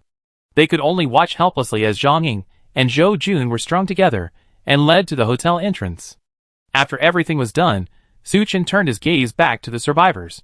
He said calmly, "Most of you, I'm truly disappointed. I provided you with supplies, so you didn't starve to death. Yet when the enemy attacked, you all chose to flee." The survivors in the audience felt increasingly ashamed. Only Zhou Xinhong, Li Dong, and the others, who had just engaged in a bloody battle with the enemy, held their heads high. "I declare that anyone who fights the enemy tonight will receive upgraded treatment in the future. As for those who cowardly avoid fighting tonight, all supplies will be withheld." The survivors in the audience erupted in an uproar as Su Chen spoke these words. "Withholding all supplies, isn't that just starving them to death? Although we're afraid of death and don't dare to fight, you, Su Chen, can't withhold food from us, right?" Everyone felt a little dissatisfied, but having just witnessed the tragic deaths of Zhang Ying and Zhou Jun, they dared not complain, despite their complaints. "But don't worry, I won't leave you with no chance of survival." Su Chen changed the subject, speaking slowly. "Tomorrow morning, you will attack Gao Qiqiang and a Biao. As long as you're willing to go and fight bravely, I can restore your treatment." Hearing this, everyone looked at each other in bewilderment. Letting them fight ruthless men like Gao Qiqiang and a Biao, isn't that just like forcing a man to stay in a coma? After Su Chen finished speaking, he ignored everyone's reaction and left with Lu Linger. Honestly, Su Chen can't be blamed for this. If anyone's to blame, blame yourselves. He Wang shook his head and sighed. Su Chen takes care of your food and drink, but you're all just thinking about saving yourselves when disaster strikes. Su Chen is giving you a chance now. It's up to you whether you take it or not. After He Wang finished speaking, he ignored them and offered rewards to Zhou Xinhong, Li Dong, and several other high-performing individuals. Su Chen's so-called salary upgrade meant replacing every meal with instant noodles and Heidaleo's self-heating braised pork rice and hot pot. And they also received a daily beer bonus. In the apocalypse, this was a truly delicious meal. Despite the bloodstains on the ground, Zhou Xinhong, Li Dong, and the others ate without hesitation. Chapter 67. Watching Zhou Xinhong and the others enjoying themselves, everyone drooled with envy. Although Su Chen distributed instant noodles daily, you get tired of them after a while. Besides, as an adult, one packet of instant noodles wouldn't fill you up, it would just barely keep you from starving. Finally, someone couldn't stand it anymore and shouted, "Brother He, I'm willing to fight a Biao and the others tomorrow." Me too. And me. The others nodded in agreement. Lucin Hotel. After learning of a Biao and the others' crushing defeat, Gao Qiqiang's face contorted, nearly spitting blood in anger. You? Didn't you say it was foolproof? Gao Qiqiang grabbed Wang Yi's collar and roared. Sprayed in the face by his spit, Wang Yi dared not utter a single complaint, stammering in a trembling voice, "Boss Gao, I don't know what's going on." Before he could finish his words, Gao Qiqiang grabbed a dagger and stabbed it into his chest. Blood gushed out instantly. Wang Yi had never expected Gao Qiqiang to kill him so directly. His eyes widened, as if he wanted to say something more. But in the end, he couldn't. His head tilted, and he died, even though a Biao had many lives on his hands. Seeing this scene made his scalp tingle. Gao Qiqiang dropped Wang Yi's body and said viciously, "This matter. We're not done with Su Chen." Including A Biao, Gao Qiqiang had only 60 men, and this 1/3 of them were gone. Even his own brother, Gao Qixing, died in the fire in the corridor. A deadly feud had erupted between Gao Qiqiang and Su Chen, but Gao Qiqiang also understood that Su Chen was cunning and might have hidden tricks up his sleeve. If he acted rashly again, he might even get himself into trouble. So Gao Qiqiang could only suppress his anger for the time being, waved his hand, and dismissed everyone. A Biao and the others, dejected, returned to their rooms and began to rest. Having not rested all night, everyone slept like dead pigs. Even the sentry was leaning against the wall, sound asleep.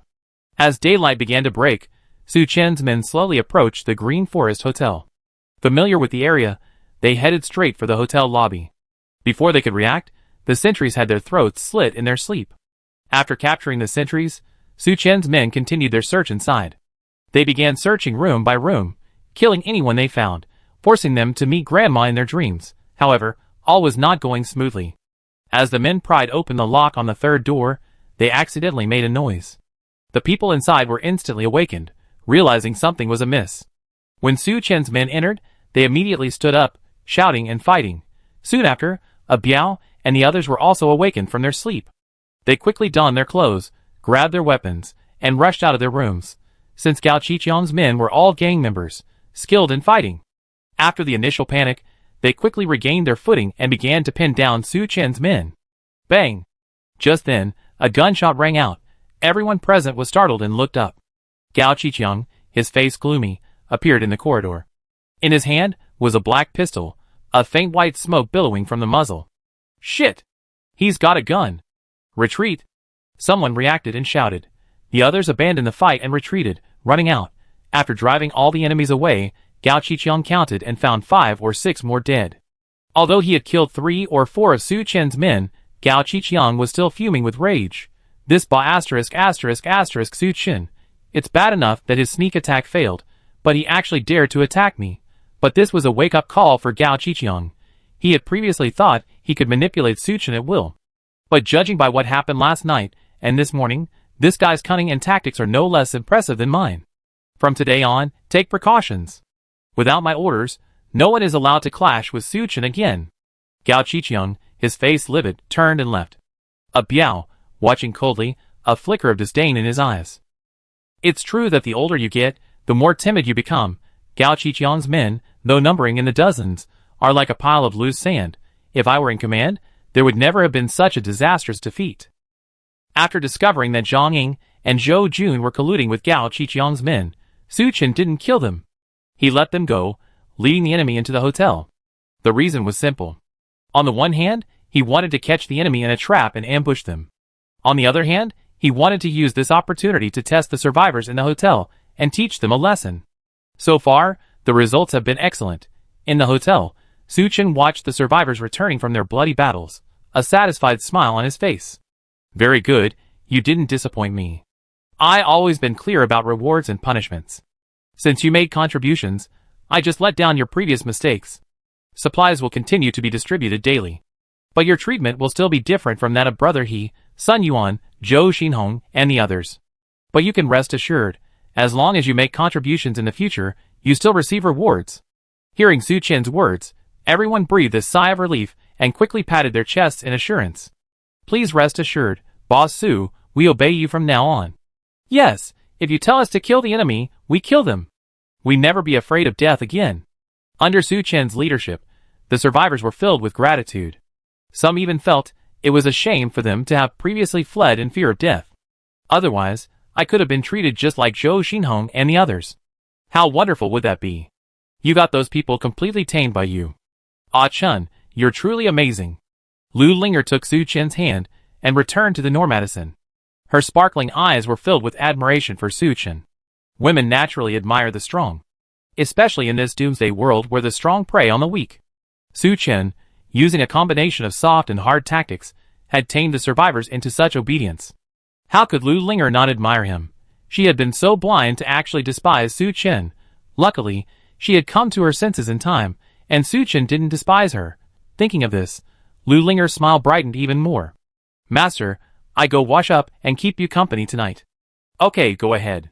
Watching Lu Linger enter the bathroom, her slender figure visible through the frosted door, Su Chen stretched with satisfaction and began to think about business. Chapter 68. Although last night's ambush and today's surprise attack dealt a heavy blow to Gao Qiqiang, but Gao Qiqiang still had at least 20 men, and there was still a chance he could make a comeback. Especially this morning's surprise attack, which made Su Chen even more certain that Gao Qiqiang was armed. He had this hunch from the beginning. After all, Gao Qiqiang had helped him get his pistol. How could Gao Qiqiang, a gang leader, not have one? Su Chen sent his surviving men to launch a surprise attack on the Green Forest Hotel. Firstly, for CPU and the others, and secondly, to confirm his suspicions. As expected, Gao Qiqiang was armed. But Su Chen also determined that his gun was either low on ammunition or only had one. Otherwise, why didn't Gao Qiqiang carry any weapons when he sent Gao Qixing and a Biao to attack the Yulton Hotel? The reason was simple. He most likely only had one gun, and not much ammunition, but this was just Su Chen's speculation. Although Su Chen longed to eliminate Gao Qiqiang and a Biao immediately, he wouldn't act rashly until his suspicions were confirmed. Previously, he might have considered using his survivors to continually wear down Gao Qiqiang's strength. But now, after his constant training, these survivors' loyalty had earned them a certain level of trust. It would be a shame to waste them like this.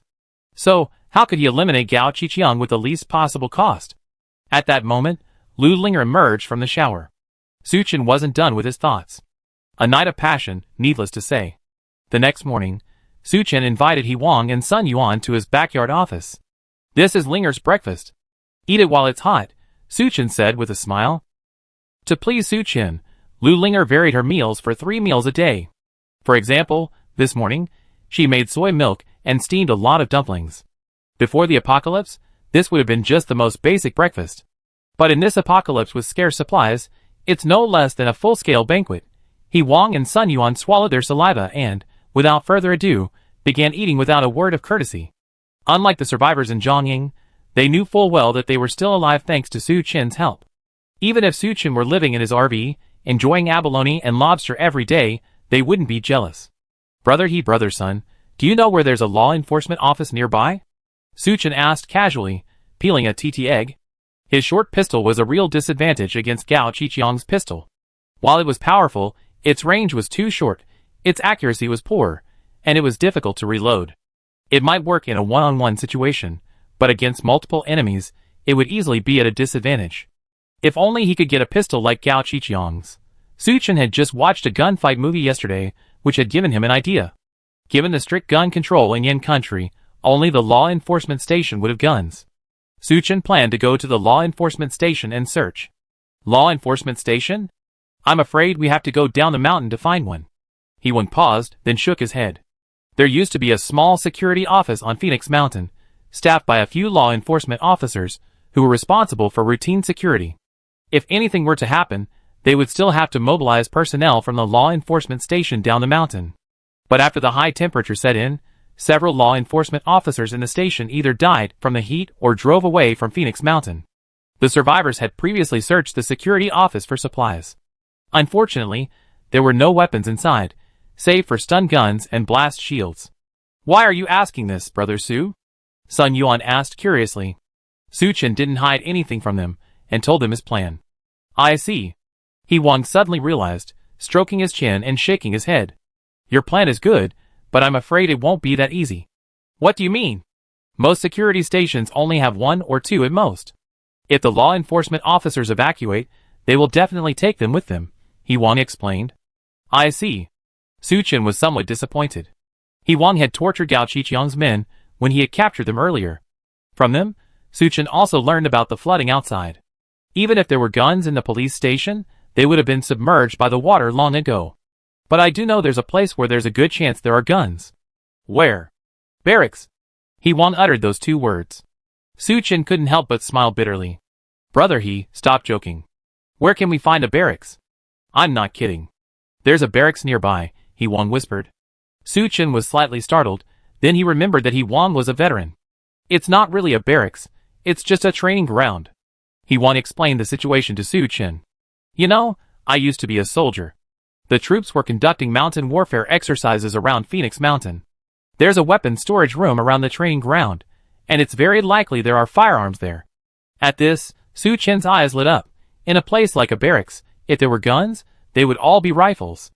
If he could get his hands on a rifle, wouldn't he be able to hang Gao Qiqiang up and beat him? "I just don't know what the situation is like at the training ground after it's been raining for so long." Su Chen thought for a moment, and decided to go and take a look. "Brother He, please tell me the details of the situation over there." "Brother Su, why don't I go with you so I can look after you?" He Wang offered. "Brother He, we still need you to be in charge of the hotel." Su Chen shook his head, rejecting He Wang's offer. Seeing his resolute attitude, He Wang gave up. "When are you planning to leave?" "Tonight." He Wang was surprised. He hadn't expected Su Chen to leave so hastily. Gao Qiqiang has suffered heavy losses. He shouldn't be causing any more trouble for a while, Su Chen explained. "Well, you have to leave early and return early," He Wang urged. After parting ways with the two, Su Chen left a few days' worth of supplies for the survivors, and began preparing for the evening's journey. Chapter 69. Ding ding. The bedside alarm clock rang. Su Chen opened his eyes slightly, and once he was awake, he stood up from the bed. "Aiken, let's get some rest," Lu Linger mumbled, opening her sleepy eyes. "You go to sleep, I go drive." Su Chen said this, got dressed, and got into the driver's seat. He hadn't actually left at night when he told He Wang to leave.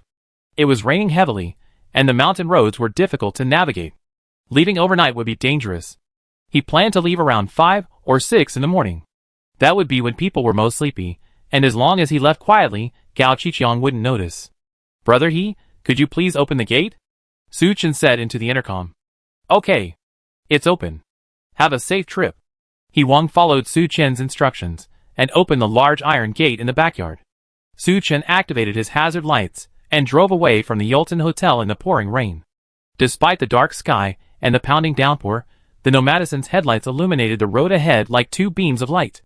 Su Chen drove northwest along the winding mountain road. Thankfully, the terrain to the northwest was higher, and the road remained intact. By daybreak, Su Chen had reached the foot of Phoenix Mountain. After a quick breakfast, he continued driving. At noon, Su Chen finally reached a fork in the road. On the right side of the road, a sign had fallen to the ground due to the heavy rain. Su Chen descended with an umbrella and took a look. On the sign were 2 large characters: "Military Area, Do Not Trespass." This seems to be the place. Su Chen didn't hesitate, starting the car and taking the side road. It must be said that the quality of the military facilities is top-notch. Despite the prolonged downpour, the road showed no signs of damage. After driving for a while longer, just as Su Chen thought he was almost there, something unexpected happened. There was a river ahead, and the water level had risen due to the heavy rain. The bridge and the surrounding area were submerged, turning into a vast sea. "Aiken, there's no road here. How about we go back?" Seeing this, Lu Linger couldn't help but advise. There's no road in the world, but when more people walk on it, it becomes a road. Suchen smiled faintly, got up, and returned to the back room. On a whim, he retrieved the inflatable boat from the storage space. Suchen then changed into a windbreaker worth nearly 10,000 yuan, grabbed his gear, and was about to open the car door when Lu Linger hurriedly called out, "Chen, what about me?" "Wait for me in the car," Suchen instructed. Lu Linger, a weak woman, would only cause trouble if she followed him. Huh? Lu Linger was stunned. The sky was already darkening, and the area was deserted. She was genuinely terrified that Suchen would leave her alone. But seeing Suchen's firm attitude, Lu Linger could only nod her head in agreement. Lu Linger didn't have a driver's license, and she couldn't drive such a massive vehicle. Most importantly, the Normadison seemed to be tied to Suchen. No one could start it without his permission. This was why Suchen could leave so confidently. A short while later, he arrived at the water's edge, carrying all his equipment. When Suchen prepared his supplies, he had considered various extreme conditions, including high temperatures, flooding, and extreme cold. He meticulously prepared items, like jackets and inflatable boats. He placed the folded inflatable boat in the water, and turned on the pump. It soon floated to the surface. This inflatable boat is compact and features a propeller at the rear. It is extremely safe, able to float even when filled with water. Even in strong winds and waves, it won't capsize easily. After completing all preparations, Suchen climbed into the inflatable boat and started it. Buzz! Accompanied by the roar of the motor, the inflatable boat glided rapidly across the water. After more than 10 minutes of sailing, the sky darkened.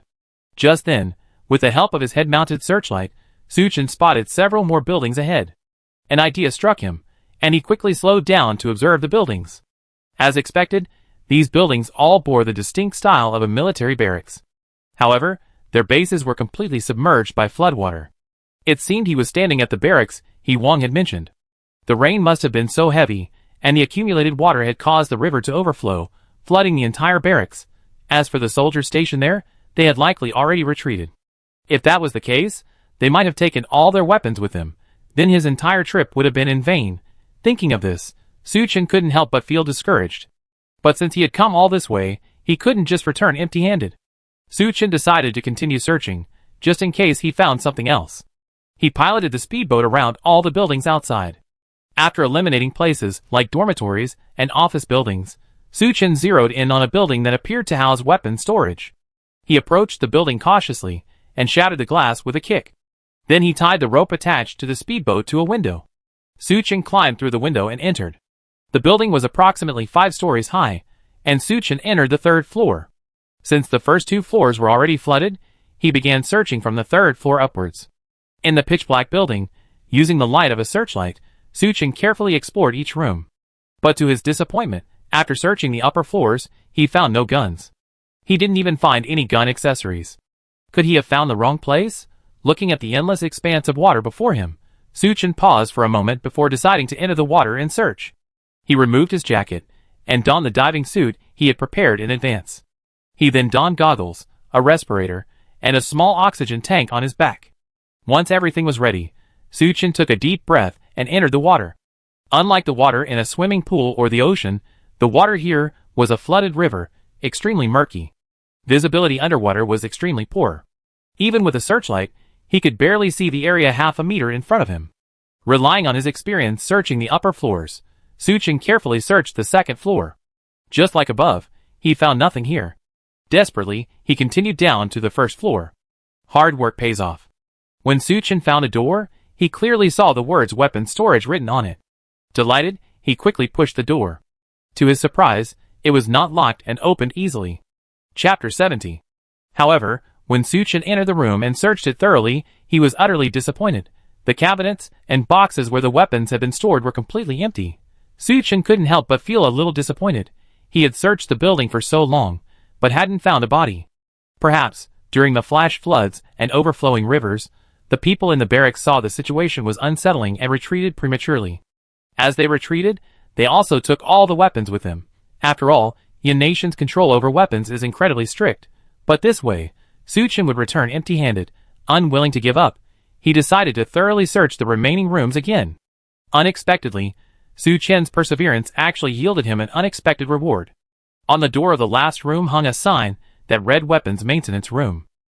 Su-Chin, with a sudden impulse, quickly pushed the door open and walked in. Unlike the storage room, this room appeared somewhat messy. Whether on the table or the floor, various gun and ammunition parts were scattered. After searching for a while, Su-Chin actually found 2 guns. One was a rifle, the other a sniper rifle with a scope. Although it was his first time seeing them in real life, Su-Chin recognized the models of the 2 guns immediately. QBZ-95 and QBU. After all, Su-Chin had played these 2 guns countless times in the mobile and PC versions of PUBG. It seemed the barracks retreat was quite hasty. Even though they had taken all the weapons from the storage room, they had overlooked several guns in the maintenance room. But since it was in the repair room, it must still be malfunctioning. Su-Chin thought for a moment before packing all the parts in the room into a bag. He then carried the heavy bag back to the surface. After removing his wetsuit, Su-Chin breathed in the fresh air. After calming down, he changed into his windbreaker and placed all his belongings on the inflatable boat. It had to be said that this brand-name inflatable boat was of excellent quality. It had rained so long and so hard that it was completely filled with water, yet it hadn't capsized. After everything was ready, Su-Chin climbed into the inflatable boat and headed back in the direction he had come. When he reached shore, before he could even gather his belongings, he saw Lu Linger running out of the RV. "Chun, I was so worried about you." She burrowed into Su-Chin's arms, her voice choking with sobs. Su-Chin was gone for 2 or 3 hours. Lu Linger, a frail woman, was stranded in the wilderness.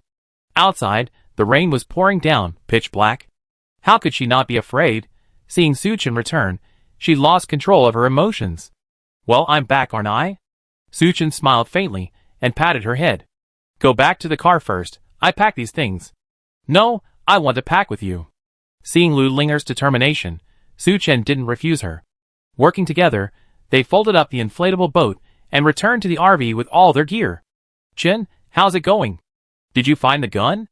After calming down, Lu Linger asked with concern. "Of course." Su-Chin opened his backpack and took out the QBZ and QBU. "That's great." Lu Linger couldn't help but smile, but then she seemed to remember something and asked with some concern, "These 2 guns have been soaked in water. Will they still work?" "I don't know." Su-Chin shook his head. After all, as a Chinese, he rarely came into contact with firearms. Su-Chin wasn't entirely sure if these 2 guns would still work. Besides these 2 guns, he also found a lot of bullets. These bullets, however, were also soaked in water. But having come all this way, he couldn't leave empty-handed. With this in mind, Su-Chin took everything he had. After a short rest, Su-Chin ate some instant food. Once his strength had recovered, he started the Normadison and turned back to Phoenix Mountain. After all, Gao Qiqiang was still watching closely.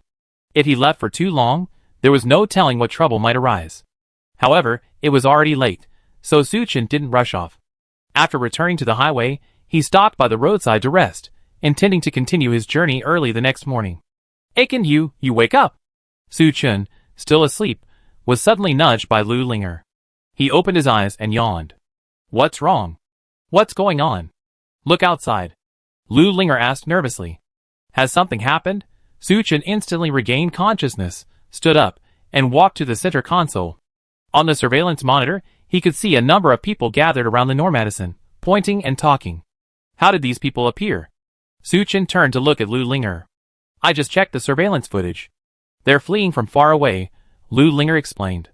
Su-Chin glanced at the surveillance footage again, and then it dawned on him. These people were carrying large and small bags, and there were several cars parked nearby. They looked like they were fleeing. That was normal. After all, the heavy rain had lasted so long that the low-lying areas had long since become a vast ocean. Within 100 miles, Phoenix Mountain was the highest point. If they wanted to survive, they naturally had to flee to Phoenix Mountain. Su-Chin didn't bother to waste time with these people. He simply started the RV and honked the horn. The loud roar of the engine and the horn instantly startled those outside. They quickly stepped back, making room for Normadison. Su-Chin stepped on the accelerator, and the RV roared away. The rest of the journey was uneventful. Along the way, Su-Chin saw many more survivors, either driving or walking, heading towards Phoenix Mountain. So many survivors suddenly heading towards Phoenix Mountain. I'm afraid the situation on the mountain is about to change again. Thinking this, Su-Chin stepped on the accelerator and drove towards Phoenix Mountain at full speed.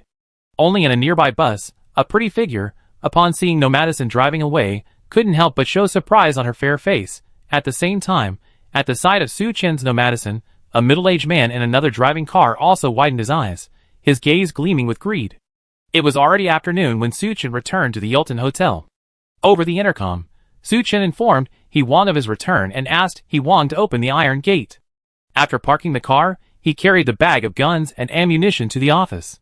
But before Su Chen could speak, He Wang said solemnly, "Brother Su, the situation on the mountain seems a little strange." Chapter 71. You mean, there are a lot of outsiders on the mountain, right? Su Chen asked softly. He Wang was surprised at first, but then he understood. Su Chen had been driving back from outside, so he naturally encountered many survivors along the way. Yes, there are at least 100 of these outsiders. They'd taken over all the nearby hotels, forming groups of varying sizes. He Wang gave Su Chen a brief overview of the current situation on the mountain. Su Chen's brow furrowed slightly. He had only been away for less than 2 days, and he hadn't expected the situation on the mountain to change so dramatically. Have these people had any conflicts with us, or with Gao Qiqiang? Su Chen asked. Not really. He Wang shook his head. If not, there's no need for us to intervene. We should just be on guard. We had originally thought that as long as Gao Qiqiang could be eliminated, peace would return to Phoenix Mountain. Unexpectedly, these new variables had emerged. With the increasing number of survivors, supplies would be depleted at an ever-increasing rate. By then, Su Chen and his men would naturally become everyone else's top targets. Forget it. Let's not think too much about it. Let's just take it one step at a time. At worst, I can just drive my own yo-yo. Su Chen shook his head, no longer considering it. By the way, Brother Su, did you gain anything from your visit to the barracks? He Wang, remembering Su Chen's purpose for leaving Phoenix Mountain, hurriedly asked. I did gain something, but it's hard to put into words. Su Chen sighed and placed the bag behind him on the table. As he took out the guns and spare parts, he briefly recounted his experience to He Wang. He Wang couldn't help but laugh after hearing Su Chen's words. Brother Su, you still underestimate our Yin nation's military-industrial complex. For example, the requirements for firearms produced in our Yin nation are extremely strict. Take this Type 95, for example. It was even tested for underwater firing. That means the gun must be able to fire quickly after being soaked in water. It's been demonstrated in a previous military program. They put the Type 95 into the muddy water, and after it was out, they fired it. Everything went smoothly, with no jams. So that's how it was. Su Chen finally felt relieved. He Wang took the Type 95 from Su Chen's hands and gently stroked it, as if it were a loved one. His eyes were filled with nostalgia. It's been years since I touched it. Back then, I was a sharpshooter in the army. He Wang spoke as he expertly disassembled the gun in his hands. After inspecting all the parts, he sorted out the broken ones. Then he selected a spare from the parts Su Chen had brought back. He Wang wiped the moisture off the gun and reassembled it. After repairing the Type 95, he picked up the QBU sniper rifle next to him. Compared to rifles, sniper rifle maintenance and repair seemed a bit more tedious. After a while, both guns had been repaired and reassembled by He Wang. He looked at Su Chen and asked, Do you have any bullets? Yes, these bullets, they also been soaked in water. He Wang couldn't help but burst into laughter at this, and patiently explained to Su Chen. In the past, if bullets had been soaked in water, they would most likely be unusable. But it's the 21st century now. When developing firearms and bullets, firearms experts consider the extreme environments and weather conditions that wars may face. Thus, both firearms and bullets undergo rigorous testing. For example, modern firearms bullets are treated to be moisture-proof and waterproof. The bullets and casings are coated with a waterproof lacquer to ensure continued use even after being soaked in water. Su Chen retrieved a total of 300 or 400 rounds of ammunition from the weapons maintenance room. These rounds were all 5.8mm caliber, compatible with both the QBZ and QBU. He Wang expertly picked up the bullets and loaded them into the magazine one by one. Then he and Su Chen went to the courtyard and placed a dozen glass bottles nearby. Watch this. He Wang smiled faintly and raised his gun. Bang, bang, bang. 3 consecutive shots rang out, and 3 glass bottles against the wall shattered. Brother He, your marksmanship is excellent. Su Chen couldn't help but praise him. Of course I must. Do you think I earned the title of sharpshooter in the army for nothing? He Wang blew the smoke from the muzzle of his rifle and said with a hint of reserve, Here, Brother Su, try it. Su Chen took the QBZ and, following He Wang's instructions, raised the muzzle. It was strange. At that moment, he felt as if space and time had become viscous. The raindrops falling from the sky also became unusually slow. In this strange feeling, he seemed to become one with the gun. With a simple pull of the trigger, a bottle in the corner exploded with a bang. Hee-Wong raised an eyebrow, a hint of surprise in his heart. I hadn't expected Brother Su to actually have a talent for shooting. But the next second, he was completely stunned. Bang, bang, bang. A series of gunshots rang out, like firecrackers, and the bottles placed on the sidelines exploded. Hee-Wong was stunned, almost unable to believe his eyes. Standing upright in the pouring rain, he shot at the glass bottles in the corner, and every shot hit the target. Maneuvers like this weren't difficult. Both Hee-Wong and the elite soldiers in the army could pull it off easily. The problem was, both Hee-Wong and the elite soldiers had practiced countless times. Their skills were cultivated through countless rounds of practice. And Su Chen, on his first attempt at a gun, had already reached Hee-Wong's level. This was a little unacceptable. Have you ever used a gun before? Hee-Wong asked, his gaze fixed on Su Chen. No. Su Chen shook his head, but then, as if remembering something, added, does being proficient with various firearms in PlayerUnknown's Battlegrounds and Peacekeeper Elite count? That doesn't count. Hee-Wong was speechless, but he stared at Su Chen intently, as if trying to discern whether he was lying. After a long pause, he sighed. I heard some people are born sharpshooters. Maybe you're one of them. Su Chen chuckled and picked up the QBU next to him. A QBZ is always a perfect shot, let alone a QBU with a scope. Su Chen tried a few more shots, and without fail, they all hit the target. Satisfied, he put away both guns. As for the reason for his unwavering accuracy, Su Chen didn't want to delve into it. After all, it was the end of the world, and he had already acquired the unlimited storage space of the Normedicine. It didn't seem surprising that it had other special features, right? Chapter 72. As the saying goes, more skills are better than less. Su Chen gained the skill of a sharpshooter, and with the addition of his QBZ and QBU rifles, forget self-preservation. If he chose, he could easily wipe out Gao Qiqiang's forces. To conserve ammunition, Su Chen stopped practicing, and put both rifles back into the RV's storage area. Although he now had 2 long rifles, Su Chen carefully stored his earlier short-barreled rifle. He didn't intend to give it to anyone else. Although people like Hee-Wong and Sun Yuan already had his trust in the apocalypse, it was still better to be cautious. For the next few days, neither Su Chen nor Gao Qiqiang made any moves. In contrast, a steady stream of outside survivors continued to pour into Phoenix Mountain. A rough estimate put the number at several hundred. Just like in the Green Forest Hotel's underground parking lot, these survivors formed large and small groups, occupying various hotels on Phoenix Mountain and forming a standoff.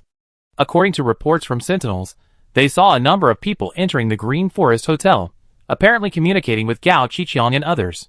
Su Chen wasn't surprised. After all, in the apocalypse, many still believe that unity is the key to survival. Many of these people attempted to meet Su Chen, but were ruthlessly rebuffed by his fellow survivors. And after seeing the bodies of Zhang Ying and Zhou Jun hanging at the hotel entrance, those people wisely refrained from further harassment. Over the past few days, Su Chen hadn't been idle, and neither had he allowed the survivors to be idle. After all, leaving them well-fed and idle would only cause trouble. Su Chen had Hee-Wong, Sun Yuan, and his fellow survivors gather and train them. Compared to Gao Qiqiang's men, these survivors' combat effectiveness was quite weak.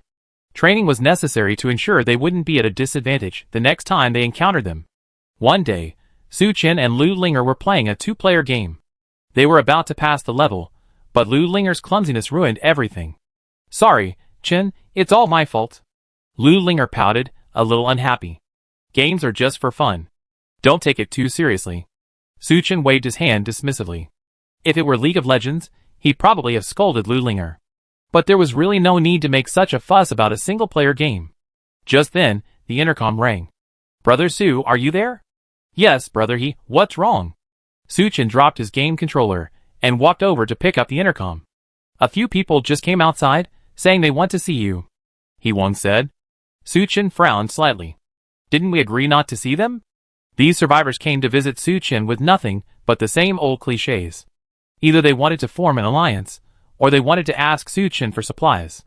Su Chen was so annoyed by this that he told Hee-Wong not to see these people anymore. Yes, but there's a woman among them who claims to know you. Hearing this, Su Chen raised an eyebrow. A woman claimed to know him? His first thought was Xiao Mei, but he quickly dismissed it.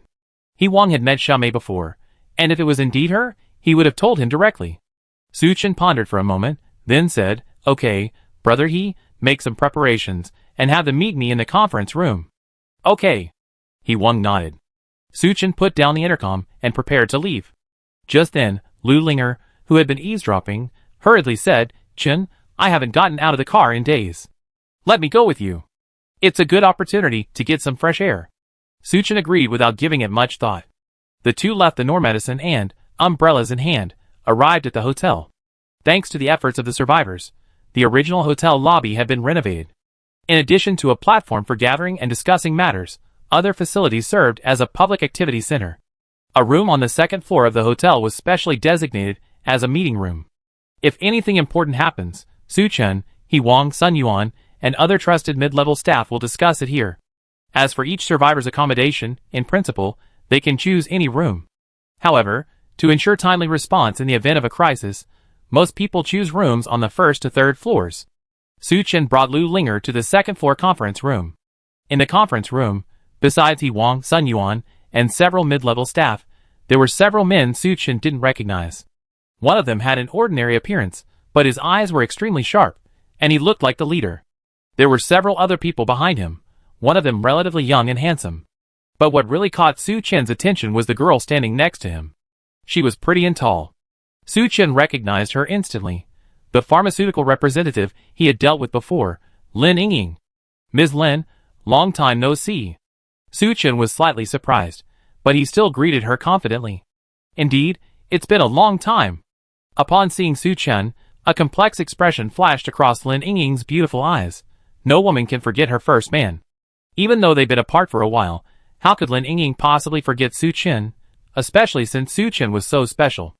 After they separated, Lin Yingying didn't leave the Magic City, but she still prepared a lot of supplies in advance, as Su Chen had instructed.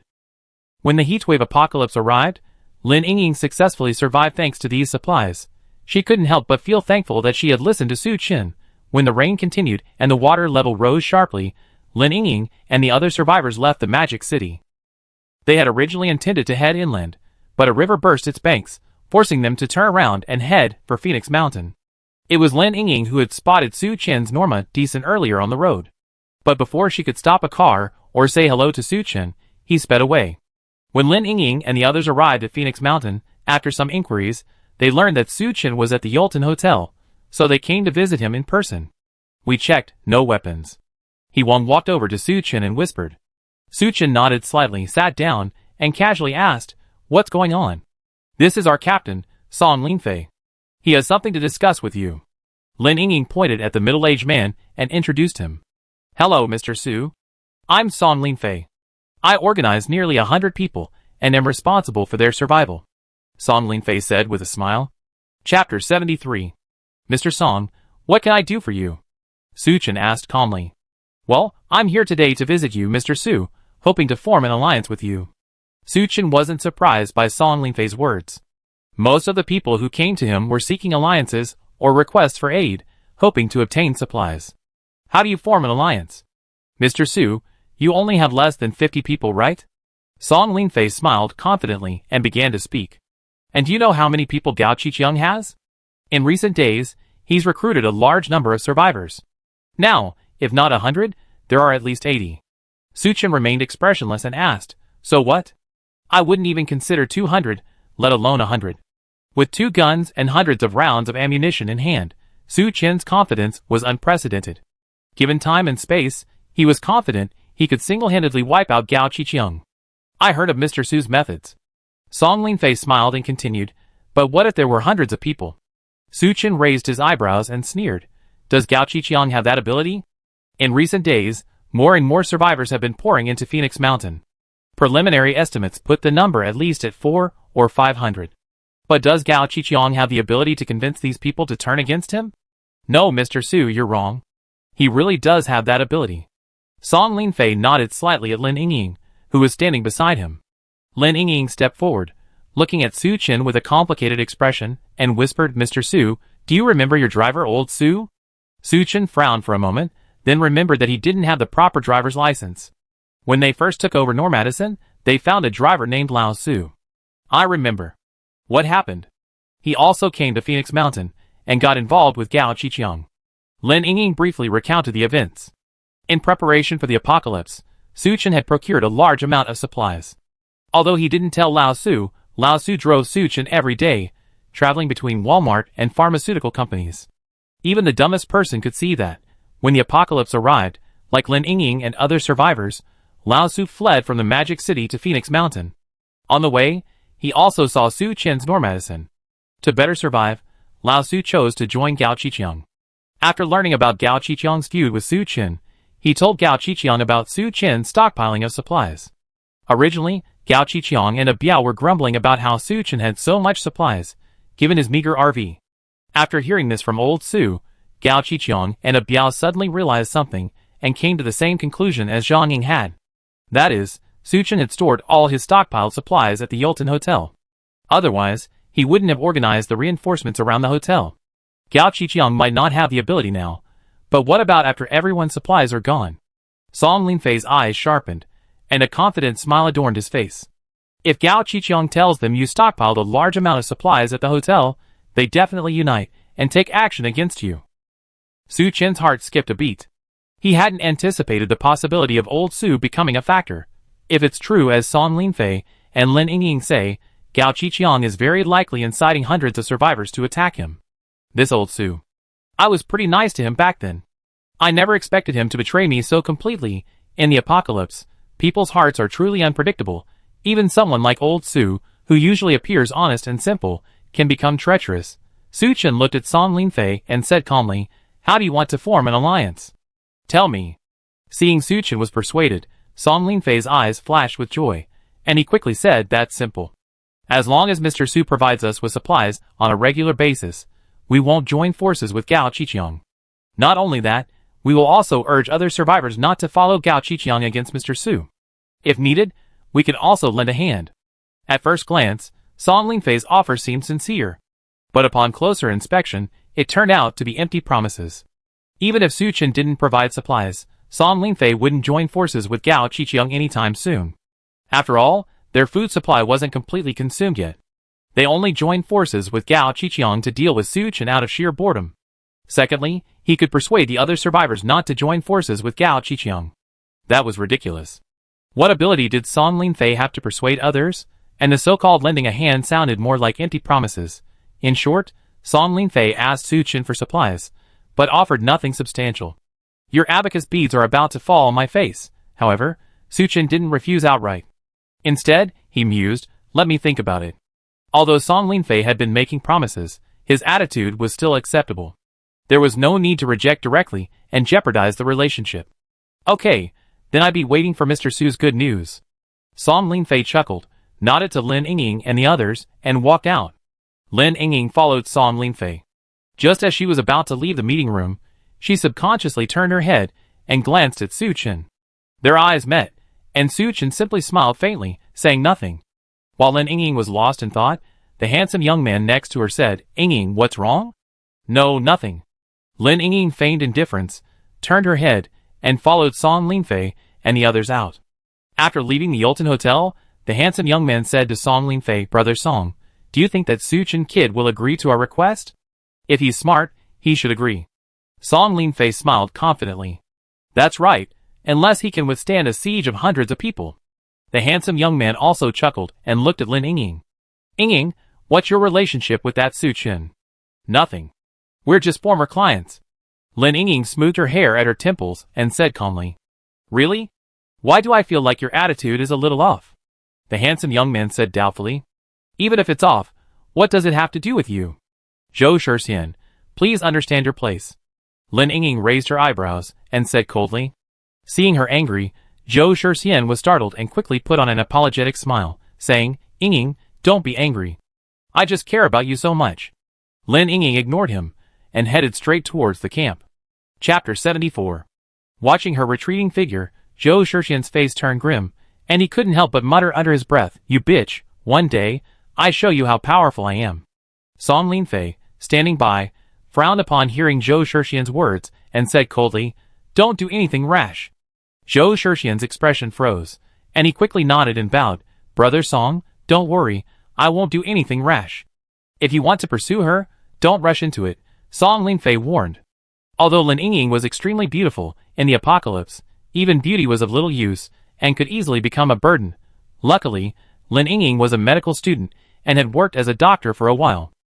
It was only for some reason that she chose to become a pharmaceutical representative. With her medical skills, she had cured many sick survivors.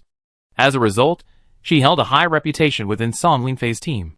Song Linfei had a good relationship with Zhou Shixian, and specifically warned him not to act rashly. Otherwise, it would easily provoke the other's anger. Even if Song Linfei were the captain, he wouldn't be able to protect him. In the other meeting room. Brother Su, what do you think? Should we form an alliance with them? He Wang asked softly. Song Linfei seems quite good. We might consider it, Sun Yuan suggested. No rush.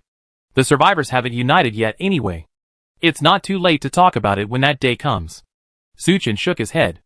In He Wang and Sun Yuan's minds, Su Chen was the leader of their team. With the leader's words, they naturally had no objections. After a few casual words, Su Chen and Lu Linger stood up and left. As soon as they left the conference room, Lu Linger pouted her lips, a hint of jealousy lingering in her voice. Ah Chen, who was that woman just now? Lu Linger might not be able to do this elsewhere. But a woman's unique sixth sense made her keenly aware that something was fishy going on between Su Chen and Lin Yingying. We had business dealings before, Su Chen replied casually. It wasn't really a lie, after all, he and Lin Yingying had agreed to the deal in bed. Really? Why doesn't it feel that simple? Since entering the conference room, Lin Yingying had been glancing at Su Chen from time to time, her eyes rather complicated. How could this be just ordinary business dealings? Even if it's not, so what? Su Chen paused, looking down at Lu Linger with a condescending attitude, and said calmly, Have you forgotten who you are? Lu Linger was startled, then shuddered. She forced a smile and said, Chun, I'm just curious and asking. Su Chen ignored her and strode briskly towards the RV. Lu Linger, feeling uneasy, quickly followed him. After entering the Normadison, Su Chen plopped down on the sofa. Lu Linger quickly stood behind him, patting his shoulders as she cautiously said, Aiken, I'm just asking casually. Don't take it personally. Calm down. Under Lu Linger's pleading, Su Chen finally nodded. Okay. It's getting late, go make dinner. Okay. Lu Linger breathed a sigh of relief, quickly stood up, and walked towards the kitchen counter. Gazing at her charming figure, a sneer curled up Su Chen's lips. It seems I've been giving Lu Linger too much favor lately, making her a bit inflated and cocky. She's completely forgotten her proper status and position. It seems I need to give her a good beating, let her know she's nothing more than my dog. As for Lin Yingying, Su Chen suddenly remembered what happened that night in the hotel. If there were a chance, and she wanted, he wouldn't be against revisiting those past events. If it could go a step further and allow Lin Yingying and Lu Linger to live in peace, that would be perfect. In the lobby of the Green Forest Hotel, Gao Qiqiang sat on a sofa, his expression relaxed, as if waiting for something. Just then, Ah Biao hurried in from outside and whispered, Boss Gao, the leaders of the other teams are here. Got it. Gao Qiqiang nodded slightly, then stood up and walked towards the door. When he arrived outside the hotel, he saw 200 or 300 people braving the pouring rain, marching toward them. Seeing this, Gao Qiqiang couldn't help but feel a little nervous, and everyone gripped their weapons. Don't panic. We invited them here for negotiations, not a fight. Gao Qiqiang glanced at Ah Biao and the others and said calmly. Hearing his words, the crowd calmed down a bit. Brother Chong, why did you call us all here in such heavy rain? What's the matter? The first man to enter was a burly man with a scar on his face and a sturdy build. He took off his raincoat and shook off the water droplets, speaking with a hint of impatience. His name was Zhao Xiong, and like Ah Biao, he had been a gangster in his early years. To escape the flood, he brought a group of his brothers to Phoenix Mountain. On the entire Phoenix Mountain, besides Gao Qiqiang's team, Zhao Xiong's men were the most capable fighters. Yeah, if there's something going on, we all have to come here. Why not just send someone to let them know? 2 others couldn't help but complain. One wore gold-rimmed glasses and looked refined, but a hint of cunning lingered in his eyes. His name was Gao Xiangjuan, a financial professional with a sharp mind. When the apocalypse arrived, Gao Xiangjuan, with his ingenuity, successfully rallied a group of people. The other man, Xiao Bowen, ran several supermarket chains. Like Gao Xiangjuan, he organized his company's security after the sudden rise in temperature and survived until now, relying on supplies from the supermarkets. Song Linfei and Zhou Shixian stood at the back silent. Among the survivors on Phoenix Mountain, their group was the most powerful. In addition, several smaller groups had also been invited to participate. Facing everyone's doubts, Gao Qiqiang smiled. Calm down, let's talk inside. He greeted everyone and headed towards the hotel. The leaders looked at each other, then finally followed Gao Qiqiang into the hotel. But their men were stopped by Gao Qiqiang's men. Boss Gao, what do you mean? Zhao Xiong frowned, a hand already on the dagger at his waist. To have survived the apocalypse until now, no one was naive. Although Gao Qiqiang had been very polite when he invited them, there was no guarantee he had some sinister intentions. Without his men, they wouldn't dare enter the hotel. The conference room inside the hotel is limited and can't accommodate so many people. If you're worried, you can each bring 10 people. The conference room is on the first floor, don't worry. Gao Qiqiang reassured them. Chapter 75. The leaders pondered for a moment, then each brought 10 men and followed Gao Qiqiang into the hotel. The originally spacious conference room suddenly seemed a bit crowded with so many people. Gao Qiqiang naturally took the first seat. After everyone else was seated, he spoke with a smile. Actually, I invited everyone here today because I have a happy event to discuss. What's the happy event? Song Linfei asked calmly. Gao Qiqiang didn't answer directly, but instead asked, you all fled from outside the Phoenix Mountain. I guess you didn't bring a lot of supplies with you, did you? No one said a word. The amount of supplies each team had was a top secret. No one wanted to reveal it to outsiders. After all, a man is innocent until he is found guilty of possessing a treasure. No, Boss Gao, what are you trying to say? Can you please stop keeping us in suspense? Zhao Xiong slammed the table, growing increasingly impatient. What if I told everyone there's a warehouse on Phoenix Mountain filled with a vast amount of supplies? Gao Qiqiang's words were like a stone dropped into a calm lake, instantly stirring up a turbulent tide. A vast amount of supplies? Are you kidding? How could that be possible? If that were the case, would you tell us such good news? Where is that warehouse? Everyone asked, chattering. Everyone be quiet. Gao Qiqiang pressed his hands down, signaling for silence, and continued, the warehouse isn't far from us, just north of the Yulton Hotel. At the mention of the Yulton Hotel, Gao Xiongjuan couldn't help but sneer. Boss Gao, do you really think we're stupid? The guy you have a grudge against is Su Chen, right? He and his team are occupying the Yulton Hotel. Your claim about the warehouse in Yulton was fake, but you're actually trying to trick us into helping you get revenge, right? Although Gao Qiqiang's feud with Su Chen occurred before Zhao Xiong, Gao Xiongjuan, and the other survivors arrived at Phoenix, there's no such thing as a wall that's impenetrable. The group had visited Gao Qiqiang several times, and had exchanged views. They soon learned about his feud with Su Chen from Gao Qiqiang's men. After hearing Gao Xiongjuan's words, everyone's gazes towards Gao Qiqiang changed instantly. But Gao Qiqiang seemed to have anticipated this reaction, and showed no sign of panic. He chuckled, yes, there's a grudge between Su Chen and me. But I'm definitely not saying this out of revenge. Old Su. As Gao Qiqiang called out, a middle-aged man, seemingly unassuming and simple-minded, stepped forward. He was Su Chen's previous driver, Old Su. Tell them everything you know, Gao Qiqiang said casually. Okay, Boss Gao. Old Su nodded and bowed in response. Under the puzzled gazes of Gao Xiongjuan, Xia Bowen, and the others, he recounted everything he had seen and heard while driving for Su Chen. Everyone's faces shifted into a thoughtful expression. So, Su Chen stored all his supplies at the Yulton Hotel? Gao Xiongjuan rubbed his chin, pondering. Very likely. Otherwise, where else would he have kept them? Gao Qiqiang asked back. In the RV world, the nomadison is already a behemoth. Even if it were filled with supplies, how long would it last? A Biao had witnessed with his own eyes that Su Chen had lived in the RV since the heatwave apocalypse. Now he was responsible for providing supplies to He Wang, Sun Yuan, and other survivors. Logically, the supplies inside the RV should have been used up long ago. The only possibility was that he had prepared supplies at the Yulton Hotel in advance. Are you sure he prepared a massive amount of supplies? Tell me the truth, or I punish you. Zhao Xiong asked in a muffled voice, clenching his fists. Old Su was startled and quickly waved his hands, swearing, I'm telling the truth. I heard it myself. He told the Walmart manager he wanted to order tens of millions worth of goods. Oh, and Captain Song, that Lin Yingying on your team knows about this too.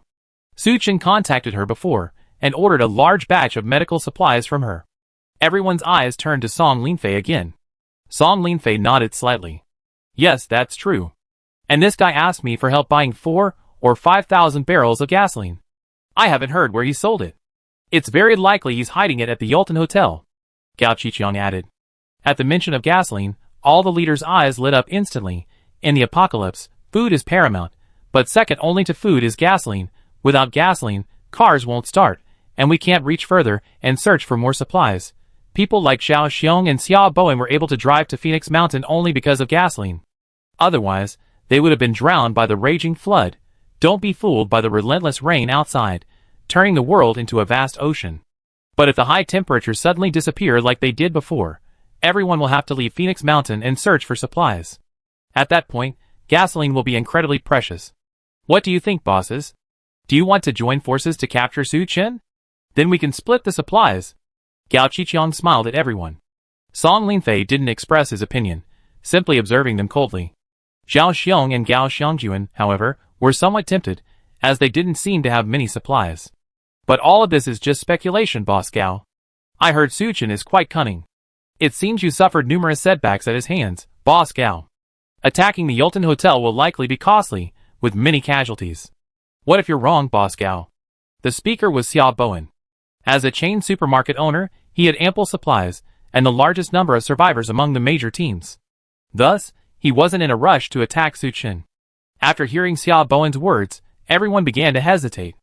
According to what they knew, Su Chen was extremely ruthless. In the car were pepper spray, sulfuric acid, and a short-range spray gun. That wasn't enough, there were even traps, compound crossbows, and Molotov cocktails. Don't underestimate their superior numbers. They outnumber Su Chen several times. But if Su Chen insisted on defending the Yulton Hotel, with all his equipment, it would be difficult for them to capture the hotel without sacrificing 100 or 80 lives. I'm not completely sure, so it depends on what you think. Gao Qiqiang spread his hands, and posed the question to Xia Bowen and the others. Chapter 76. Xia Bowen, Gao Xiangjuan, and the others didn't respond immediately, remaining silent, seemingly weighing the pros and cons. After a while, Xia Bowen was the first to express his opinion. Sorry, Boss Gao, I'm not interested in this matter. If it's alright, I'd be leaving. With these words, he stood up and walked away with his men. Before anyone else could react, Song Linfei spoke calmly. My opinion is similar to his. Our team won't be involved in this matter. After the two of them left, others began to leave. After all, they still had supplies, and weren't ready to fight Su Chen to the death. In the end, only Zhao Xiong and Gao Qiqiang remained, along with a few other small groups of survivors. Seeing this, Gao Qiqiang breathed a sigh of relief. If everyone had left, he would have been embarrassed. Boss Gao, tell me, what should we do? Xiao Xiong urged. Gao Qiqiang glanced at the people present, and said in a deep voice, we have nearly 200 people combined. Taking over the Yulton Hotel is a piece of cake. Without Song Linfei, Xia Bowen, and the others, there will be fewer people to distribute supplies. Tomorrow morning, we gather our forces and prepare to attack Su Chen. The reason Zhao Xiong and the others stayed behind was simple. Their supplies were running low. So, after hearing Gao Qiqiang's words, they nodded in agreement without hesitation. Brother Song, why don't we join forces with Gao Qiqiang? Take down Su Chen together? After leaving Gao Qiqiang's territory, Zhou Shixian couldn't wait to speak. Although our supplies aren't much, they won't be used up in a short time. Why should we join forces with Gao Qiqiang? Song Linfei asked in response. But, who would complain about having too much supplies? Although Zhou Shixian said this in his heart, he was eager to kill Su Chen. The reason was simple. Although he was a bootlicker, he could see that there was something fishy going on between Su Chen and Lin Yingying. At first, Lin Yingying's attitude towards him had softened under his fervor. But after meeting Su Chen, Lin Yingying returned to her previous coldness. This nearly drove Zhou Shixian crazy. You have to know, this Su Chen is definitely not simple, Song Linfei said meaningfully. During his negotiations with Su Chen had been extremely calm and confident. Even when he heard that Gao Qiqiang might gather hundreds of men to attack, Su Chen remained unmoved. There are only two possibilities for such a calm mindset. Either he's a madman, or he's relying on someone. Su Chen was able to foresee the apocalypse, survive to this day, and even organize a team. He can't be a madman, so it must be the latter. No matter how powerful he is, he only has 40 or 50 men. How can he be a match for Gao Qiqiang and his men? Zhou Shixian was rather disapproving, and instead asked with some concern, what if Gao Qiqiang really captures us? If they capture Su Chen, They probably pay a heavy price. Song Linfei sneered, then we can reap the benefits. Why else do you think someone as cunning as Gao Xiangjun would miss this opportunity? If they can't capture Su Chen, we can also use this opportunity to negotiate with him. In short, we can be invincible. After hearing his words, Zhou Shixian's expression suddenly dawned with enlightenment. Brother Song is truly brilliant. After suffering heavy losses, Gao Qiqiang originally had only about 30 men left. But after these few days, his force had swelled to 80 or 90. Adding Zhao Xiang and the others' team, the total was nearly 200. Confident, he chose not to attack at night this time, but to attack Su Chen openly. When daybreak arrived, Gao Qiqiang, Zhao Xiang, Gao Xiangjuan, and the others gathered their men and arrived outside the Yulton Hotel. A massive crowd blocked the entire street. Gao Qiqiang stopped at the intersection, gazing at the Yulton Hotel in the pouring rain, a sneer on his face. You, go and pass on a message for me. Just say I'm only here to target Su Chen. As long as the people in the hotel surrender, I won't make things difficult for them. The man named was somewhat helpless. But he had no choice but to bite the bullet and head towards the hotel. The original sentry box was now empty. The man had no choice but to continue walking inside. However, just a few steps away, with a whoosh, a sharp arrow pierced the rain curtain, pinning him to the ground. Watching his man struggle for a few seconds before finally falling silent, Gao Qiqiang flew into a rage. You're asking for your own death. Brothers, charge.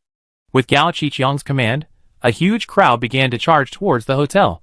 At the same time, the leaders of the surviving groups on Phoenix Mountain, almost all with their men, were watching the battle from a nearby rooftop. Their plan mirrored Song Linfei's, to reap the benefits, on the rooftop of the Green Forest Hotel. Su Chen, clad in a windbreaker, watched the scene below, resembling a zombie attack, a flash of bloodthirsty intent in his eyes. Brother Sun, attack. In the hotel lobby, Sun Yuan, receiving the message over the intercom, immediately sprang into action.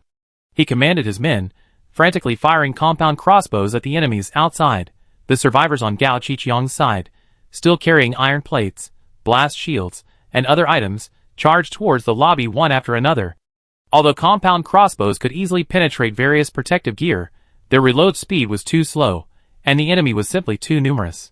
After killing and wounding 20 or 30 people, the enemy still managed to storm into the hotel courtyard. Within 10 meters of the lobby entrance, Sun Yuan scurried out, torch in hand. Su Chen had already considered the possibility of being surrounded. Therefore, he had He Wang, Sun Yuan, and others dig a shallow trench inside the hotel. The trench was filled with various debris, and normally covered with plastic tarps and wooden boards. If anything happened, gasoline would be poured on it and ignited with fire, creating an impenetrable defense line. With a single ignition from Sun Yuan, a blazing fire erupted in the trench, along with the wooden boards and plastic tarps. Despite the torrential rain, the blaze could not be extinguished for a while. The survivors, who rushed to the front, were suddenly blocked by the flames. Before they could retreat, a wall of flames appeared behind them. It turned out that the trench was circular, and once it caught fire, it encircled the entire compound. These survivors were trapped. Chapter 77. This Su Chen is truly cunning. Song Linfei, Gao Xiangjuan, and the others who witnessed this scene couldn't help but think. They were thankful they hadn't rashly joined Gao Qiqiang. Otherwise, their men would have been trapped as well. However, Gao Qiqiang and Zhao Xiang weren't in such a good mood. Seeing their men trapped in the blaze, being hunted relentlessly by compound crossbows, they were furious. Su Chen, you bastard.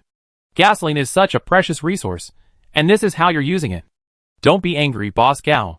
The rain is so heavy, the fire will die down soon, Biao said hastily. At this point, Gao Qiqiang had no other options. He could only grit his teeth and wait for the fire to die down. Then, their men could rush into the hotel and chop Su Chen, that bastard, into pieces. But just then, a gunshot rang out. Although the distance was great and the rain was pouring down, Gao Qiqiang could still hear it clearly. Soon after, one of the survivors trapped by the fire was shot in the head. In previous television dramas, a bullet to the head would only leave a small bloody hole. But this was actually a cosmetic effect. A real bullet to the head, especially from a rifle or sniper rifle, is a terrifying sight. The man's headshot exploded instantly. His body fell backward, blood, brain matter, and various organs gushing freely in the rain. Seeing this horrific scene, the survivors around him were stunned at first, then screamed in fear. Fear filled their faces, they quickly retreated. But then came the second shot, then the third, as people were shot in the head one after another. How's my shooting, Brother Su? Isn't it decent? He pulled the bolt, ejecting the shells from the magazine with a smug smile. It works, but it's not a deterrent. Suchin grinned, raised his QBZ, and aimed at the enemies below. Duh. As he pulled the trigger, a ball of fire erupted from the muzzle. The bullets whizzed through the air, piercing the survivors in the hotel courtyard. With this single burst, Suchin had killed over 20 people. Remember, the QBZ's magazine only holds 30 rounds. Although the enemy was densely packed, the results of such a shooting attack were still terrifying, and all this was thanks to Suchin's shooting talent. Hiss. Gao Qiqiang, a Biao Xiaoxiong, and the others all gasped, their eyes filled with shock. They all knew Suchin had a pistol in his hand. But they never expected that, besides a pistol, he also had a rifle and a sniper rifle. You know, Yin country has extremely strict weapons control. Even Gao Qiqiang, with his many years in the underworld and extensive connections, only had a homemade pistol. All he could get for Suchin was a pistol. No, where did this idiot get a rifle, and a sniper rifle? Not only was Gao Qiqiang shocked, but the other survivors watching nearby were also stunned. They were armed with machetes, baseball bats, and other lethal weapons. How could such crude weapons compete with Suchin's rifle and sniper rifle? This Suchin is so damn cunning. At this point, Song Lingfei and the others weren't just relieved, they were actually a little terrified. Brother Su, you're so extravagant. Seeing Suchin's lavishness, He-Wang almost cried out in pain. To conserve bullets, he aimed with his sniper rifle. Find the strongest enemies, and dispatch them one by one. No one is as generous as Suchin. Although his hit rate was not low, there was still some waste. Since we're going to fight, let's go all out and scare them. Suchin smiled nonchalantly, and picked up another magazine. When poor, use precision strikes. When rich, use extensive firepower. He brought back nearly 300 rounds of ammunition from the barracks. Even if they emptied 2 magazines, as long as they could scare Gao Qiqiang and the others, it would be worth it. Duh. Another burst of gunfire rang out, and another group of the trapped survivors fell below. Thankfully, the fire was almost completely extinguished by then. The remaining survivors, risking burns, jumped out of the wall of flames. After escaping, they scrambled out of the hotel compound and returned to Gao Qiqiang, Zhao Xiong, and the others. Looking at their beleaguered men, Gao Qiqiang and the others felt their hearts ache. After a thorough count, their force of nearly 200 men had been reduced to only about 100. Faced with such devastating losses, Gao Qiqiang, Zhao Xiong, and the other leaders felt like crying, but couldn't. Let's go. Retreat. Gao Qiqiang said bitterly, taking a look at the Yulton Hotel towering in the pouring rain. With their current limited manpower, even if they finally managed to charge in and capture Suchin, the other survivor teams wouldn't let them go. It would be better to go back and discuss things later. The battle started suddenly and ended incredibly quickly. After Gao Qiqiang and his men retreated, Song Lingfei, Gao Xiangjuan, and the others also dispersed.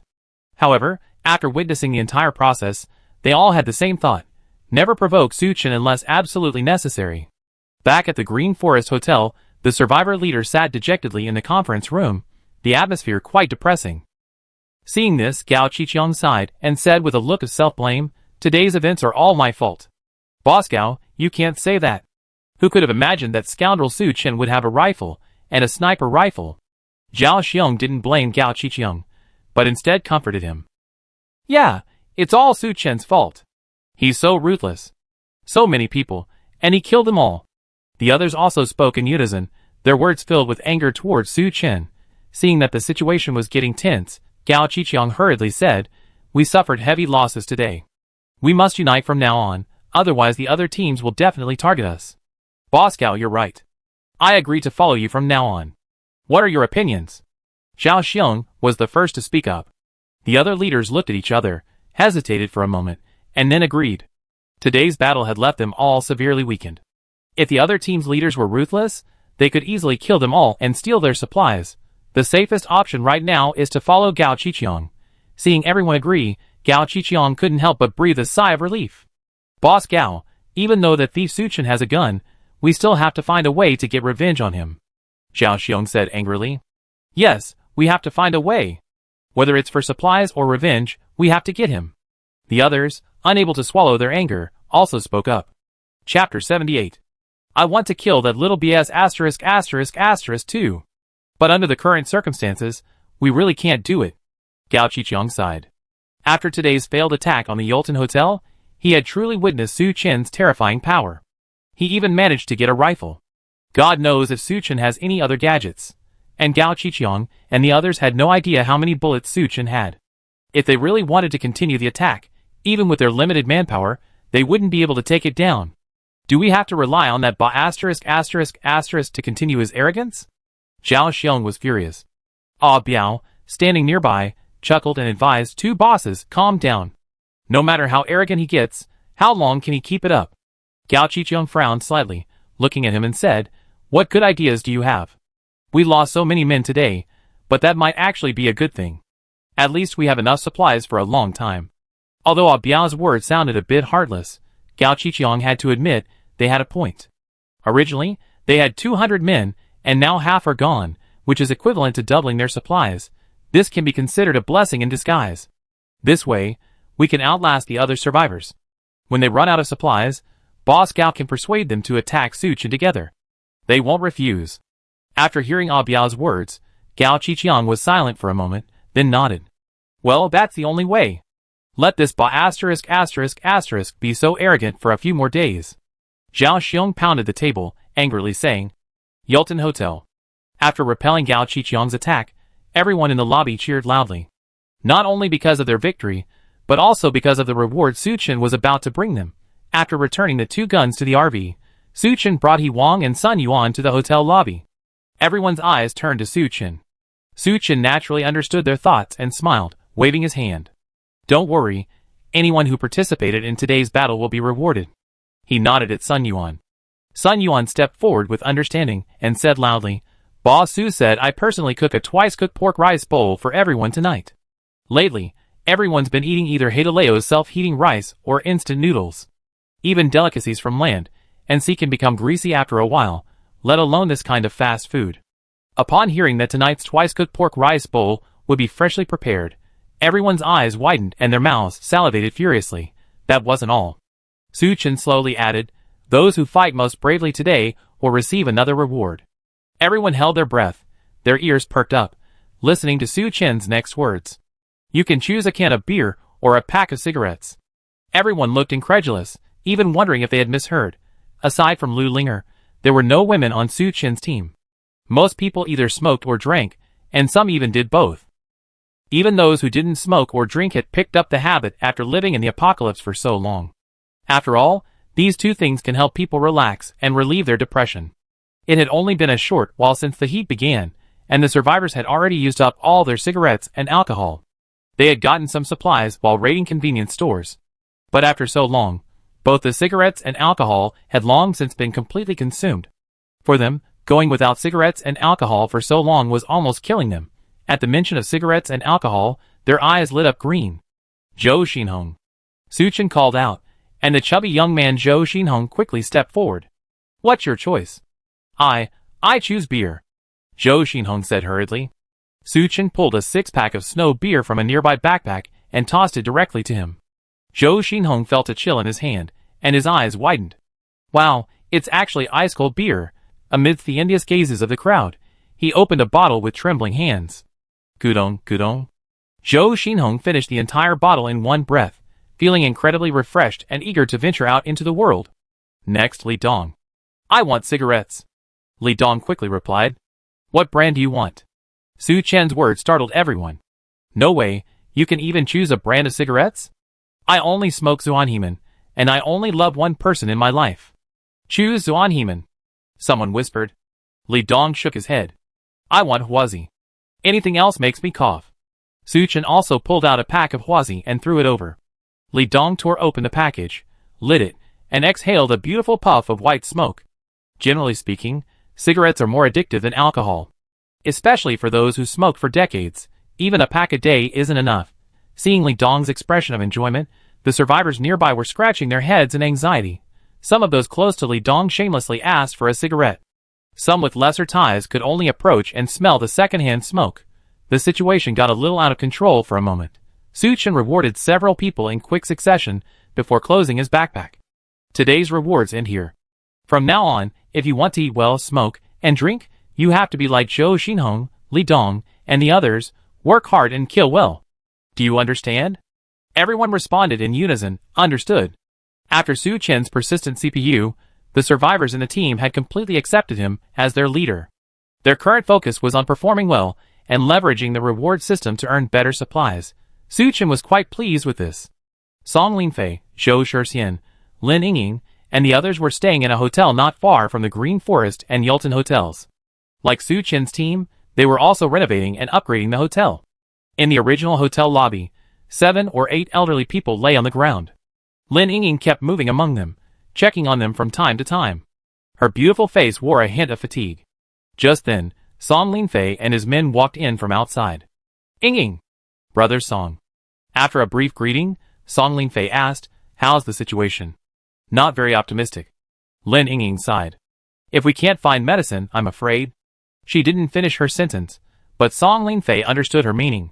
These elderly people were family members of other survivors in the team. Most of them suffered from chronic illnesses and required long-term medication. But as the end of the world approached, high temperatures and floods ravaged the country. People couldn't even find food, let alone medicine. Chapter 79. When Song Linfei's team fled Phoenix Mountain from the outside world, they had very few medicines left. After so many days, they had completely used them up. Without medicine, the elderly people's chronic illnesses, such as hypertension and diabetes, gradually spiraled out of control. Although Lin Yingying's medical skills were respectable, she couldn't cook without rice. Faced with the elderly man's illness, she was helpless. "I understand." Song Linfei nodded, his brow furrowed. He had already sent people to search Phoenix Mountain for medicine. But in the apocalypse, medicine was second only to food and water in importance. The survivors had occupied most of the buildings. Even if they found medicine, they kept it for themselves and refused to hand it over. Song Linfei and his men searched for days, but found nothing. In desperation, he led his men to search outside Phoenix Mountain. However, when he reached the foot of the mountain, he was stunned. The world had become a vast ocean, and the roads leading to the outside world had long since been submerged. "Brother Song, you must think of a solution quickly, otherwise these elderly people won't be able to hold out for many more days." Lin Yingying sighed. "I really can't think of a solution," Song Linfei said with a wry smile. Seeing his gloomy expression, Lin Yingying hesitated, as if she wanted to say something. Song Linfei took in her expression, and with a thought in mind, he tentatively asked, "Yingying, do you know where I can find some medicine?" Lin Yingying hesitated for a moment, then nodded. "Yes, Brother Song, have you forgotten Su Chen?" "Of course I didn't forget. I know he has medicine, but..." Song Linfei's face was filled with resignation. He had heard Lin Yingying mention it before, and knew that Su Chen had purchased a large quantity of medicines and medical equipment from her. On all of Phoenix Mountain, Su Chen probably had the largest and most comprehensive supply of medicines. Song Linfei had sent people to visit, but they were all turned away by Su Chen. Having witnessed Su Chen's killing spree a few days ago, Song Linfei didn't dare to intrude. Seeing Song Linfei's embarrassment, Lin Yingying understood his intention. She bit her lip and sighed softly. "If it really doesn't work, then I go there myself." "That's great." Song Linfei felt relieved. Unlike Zhou Shixian, the rich second-generation playboy, Song Linfei had a keen eye and vast experience. In fact, he had long since realized that the relationship between Su Chen and Lin Yingying was definitely not as simple as Lin Yingying claimed. If Lin Yingying was willing to go find Su Chen, then this would most likely work out. No, how could that be possible? Zhou Shixian, standing nearby, was instantly displeased upon hearing this. He had always suspected that Lin Yingying and Su Chen had been having an affair. Even if they hadn't, Lin Yingying's initiative to approach him was extremely risky. The last time Zhou Shixian and his friends met Su Chen, he was followed by the beautiful Lu Linger. This was proof enough that Su Chen was a sex-crazed maniac. "If Yingying isn't allowed to go, then why don't you go?" Song Linfei frowned, thinking Zhou Shixian was a bit clueless. This was a matter of life and death, so why was Zhou Shixian still so obsessed with love? This... Zhou Shixian stammered, speechless. In his mind, Su Chen was not only a sex-crazed maniac, but also a murderous lunatic. A few days ago, he slaughtered nearly 100 survivors without blinking an eye. Zhou Shixian must be tired of living, so he'd think of seeing Su Chen. "Alright, Zhou Shixian, just cut the crap out of me." Lin Yingying frowned slightly, a hint of impatience. Frustrated by the successive attacks from Song Linfei and Lin Yingying, Zhou Shixian was speechless. He could only shut up, tuck his tail between his legs, and retreat into a corner. He didn't dare to anger Song Linfei and Lin Yingying, so he could only resent Su Chen. Su Chen, you bastard, how dare you steal my woman? Just wait, I kill you when I get the chance. Lin Yingying packed up and left the camp. She walked all the way to the Hilton Hotel, holding her umbrella. Before she even reached the sentry box, several survivors on guard called out to her. Stop, what are you doing? Looking at the compound crossbows pointed at her, Lin Yingying remained remarkably calm, unfazed. I'm here to visit your leader. Our boss Su said he won't see anyone. He's my friend, you better go tell him. Lin Yingying didn't flinch. Hearing this, the survivors in the sentry box looked at each other in bewilderment. They whispered to each other, then reluctantly said, wait a minute. One of them picked up the intercom and, after a few words with someone inside the hotel, said, come in. Lin Yingying breathed a sigh of relief and followed the man toward the hotel. A moment later, she was inside the Hilton Hotel. Still in the same conference room, Su Chen leaned back in his chair, his expression indifferent as he looked at Lin Yingying as she entered. What's going on? You should have quite a few of these medicines. If possible, could you provide some? Seeing his directness, Lin Yingying didn't beat around the bush. She listed several medications, all used to treat high blood pressure, diabetes, and heart disease. When Su Chen was stockpiling medicine before the apocalypse, Lin Yingying had made the list for him, so she naturally knew he had these medications. Yes, I do have them. Su Chen nodded, then changed the subject, saying calmly, but why should I give them to you? We can get food. Before Lin Yingying could finish her words, Su Chen interrupted her. He smiled nonchalantly. As for food, I have plenty here. I won't be able to finish it all in a short time. Compared to food, these medicines are surely the most valuable, right? Why would I trade medicine for food I don't need right now? Lin Yingying was speechless. Su Chen was right. Most of the survivors who managed to escape the demon city wouldn't be short of food. But medicine wasn't something everyone had. Even if someone did, it wasn't necessarily what Lin Yingying needed. If there's nothing else, please go back. Su Chen waved his hand. Because of their past friendship, he could meet Lin Yingying. But that didn't mean he would unconditionally help her, because his attitude towards women could be summed up in 9 words. No initiative, no refusal, no responsibility. Seeing Su Chen about to send her away, Lin Yingying suddenly grew anxious. There are several elderly people in the camp waiting for life-saving medicine. What would become of them if she returned empty-handed? Thinking of this, Lin Yingying gritted her teeth and whispered, as long as you give me the medicine, I do anything. Chapter 80. Although Lin Yingying had slept with Su Chen before for sales reasons, she still deeply rejected such behavior. Since Su Chen, Lin Yingying had never had contact with another man. No matter how hard men like Zhou Shixin pursued her, she remained indifferent. But today, to save the veterans on the team, she had no choice but to bow to Su Chen and once again offer to trade her body. But precisely because it was Su Chen, Lin Yingying didn't feel so resentful. After all, it was Su Chen who took her virginity. Such a charming young woman, expressing her willingness to trade her body, would be irresistible to any man. But Su Chen couldn't help but laugh. What do you mean? Lin Yingying frowned, a hint of anger rising in her heart. You saw it last time. I'm accompanied by a woman now. And she's every bit as beautiful as you. Then why would I still covet your beauty? Su Chen said slowly. You? Lin Yingying felt humiliated, and at the same time, a bittersweet feeling welled up in her heart. She took a deep breath, and the towering peaks of her breasts trembled slightly. Since you don't want to, then forget it. Lin Yingying turned around angrily, about to leave. Wait! Su Chen suddenly stopped her, chuckling. Why so anxious? Just listen to what I have to say. Lin Yingying stopped and looked at Su Chen, her pretty face slightly cold. I can provide you with medicine, but you must agree to my terms. What are the conditions? I haven't decided yet. Su Chen shrugged. Okay, I promise. Lin Yingying thought for a moment and agreed decisively. For her, a medical student, nothing was more important than saving those elderly people's lives. Lin Yingying took out a list and handed it to Su Chen. Su Chen stood up and returned to the RV, searching the storage space for a while. Once everything was ready, he returned to the meeting room. Here's what you asked for. Lin Yingying glanced over it briefly, making sure it was enough. A smile broke across her face. Su Chen, thank you, you're such a good person. Su Chen felt a sudden pang of unease at being given such a nice guy card. He waved his hand and said calmly, I'm not a nice person. This is just a deal between us.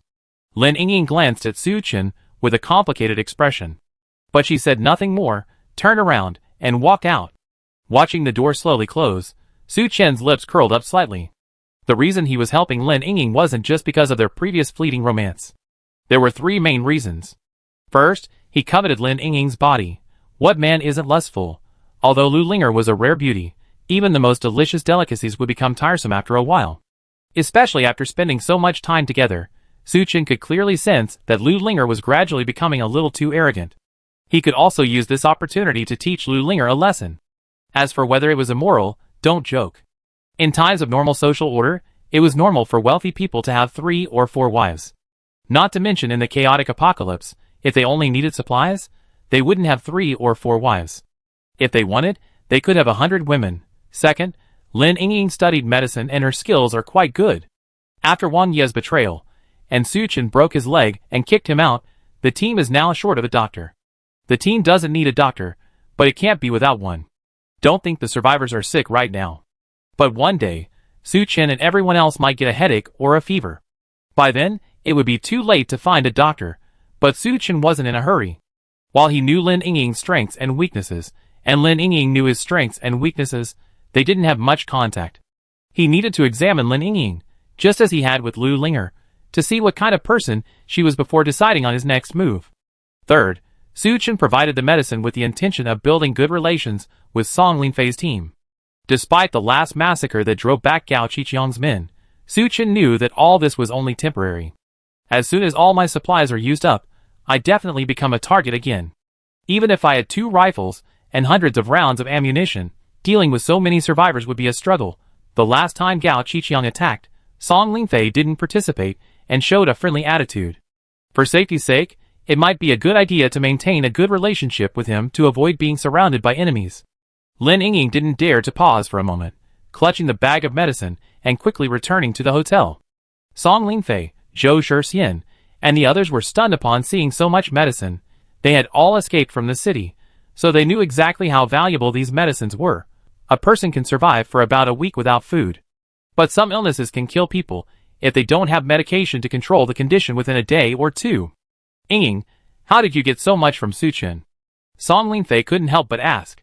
Recalling her recent negotiation with Su Chen, a flicker of unnaturalness crossed Lin Yingying's bright face. She feigned indifference and said calmly, "Don't ask so many questions. Just distribute the medicine first, and let the elderly take it quickly." Seeing this, Song Linfei understood that Lin Yingying didn't want to talk. He nodded tactfully, and called on the survivors nearby to distribute the medicine to the elderly. Seeing the seriously ill elderly people receive the medicine, Song Linfei, Lin Yingying, and the others felt a sense of relief. Only Zhou Shixian stood in the corner, his face gloomy. Although he didn't know what deal Lin Yingying had struck with Su Chen, he was no fool. Just from Lin Yingying's awkward expression, Zhou Shixian could easily guess that something was going on. No wonder he'd been licking Lin Yingying's ass for so long, yet she hadn't even given him a friendly glance. It turned out it was all Su Chen's fault. Zhou Shixian was furious. He wanted to teach Su Chen a lesson, but the thought of him holding a gun made him back down. "Su Chen, you bastard. Just wait. One day, I show you how powerful I am. And you, Lin Yingying, I make you beg for mercy." Zhou Shixian's eyes, as he looked at Lin Yingying, were filled with lust. "Zhou Shixian, what are you doing standing there? Come help." Song Linfei, seeing Zhou Shixian idle by the side, couldn't help but scold him. "Huh? Oh, here you come." Zhou Shixian quickly put his thoughts aside, and happily got to work. For the next few days, Phoenix Mountain remained peaceful. Aside from the pouring rain, there were no other unusual signs. However, one morning, when He Wang woke up and went to the bathroom, he suddenly felt something was wrong. Chapter 81. He Wang sat on the toilet, contemplating life. He felt something was wrong, but he couldn't put his finger on it. Looking at the unchanged toilet, He Wang subconsciously glanced out the window. Then his pupils suddenly shrank. He finally knew what was wrong, because the world was simply too quiet. After the high temperatures fade, there's a relentless downpour. Except for Su Chen, who lived in the soundproof nomadison, everyone else was surrounded by the clatter of rain almost daily. But this morning, when he woke up, the patter of rain had completely vanished. The world's silence naturally made He Wang feel something was amiss. Without even pulling up his pants, he flung open the bathroom window. Sure enough, the heavy rain outside had stopped. Although the sky remained gloomy and still hadn't cleared up, the usual downpours had vanished. As the other survivors gradually rose, more and more noticed the rain had stopped. many rushed out of their homes, shouting excitedly in the open space. Presumably, once the rain stopped, the floodwaters would gradually recede. At that point, not only would the survivors be able to go out and search for supplies, but world order might even return to normal. Gao Qiqiang, Song Linfei, Xia Bowen, and other leaders all shared the same idea. Even He Wang and Sun Yuan had similar thoughts. Brother Su, what do you think? He Wang expressed his thoughts with a look of anticipation. Su Chen couldn't help but laugh and shook his head. If I were to be honest, it's only the heavy rain that's over. The apocalypse won't be over. Ah? Brother Su, why do you say that? Sun Yuan couldn't help but ask. Su Chen thought for a moment and decided to reveal some information about the apocalypse. The high temperatures and heavy rains are just preludes. Next will come the extreme cold, and then the zombie virus. Only then will the apocalypse truly arrive. If it were just a single apocalypse, like just high temperatures or just heavy rains, afterward, world order would return to normal. But when all four disasters strike in turn, there's no going back. He Wang and Sun Yuan gaped in surprise at Su Chen's words. If anyone else had said this, they wouldn't have believed it.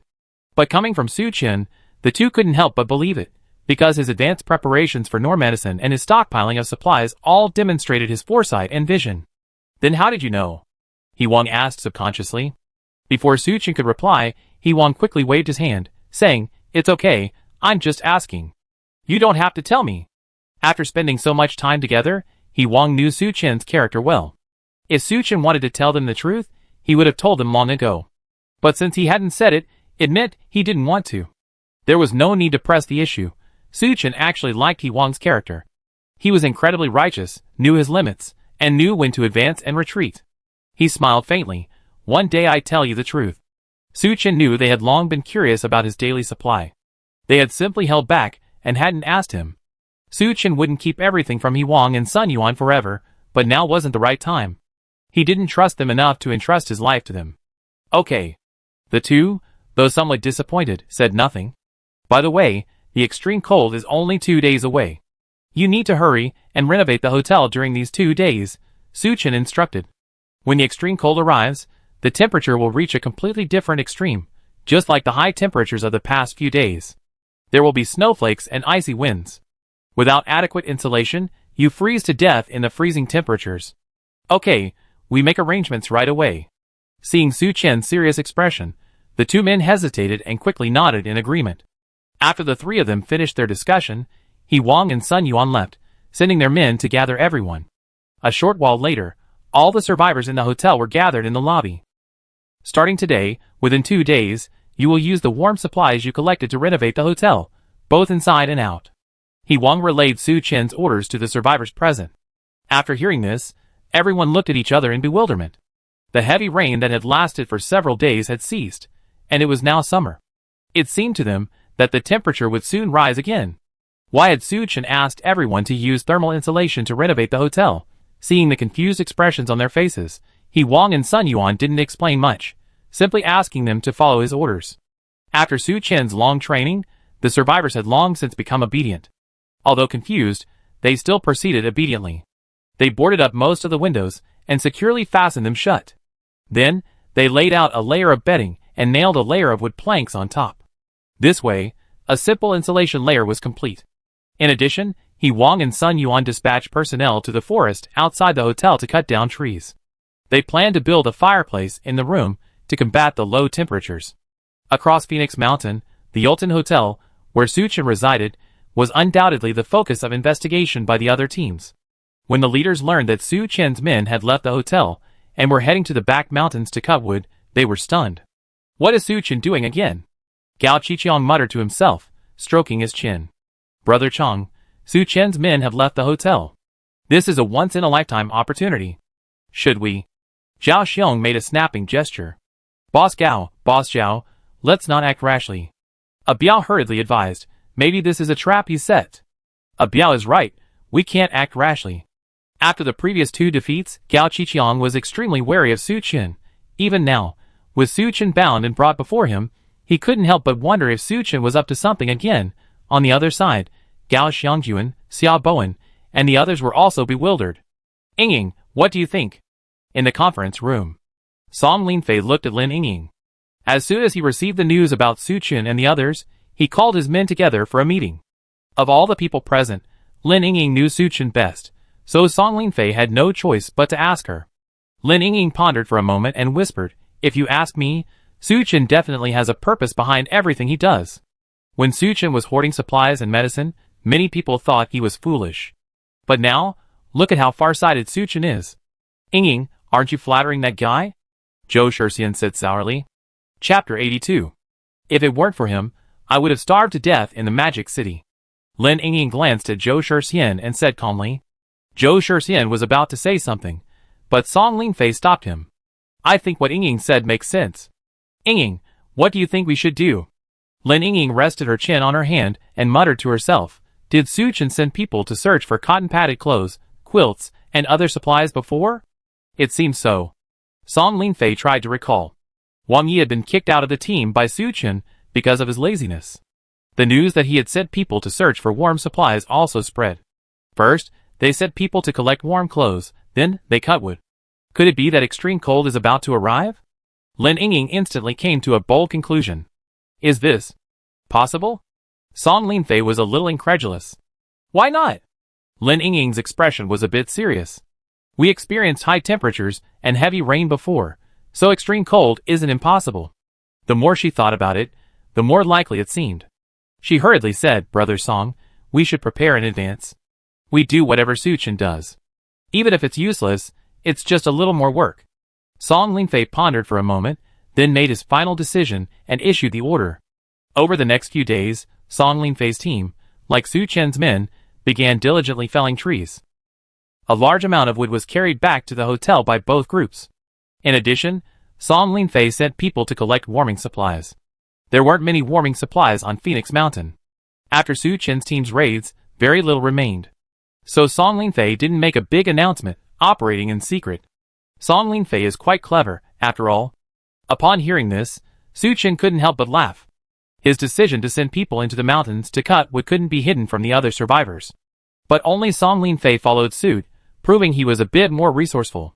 On the morning of the third day after the heavy rain stopped, when the survivors on Phoenix Mountain awoke from their sleep, they immediately sensed something was amiss. It was the end of August, arguably the hottest time of the year. Even though it had been pouring rain, sleeping indoors, even without a blanket, hadn't felt cold. However, this early morning, many people were even woken by the cold. When they stepped outside, they were surprised to find snowflakes falling from the sky. Sure enough. "Brother Su, you were right," He Won exclaimed, shivering as he put on the down jacket Su Chen had given him. Having experienced the apocalypse, Su Chen was naturally well prepared for the extreme cold. The down jackets he Wang, Sun Yuan, and the others wore were all top quality. Paired with thermal underwear, hats, gloves, and other gear, they were more than enough to withstand temperatures dropping dozens of degrees below zero. After donning their gear, He Wang and Sun Yuan instantly felt much warmer, their voices no longer trembling. "When did I miss it?" Su Chen smiled faintly and instructed, "From now on, we must be on high alert. You know, the others don't have any warm clothing. To save their lives, they definitely come and steal our supplies." He Wang and Sun Yuan's hearts trembled, and they quickly nodded in agreement. After giving the two a few instructions, Su Chen left the meeting room and headed for the RV in the backyard. It was almost noon, and the fine snowflakes that had been falling from the sky had turned into heavy snow. When Su Chen pushed open the door and stepped inside, he felt an instant warmth. The RV's intelligent temperature control system automatically activated the heating function after detecting the sudden drop in temperature outside. Compared to the sub-zero temperatures outside, the interior was incredibly comfortable. Even naked, one wouldn't feel the slightest bit of chill. "Chen, you're back." Hearing Su Chen's arrival, Lu Linger, busy in the kitchen, hurried over to greet him. "How are the preparations going?" Su Chen asked casually, letting her help him remove his down jacket. "Everything's ready. We've been waiting for you." Lu Linger smiled sweetly, helped Su Chen hang up his clothes, then took his hand and led him to the table. The temperature had suddenly dropped sharply, and there was no better time for hot pot. Before leaving, Su Chen had told Lu Linger that he wanted to have hot pot for lunch. A short while later, Lu Linger brought over the ingredients she had prepared in advance. Premium Wagyu beef, delicious Xilingdal lamb, tripe, and all the other essential hot pot ingredients, a truly complete feast. After the water in the pot boiled, Su Chen added the ingredients. When the food was cooked, he picked up a piece of meat, dipped it in the secret sauce, and put it into his mouth, instantly feeling a deep sense of satisfaction. The steel plates of the vehicle had already been raised. Through the huge bulletproof glass, Su Chen and Lu Linger could clearly see that the snow outside was falling even harder. The cascading snowflakes dyed the sky and earth a pristine white. Such a cold day, such heavy snow. Eating hot pot under these circumstances was a supreme indulgence.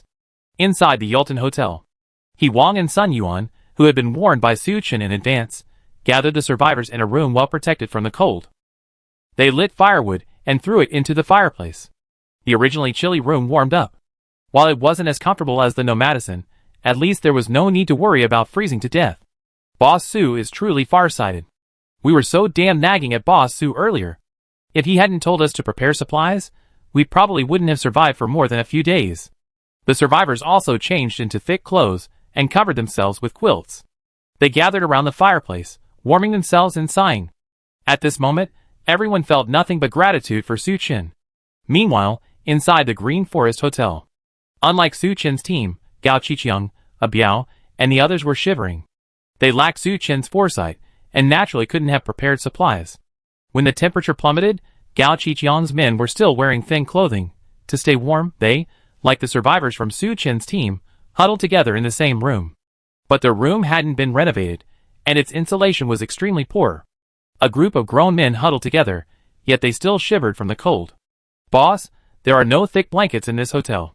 The driver, Old Su, approached, carrying several thin blankets. His face was red from the cold, and a white mist formed as he spoke. Chapter 83. How is this possible? Gao Qiqiang snatched the blanket and demanded, "How could there be no thick blankets in the hotel?" Phoenix Mountain, a popular tourist destination, is visited year-round. The Green Forest Hotel is a 5-star hotel, so how could there be no thick blankets? "I don't know. I just can't find any." Old Su quickly threw on a thin blanket and said with a mournful look, "Boss Gao, is it possible that Su Chen and his men looted it?" Biao hugged Xiao Mei, the two of them wrapped tightly in the blanket. The warmth of the two made him feel better. "Didn't Wang Yi say before that Su Chen asked them to search for warm supplies?" Gao Qiqiang frowned slightly, remembering what Wang Yi had said. That was so long ago. Could Su Chen really have foresight and predicted the extreme cold? If he really had that ability, he'd be a god. Biao sneered, "Boss Gao, if you ask me, this Su Chen kid must know something inside.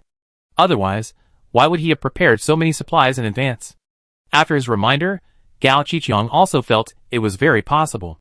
Before the apocalypse, Su Chen stockpiled various supplies and fled to Phoenix Mountain to avoid the disaster. Before the rainstorm subsided, he ordered his men to scavenge all the warm supplies on the mountain. Now, it seems that Su Chen had people chopping wood, most likely to build a fire for warmth. As Biao said, Su Chen's actions clearly prove that he has inside information about the apocalypse. Gao Qiqiang and Biao's thinking was actually quite correct. But they could never have imagined that Su Chen had actually traveled back in time and been reborn. "If that's the case, Boss Gao, then we absolutely cannot let him go," Biao said gravely. "You're right, but first and foremost, we need to find a way to stay warm." Gao Qiqiang shivered. As the snow fell heavier, the temperature plummeted. He felt almost numb from the cold, his mind fading. Even if he had to deal with Su Chen, he had to save his own life first. "Boss Gao, we can light a fire to keep warm," Old Su stammered. "Yes." Gao Qiqiang's eyes lit up. Although he hadn't prepared wood in advance like Su Chen, there were still plenty of wooden furniture in the hotel that could be used to start a fire. Everyone bustled about, finding wooden furniture and chopping it into firewood. In addition, they built a simple fireplace. After the firewood started burning, the temperature inside the house rose, and everyone felt much better. Even on the other side, Song Linfei and his team's camp. Compared to Gao Qiqiang and his team, Song Linfei's camp was undoubtedly much better off. While not as well prepared as Su Chen's, it was still quite adequate. A group of people gathered around the fireplace, eating and discussing matters. "Ying, it's a good thing I listened to you, otherwise it would be troublesome." Song Linfei felt a sense of relief. When he had previously ordered everyone to emulate Su Chen's team's actions, many groups had raised objections. Thankfully, he had withstood the pressure. Otherwise, with the temperature dropping today, those old members of the team would have died on the spot. Lin Ying smiled, but said nothing, a pensive expression on her face. "What's wrong, Ying? What are you thinking about?" Zhou Shixian, standing beside her, asked flatteringly. I'm wondering how Su Chen knew the extreme cold was coming, Lin Yingying said slowly. Her words startled Song Linfei, Zhou Shixian, and the others. He must have guessed it. Zhou Shixian pouted. Lin Yingying frowned slightly, and said coldly, once, twice. It can't be every time, right? Zhou Shixian was speechless after hearing this retort. Song Linfei quickly spoke up, smoothing things over. Yingying, how do you think he knew? If you ask me, he must know the truth behind all this. After some thought, Lin Yingying came to the same conclusion as Gao Qiqiang. If that's the case, why don't we go and seek refuge with Su Chen? Song Linfei's words stunned everyone present. Brother Song, why should we seek refuge with that bastard? Zhou Shixian hurriedly asked. Survival in the apocalypse is already so harsh. Who knows what hardships will arise after the extreme cold? Song Linfei sighed and smiled bitterly. If Su Chen knew the truth behind this, our chances of survival would greatly increase if we went to him. This is just our speculation. What if he doesn't know anything at all? Zhou Shixian could sense that Lin Yingying and Su Chen had a special relationship. And after meeting Su Chen, Lin Yingying's attitude towards him had become even colder. If Song Linfei and his men went to seek refuge with Su Chen, Lin Yingying would probably fall into his hands. So Zhou Shixian was trying to persuade him. Even if he didn't know, he had the supplies. Song Linfei was somewhat dissatisfied with Zhou Shixian. As a man of great social skills, he could guess that Zhou Shixian was resisting Su Chen because of Lin Yingying's situation. But he was the leader of the team, and his priority was to ensure their survival. Brother Song, that's easy to say. I'm afraid Su Chen won't accept us so easily. Lin Yingying shook her head. Even before the apocalypse, Su Chen's attitude towards people was extremely cold. Let alone in this chaotic apocalypse. Without absolute certainty, rashly accepting outsiders would only put one's team in danger. I know, but Yingying, you have a good relationship with him. Why not act as a lobbyist? Song Linfei said with some anticipation. Me? Lin Yingying was instantly at a loss for words. She had previously taken a large amount of medicine from Su Chen and still owed him a condition that had not been fulfilled. Now she was asked to persuade Su Chen to allow so many people to join them. Lin Yingying's mood was similar to that of Bin Borba in Journey to the West, who was ordered by the nine-headed insect to kill Tang Sanzang and his disciples. I know this isn't easy, but no one else can do it except you. For the sake of our team, please, Song Linfei said earnestly. Well, okay, I try. Lin Yingying hesitated for a moment, then nodded in agreement. It was freezing cold outside, and if she wanted to go out, she would have to change into thick clothes. While Lin Yingying was changing, Zhou Shixian quickly approached Song Linfei. Brother Song, we really can't go to Su Chen. Have you forgotten? That guy is a murderer. He treats his men like slaves. Before Zhou Shixian could finish his words, Song Linfei interrupted him. I made up my mind. Are you the captain, or am I? Zhou Shixian, looking somewhat embarrassed, retreated. Lin Yingying donned a thick down jacket, a hat, and gloves, completely covering herself from head to toe in the cold, before leaving the hotel. Watching her disappear in the snow, Zhou Shixian's handsome face twisted, his eyes filled with resentment. Chapter 84. After Su Chen and Lu Linger finished their hot pot, he left the mess on the table for Lu Linger to clean up. He then went to the bathroom and took a hot shower. Refreshed, he returned to the sofa and admired the snowy scene outside the window. The snow outside was falling heavier and heavier, accompanied by a howling cold wind, almost drowning the earth and sky. Through the window, Su Chen could see that the snow had already accumulated thickly on the ground. If nothing changed, this heavy snowfall would continue for 3 days and 3 nights. When the snow stopped, it would be at least 2 or 3 meters deep. The temperature would then drop to its lowest point, hovering around -40 to -50 degrees Celsius. Su Chen turned his head, his gaze fixed on the central control panel beside him. An idea struck him, and a white screen instantly appeared before him. It displayed exactly Normadison's condition. Just 2 days ago, Su Chen had suddenly discovered. Even if he wasn't standing near the central control panel, he could call up the system interface with his mind. In addition, he could also access most of the car's functions remotely. As long as he wanted, no one could enter or exit the RV, or even start it. This feature was incredibly useful for Su Chen. This way, he wouldn't have to worry about Lu Linger sneaking away when he wasn't there. Su Chen yawned and was about to return to bed for a nap when the intercom rang again. Brother Su, that woman from Song Linfei's team is here again. Well, no time to relax. Su Chen shrugged, stood up, and prepared to put on his down jacket and go out. After clearing the kitchen utensils, Lu Linger hurried over and, while helping Su Chen dress, asked with a hint of reproach, "Chen, what's that woman up to? Why does she bother you every day? Don't ask questions you shouldn't ask. Understand?" Su Chen admonished calmly. "I understand. I'm waiting for you in the car." Lu Linger nodded quickly and kissed Su Chen on the cheek. Su Chen pushed open the car door and stepped into the snow-covered world once again. The snow on the ground was almost calf-height, making walking a bit difficult. A short while later, Su Chen arrived at the conference room and met Lin Yingying again. "Mr. Su." Lin Yingying greeted Su Chen upon seeing him. Su Chen ignored her and instead added a few logs to the fireplace, ensuring a roaring fire. Once the room was warm, he said impatiently, "Although we had a good relationship before, I'm very busy. If you don't have anything else to do, please try not to bother me in the future." Seeing his repulsive demeanor, Lin Yingying felt a pang of pain in her heart, but she remained serious, saying, "I'm here today on behalf of Brother Song to negotiate with you. Tell me, what do you want to discuss?" "Brother Song means we're willing to join your team and be at your disposal," Lin Yingying said slowly, "but we have conditions." Before Lin Yingying could offer her conditions, Su Chen smiled, a smile that was particularly sarcastic. "No, why do you think I definitely accept you? It's the end of the world now, and you only have less than 50 people. Let's not even talk about it. If Gao Qiqiang unites all the survivors, we might not be able to handle it, right? If our two forces join forces, we'd be more than enough to hold them back." Lin Yingying analyzed the pros and cons for Su Chen. She felt her words made sense, and Su Chen should be able to listen. However, Su Chen shook his head. "Even without your help, I was able to repel Gao Qiqiang's attack. Besides, I think your joining my team would only be a burden to me."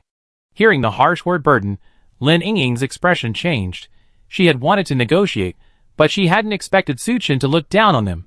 This was too hurtful, but Lin Yingying had come with Song Linfei's mission, and was unwilling to leave just like that. She gritted her teeth and said firmly, "As long as you can get our team in, we can discuss anything. I don't need that, and don't forget, you still owe me a deal." Su Chen smiled nonchalantly. "Well, it's so cold, I'm going back to rest." Watching him stand up and about to leave, Lin Yingying gritted her teeth and quickly blocked his way. "Su Chen, consider this a plea. As long as you agree, I'd be yours from now on." "Sorry, I'm not particularly interested." Su Chen pushed Lin Yingying aside and left.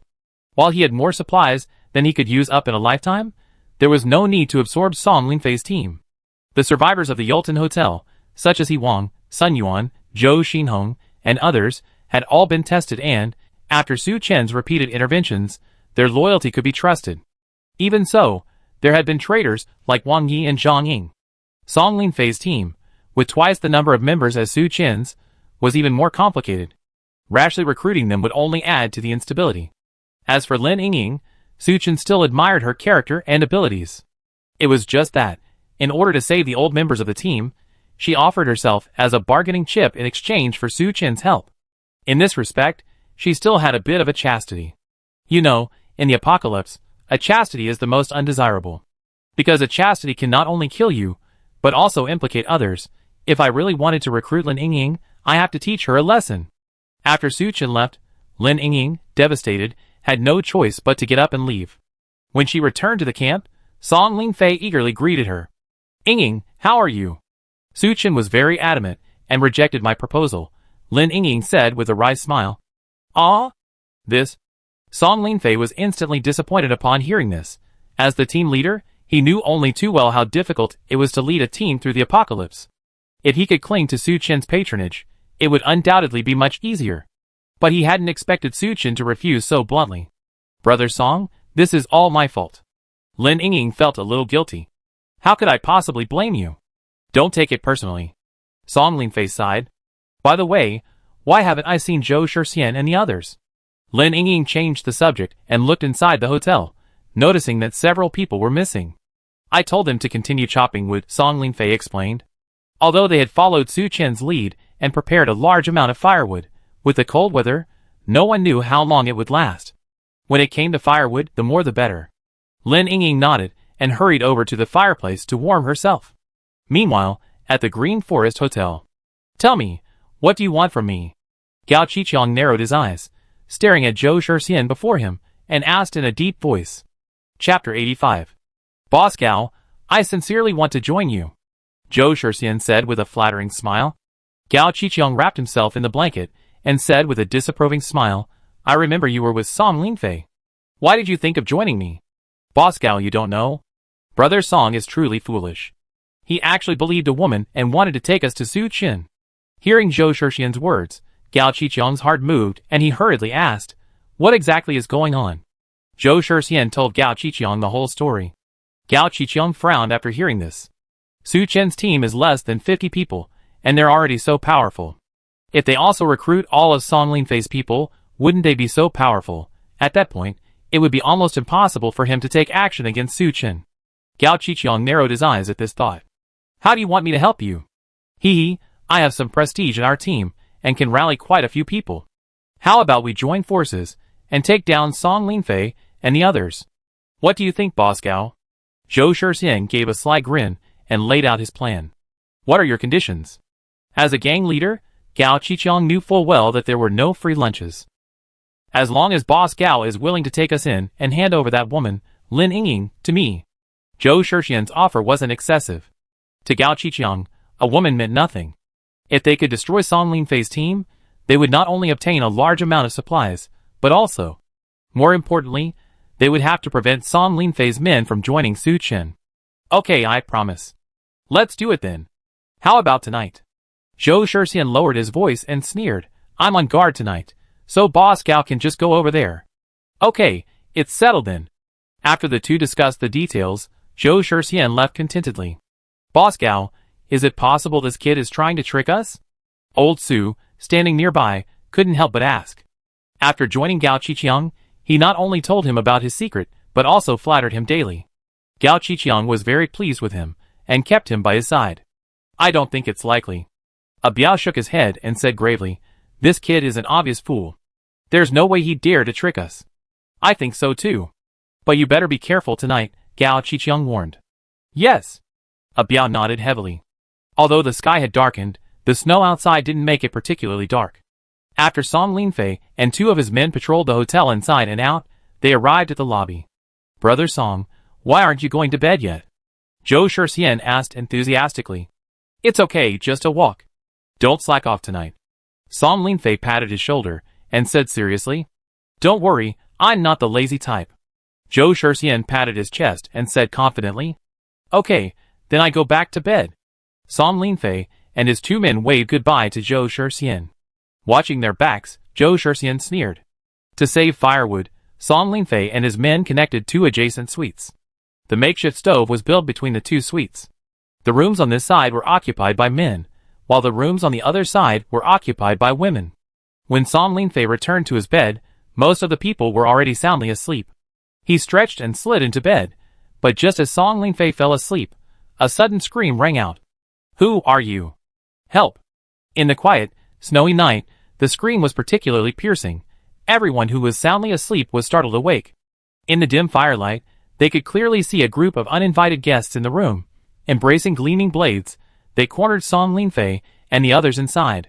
I don't want to kill anyone, you better surrender. The leading man gripped his axe tightly, a sinister grin on his face.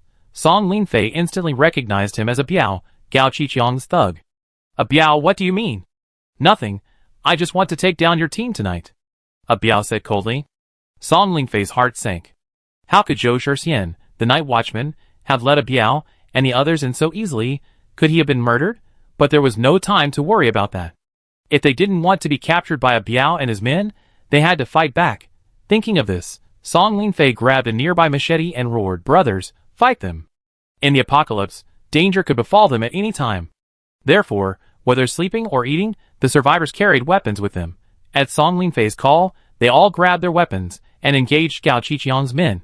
It must be said, Song Linfei's rise to team leader stems not only from his charisma, but also from his skill. He wielded his machete with such gusto that he chopped down 2 or 3 enemies in a row. Seeing this, Biao didn't hesitate and rushed forward, fire axe in hand. Song Linfei's physical fitness and fighting skills were decent compared to ordinary people, but against a retired fighter like Biao, he was no match. The two exchanged blows for a moment before he was dominated by Biao. If it weren't for the numerous people around him providing cover for Song Linfei, he would have been ripped apart by Ah Biao's axe. Huff, huff, huff. Both men panted, their eyes fixed on each other. Brother Song, how are you? Just then, a familiar voice rang out. Song Linfei looked up and saw Zhou Shixian rushing over. I'm fine. Go gather the others. Before he could finish his words, he felt a chill in his spine. Looking down, he saw a dagger protruding from his chest. You? Song Linfei stumbled and turned, staring at Zhou Shixian in disbelief. Brother Song, this isn't my fault. Blame yourself for insisting on joining Su Qin. Zhou Shixian took a few steps back, speaking sinisterly. Song Linfei was about to say something when Ah Biao charged forward. He kicked Song Linfei to the ground, raised his axe high, and brought it down hard. Crack! Blood splattered. Ah Biao grabbed Song Linfei's head and said viciously, Your leader is dead. Do you still want to resist? Looking at the unrepentant Song Linfei, the crowd erupted in an uproar. I fight you! Some of Song Linfei's diehard followers wanted to rush forward for revenge. However, before they could even reach Ah Biao, they were hacked to death by Gao Qiqiang's men. Chapter 86. The remaining men were instantly stunned. They stopped where they were, not daring to charge forward. Zhou Shixian seized the opportunity and shouted, Don't worry, as long as you obey and lay down your weapons, Boss Gao won't kill you. Seeing that even the most capable leader, Song Linfei, had fallen to the ground, the remaining men dared not resist. They exchanged glances and ultimately chose to drop their weapons. Zhou Shixian was overjoyed and said to his trusted followers, Go, follow me and capture that stinking bitch Lin Yingying. He immediately rushed to the other room. However, the fight had awakened the women in the adjacent suite. Although they didn't dare resist, they didn't stay in their rooms, but fled throughout the hotel. Zhou Shixian and his men searched nearly the entire hotel, but were unable to find Lin Yingying. Furious, he returned to his previous suite. Inside the room, all of Song Linfei's former subordinates had been captured. The bodies and bloodstains on the floor had been swept away. Gao Qiqiang, accompanied by Old Su and his men, appeared in the room. Zhao Xiong and Biao were reporting the recent battle situation to Gao Qiqiang. Boss Gao, we haven't found that bitch Lin Yingying. Zhou Shixian asked somewhat unwillingly, Can you help me send someone out to look for her? It's so cold, if she managed to escape, she'd probably be dead. It's just a woman. There are so many in the room, just pick anyone. Gao Qiqiang said with a chuckle. No, you promised me. Before Zhou Shixian could finish his words, Ah Biao interrupted him. Brother Zhou, didn't you hear what Boss Gao said? Ah Biao's face was icy, his gaze threatening. Zhou Shixian was startled and instinctively glanced at Gao Qiqiang. However, Gao Qiqiang remained indifferent, as if he hadn't heard Ah Biao's words. Zhou Shixian didn't dare say anything more. He gritted his teeth and led his men away. Gazing at his back, Gao Qiqiang sneered, Ah Biao, if he behaves, I spare his life. If he dares to meddle again, I kill him.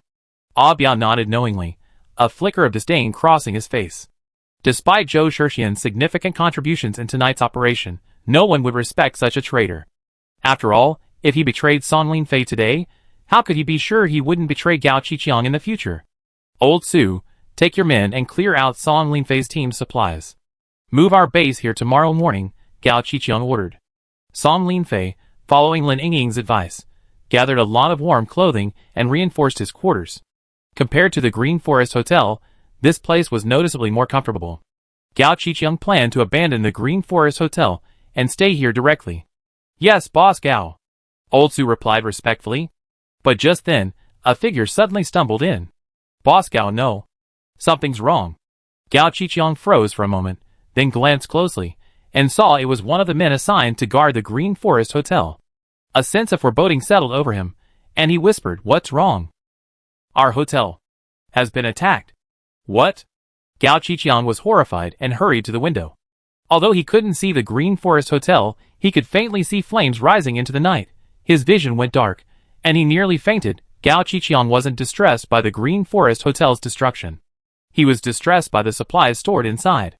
Lin Yingying had been awakened from her sleep as Gao Qiqiang's men stormed the room. Sensing something was amiss, she immediately called the women around her and fled. After all, staying would only burden Song Linfei and the others. Before coming, Zhou Shixian had discussed with Gao Qiqiang, hoping to subdue the women. So, as soon as Lin Yingying and her companions left the suite, they saw 3 or 4 large men approaching them. Stop! Lin Yingying must be crazy to listen to them. Everyone run. With screams, the women fled throughout the hotel. Thankfully, the enemy didn't know who Lin Yingying was, allowing her to escape. Huff, huff, huff. Lin Yingying leaned against the door, panting. Yingying, what should we do now? A woman named Sun Li asked fearfully. Lin Yingying's mind raced. Whatever the reason, Gao Qiqiang's decision to take action tonight must have been carefully planned. Song Linfei and the others were in great danger. If I went back now, I'd be walking into a trap. Might as well go find Su Qian. Even if I stayed there for one night, it wouldn't be too late to see what happened tomorrow. Thinking of this, Lin Yingying said to her female companions, "Let's get out of the hotel." The other women were like headless flies, completely clueless. After hearing her words, they immediately agreed. Lin Yingying and her group ran to the back of the hotel, where there was a back door. After ensuring there were no ambushes, they quickly pushed open the back door and fled. Lin Yingying didn't dare to delay. In the snowy night, she trudged towards the Yulton Hotel. Before they reached the sentry box, the sentry inside shouted, "Stop! I'm Lin Yingying, a friend of your boss Su. I have something important to discuss with him," Lin Yingying shouted. The person inside the sentry box raised a flashlight and pointed it at Lin Yingying and the others. After confirming they were the only 6 women, he said, "Wait." After a moment, the survivor on sentry duty said in a deep voice, "Come slowly, don't try anything." Lin Yingying and the others approached slowly, hands raised high. After ensuring they were safe, a survivor led them inside the hotel. When Lin Yingying entered the hotel conference room, she was slightly startled. In the corners stood several stoves, their roaring fires filling the room with warmth. The incident had happened suddenly tonight, and when Lin Yingying and the others escaped, they hadn't had time to put on all their clothes. They had just escaped from the icy snow and were shivering with cold. Once inside the warm room, they gradually relaxed. Besides, the room was brightly lit. Su Qian, He Wang, Sun Yuan, and the others were fully dressed and discussing something. Seeing Lin Yingying and the others in such a state of distress, Su Qian smiled faintly. "If I'm not mistaken, you were attacked by Gao Qiqiang, right?" "Yes." "Yes, Su Qian, you must help us." Lin Yingying calmed herself and quickly pleaded. Chapter 87. Su Qian didn't agree to Lin Yingying's request, instead saying calmly, "I can keep you here for one night. You can decide what to do tomorrow morning." After he finished speaking, before Lin Yingying could even begin to speak, Zhou Xinheng gestured for her to be invited. Although she had expected this, Lin Yingying was still a bit disappointed. Without outside help, could Song Linfei, Zhou Shixian, and the others be a match for Gao Qiqiang? But Lin Yingying was just a weak woman, powerless. She could only sigh and leave the meeting room with her female companions. After Lin Yingying and the others left, Su Qian looked at everyone present. "What are your thoughts on tonight's events?" Song Linfei's team's residence wasn't far from the Yulton Hotel. When Ah Biao and Zhao Xiong led their men out of the Green Forest Hotel and headed for a surprise attack on Song Linfei, they were spotted by Su Qian's secret sentry stationed upstairs. Not to mention how jarring the night was when their two forces were fighting. Just in case, Su Qian called everyone together to discuss the matter. "If you ask me, we should actually help Song Linfei. I think he's quite a nice guy." He Wang, always full of justice, couldn't help but speak up. "He might be a nice guy, but it's really unnecessary for him to fight Gao Qiqiang." Su Qian shook his head, rejecting He Wang's proposal. If he had the chance, he would naturally eliminate Gao Qiqiang and Biao. But charging head-on into a confrontation like that would be sheer folly. Su Qian preferred to use his wits and force to easily achieve victory. Besides, he and Song Linfei weren't related, so there was no need to take the risk. Since Brother Su disagrees, forget it. Let's go back and rest. We just increase our vigilance tonight. Su Qian was the leader of the team, and once he disapproved, He Wang stopped insisting. "Why should we go back and rest?" Su Qian suddenly spoke slowly. He Wang, Sun Yuan, and the others were slightly stunned, not understanding what he meant. If Gao Qiqiang wants to capture Song Linfei, he have to mobilize at least most of his elite troops, right? Can't we take this opportunity and head straight for the Lucen Hotel? Su Qian gave a sly smile. Everyone's eyes lit up at his words. That's right. Although Gao Qiqiang had acted unethically and launched a surprise attack on Song Linfei, the number of survivors in his and Song Linfei's respective teams was roughly the same. If they really wanted to take down Song Linfei, they have to mobilize all their forces. Brother He, you stay at the hotel. Brother Sun and I will go check out the Green Sun Hotel. If there aren't any people there, we raid his home. Su Chen said solemnly. Okay, I listen to you, Brother Su. He Wang readily agreed. There was no time to lose. God knows when Gao Qiqiang and Song Linfei will be able to end their fight. Su Chen, Sun Yuan, Zhou Xinhong, and the others immediately sprang into action. In his earlier visit to the military camp, in addition to looting 2 rifles and some ammunition, Su Chen also found several helmets and body armor. For safety's sake, he wore the body armor underneath. Over the outside, he wore a white camouflage winter jacket. Compared to his usual down jackets, these white winter jackets offered just as much warmth. They were also extremely lightweight, making them easier to conceal in the snow. Su Chen took out a dozen sets and equipped himself and Sun Yuan and the others. With everything ready, they immediately left the hotel. In the vast darkness, they charged towards the Green Forest Hotel. Sun Yuan and the others, armed with compound crossbows and carrying military hand axes, daggers, machetes, and other weapons, walked at the front of the group. Su Chen walked at the back. The reason was simple. Although he relatively trusted Sun Yuan and the others, he still didn't want to expose his back to them. After all, a single crossbow bolt could kill him. Soon, Su Chen and his group approached the Green Forest Hotel. Just then, Gao Qiqiang received word that Song Linfei and the others had been apprehended. Overjoyed, he immediately led his men out of the Green Forest Hotel.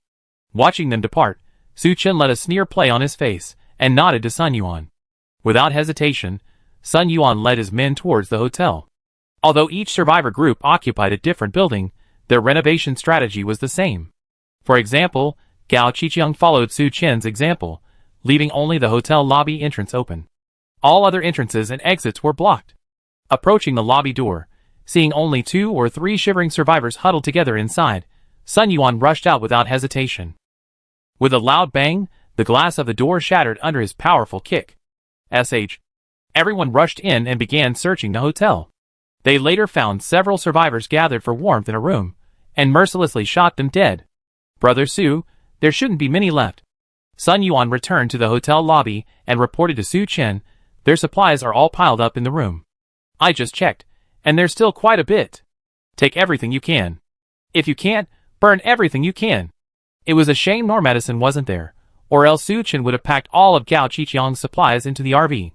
After all, no one would complain about having too much supplies.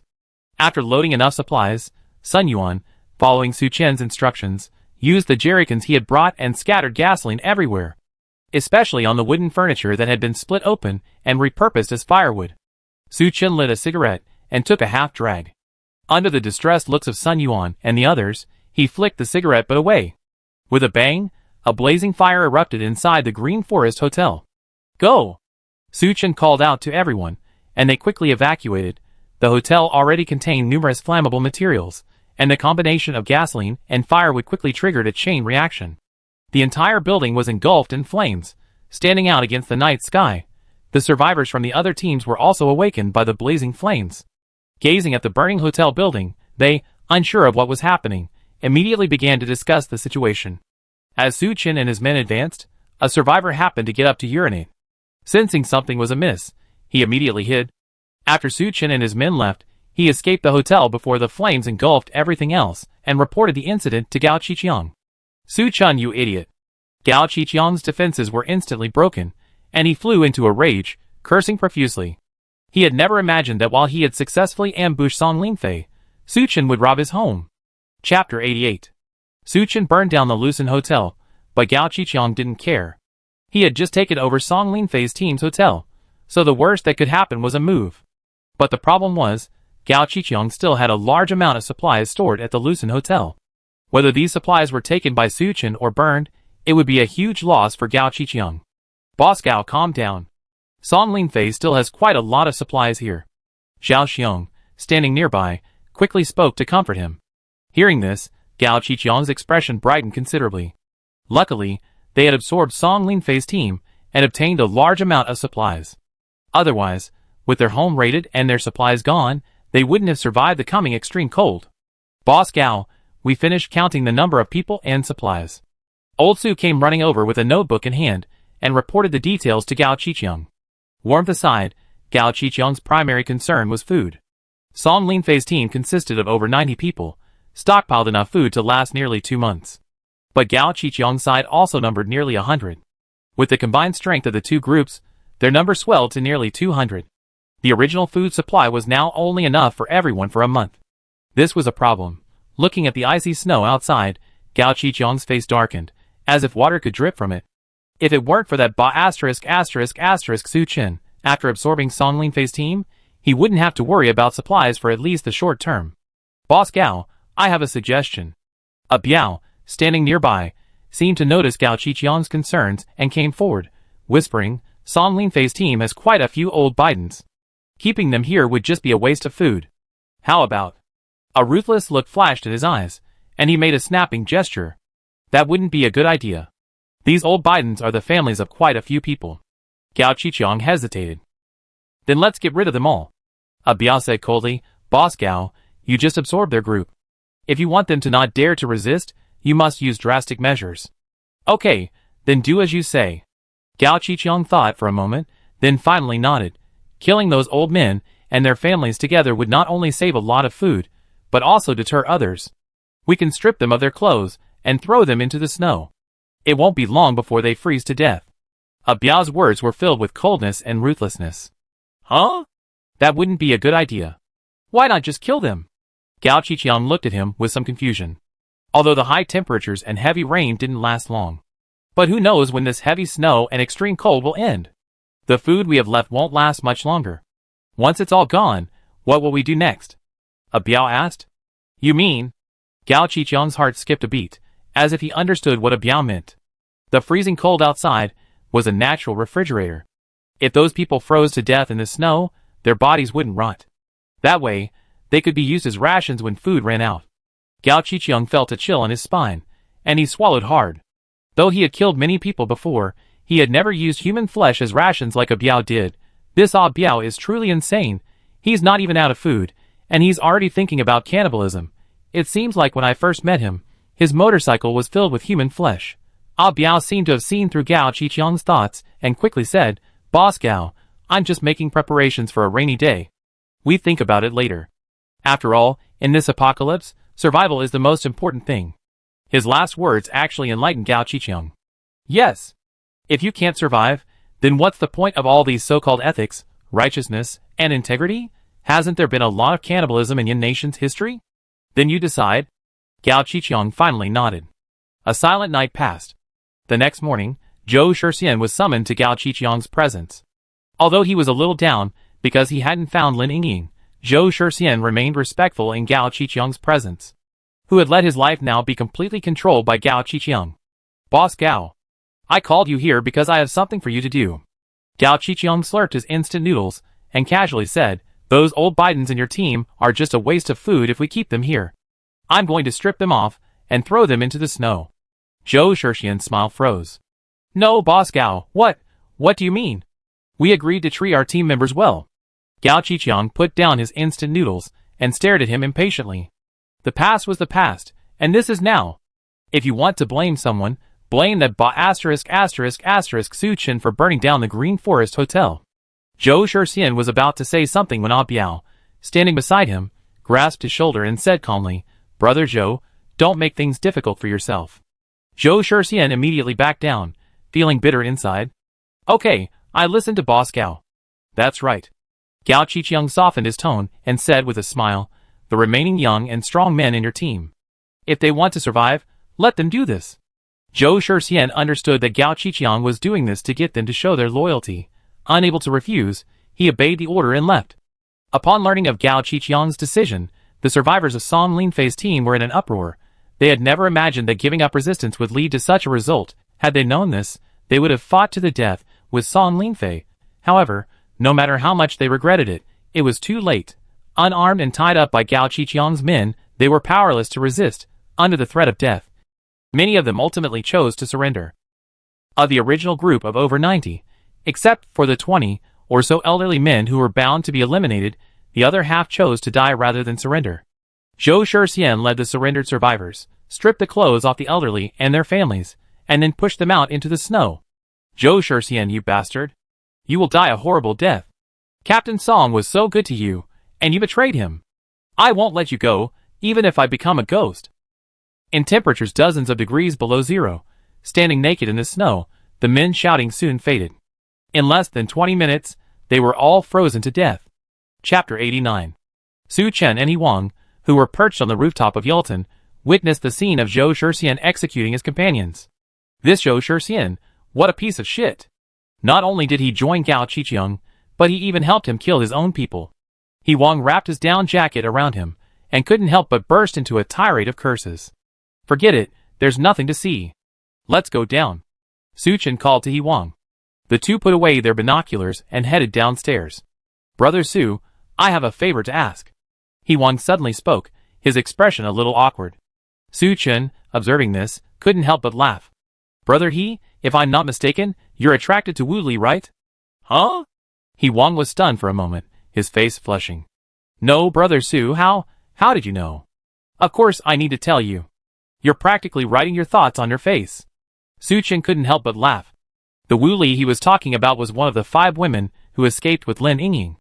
Last night, after Lin Yingying and Wu Li entered the conference room, He Wang's eyes remained fixed on Wu Li, never leaving her. He Wang's coyness today is most likely related to Wu Li. So, Brother Su, what do you think? He Wang looked at Su Chen hesitantly. As the saying goes, when you're well fed and warm, you think about sex. Before, when he was starving and his survival was uncertain, He Wang naturally had no mood to think about women. But now, with Su Chen's help, he can live a comfortable life in the apocalypse, and it's inevitable that he's starting to daydream. When He Wang visited Phoenix Mountain, he was accompanied by his wife and children. Sadly, his wife and children passed away shortly after the high temperature set in. While Wu Li wasn't as pretty as Lu Linger and Lin Yingying, she had a sleek figure. She was curvaceous, mature, and charming, full of allure. It was understandable that He Wang would be attracted to her. However, he also knew that Su Chen had the final say in everything regarding the team. If he wanted Wu Li to stay, he had to get Su Chen's approval. I think so. Su Chen thought about it, and finally agreed. He had previously objected to Song Lingfei, Lin Yingying, and the others joining him, because he felt Song Lingfei's team was too large. Adding to his own burden was a minor issue. The more people, the more distracted he was. Just because Zhou Shixian betrayed him, Song Lingfei was murdered, and the team he had built was shattered. But now, only Lin Yingying and 6 other women remained, so taking them in wasn't a bad idea. Su Chen's team is comprised entirely of single men. It's the partnership of men and women that makes work less tiring. Great. Thank you, Brother Su. He Wang's face beamed. As the two of them chatted, they had already left the top floor and arrived at the second-floor conference room. Go, bring those women here, Su Chen ordered. Yes, boss. Zhou Xinhong happily left. A moment later, he returned to the conference room with Lin Yingying and the other women. According to the information we gathered, it was Zhou Shixian who betrayed you and teamed up with Gao Qiqiang to raid your residence. As soon as he saw them, Su Chen unloaded his knowledge. What? Zhou Shixian, that bastard. After learning the truth, especially that Zhou Shixian had also brutally murdered the elderly members of the team, Lin Yingying clenched her teeth, her fair face filled with anger. This is the situation. Now, I'm giving you 2 options. The first option is to leave on your own, and I won't make things difficult for you. The second option is to stay, but you must obey my orders. Su Chen directly presented the choice. I'm willing to stay. Me too. And me. Wu Li and the other women immediately chose the second option without hesitation. In this extremely cold apocalypse, without enough food and warmth, they simply couldn't survive. If they joined another survivor group, they would either be treated as playthings or as a burden, and they would be rejected. Su Chen didn't look like a bad guy, so it was better for them to stay. Zhou Xinhong helped them settle down. Wu Li, from today on, you follow Brother He. He Wang was the first to follow Su Chen, and he was also incredibly loyal to him. So, Su Chen not only kept Wu Li, but also gave her directly to He Wang. Wu Li glanced at the tall and imposing He Wang, and her face flushed slightly. But she didn't say anything, simply standing obediently beside He Wang. He Wang immediately beamed and gave Su Chen a thumbs up. After these women were taken away by Zhou Xinhong and He Wang, Su Chen and Lin Yingying were the only ones left in the conference room. To Su Chen, Wu Li and the other women looked like ordinary people, without any special skills. It wouldn't be of any use to the entire team. He cared more about Lin Yingying. After all, she was a doctor and had a greater impact on the team. What are your plans? Lin Yingying took a deep breath, her eyes determined. I plan to stay. Okay, I have someone take care of you. No, I want to stay by your side. Su Chen was slightly startled, then laughed. Why should I keep you by my side? Because I'm useful to you. I'm skilled in medicine, and I can meet all your needs. Lin Yingying spoke each word with measured emphasis. Having lived in the apocalypse for so long, she had grown a lot and understood only too well how treacherous human nature could be. She had previously stayed with Song Linfei's team largely because he had been so polite to her. But now that Song Linfei was dead, Lin Yingying had to live a comfortable and carefree life. The wisest thing to do is to cling to Su Chen's influence. Okay, I promise, but I still say, you must obey me in everything. Anyone who dares to disobey my orders will be kicked out. Su Chen was no gentleman. Since Lin Yingying was useful to him, and was willing to stay, why not? Okay. But I have a request. Tell me. I hope you can help me avenge Zhou Shixian. At the mention of Zhou Shixian's name, Lin Yingying's beautiful eyes seemed to burst with anger. She had a deep affection for Song Linfei and the veterans of the team.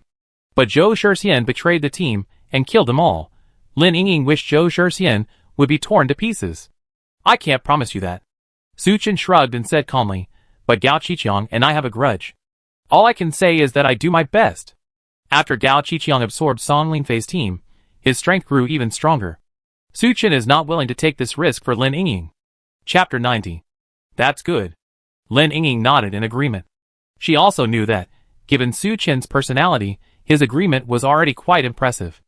Okay, it's almost time. Come back with me. Su Chen checked his watch and immediately stood up. Lin Yingying followed him obediently without hesitation. The two of them walked through the hotel corridor and into the backyard. The snow was still falling heavily, and the thick drift had already covered the original flower beds. Even the RV's impressive tires were largely obscured by the snow. After entering her fingerprint near the car door, the door slowly opened and the electric footrest lowered.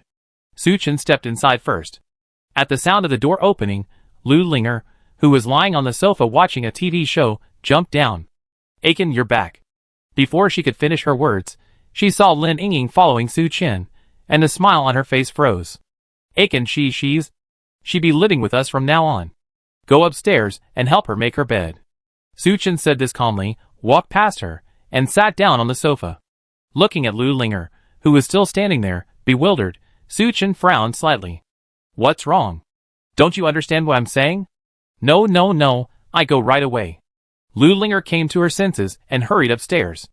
As she helped Lin Yingying make her bed, she felt quite aggrieved. Although she usually obeyed Su Chen's orders, after living together for so long, Lu Linger had taken on the role of hostess. Even if she lived in the apocalypse, she had imagined Su Chen finding another woman. But when that day finally came, Lu Linger still couldn't accept it. But she also knew that if she dared to express any dissatisfaction, given Su Chen's current personality, he would definitely throw her out. Lu Linger sighed softly, and could only choose to accept it silently. Meanwhile, Lin Yingying, downstairs, was also quite shocked by the situation inside the RV. Although she had previously made love with Su Chen, and knew that he owned a Normandison, she had never entered the RV from beginning to end. The RV was warm and bright, a stark contrast to the icy and snowy outside. The TV was playing The Legend of Zhenhuan, Lu Linger's favorite show, which she had watched many times. Soft music echoed in the car. A humidifier stood in the corner, making the air inside seem less dry. It all seemed so peaceful and tranquil. Lin Yingying almost thought everything she experienced was just a nightmare. Why are you still standing there? Su Chen gestured towards the nearby bathroom. Go take a shower there. Here are some clothes for you to change into later. Lin Yingying finally came to her senses, and took the clothes Su Chen handed her. Without exception, these clothes were similar to the ones Su Chen had given Lu Linger before, focusing on sexiness and revealing looks. Lin Yingying blushed, but said nothing and obediently went to the bathroom. By the time she emerged from the shower, Lu Linger had already made her bed. Su Chen was playing a game when he asked Lu Linger to take Lin Yingying upstairs to show her apartment. You're Lu Linger, right? My name is Lin Yingying. I heard of you from Su Chen before. Lin Yingying smiled faintly, and extended her hand to Lu Linger in a friendly manner. After the apocalypse, Lu Linger had only spent time in Phoenix Mountain. Though she had encountered villains like Ah Biao, her experience was limited. But Lin Yingying was different. She had spent some time in the Demon City during the apocalypse, and was accustomed to all kinds of people. Selling one's body to survive. Serving the same man as other women was extremely common. Even worse, some women would drag their families into the fray. So, psychologically, Lin Yingying had no objection to serving Su Chen alongside Lu Ling'er. She also understood that cultivating a good relationship with Lu Ling'er was essential. But Lu Ling'er didn't share that sentiment. In response to Lin Yinger's friendly overtures, she didn't extend her hand, but instead said coldly, "Ah Chen is mine." Lin Yingying couldn't help but laugh. You must understand that in the apocalypse, a man like Su Chen isn't someone you can possess alone. Looking at Lu Ling'er, who still looked hostile, Lin Yingying simply smiled meaningfully. She said nothing more and turned and walked down the stairs. Looking at the two women who appeared before him, one after the other, Su Chen couldn't help but feel a faint desire to conquer them. You know, before the apocalypse, being able to have one of them as a girlfriend was already a remarkable feat. And yet, now, both of them had been taken into Su Chen's RV. "Master, what would you like for lunch?" Lin Yingying smiled sweetly. Beside her, Lu Ling'er's eyes widened at this. This Lin Yingying, isn't she just too shameless? She actually called Su Chen master outright? Although Su Chen had told Lu Ling'er from the beginning that he was her master, Lu Ling'er didn't take it to heart and never called Su Chen master. Glancing at the look of astonishment on Lu Ling'er's face, Lin Yingying's lips curled up slightly, a hint of pride building within her heart. Her current thought was simple: to do everything in her power to stay by Su Chen's side. Only in this way could she survive the apocalypse and live comfortably. She had been in the sales industry for so long. Although she had never sold her body to anyone other than Su Chen, she also knew how to capture a man's heart. "You can cook?" Su Chen was a little surprised. "Home-cooked meals are no problem. If master wants a fancy meal, I can learn," Lin Yingying said in a sweet voice. "You don't need to learn, Aiken." "Oh no, I'm responsible for master's 3 meals a day." Lu Ling'er finally realized and spoke quickly. "Forget it, Ling'er, you take a break. Let me take the seat." Lin Yingying pretended to care for Lu Ling'er, but in reality, she wanted to take her place. But Lu Ling'er wouldn't let him have her way. She said unyieldingly, "You don't know what the master likes to eat. What if it doesn't suit his taste?" Seeing the two women fighting, Su Chen couldn't help but smile with satisfaction. The word female rivalry perfectly describes this situation. He had no intention of interfering. Only in this way could he dominate them. "How about this? Ling'er, you cook. Yingying, you help her." Su Chen finally made the decision. Although somewhat reluctant, Lu Ling'er didn't dare disobey Su Chen and took Lin Yingying to the kitchen. While cooking, she introduced the kitchen utensils in the RV to Lin Yingying. Chapter 91. It wasn't long before Lu Ling'er and Lin Yingying worked together to prepare a delicious meal. Accompanied by these two beauties, Su Chen enjoyed his meal with a delightful spirit. After dinner, he told the two women to rest in the car while he headed for the hotel ahead, as he still had a lot of business to attend to. After last night's successful burglary, Su Chen and his team had brought back a considerable amount of loot. Although he had plenty of supplies, he still took half. The rest was given as a reward to Sun Yuan and his team. After receiving the supplies, they were beaming with joy. The other survivors were envious, but they could only watch. Those who were able to go out with Su Chen were either his elders, or those who had made contributions. They all had one thing in common: Su Chen trusted them. Those who joined later weren't even qualified to work with Su Chen. The others secretly vowed to perform well and earn Su Chen's trust. Only then would they be given more important positions. After rewarding those who had performed well last night, Su Chen began to arrange for Wu Li and the others. Although Wu Li and the others were women, Su Chen had already established a rule: he didn't keep idle people on his team. After discussing with Sun Yuan and He Wang, Wu Li and the other women were assigned to cleaning, laundry, cooking, and other chores. "Boss Su, we just discovered that Gao Qiqiang has sent several of his men to the hotel where the other survivors are staying. It looks like they're trying to contact them." On the rooftop, Li Dong, who was in charge of surveillance, reported over the intercom. "Got it. Keep a close eye on them." Su Chen wasn't surprised by Li Dong's report. Gao Qiqiang had suffered such a devastating loss. It would be unusual if he didn't respond. After handling everything, Su Chen instructed He Wang and Sun Yuan to remain vigilant and return to the RV. Inside the RV, Lu Ling'er and Lin Yingying sat on sofas, separated by a table. One appeared to be watching empresses in the palace while the other played on her iPad. But they were actually listening to the noises outside. When Su Chen opened the door, they immediately stood up and rushed to it. "Master, you're back. Master, have you been working hard?" They scrambled to take off Su Chen's coat. Su Chen contentedly enjoyed their service and casually asked, "Is dinner ready?" "Of course it's ready." I made some of your favorite dishes today, Lu Linger said. I learned a new dish just for you, master, Lin Yingying said, unwilling to be outdone. The two of them, one on each side, held Su Chen's arms and approached the table. As expected, the table was filled with delicious food. Under their expectant gazes, Su Chen tasted each of their creations in turn, each expressing satisfaction. Lu Linger breathed a sigh of relief and subconsciously glanced towards Lin Yingying. Lin Yingying simply smiled faintly and whispered in Su Chen's ear, Master, please enjoy your meal. Spend some time with me tonight. He was supposed to be with me tonight, Lu Linger said, a little annoyed. Yingying has only been here a short time.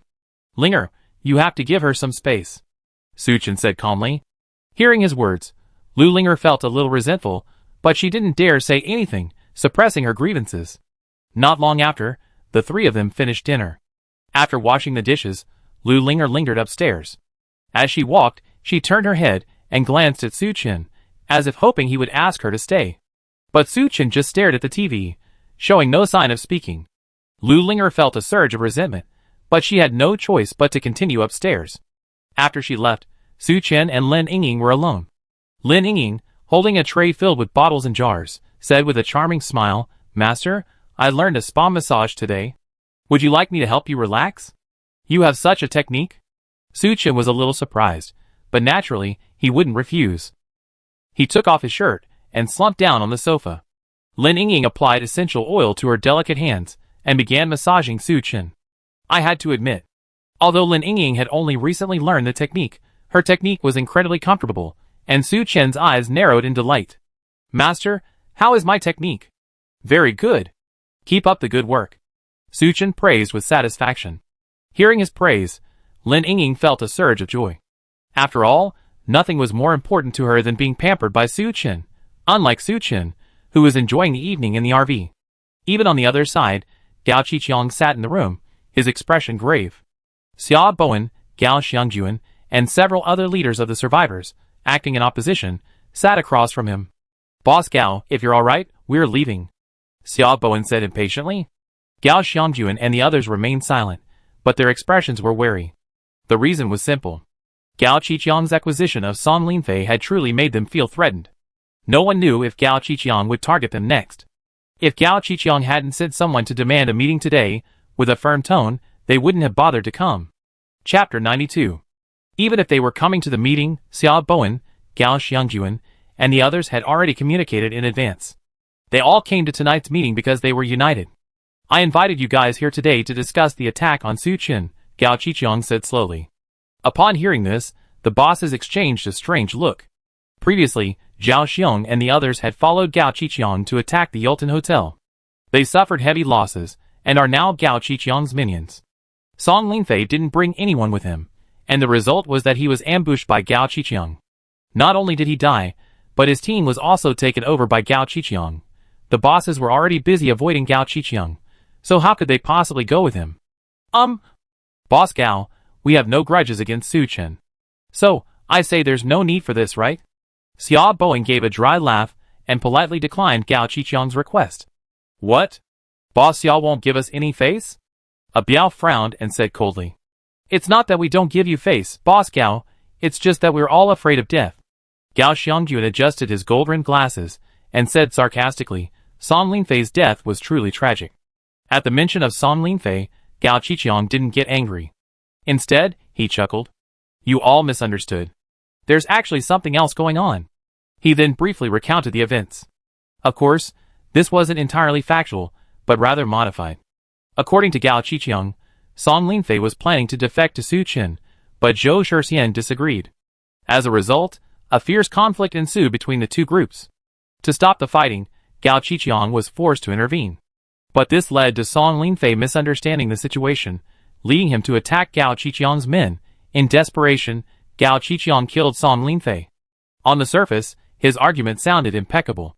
But everyone understood that the temperature outside was freezing, and heavy snow was falling. Gao Qiqiang wasn't a kind-hearted person. How could he intervene for no reason? We finally survived, and we should help each other. How can we kill each other? Xia Bowen shook his head, his attitude remaining firm. Boss Xia is right, but Su Chen is truly evil. Not only does he not care about helping each other, he also kills people. Gao Qiqiang hurled insults at Su Chen. Seeing the crowd remain indifferent, he decided to use his trump card. Actually, that's all fine and dandy, but the most crucial thing is, this kid knows the truth about the apocalypse. As soon as these words were spoken, everyone was instantly moved. Boss Gao, you're not lying to us, are you? Isn't the apocalypse a natural disaster? How would Su Chen know about it? Faced with the skeptical faces of the crowd, Gao Qiqiang smiled and said calmly, "Don't worry, listen to me. You all should know that I known that Su Chen long before the apocalypse, right?" Everyone nodded. They had heard about Gao Qiqiang's previous loan sharking, and the large sum of money Su Chen had borrowed from him. A month before the apocalypse, Su Chen bought a Normanison RV. He spent a fortune modifying it. Basically, no matter how harsh the environment, as long as you stay inside the RV, you be fine. Gao Qiqiang said slowly. But that doesn't prove anything, does it? Gao Xiangjuan frowned. Don't worry, just listen to me. Gao Qiqiang paused, then continued, Driver old Su told you before that Su Chen purchased tens of millions worth of supplies at Walmart. If that's not enough to prove it, then what's coming next will definitely prove me right. A Biao can prove that just as the heavy rain started, Su Chen had his men gather warm supplies. And everyone remembers that shortly after the rain stopped, Su Chen sent his men to the back mountain to chop firewood, right? After Gao Qiqiang's reminder, everyone remembered that this had indeed happened. All these things combined can only prove one thing. This kid Su Chen definitely knows something. Gao Qiqiang said word by word, so I suggest we attack him together. Not just to obtain the vast amount of supplies he stockpiled, but also to extract the truth from him. Hearing this, everyone was tempted. None of the survivors present wanted to restore social order. No matter how their lives had been before, at least they weren't starving to death. But now, in the apocalypse, they were constantly threatened by heat, cold, and starvation. They had enough of that. Besides, even if they couldn't restore the world to normal, if they could get some inside information from Su Chen, they could be prepared for the coming days. Not to mention, he had a vast supply of supplies, ensuring everyone had no worries about food and drink. I think what Boss Gao said makes a lot of sense. Xia Bowen pondered for a moment, then nodded in agreement. I think so too. Gao Xiangjuan followed suit. His supplies were running low, they wouldn't last even a month. If Gao Qiqiang hadn't been so extreme, he would have agreed long ago. The two leaders agreed, and after a moment's hesitation, the remaining leaders also agreed. Seeing this, Gao Qiqiang was overjoyed. But Boss Gao, let's be frank. If you dare plot against us, don't blame us for turning against you. Xia Bowen said in a deep voice, his eyes full of wariness towards Gao Qiqiang. Don't worry, I'm only targeting Su Chen. Gao Qiqiang patted his chest. He meant what he said. This time, he wasn't planning to plot against the other survivors. His primary goal was to eliminate Su Chen and avenge his grievances. Boss Gao, I have a suggestion. Gao Xiangjuan said slowly, why don't we send someone to negotiate with Su Chen first? As long as he's willing to reveal the truth about the apocalypse and provide us with supplies on time, there's no need for us to engage in a bloody conflict. Don't you think that makes sense? The others nodded in agreement. Yes, that's the best idea. We're all surviving the apocalypse, and survival is the ultimate goal. Gao Qiqiang frowned slightly, but then relaxed. Given Su Chen's personality, he would never agree to such a request. It would be better to just agree. Once Su Chen refused, everyone would naturally give up. Okay, tomorrow morning, I send someone to see Su Chen and have a proper talk with him. Su Chen slowly opened his eyes, and Lin Yingying's stunning face came into view. Chapter 93. Lin Yingying, soundly asleep, frowned slightly, seeming somewhat unwell. Su Chen carefully untied his arm, then rose from the bed, opened the door, and walked out. Lu Linger, dressed in a maid outfit, was busy in the kitchen area. The aroma of food filled the RV. As if hearing something, Lu Linger turned her head. When she saw Su Chen, a look of surprise immediately crossed her face. Master, are you awake? She quickly ran over, hugged Su Chen's arm, and rocked him. I've been with you for so long, and you suddenly send me upstairs to sleep alone. You're so cruel, 55. After living with Su Chen for so long, Lu Linger had already considered him her own. Suddenly, Lin Yingying appeared and snatched Su Chen away from her. Of course, Lu Linger felt uncomfortable. So, upon seeing Su Chen, she immediately started to act coquettishly. It must be said that when a woman acts coquettishly, especially a beauty like Lu Linger, it's truly impossible to resist. Su Chen calmed himself, stroked Lu Linger's hair, and chuckled, If you're not used to sleeping alone, why not come down tonight? Lu Linger couldn't help but light up at this. She had thought Su Chen was planning to send Lin Yingying upstairs, so he could sleep with her. But Su Chen's next words made her smile vanish. We can sleep together, so you won't be scared. Well, forget it. Although Lu Linger was reluctant to let Lin Yingying have Su Chen all to herself, she eventually backed off. Seeing this, Su Chen didn't intend to force her. After all, a forced melon is not sweet. Things like this are better when all parties are willing. Just then, the intercom suddenly beeped. Boss Su, something's up. Gao Qiqiang said someone to see you. Zhou Xinhong's voice rang out. Su Chen frowned, a flicker of displeasure in his eyes.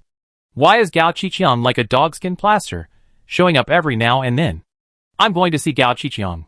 You two stay in the car and don't move. Yes, master. Lu Linger responded, picked up the winter coat nearby, and helped Su Chen put it on. After Su Chen was fully dressed, she opened the door and walked out. Compared to yesterday, the snow was noticeably lighter today.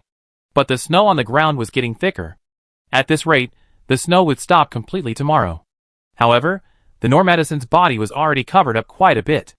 I guess I need to find some help clearing the snow later, otherwise I won't be able to start the car. Su Chen thought as he entered the meeting room.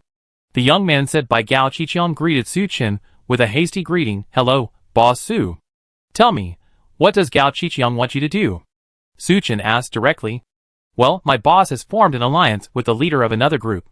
He specifically asked me to come and tell you.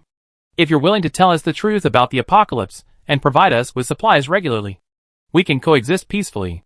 The young man's words startled Su Chen. He wasn't surprised that Gao Qiqiang had united the other survivors. After all, the weather was cold, and the food would eventually run out. He had plenty of food, and sooner or later, everyone would target him. But what surprised Su Chen was that Gao Qiqiang actually thought he knew the truth about the apocalypse. He rubbed his chin, quickly figuring out the reason. Based on his previous behavior, it certainly seemed like he knew something inside. Even He Wang and Sun Yuan had been unable to contain themselves and asked him before. Su Chen glanced at the young man and said calmly, What if I don't agree? My boss said, if you don't agree, then we have to fight. Are you threatening me? A cold glint flashed in Su Chen's eyes, and a murderous aura emanated from him, a tangible thick aura. No, how dare I threaten Boss Su? This is what my boss told me to tell you. The young man was startled and quickly defended himself. Su Chen snorted coldly, his expression finally softening. Boss Su, why should we be so polite to them? He Wang, standing by, said coldly, if he wants to fight, we just fight him. Sun Yuan remained silent, but one hand was already on the dagger at his waist. With a single command from Su Chen, he would instantly dispatch the emissary sent by Gao Qiqiang. To their surprise, Su Chen suddenly smiled and said, I think Boss Gao's suggestion is a good one. Not only He Wang and Sun Yuan, but even the young man himself was stunned. Since the apocalypse, Su Chen has been known for his selfishness. Whether it was Biao, Zhang Mingyuan, or anyone else who approached Su Chen for help, he ruthlessly rejected them. He actually agreed today? Of course, I have conditions. What conditions? The young man said subconsciously. He has to hand over Zhou Shixian first before I negotiate with him. Su Chen said slowly. I can't make the decision on that. I have to report back to my boss. Okay, then you go back. Su Chen waved his hand, dismissing the young man. After he left, He Wang asked, puzzled, Brother Su, when Gao Qiqiang attacked us before, we weren't afraid. Why today? Brother He, I know my limits. Su Chen didn't elaborate, and He Wang didn't press his questions. Did Su Chen really say that? After hearing his younger brother's reply, Gao Qiqiang couldn't believe his ears. He had originally planned to launch an attack alongside Xia Bowen and Gao Xiangjuan immediately after Su Chen refused. But he hadn't expected Su Chen to actually agree? If that's the case, there's no need for us to fight. That's perfect. Xia Bowen and Gao Xiangjuan both breathed a sigh of relief. Su Chen had a rifle. If a fight really started, they'd be in for a lot of casualties. But the problem is, Su Chen wants us to hand over Zhou Shixian before he negotiate. What should we do? Biao suddenly interrupted. Everyone's eyes suddenly turned to Gao Qiqiang. After all, Zhou Shixian was his man now. Gao Qiqiang hesitated for a moment, then finally nodded. Okay, call him over. For someone to rise to such a high-ranking official status in the underworld, he must be ruthless. A traitor like Zhou Shixian, his sacrifice was fine. Biao took the order and left, bringing Zhou Shixian over a moment later. Seeing the room full of bosses and leaders all looking at him, Zhou Shixian had no idea what was happening. Greetings, Boss Gao. Chapter 94. Brother Shixian, how have you been these past 2 days? Gao Qiqiang greeted Zhou Shixian with a warm smile. Not bad. Brother Biao and the others have been very kind to me. Ever since joining him, Gao Qiqiang hadn't given Zhou Shixian any hard time, but his attitude toward him had been quite cold. His sudden warmth today had indeed given Zhou Shixian some enthusiasm. Well, I need your help with something. Please tell me, Boss Gao. Anything I can do will be handled with absolute confidence. Zhou Shixian, assuming Gao Qiqiang was going to use him, was delighted and patted his chest. That's good. Gao Qiqiang nodded with satisfaction and winked at Ah Biao, who was standing beside him. Ah Biao, without hesitation, stepped forward with 2 of his men and tackled Zhou Shixian to the ground. Zhou Shixian had no time to resist before they subdued him. Boss Gao, what's going on? Brother Shixian, didn't you say you wouldn't refuse? Gao Qiqiang said with a smile. I just spoke to Suchin. He said he'd negotiate with us if we hand you over. So, for everyone's future, we have no choice but to sacrifice you. Zhou Shixian was stunned upon hearing this. He had never imagined that Gao Qiqiang's offer of help would be like this. Boss Gao, I'm loyal to you. I helped you get rid of Song Linfei. You can't do this. I don't want to do this, but there's really no other way. Just bear with it. Gao Qiqiang shrugged, feigning helplessness. A Biao called on several of his men to tie Zhou Shixian up. Gao Qiqiang, you bastard, you're not a human. I helped you so much and you?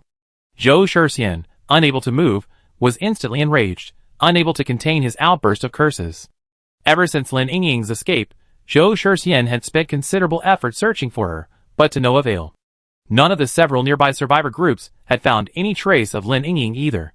So, he was certain that Lin Yingying had most likely fled to the Yulton Hotel.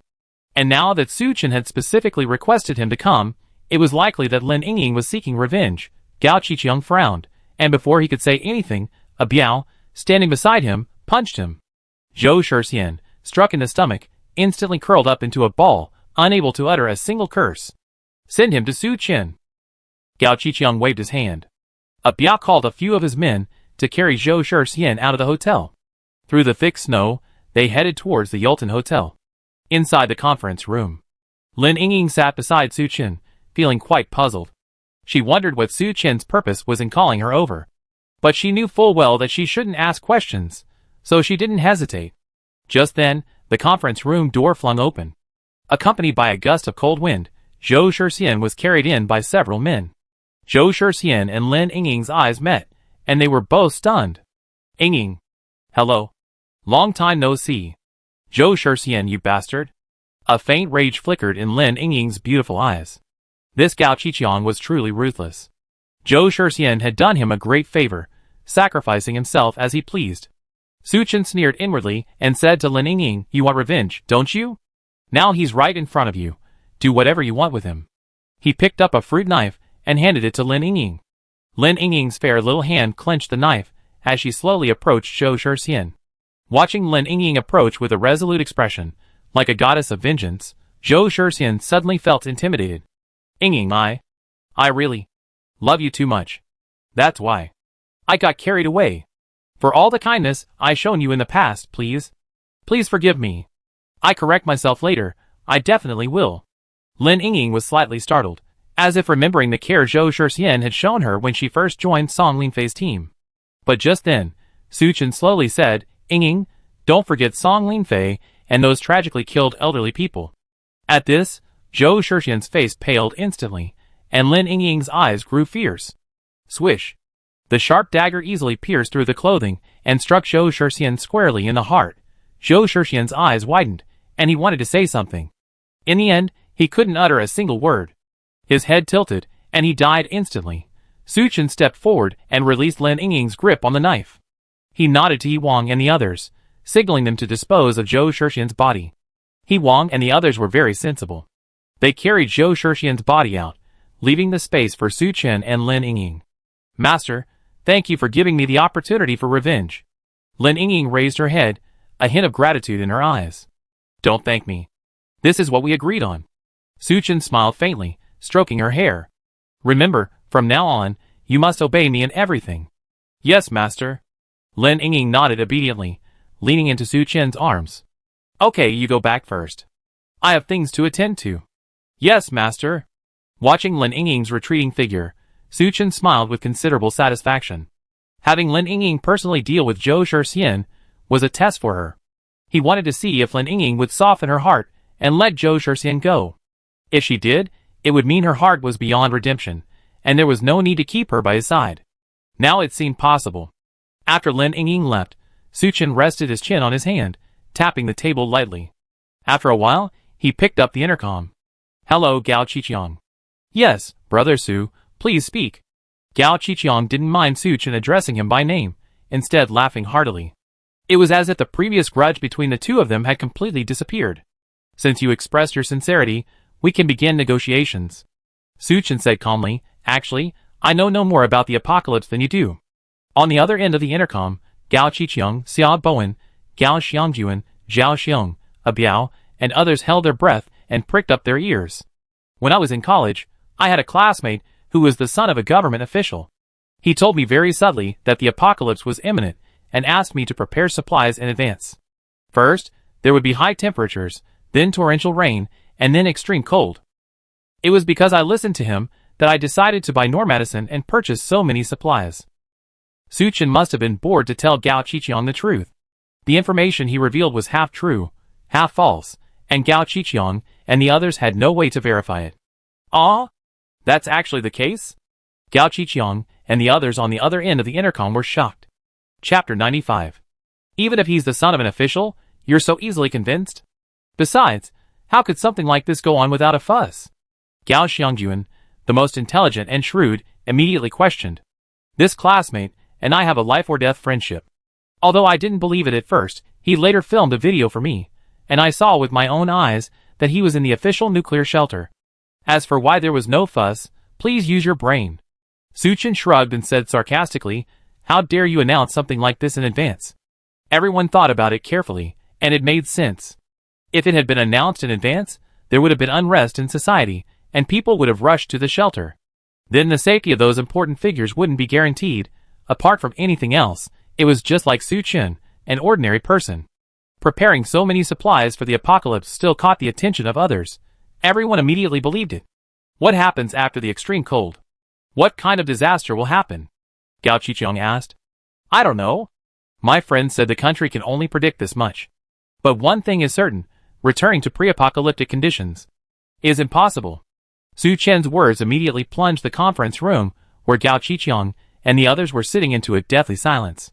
In reality, everyone harbored a glimmer of hope, hoping for a return to normal life. However, Su Qian's words extinguished their hope. Gao Qiqiang took a deep breath and said in a deep voice, Okay, then let's talk about your aid to us.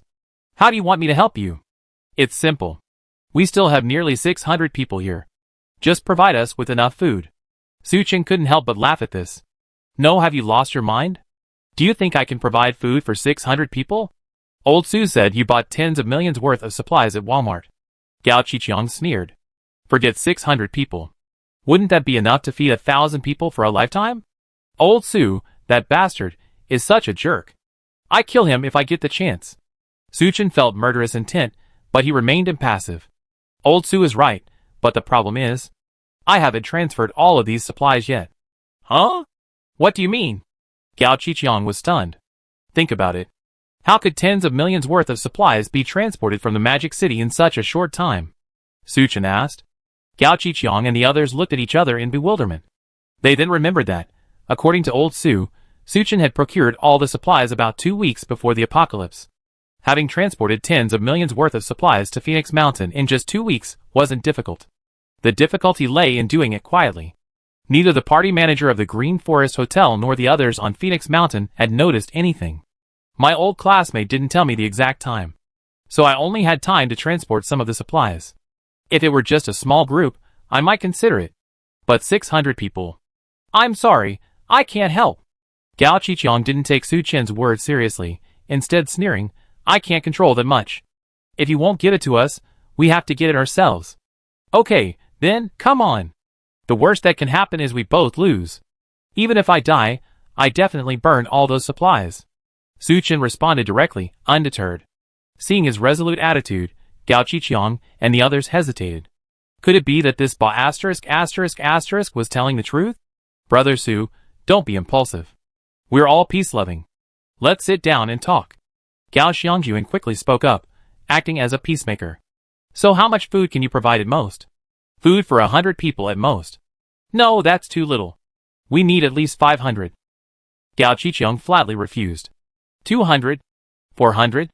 300? Deal. Gao Qiqiang finally made the final decision. Okay, I provide enough food for 300 people each time. Every 3 days, you come to the hotel entrance in the morning to carry the food.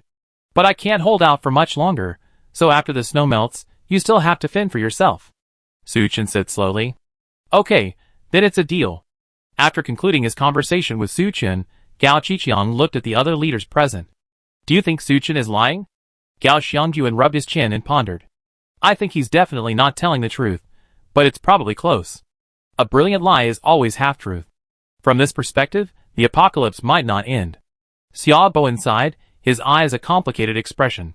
But Su Chen only provides us with enough supplies for 300 people. With so many of us, how are we going to divide them? After the rainstorm, survivors continued to arrive.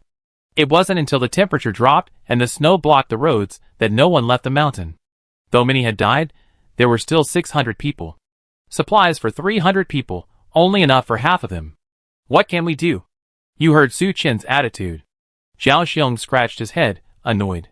At worst, we can just take turns and eat every other day. Thankfully, everyone still had plenty of supplies in their respective teams, so they didn't have to worry about starvation for the time being. So, they had no choice but to agree to Su Chen's offer. While 300 people wouldn't have enough to feed everyone, it should be enough to keep them alive. Gao Qiqiang and the others discussed how to divide the supplies, then each left.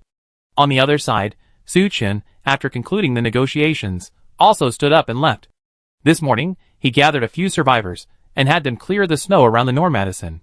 Then he found a few thick wooden planks, laid them on the snow, and drove the Normadison onto it.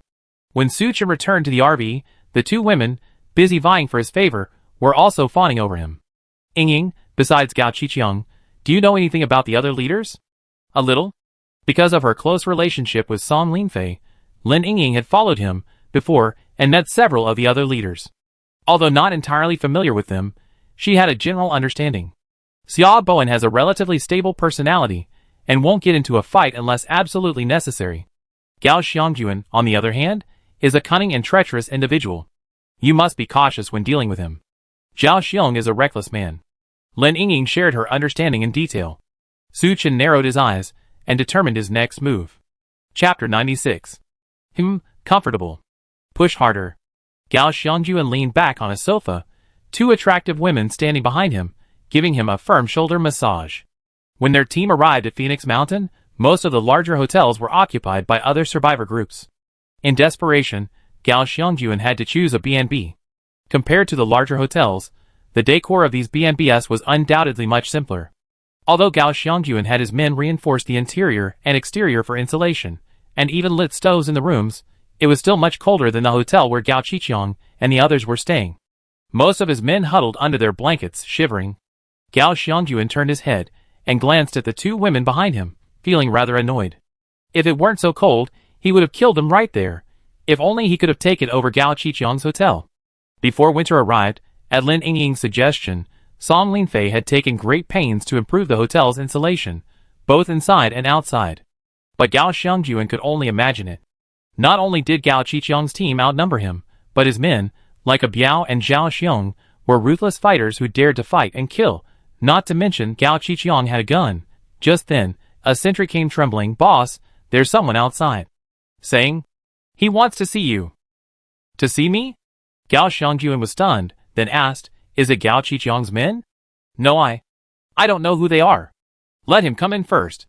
Gao Xiangyuan pondered. A moment later, a man in a white winter coat slowly walked in. He brushed the snow off his body, and casually greeted Gao Xiangyuan, "Hello, Chief Gao." "Who are you?" Gao Xiangyuan looked the man up and down, confirming he didn't know him. "Let me introduce myself. I'm Boss Su's subordinate. You can just call me He Wang." "You're He Wang?" Gao Xiongjuan was startled and instinctively picked up a nearby weapon. Although he didn't know He Wang, he had heard of He Wang's feud with Ah Biao, and naturally knew that He Wang was Su Chen's most trusted subordinate. How could Gao Xiongjuan not be nervous about He Wang's sudden visit? Chief Gao, relax. I mean no harm.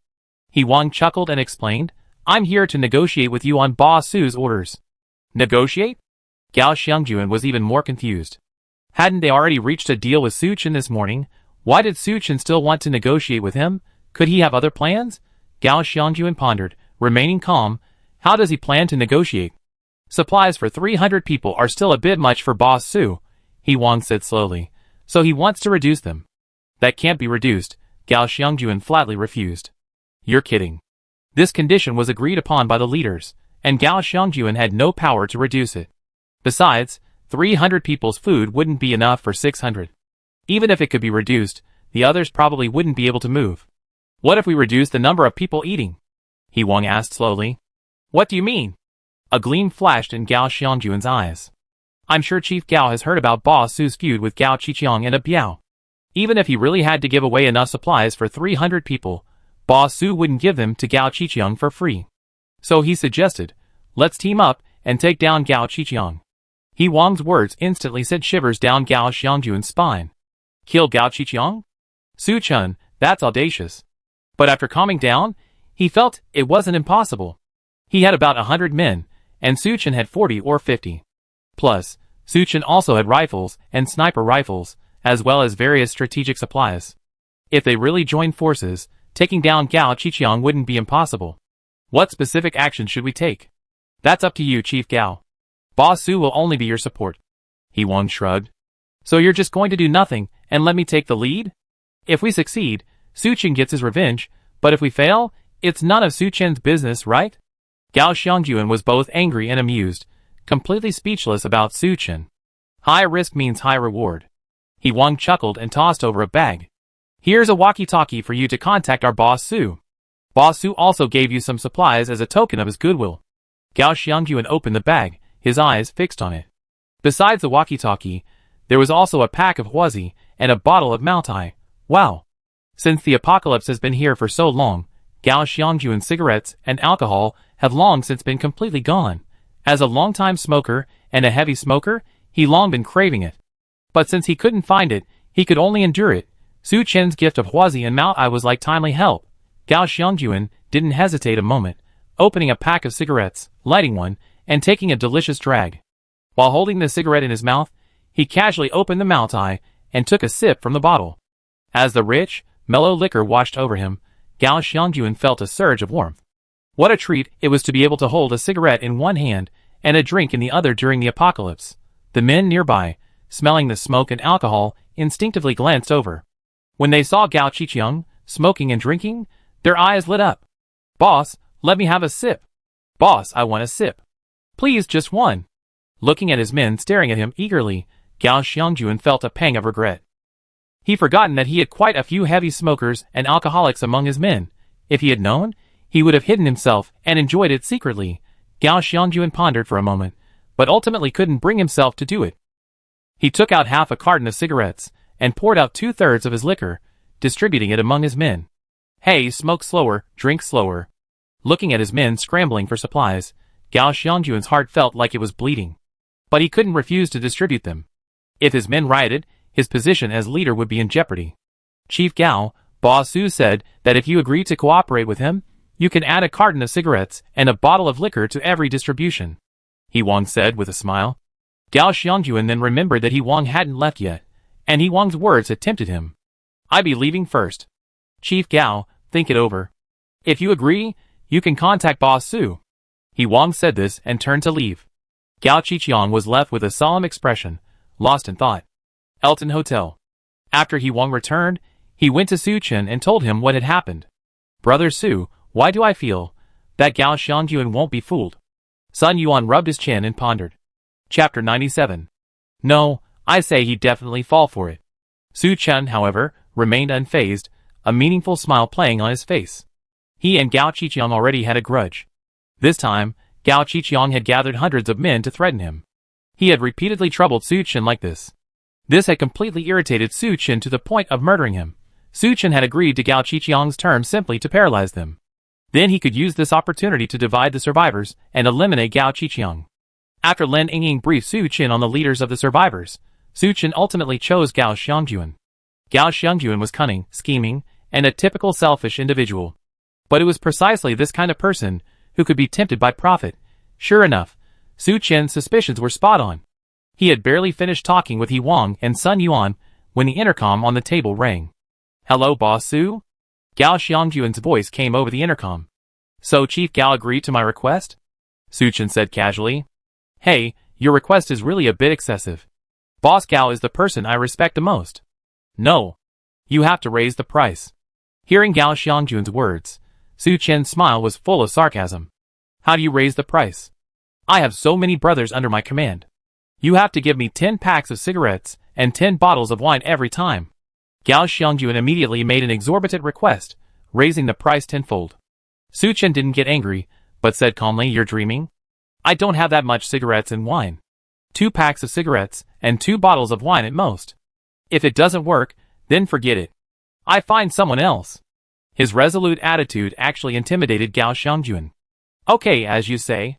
Then let's talk about how to get rid of Gao Qiqiang. Here's my plan." Gao Xiangjuan was indeed a cunning veteran. He had already figured it out. Su Chen nodded secretly after hearing this. As expected. A big reward always inspires courage.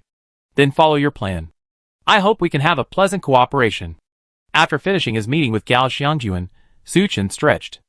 "I leave this to you. We talk tomorrow." He stood up, left the meeting room, and returned to Normadison. "The master is back." Hearing the noise, Lu Linger and Lin Yingying rose and came to greet him. Seeing the two women holding hands, Su Chen was slightly startled, then asked with interest, "When did you two become so close sisters?" Lu Linger glanced at Lin Yingying, her pretty face blushing slightly. "Master, that's what you said. Since we're both following you, it's natural for us to get along like sisters." "Yes, that's what we both think." Lin Yingying nodded. Both Lin Yingying and Lu Linger had received modern educations, and would have had countless suitors before the apocalypse. In their hearts, they couldn't accept sharing the same man with other women. But they also understood that in a post-apocalyptic world, with Su Chen's qualifications, finding 10 or 8 men would be easy. If they didn't want to be abandoned by Su Chen, they couldn't annoy him. First and foremost, Lin Yingying and Lu Linger had to accept each other's existence. After all, Lin Yingying had experience in sales, and was relatively outgoing. While Su Chen was negotiating with Gao Xiangjuan, she took the initiative to approach Lu Linger and expressed her thoughts. While Lu Linger hadn't completely fallen into the trap of Xiao Mei, her thinking had changed considerably. After just one conversation, the two decided to get along well. They wouldn't provoke Su Chen, and would try to stay by his side. After learning the whole story from Lin Yingying, Su Chen was quite relieved. He laughed and patted the two women's heads. "Don't worry, as long as you behave. No matter how many women I have in the future, there will always be a place for you." The two beauties breathed a sigh of relief. Su Chen glanced at the sky outside and said with a sly grin, "It's getting late. Let's eat quickly." Lin Yingying and Lu Linger sensed something in Su Chen's smile. They exchanged glances, their cheeks flushing. The next morning, despite a long night of hard work, Su Chen woke up early. He didn't feel tired at all, but rather refreshed. After a quick breakfast, he dressed and headed to the conference room. Soon after Su Chen sat down, he saw He Wang, yawning in dark circles under his eyes, walk in. "Good morning, brother He. What's wrong with you?" "Good morning, brother Su. Never mind." He Wang hesitated for a moment, looking as if he wanted to say something but hesitated. Then he said, "Brother Su, can you handle 2 women around you?" "You're kidding. How could I not handle it?" I have a friend who wants to ask you if there's any way to become as strong as you." Su Chen stared at He Wang for a long moment, then smiled mischievously. "Brother He, is this friend you're talking about yourself?" He Wang's face flushed, but he remained silent. He and Wu Li were about the same age, both in their late 40s. As the saying goes, men are like wolves at 30 and tigers at 40. Wu Li, long thirsty, was like dry wood meeting a raging fire when she met He Wang. Even though He Wang was a strong and retired soldier, he couldn't handle multiple blows a day. In just 3 or 4 days, he was already feeling the strain. "Brother He, there are only oxen that die of exhaustion, not fields that are plowed to death. Take care of yourself." Su Chen patted He Wang's shoulder and said earnestly, I have a few bottles of sildenafil. I'd bring them to you later. Thank you so much, Brother Su. He Wang felt a wave of relief. Just as the two finished their conversation, Sun Yuan walked in. After they exchanged greetings, Zhou Xinhong's voice rang through the intercom. Boss Su, there's activity from Gao Xiangjuan. The three of them immediately donned thick winter clothing and ascended the stairs to the rooftop of the hotel. Using binoculars, they peered towards the guest house where Gao Xiangjuan and the others were staying. They saw Gao Xiangjuan and the others, dressed in down jackets, cotton coats, and other warm clothing, trudging through the snow as they headed towards Gao Qiqiang's camp. You want to treat me to a meal? Gao Qiqiang stared at Gao Xiangjuan, bewildered. If it had been before, he wouldn't have thought much of it. But this was the end of the world. Would Gao Xiangjuan be so kind as to treat him to a meal? Are you kidding? It's true. I prepared hot pot, a bottle of mutai, and a few packs of wazi. I'm just waiting for you, Boss Gao. Gao Xiangjuan chuckled and lowered his voice. Actually, I also wanted to discuss the distribution of supplies. Chapter 98. Hearing this, Gao Qiqiang immediately understood Gao Xiangjuan's plan. Although their power was similar, they relied on their subordinates' fighting prowess. Gao Qiqiang was arguably the most powerful of the leaders. And it was he who had negotiated successfully with Su Chen this time. The distribution of supplies depended on Gao Qiqiang's approval. So, Gao Qiqiang believed Gao Xiangjuan was trying to curry favor with him. Hey, Brother Xiangjuan, you're too polite. Gao Qiqiang feigned a shake of his head and said, So shall we set out now? Let's go, Boss Gao. Gao Xiangjuan quickly stood up and gestured for an invitation. While he didn't doubt Gao Xiangjuan, Gao Qiqiang didn't dare to act too recklessly. He pondered for a moment and left Zhao Xiong behind to guard the house. He then took Xiao Xiong, Old Su, and dozens of other subordinates to Gao Xiangjuan's camp. So, even if Gao Xiangjuan had any ambitions, Gao Qiqiang could handle them calmly, without having to worry about another burglary. A short while later, Gao Qiqiang and his group arrived at Gao Xiangjuan's guest house. In the center of the room stood a table. On it sat a copper hot pot stove, and beside it were various dishes. Although the food was primarily instant food, Gao Xiangjuan's dedication was evident. Besides, the most eye-catching items were the several packs of cigarettes and a bottle of mutai on the table. In this year of great disaster, that's too much, Brother Xiangjuan. Gao Qiqiang feigned a shake of his head and a sigh. As he sat down at the table, he slipped the packs of cigarettes into his pocket. Seeing this, Gao Xiangjuan couldn't help but feel a pang of pain. It's okay, I'll be back soon. He comforted himself and quickly sat down next to Gao Qiqiang, grabbing a Moutai bottle and filling them both. Gao Qiqiang picked up the glass and emptied it, his face instantly beaming with satisfaction. Ah, it has to be Moutai. Before the apocalypse, Gao Qiqiang was a prominent figure. It wasn't an exaggeration to say he rinsed his mouth with Moutai. After such a long time, being able to have another sip nearly brought him to tears. Well done, Brother Xiangjuan. I didn't expect you had such a good thing. Gao Qiqiang put down his glass, a hint of reproach. Please forgive me, Boss Gao. I only have half a bottle left. Gao Xiangjuan quickly filled his glass, feigning grievance. I understand your intentions. We both share the surname Gao, and we were brothers hundreds of years ago. From now on, I can give you 5 more portions of the supplies Su Chen sends. Su Chen had only sent enough for 300 people, and Gao Qiqiang was quite generous in giving Gao Xiangjuan 5 extra portions. Boss Gao, you truly are my half-brother. Gao Xiangjuan looked flattered and quickly raised his glass. Come, I toast you. The two of them drank again. Gao Xiangjuan picked up the bottle again and poured Gao Qiqiang a glass, feeling anxious. Why hadn't Su Chen started yet? If he delayed any longer, Gao Qiqiang would have finished half a bottle of mutai. Thankfully, Gao Xiangjuan didn't have to wait too long. He and Gao Qiqiang had just picked up their chopsticks and taken a few bites of their food when someone rushed in. Boss Gao, this is bad. Our camp is under siege by Su Chen. Brother Biao asked me to come and tell you to hurry back. Hearing this, Gao Qiqiang immediately became restless. He only just been out for a moment, and that Su Chen was already robbing his own house. You're addicted to robbing houses, right? And this is such a jerk. We just negotiated the settlement yesterday, and now he's turning on me? Brother Xiangjuan, I'm so sorry, I have to go. Gao Qiqiang stood up, preparing to lead his men back. Hey, Boss Gao, if you go back now, what if Su Chen ambushes you? What if? Gao Xiangjuan quickly restrained him, admonishing him. Besides, let the little brothers handle the fighting. Song Shuai, take your men and help Boss Gao. Gao Qiqiang pondered, and realized that made sense. If he led his men back now, he might just run into Su Chen's men. What if something were to happen accidentally? Thinking of this, he said to Zhao Xiong, Brother Zhao, take your men back to support Ah Biao. Just drive Su Chen's men back, don't pursue them. Yes, Boss Gao. Zhao Xiong nodded heavily, and he and Gao Xiangyuan's underling, Song Shuai, each led a few dozen men out of the BNB. At this moment, Ah Biao, who was engaged in a battle with Su Chen's men, sensed something was amiss. Su Chen had launched a surprise attack before, but that was in the middle of the night. And only after Gao Qiqiang's men had fully mobilized did Su Chen choose to attack. But today was different. In broad daylight, Su Chen's men swaggered over. They were immediately spotted by the sentry, who alerted Ah Biao.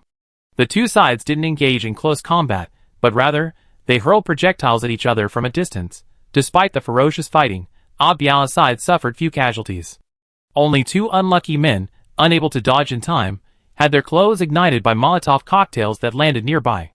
Aside from that, there were virtually no casualties. However, Ah Biao remained vigilant and sent someone to notify Gao Qiqiang, who was visiting Gao Xiangjuan. Just then, a commotion erupted on the other side. Then Ah Biao saw Su Chen's men quickly retreat. In a moment, they disappeared from sight. What was going on? Ah Biao was stunned. Busy, don't do it. We're on the same side. A deep voice rang out.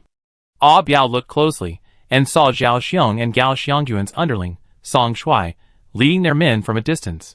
It turned out that they had launched a surprise attack from the side, forcing Su Chen's men to retreat.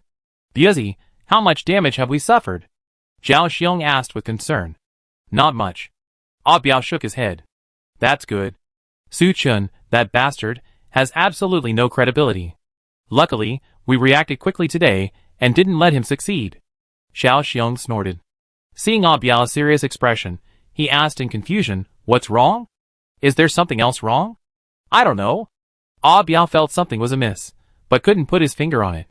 Brothers, if everything's alright, I'd be heading back. Song Shuai spoke from the side. Okay, then please go back and tell our boss that Su Chen's men have been driven back, so he can return home without worry. Ah Biao nodded. Meanwhile, in Gao Xiangjuan's guest house. After Zhao Xiong and his men left, Gao Qiqiang was left with less than 5 people, including old Su. Alright, Boss Gao, stop overthinking. Drink some more. Gao Xiangjuan approached Gao Qiqiang, smiling and pouring him a glass of wine. Gao Qiqiang seemed a little absent-minded, glancing toward the window, as if trying to see what was happening back at his lair. Seeing this, a hint of ruthlessness flashed in Gao Xiangjuan's eyes. Chapter 99. Gao Xiangjuan pulled a dagger from his pocket and, while Gao Qiqiang wasn't paying attention, slashed it across his throat. Gao Qiqiang had no time to react. He felt a chill in his throat, followed by a sharp pain. But Gao Xiangjuan wasn't about to let him go. He raised the dagger and stabbed him in the chest several more times. Only then did Gao Qiqiang come to his senses. Relying on his survival instinct, he kicked Gao Xiangjuan away and staggered backward. Blood gushed from his throat, spraying everywhere. It all happened so quickly. Looking at the blood on the ground, Gao Qiqiang's men, old Su, and the others were stunned. But Gao Xiangjuan's men had anticipated this. They rushed forward, hacking everyone except Gao Qiqiang and old Su to death. Gao Xiangjuan patted the footprints on his body and approached Gao Qiqiang with a smile. Boss Gao, how are you feeling now? Gao Qiqiang had lost his previous arrogance. He struggled to crawl on the ground like a dead dog. At this point, he naturally understood that Gao Xiangjuan had tricked him. He wanted to curse, but his throat was cut, so he could only roar hoarsely. You have only yourself to blame. You were too careless and offended Su Chen again. Gao Xiangjuan sighed, with feigned regret. At the mention of Su Chen's name, Gao Qiqiang's eyes widened. But the next moment, Gao Xiangjuan's dagger pierced his heart. Gao Qiqiang's eyes went black, and he could no longer move. After finishing him off, Gao Xiangjuan felt relieved and his eyes fell on old Su standing nearby. Old Su shuddered with fear and hurriedly said, Chief Gao. Oh no, Boss Gao, I'm willing to be loyal to you. Don't kill me. Don't worry, I won't kill you. Gao Xiangjuan smiled and reached out, wiping the blood off old Su's body. Just as old Su breathed a sigh of relief, Gao Xiangjuan slowly said, I hand you over to Su Chen and let him deal with you. Old Su's legs went weak, and he nearly collapsed to the ground. A Biao and Zhao Xiong, on the other side, waited and waited, but Gao Qiqiang never returned. Did Boss Gao get into trouble? Biao's heart sank. Not necessarily. Maybe Boss Gao got drunk at Gao Xiangjuan's place, Zhao Xiong said with a grin. Are you Biao? Was something this serious happening? How could Boss Gao possibly sit still? Biao almost wanted to pry open Zhao Xiong's head to see if it was filled with shit. Hearing him say that, Zhao Xiong also sensed something was amiss. Then, what should we do? Biao's face shifted, and he beckoned a subordinate over, instructing, take your men to Gao Xiangjuan immediately, and tell them we're bringing Boss back. See how he reacts. Yes. The subordinate quickly left. Brother Biao, I think Gao Qiqiang is in danger. Xiao Mei, who was standing nearby, leaned over and whispered, if that's the case, this is your chance. Although Xiao Mei was a bit of a green tea, she wasn't promiscuous. After following Biao to join Gao Qiqiang, she kept a low profile, fearing she would be targeted by the other men in the group. Hearing Xiao Mei's words, Biao remained silent, but his eyes grew intense. Moments later, the underlings Biao had dispatched returned wounded. Brother Biao, Gao Xiangjuan's men won't let me in. As soon as I approached, they tried to kill me. Zhao Xiong's face darkened, and he shouted, what about Boss Gao? They say Boss Gao has been killed. As soon as these words left his mouth, everyone present erupted in an uproar. That despicable Gao Xiangjuan. I'm going to kill him and avenge Boss Gao. Zhao Xiong was a man of integrity. When he heard Gao Qiqiang had been murdered, he immediately rushed out to avenge him. Wait! Biao stopped Zhao Xiong and said in a deep voice, we need to discuss this matter. What kind of discussion? Boss Gao treated you well, busy. Are you still human? Zhao Xiong cursed. Watch your words, Zhao Xiong. Biao said coldly. I just scolded you, so what? Zhao Xiong raised a long sword, his face fierce.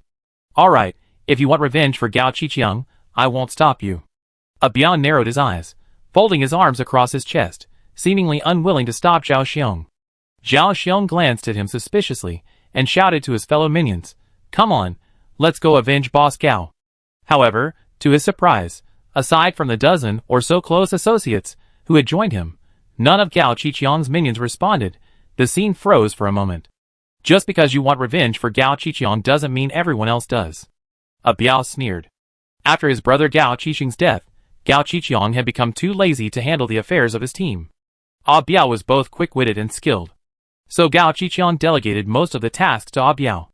Thanks to his skillful tactics, Biao quickly rose to second-in-command within the team and promoted his former subordinates to smaller leaders. Now that Gao Qiqiang was dead, the others naturally considered him the boss. What do you want? Zhao Xiong stared at Biao, his expression rather grim. It's not what I want, but what you want. Biao smiled and said, from now on, if you obey me, I can keep you in the team. If you don't want to obey me, you can leave now. I won't make things difficult for you. Although Zhao Xiong was simple-minded, he was strong.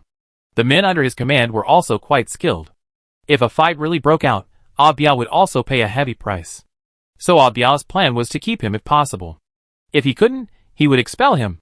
It was freezing cold outside anyway, and Zhao Xiong and his men wouldn't survive long without food. Zhao Xiong's thick nostrils puffed out air. After a long pause, he said in a muffled voice, okay, Brother Biao, I listen to you from now on. Very good, we be brothers from now on. Biao smiled and nodded, feeling incredibly satisfied. He'd been Gao Qiqiang's underling for so long, and now he was finally the boss again. Yulton Hotel. According to your orders, Boss Su, my boss killed Gao Qiqiang and sent his underling, Old Su, over here. Gao Xiangjuan's underling, Song Shui, said respectfully. Looking at Gao Qiqiang, who died with his eyes wide open, Su Chen sneered. Haven't you always wanted to kill me? How did I kill you instead?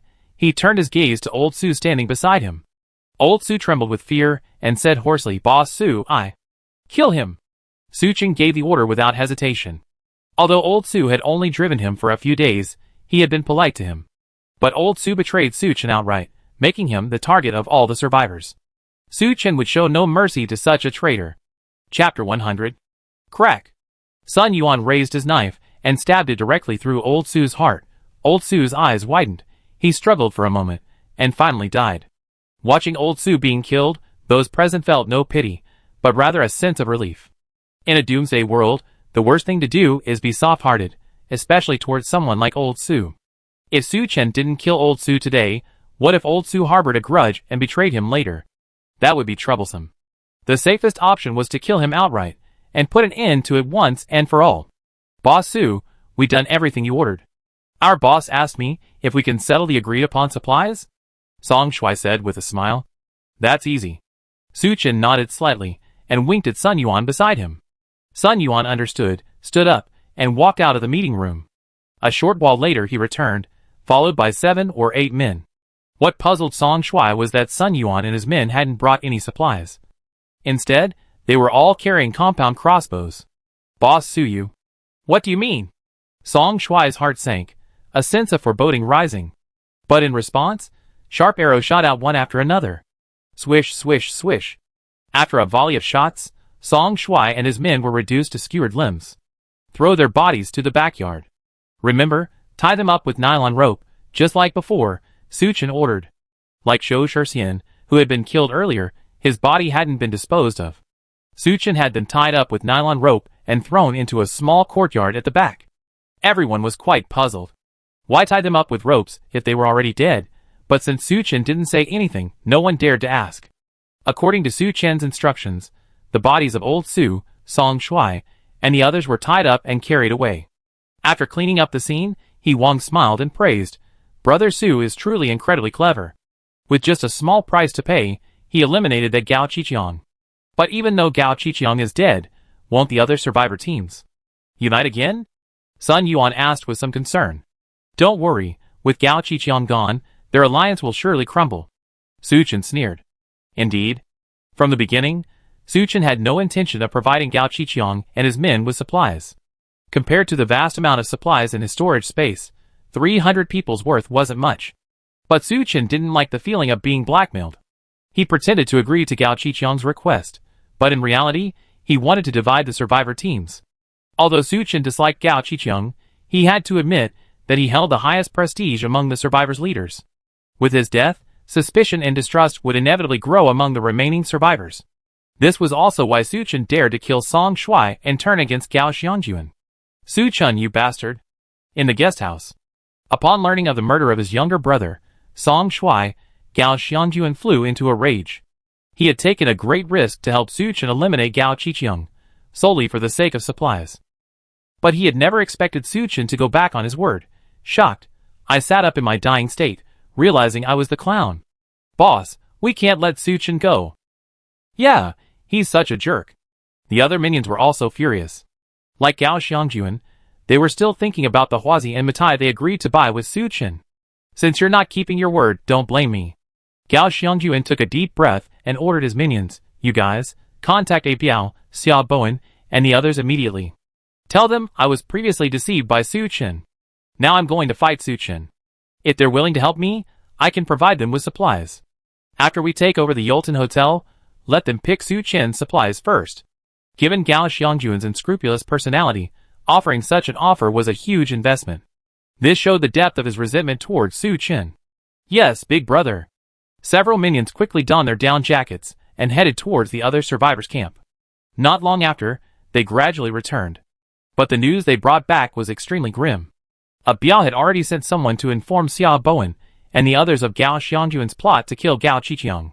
Xia Bowen and the others were already busy avoiding Gao Xiangjuan, so how could they possibly join forces with him to attack Su Chen for a small profit? Who knew Gao Xiangjuan was plotting another assassination? They didn't even meet the men Gao Xiangjuan had sent. As for Biao, they were even more ruthless. One of the 2 men they had sent was slashed. The other was also seriously injured, and after struggling to return and report to Gao Xiangjuan, he died. After learning the outcome, Gao Xiangjuan felt a chill in his heart.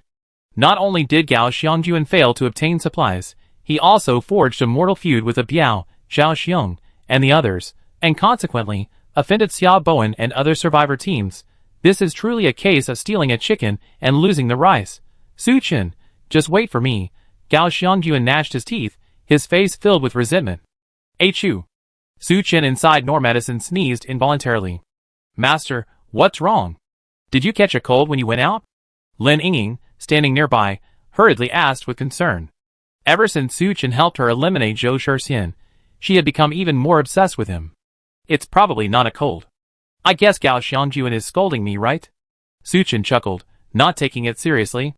But if the survivors of Phoenix Mountain don't work together, no single team can threaten him. If Gao Xiangyuan refused to give up, Su Chen wouldn't mind using some trickery to finish him off as well. That's good, master. How's my strength? Lin Yingying said with a smile. Very good. Su Chen lay on the sofa, his eyes narrowed, enjoying her massage. Master, some fruit. Lu Linger brought the cut fruit over. Being accompanied by two such stunning beauties, such blissful treatment would be par for the course even gods could offer. Although Gao Qiqiang's death caused a considerable reaction among the survivors, it soon calmed down. After all, people have been dying since the apocalypse. For the survivors, the most important thing is how to continue living in the future. Chapter 101. Fortunately, each survivor team had a considerable stockpile of supplies. No one lacked food or drink, and for a time, Phoenix Mountain was peaceful. But this peace didn't last long. About 2 weeks later, one survivor team ran out of supplies. They set their sights on the other, weaker teams. The survivor team stationed at the Jinghao Hotel consists of approximately 50 people, and their leader is Li Jiawei. Just last night, they ambushed another nearby team of only a dozen or so. Zhou Xinhong reported the intelligence he had gathered to Su Chen, He Wang, and Sun Yuan. This is the third such incident in a row. He Wang's face was grave as he whispered, as time goes on, more teams will run out of supplies and begin plundering others. If we wait until the very end, I'm afraid we see cannibalism again. Recalling the events of that final period in the Lucin Hotel's underground parking lot, Sun Yuan's expression changed slightly. But Su Chen remained remarkably calm. All this was within his expectations. After all, Phoenix Mountain had been completely plundered, leaving not a single piece of supplies. Outside, it was freezing cold, and the snow had sealed the mountain. Going out to search for supplies was nearly impossible. All the survivors had been living off the land for so long that this was inevitable. We must stay alert for the next period of time, Su Chen said calmly. If we don't have supplies, they definitely gather and attack us. Brother Su. He Wang called out to Su Chen, seeming to be hesitant to speak. Brother He, are you asking me to distribute supplies to the survivors? Su Chen asked with a chuckle. Yes, if you have enough, you could be generous and help them. He Wang paused, then quickly explained, of course, this is my personal opinion. I will support you no matter what you do. Su Chen wasn't angry at He Wang's idea. He smiled, patted his shoulder, and said, Brother He, remember how kind you were to those survivors back then. But after being ambushed by Ah Biao, was there anyone willing to avenge you? He Wang was silent for a moment, then shook his head. That's right. I stockpiled quite a bit of supplies, enough for us to use for a long time. But why share them with others? Wang Yi, Zhang Ying, Zhou Jun. I given them all supplies. And what's the result? How have they repaid me? When people are hungry, they only have one worry. Once they're full, they have countless worries. Especially among these survivors, there are people like Ah Biao, Xiao Xiong, Gao Xiangyuan, and others. He Wang and Sun Yuan nodded repeatedly at Su Chen's words. You're right. It's better to kill someone by mistake than to let them go. Thinking of Wu Li in the room, He Wang's kindness faded. But don't worry, I consider taking in some survivors, but only if they're reliable. Su Chen smiled faintly. He now had nearly 50 survivors under his command, a carefully selected group. But even so, apart from a few like He Wang and Sun Yuan, Su Chen wasn't completely reassured about the others. After all, having experienced betrayal in a previous life, Su Chen trusted only himself. After the three concluded their discussion, they stood up and left the meeting room. In a room designated for communal rest, a roaring fire burned in the fireplace. Lin Yingying was sitting at a table, treating a sick survivor. Behind her, a line of survivors waiting for treatment had already formed. Due to the freezing cold and unhealthy diets, many survivors suffered various conditions. Thankfully, Lin Yingying stepped in promptly, regularly treating the survivors daily, thus preventing any non-combat casualties in the team. The survivors sincerely admired her actions, and their respect for Su Chen grew even stronger. Boss Su. Brother He. Brother Sun. Seeing Su Chen and the other two approach, the survivors hurriedly greeted them. Su Chen and the others nodded slightly in response. Lin Yingying looked up and saw Su Chen, and a smile broke out on her face. This morning's consultation ends here. If anyone feels unwell, please come early this afternoon. After hearing Lin Yingying's words, everyone, though somewhat disappointed, dispersed. Ah Chen, you're here. Lin Yingying greeted He Wang and Sun Yuan, then leaned against Su Chen with a look of happiness. Although they were master and servant, Su Chen allowed Lin Yingying and Lu Linger to address him by name in front of outsiders. Well, it's getting late. Let's go back. Su Chen waved to He Wang and the others, then led Lin Yingying towards the RV. Aside from Lin Yingying and Wu Li, the other women not only took on the team's chores, but also formed partnerships with the other men. The atmosphere within the entire team was now incredibly positive. Thinking back to the panic she felt when she and Wu Li and the others had just escaped the camp, and then looking at the peace and tranquility now, Lin Yingying felt a surge of gratitude towards Su Chen. Master, thank you. Thank you for what? Su Chen asked with a smile. Thank you for being so kind to us. Lin Yingying hugged Su Chen's shoulders, saying heartfeltly. Su Chen laughed heartily and, without another word, led her into the RV. Lu Linger had prepared a variety of delicacies, and the three of them feasted heartily. Meanwhile, in Biao's camp, he looked at Gao Xiangjuan, Xia Bowen, Li Jiawei, and the others gathered before him, and said sternly, "Everyone, we're now in a critical moment. If we want to survive, we must unite." In the month following Gao Qiqiang's death, Biao hadn't been idle either. He strengthened his control over his men, while dispatching people to contact other survivor groups. Biao's goal was simple: to replace Gao Qiqiang and become the new leader of the Survivor Alliance on Phoenix Mountain. Seeing more and more people running out of supplies, Biao knew his chance had come. So he summoned all the survivor leaders. "Brother Biao, you're right, but that Li Jiawei hacked to death 2 of my men yesterday. What do you have to say about that?" Xia Bowen slammed the table and stood up, glaring at Li Jiawei. "What? You're not convinced? If you're not convinced, come and hack me." Li Jiawei sneered, not backing down. "Enough." Watching the two men arguing, Biao slammed the table and angrily declared, "Today is not the day for you to argue. We want to discuss how to deal with Su Chen." Chapter 102. Brother Biao, I advise you not to waste your time. Li Jiawei leaned back in his chair and said lazily, "When Gao Qiqiang was here, didn't he also want to organize us to attack Su Chen? What happened? Some untrustworthy actually teamed up with Su Chen and killed Gao Qiqiang." As soon as he said this, everyone's eyes turned to Gao Xiangjuan. Gao Xiangjuan's face instantly turned extremely ugly. Li Jiawei, just shut up. Biao glared at him and said in a deep voice, "It's been so long, I'm sure everyone's supplies have been almost used up, right? If this keeps up, I'm afraid we all starve to death." Although everyone remained silent, their expressions betrayed their thoughts. Even Xia Bowen, who had the most supplies, couldn't hold out for much longer. "Since everyone wants to survive, we must put aside past grudges, unite, and capture Su Chen." Biao's sharp gaze swept across the crowd, finally landing on Gao Xiangjuan. "Boss Gao, to atone for your sins, your men must lead the charge against Su Chen this time. Do you have any objections?" I have no objection." Gao Xiangjuan was well aware that the other survivors were hostile to him because of Gao Qiqiang's incident. If it weren't for Su Chen's presence, his team would have been the first to be targeted. Under such circumstances, he could only grit his teeth and agree.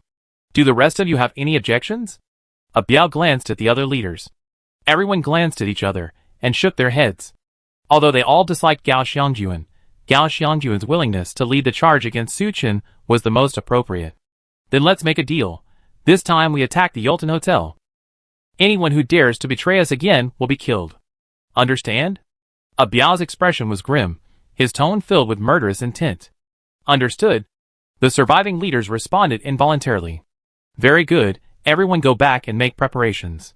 Tomorrow morning, we go find Su Chen." Biao waved his hand and ordered. "Boss Su, something's wrong." Su Chen, still slumbering, was awakened by the sound of his intercom. He yawned and glanced outside. The sky was still a bit gloomy. He then slowly stood up and picked up the intercom beside him.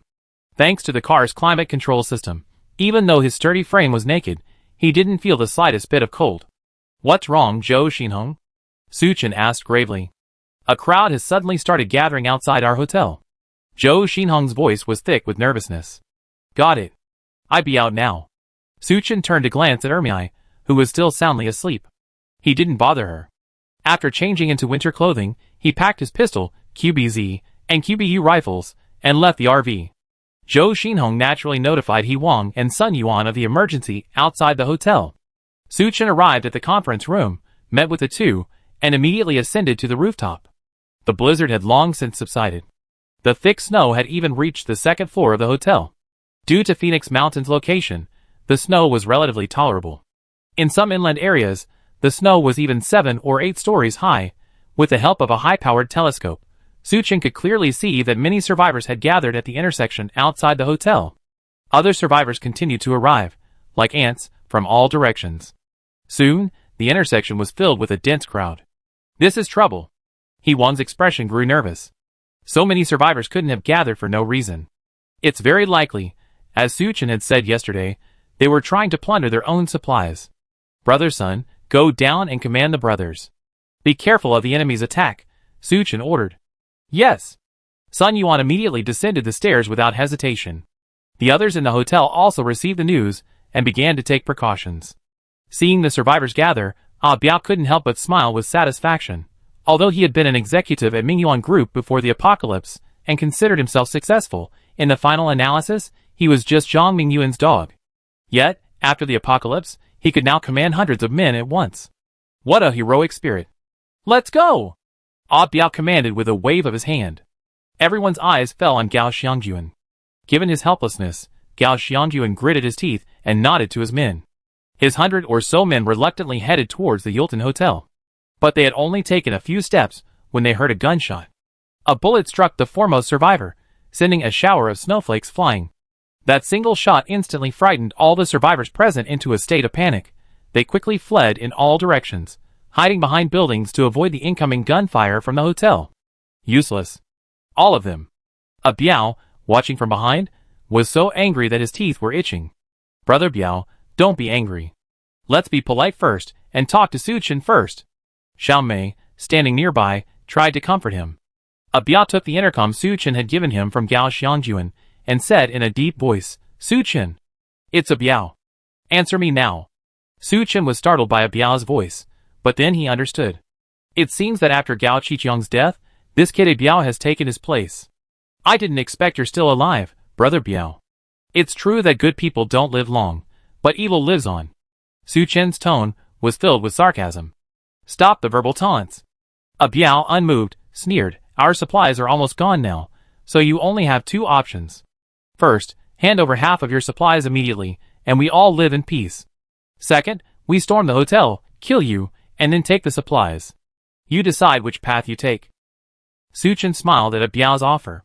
Perhaps I have a third option. If you don't hand over the supplies, I kill you all. Okay, then let's see if you have what it takes. Biao's face gleamed fiercely. After hanging up the intercom, he shouted to the survivors, Brothers, we're running low on food. It won't be long before we all starve to death. Rather than starve to death, we might as well fight Suchin. As long as we can kill him, we can survive. The outcome is uncertain.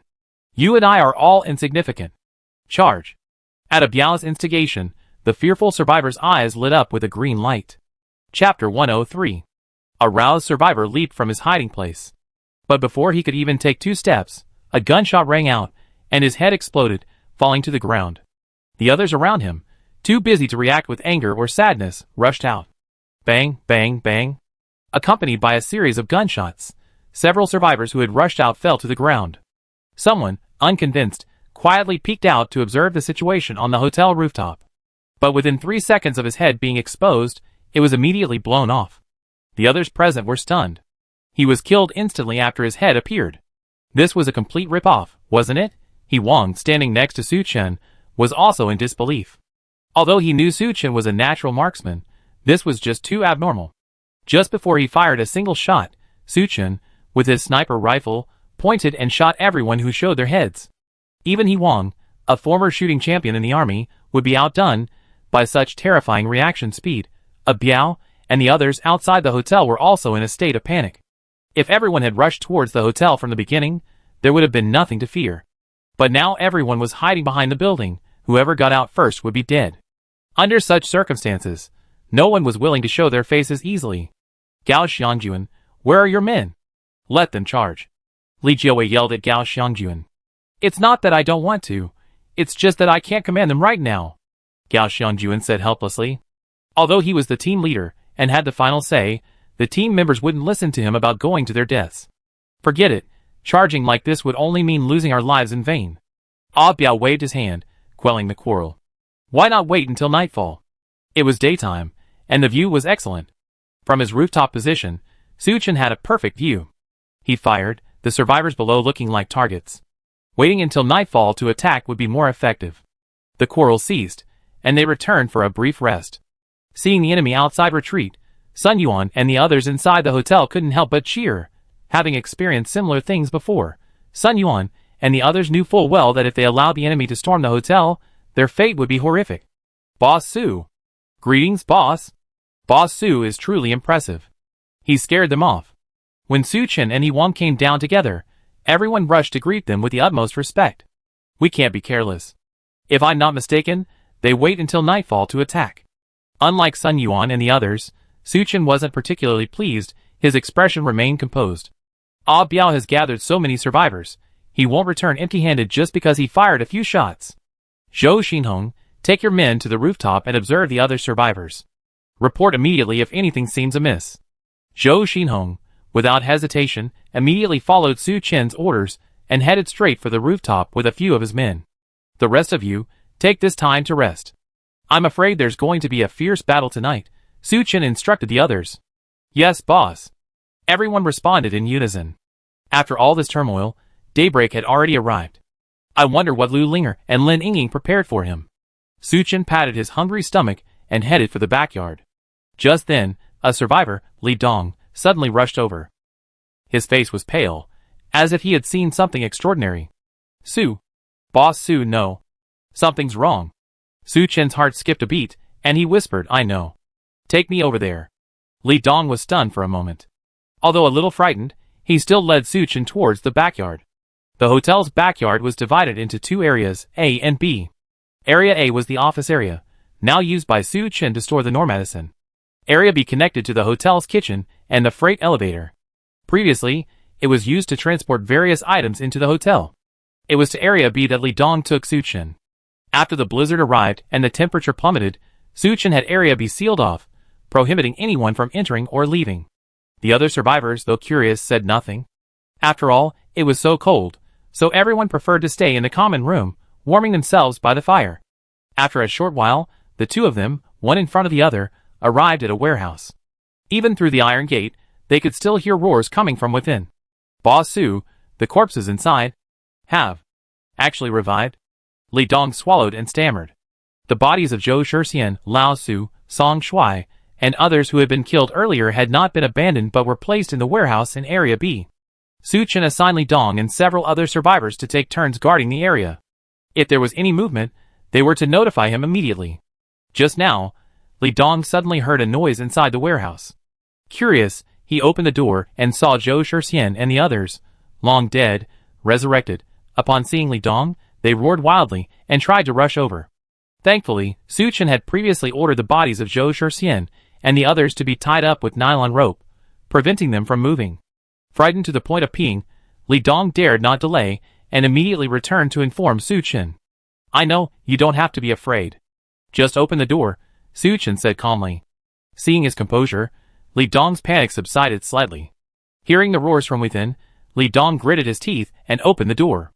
As Li Dong had predicted, Zhou Shixian and the others had opened their eyes again.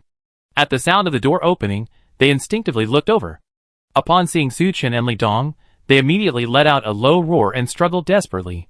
If they hadn't been bound by nylon ropes, they would have rushed over long ago. Su Chen carefully observed Zhou Shixian and the others.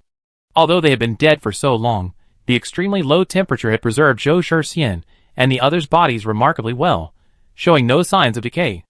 Only their pupils had turned a grayish-white. Boss Su, what happened to them? Li Dong asked weakly, unable to conceal his fear. Can't you see they turned into zombies? Su Chen whispered. Zombies? Li Dong was stunned. Although he had seen many zombie movies, weren't those things fictional? How could they appear in reality? Su Chen didn't really understand the question. After the apocalypse in his previous life, many scientists conducted research. The final conclusion was that humanity's devastating environmental damage had brought about Earth's retaliation. Chapter 104. A widely circulated theory from the past is that something went wrong with Earth's magnetic field and gravity. This triggered the initial meteor shower and the subsequent high temperatures.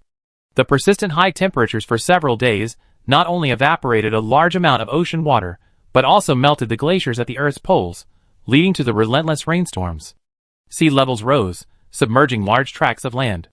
As the polar glaciers melted, the ancient virus contained within them spread throughout the world through the global water cycle. Almost all humans were infected with this ancient virus. When initially infected, there were no immediate symptoms. Only after death did the ancient virus take over the human body, transforming them into the zombies depicted in films and television. These zombies lack consciousness, driven solely by a bloodthirsty instinct to attack humans. Once bitten by 1 or 2 hours, or as slow as 2 or 3 days, the ancient virus in the human body would be activated, transforming them into their kind. The transformed zombies' physical fitness wasn't particularly abnormal, only about 10 to 30% stronger than humans. Based on this alone, humans wouldn't even need to mobilize. Special forces like Blackwatch could actually defeat the zombies.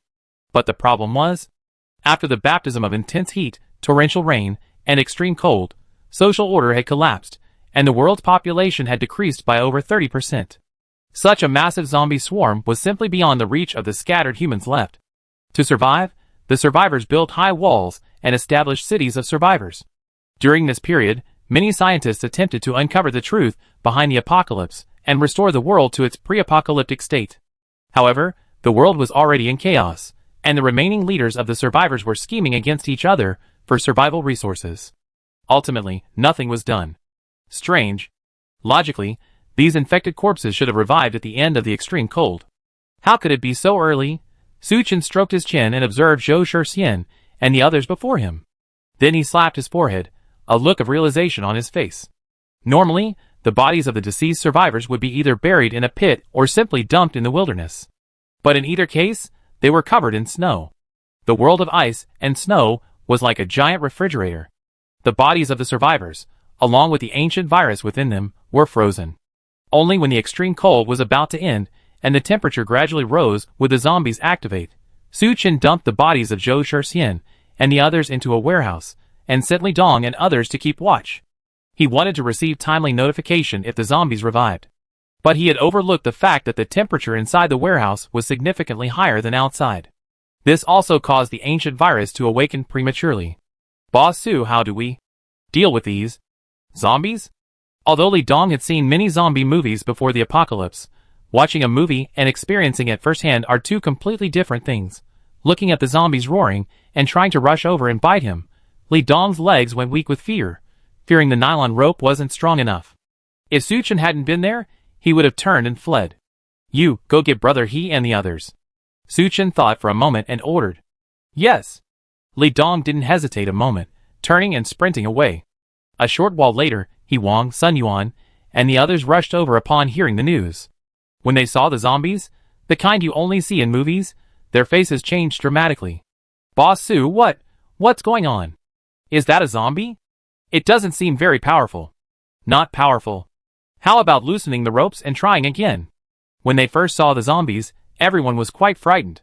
But after seeing these zombies bound and unable to move, their moods gradually calmed. Suchin briefly explained the zombie situation to everyone. I called you all here to remind you that from today on, you must not only be wary of other survivors, but also of zombies. How do we deal with these zombies? Someone couldn't help but ask. Brother Sun, give me a hand. Suchin gestured towards Sun Yuan. Together, the two pulled out the zombie Song Shui had transformed into. Infected by the ancient virus, Song Shui lost all consciousness. He struggled desperately, shaking his head, attempting to bite Suchin and Sun Yuan. This type of zombie is similar to the ones in the movies. Their eyesight is average, but their hearing is quite advanced. Although they can't smell humans, they are extremely sensitive to the smell of blood. Other than that, they have no sense of pain, only a craving for flesh and blood. Suchin spoke, raising his baseball bat and striking Song Shui in the face. The blow was so powerful it broke his nose. But Song Shui felt nothing, still straining his neck, trying to bite Suchin. Suchin raised his knife again, slashing it with a single blow, severing one of Song Shui's hands. In the freezing cold, having been dead for so long, Song Shui's blood had long since coagulated, and no fresh blood flowed out. Suchin then chopped off Song Shui's legs and pierced his heart. But Song Shui still showed no reaction, simply trying to bite Suchin. There's only one way to kill them. Aim for their heads and blow them off. Suchin finished his words, and the knife in his hand struck Song Shui's head. Crack! Song Shuai's head was split in two, his brain tissue destroyed. He was as still as if under a spell, motionless. Looking at Song Shuai, utterly slain, everyone's hearts finally relaxed. They weren't afraid of the zombies' tenacity, they were afraid of their indestructibility. Since the zombies' heads were their weak point, that made things much easier. Alright, everyone go back. Be careful of a surprise attack from Ah Biao and the others. After finishing his training, Su Chen waved his hand, telling them to return to the hotel. Brother Su, how about we just snap all the remaining zombies? He Wang glanced at Zhou Shixian and the others and asked. He had seen plenty of zombie movies, and knew full well that leaving these zombies behind was like a ticking time bomb. If they were accidentally released one day, they'd be doomed. Why snap them all? Su Chen sneered. Used properly, they're powerful weapons. He Wang and Sun Yuan were stunned for a moment, then instantly understood what Su Chen meant. Su Chen whispered a few words, and He Wang and Sun Yuan hesitated for a moment before finally nodding and leaving. For a moment, Su Chen was the only one left in the warehouse. Huh? Just as he was about to leave, he glanced over and suddenly saw something. Chapter 105. A patch of grayish-white material appeared within Song Shuai's split head. Despite being frozen for so long, his tissues still had a reddish hue. Thus, the grayish-white speck was somewhat glaring. Su Chen stepped forward, suppressing his nausea, and examined it carefully. The grayish-white speck, a pebble-like object, lay perfectly in the center of Song Shuai's head. Su Chen reached out, carefully removed it, and examined it in his palm. Its surface was extremely smooth and slightly cool to the touch. Could it be the Buddhist relic? The thought had barely surfaced when Su Chen dismissed it. Theories vary as to the formation of relic particles. But what is certain is that relic particles only appear after Buddhist cremation. Song Shuai's body was lying there unharmed, so how could there be relic particles? Su Chen studied it for a while, but still couldn't figure out what it was. He simply put it in his pocket, and gave it no further thought. He closed the garage door again, then stood up and left, heading for the backyard. Just as Su Chen pushed open the door, and stepped into the RV, his eyes blurred, as the screen of the Doomsday Fortress RV system automatically appeared. A new line of small text suddenly appeared on it. Energy crystal detected. Do you want to absorb it? Energy crystal, what is that? Su Chen was stunned. Master, you're back. Just then, Lin Yingying and Lu Linger hurried over to greet Su Chen, asking with concern, what's the situation outside? Biao and the others have been repelled by us. They're fine. I'm feeling a little unwell. I'm going to lie down for a while. Don't bother me. Su Chen gave Ermiai a few perfunctory words, and headed for the bedroom. The two women exchanged a glance, not daring to say anything more. Su Chen returned to the bedroom, lay on the bed, and began to study the RV system. He thought for a moment, then chose yes. Then, he felt a warm sensation in his pocket. Startled, he quickly reached out and felt his pocket, only to discover that the gray stone he had taken from Song Shuai's head had vanished. Could this be the so-called energy crystal? Su Chen's mind stirred, and he summoned the Doomsday Fortress RV system again. Doomsday Fortress RV system. RV level 1, energy points required to upgrade, 10, current energy points, 1. Vehicle durability, 99%. When the durability reaches 0, the RV becomes scrapped. It can be repaired using energy points. Storage space. Energy store. Nothing else has changed, except the energy point count, which has gone from 0 to 1. At this point, Su Chen suddenly understood. It seems that to upgrade the RV, he must obtain the gray-white energy crystals from the zombies' heads. If one energy crystal can be exchanged for one energy point, then 10 are enough to upgrade the RV. A level 1 RV has nearly unlimited storage space. If it were to reach level 2, level 10, or even higher, who knows what kind of advanced technology would be available. At that point, wouldn't he be able to roam freely in the apocalypse? Su Chen's heart suddenly pounded with excitement. Without hesitation, he jumped up and headed out. Master, aren't you going to eat? Watching Su Chen put on his clothes again and prepare to leave, Lu Linger was stunned for a moment. I have something urgent to attend to. You guys eat. Su Chen didn't bother to say anything more to them. He immediately pushed open the door and walked out. A moment later, he returned to the warehouse in Area B. Song Shuai's body still lay there quietly. Zhou Shixian, Old Su, and the others nearby, upon hearing the noise, immediately became aggressive. Su Chen picked up a nearby axe and struck Old Su's head with it. Crack! With this blow, Old Su, who had been restless, suddenly calmed down. But this time, Su Chen was surprised. He searched for a long time in old Su's head, but couldn't find anything resembling an energy crystal. Suchin stroked his chin, lost in thought. Song Shui and old Su were both ordinary people, no different. So, the generation of energy crystals seemed to be random? Suchin turned his gaze to the remaining zombies. There were originally 5 zombies in the warehouse, but after killing Song Shui and old Su, only 3 remained. Even if these 3 zombies had energy crystals in their brains, they only had a total of 4 abilities. Not enough to upgrade the RV.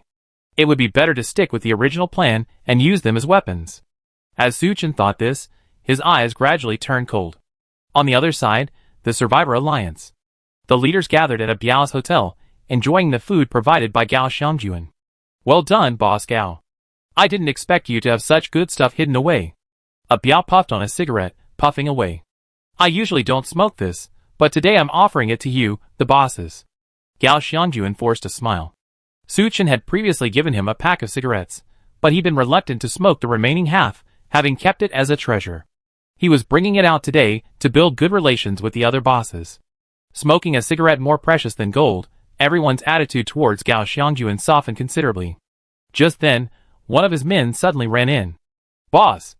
A man has emerged from the Yulton Hotel waving a white flag. Brother Biao, it seems that Suchin can't handle the pressure. Gao Xiangjuan was overjoyed upon hearing this. The others were also cheered up. Suchin had taken the initiative to send someone out, clearly intending to negotiate. Don't be careless. He's always been cunning and treacherous. He might be up to something. Others might not know, but Biao, who had dealt with Suchin so many times, knew him best. Suchin never bowed to anyone. If he did, it meant he was plotting something new. But let's meet that man first, and see what Suchin is up to. Biao paused for a moment, then ordered, bring him in. A moment later, Zhou Xinhong, Suchin's subordinate, was brought in. Biao looked him up and down, sneering, so it's you.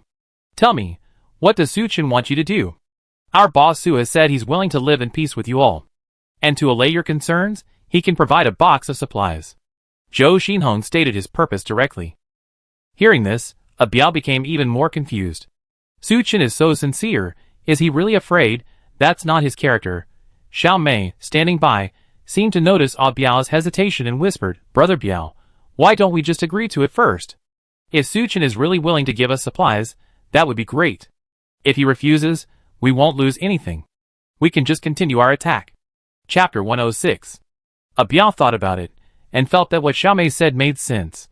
If Suchin had only delivered supplies, what danger could there be? At most, the food might have been poisoned. If that were the case, wouldn't he just need to be careful and let the other survivors eat the food first? After confirming it was safe, he could enjoy the supplies. Thinking this way, Biao nodded slightly. In that case, then you can deliver the supplies first, and we discuss other things later. Hearing Biao's agreement, Zhou Xinhong breathed a sigh of relief and said with a smile, Our boss, Su, has already prepared the supplies. They be left at the hotel entrance. You can just accept them. After the two sides concluded their discussion, Zhou Xinhong swaggered away. Watching his retreating figure, Biao felt a sense of unease for some reason. This must be the after effects of being tricked by Suchin so many times. Biao consoled himself. To the surprise of Biao, Gao Xiangjuan, and the others, things were progressing very smoothly. Not long after Zhou Xinhong returned to the Yulton Hotel, several men emerged, pushing a box. The box was about a man's height, 2 or 3 meters long and wide. It seemed to be filled with quite a bit of stuff, and Zhou Xinhong and his men struggled to push it through the snow. They pushed the box to the intersection, said hello to Biao's men, and withdrew. Biao's men, after taking possession of the box, also pushed it back. The leaders approached the box, their expressions of satisfaction evident. Such a large box could hold a considerable amount of supplies. Even if it were evenly distributed, it would provide enough for everyone to last 2 or 3 days. Brother Biao, should we open it? Li Jiawei rubbed his hands together, looking at Biao expectantly. Okay, then you open it. Biao nodded. After receiving his permission, Li Jiawei picked up the crowbar nearby and eagerly stepped forward. Just as everyone's eyes were fixed on Li Jiawei, Biao winked at Xiao Mei and his other men. They all quietly stepped back. Biao had to be wary of Suchin, but little did he know that this action would save his life and the lives of Xiao Mei and the others. Crack! Li Jiawei used the crowbar to pry open a wooden board. The interior of the wooden box immediately came into view. But to their surprise, the box was completely empty, devoid of any supplies. Only in the deepest recesses of the box could a few figures be vaguely seen. "Who are you? Get out here!" Feeling like Suchin was playing a trick on him, Li Jiawei flew into a rage, pointing and cursing at the figures. At his words, the figures froze for a moment before slowly approaching. When they were exposed to the light, everyone present was shocked. They instantly recognized them: Zhou Shixian and the two men who had accompanied Song Shui to Su Qin's request for supplies. No, weren't they all killed by Su Qin? How did they end up here? "What's wrong with you two?" Gao Xiangjuan frowned, shouting at the two men. But they seemed oblivious. Their eyes were fixed on Li Jiawei before them. His eyes revealed a bloodlust and brutality that sent a chill down his spine. "Are you pretending to be a fool?" Li Jiawei forced himself to remain calm, raised his crowbar, and struck one of the men hard on the shoulder. But the man merely shook himself, otherwise showing no reaction. Just as everyone was stunned, Zhou Shixian suddenly moved. With lightning speed, he lunged at Li Jiawei. Before Li Jiawei could react, Zhou Shixian tackled him to the ground. Zhou Shixian opened his bloody mouth and bit Li Jiawei's neck with a vicious bite. Ah! A large bloody hole instantly appeared on Li Jiawei's neck, and he let out a series of screams. What shocked everyone even more was that Zhou Shixian actually swallowed the flesh he had torn from Li Jiawei. After smelling the scent of blood, the remaining two men also pounced on Li Jiawei, biting him madly. In just a few moments, Li Jiawei was covered in wounds. The snow beneath him was already stained red with blood. Only then did everyone react. Li Jiawei's men rushed forward, trying to restrain Zhou Shixian and the other two. But they were like madmen, their strength so immense that 2 or 3 men couldn't even hold down one of them. In the process, more than a dozen people were bitten and scratched by the 3 men. By the time the 3 men were completely subdued, Li Jiawei had already expired from excessive blood loss. The survivors who had moved in to restrain Zhou Shixian and the other 2 were also severely bitten and scratched. "Brother Biao, what are we going to do with these 3 bastards?" Zhao Xiong said angrily. Several of his men had been bitten by Zhou Shixian. He wished he could kill Zhou Shixian outright to vent his hatred. After the situation calmed down, Biao slowly approached the crowd. He looked at Zhou Shixian and the other 2, frowning. "What do you think happened to them?" "I think they contracted rabies." Xiao Bowen, standing nearby, slowly said, "I've seen rabies patients before. They become extremely violent and bloodthirsty. In extreme cases, they even attack others. But the question is, how did they contract rabies? Yeah, there's not even a bird on the mountain. Even if it really is rabies, what did Suchin want to do by sending them here?" For a moment, everyone was buzzing with discussion. "Okay, forget about it." Biao waved his hand, his face dark. "No matter what, Suchin isn't sincere in negotiating with us. He killed Boss Li. If we don't teach him a lesson, he'd think we're afraid of him. Lock up Zhou Shixian and the others first. Everyone else get ready. As soon as it gets dark, we'd be ready to take action." The others stopped talking and immediately followed his instructions. Biao, leading Xiao Mei, headed into the hotel. "Brother Biao, I feel something's wrong." "Absolutely wrong," Xiao Mei whispered, holding Biao's hand. "What's wrong?" Biao still trusted Xiao Mei's intuition. Even if Zhou Shixian and the others had rabies, what was Su Qin's purpose in sending them here? It can't just be to disgust us, right? Xiao Mei analyzed. "So what you're saying is, judging from Zhou Shixian and the others' condition, is there a possibility they've been infected with the zombie virus?" Chapter 107. Zombie virus? Hearing these 4 words, Biao felt a mixture of laughter and tears. Of course, he had seen similar films and TV series. But those were all fictional. How could a zombie virus possibly exist in the real world? Xiao Mei saw Biao's thoughts and continued to persuade him. Look at what's happening to Zhou Shixian and the others. Is there any difference between them being infected with the zombie virus? Besides, the end of the world is coming, so why wouldn't a zombie virus appear? Xiao Mei's words sounded a bit absurd, but Biao thought about it carefully and realized that they made sense. We experience high temperatures, torrential rain, and extreme cold all the time. A zombie virus wouldn't be unreasonable, right? Then what do you say? What should we do? Our people shouldn't have been bitten, right? Xiao Mei said in a gentle voice. In that case, we should be vigilant and avoid any contact with people from other teams. Observe for a while. If they're fine, then our suspicions were wrong. You really are my female Zhuge Liang. Biao laughed heartily and hugged Xiao Mei for a kiss. It's undeniable. Originally a green tea bitch, Xiao Mei, after the baptism of Doomsday, has become more thoughtful and thoughtful. This is all thanks to Brother Biao's training. Xiao Mei feigned shyness, leaning into a Biao's arms. Okay, then I train you well tonight. A Biao deliberately emphasized the word train. Watching the two flirting in public, the younger brothers nearby were furious. But fearing a Biao's power, they suppressed their anger. But the look he gave Xiao Mei was filled with something else. Boss, you died such a tragic death. Wow, don't worry. If we catch Su Chen, we definitely avenge you. It had to be said. Li Jiuwei's subordinates were still very loyal. They didn't abandon Li Jiuwei's body carelessly. Instead, they found a blanket and wrapped it up. A group of them knelt before his body, weeping and wailing. Just as they were about to bury Li Jiuwei, someone suddenly noticed something was amiss. Look, the blanket seems to be moving. The subordinates froze for a moment, then looked in the direction the man pointed. As he had predicted, the blanket covering Li Jiuwei began to tremble. Could it be that boss isn't dead? One loyal subordinate quickly stepped forward and lifted the blanket. Beneath the quilt, a bloody mess, Li Jiuwei actually opened his eyes. He turned his head, his gaze fixed on the younger brother in front of him. Come here quickly, the boss isn't dead. The younger brother called out to his companions. Hearing this, everyone rushed over, asking with concern, Boss, how are you feeling? Is there anyone with medical skills? Take a look. Li Jiuwei seemed oblivious to the inquiries, his eyes fixed on the younger brother closest to him. Suddenly, he leaped, lunging at the younger brother, tearing him apart with fury. Ah! The younger brother screamed, pushing Li Jiuwei away with all his might. He stepped back, a large chunk of flesh already ripped from his cheek by Li Jiuwei. Before anyone could react, Li Jiuwei targeted another member. Li Jiuwei grabbed his legs and bit his ankles furiously. Although the weather was cold, and the survivors were wearing thicker clothing, they couldn't withstand Li Jiuwei's bite. In a moment, the member's ankle was bitten so deeply that the bone was visible. The others finally came to their senses and rushed to restrain Li Jiuwei. But just like Zhou Shixian's previous situation, Li Jiuwei struggled frantically, biting several members. Just then, the first member bitten by Li Jiuwei suddenly fell to the ground with a thud. Hey Xiuqiang, what's wrong with you? Someone heard the noise and turned to ask. But the member named Xiuqiang ignored him, and even lay on the ground, twitching violently.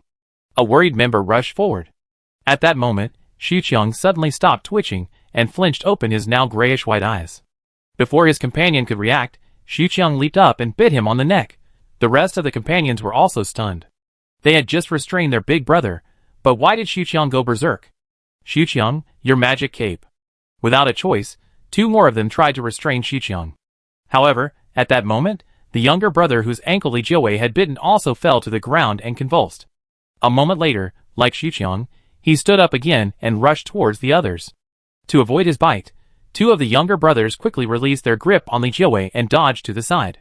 But in doing so, Li Jiuwei also lost control. He and his two subordinates launched a frenzied attack on the remaining healthy individuals. Not long after, Li Jiuwei's team's quarters fell silent again. Only a group of zombies, their eyes turning gray, were emitting low roars. What happened to Li Jiuwei's team was unknown to the other survivors. But similar things happened to other survivors' teams. Gao Xiangjuan, Xia Bowen, and the others, along with their respective men, returned to their quarters to rest, preparing to reunite with a Biao after nightfall and then attack Su Chen. But soon, those bitten by Zhou Shixian began to experience the same symptoms as Li Jiuwei. First, they fell to the ground and convulsed. After a while, their eyes turned gray, their faces became hideous, and they began to bite their companions frantically. But this wasn't the most terrifying part. The most terrifying thing was that the survivors bitten by these people would rapidly mutate and continue to attack other normal people. When the situation was about to get out of control, Gao Xiangjuan, Xia Bowen, and other leaders also realized that these people had become zombies, but it was too late. Although they knew to attack the zombies' heads, as in movies and TV shows, the human skull is the strongest. Delivering a precise and powerful headshot while surrounded by zombies was far from easy. Soon, the groups of survivors were overwhelmed by the zombies. The remaining survivors, no longer able to resist the zombies, were forced to flee in all directions. It's the zombie virus. A Biao, hiding upstairs in the hotel, observing the outside world, was instantly filled with both relief and anger. Luckily, he had listened to Xiao Mei's advice, and temporarily separated himself from Gao Xiangjuan and the others. Otherwise, he would have been in trouble too. He was furious that Suchin was truly inhuman. In the name of peace talks, they sent a few zombies, but ended up almost wiping out the survivors on Phoenix Mountain. Chapter 108. Although the specific situation is unclear, it seems likely that most of the survivors have been infected and turned into zombies. This is a serious problem. Although we were short of food and it was extremely cold outside, we were still able to move freely. Now, we have to face the risk of being hunted by zombies. All this is thanks to Suchin. If possible, Biao really wanted to stab Suchin to death. But since he met Suchin, he has always been defeated and never had the upper hand. Looking at the zombies wandering outside, Xiaomei hugged Biao tightly with some fear and whispered, "Brother Biao, this might not be a bad thing." "Is this a good thing?" Biao was a little confused by Xiaomei's words. "Think about it. After the survivors on the mountain are infected with zombies, they will no longer consume food. So their food will become ours?" Xiaomei consoled. "That's true, but with so many zombies outside, how are we going to get out?" Biao said angrily. "If these zombies are like those in movies and TV shows, then their weakness is most likely in their heads." Xiaomei analyzed. "The number of zombies on the mountain is limited. We just need to find opportunities and kill those that are isolated. One day, we kill all these zombies." Although her method was a bit foolish, it was the only viable option at the moment. Biao sighed and nodded. This is the only way. Meanwhile, on the rooftop of Yulton, after witnessing the nearly complete annihilation of the survivors, all transformed into zombies, He Wang, Sun Yuan, and the others subconsciously swallowed, secretly trembling with fear. On the one hand, they were terrified by the horror of the zombies. On the other hand, they were also frightened by Suchin.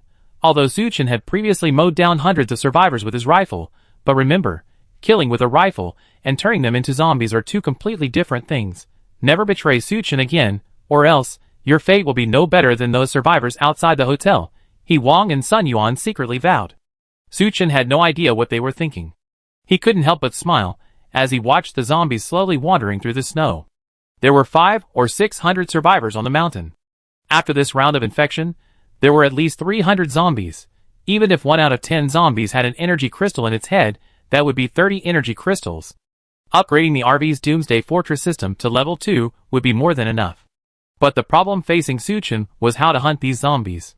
You have to know that these zombies wouldn't wait for him to kill them like Song Shui and Old Su had before.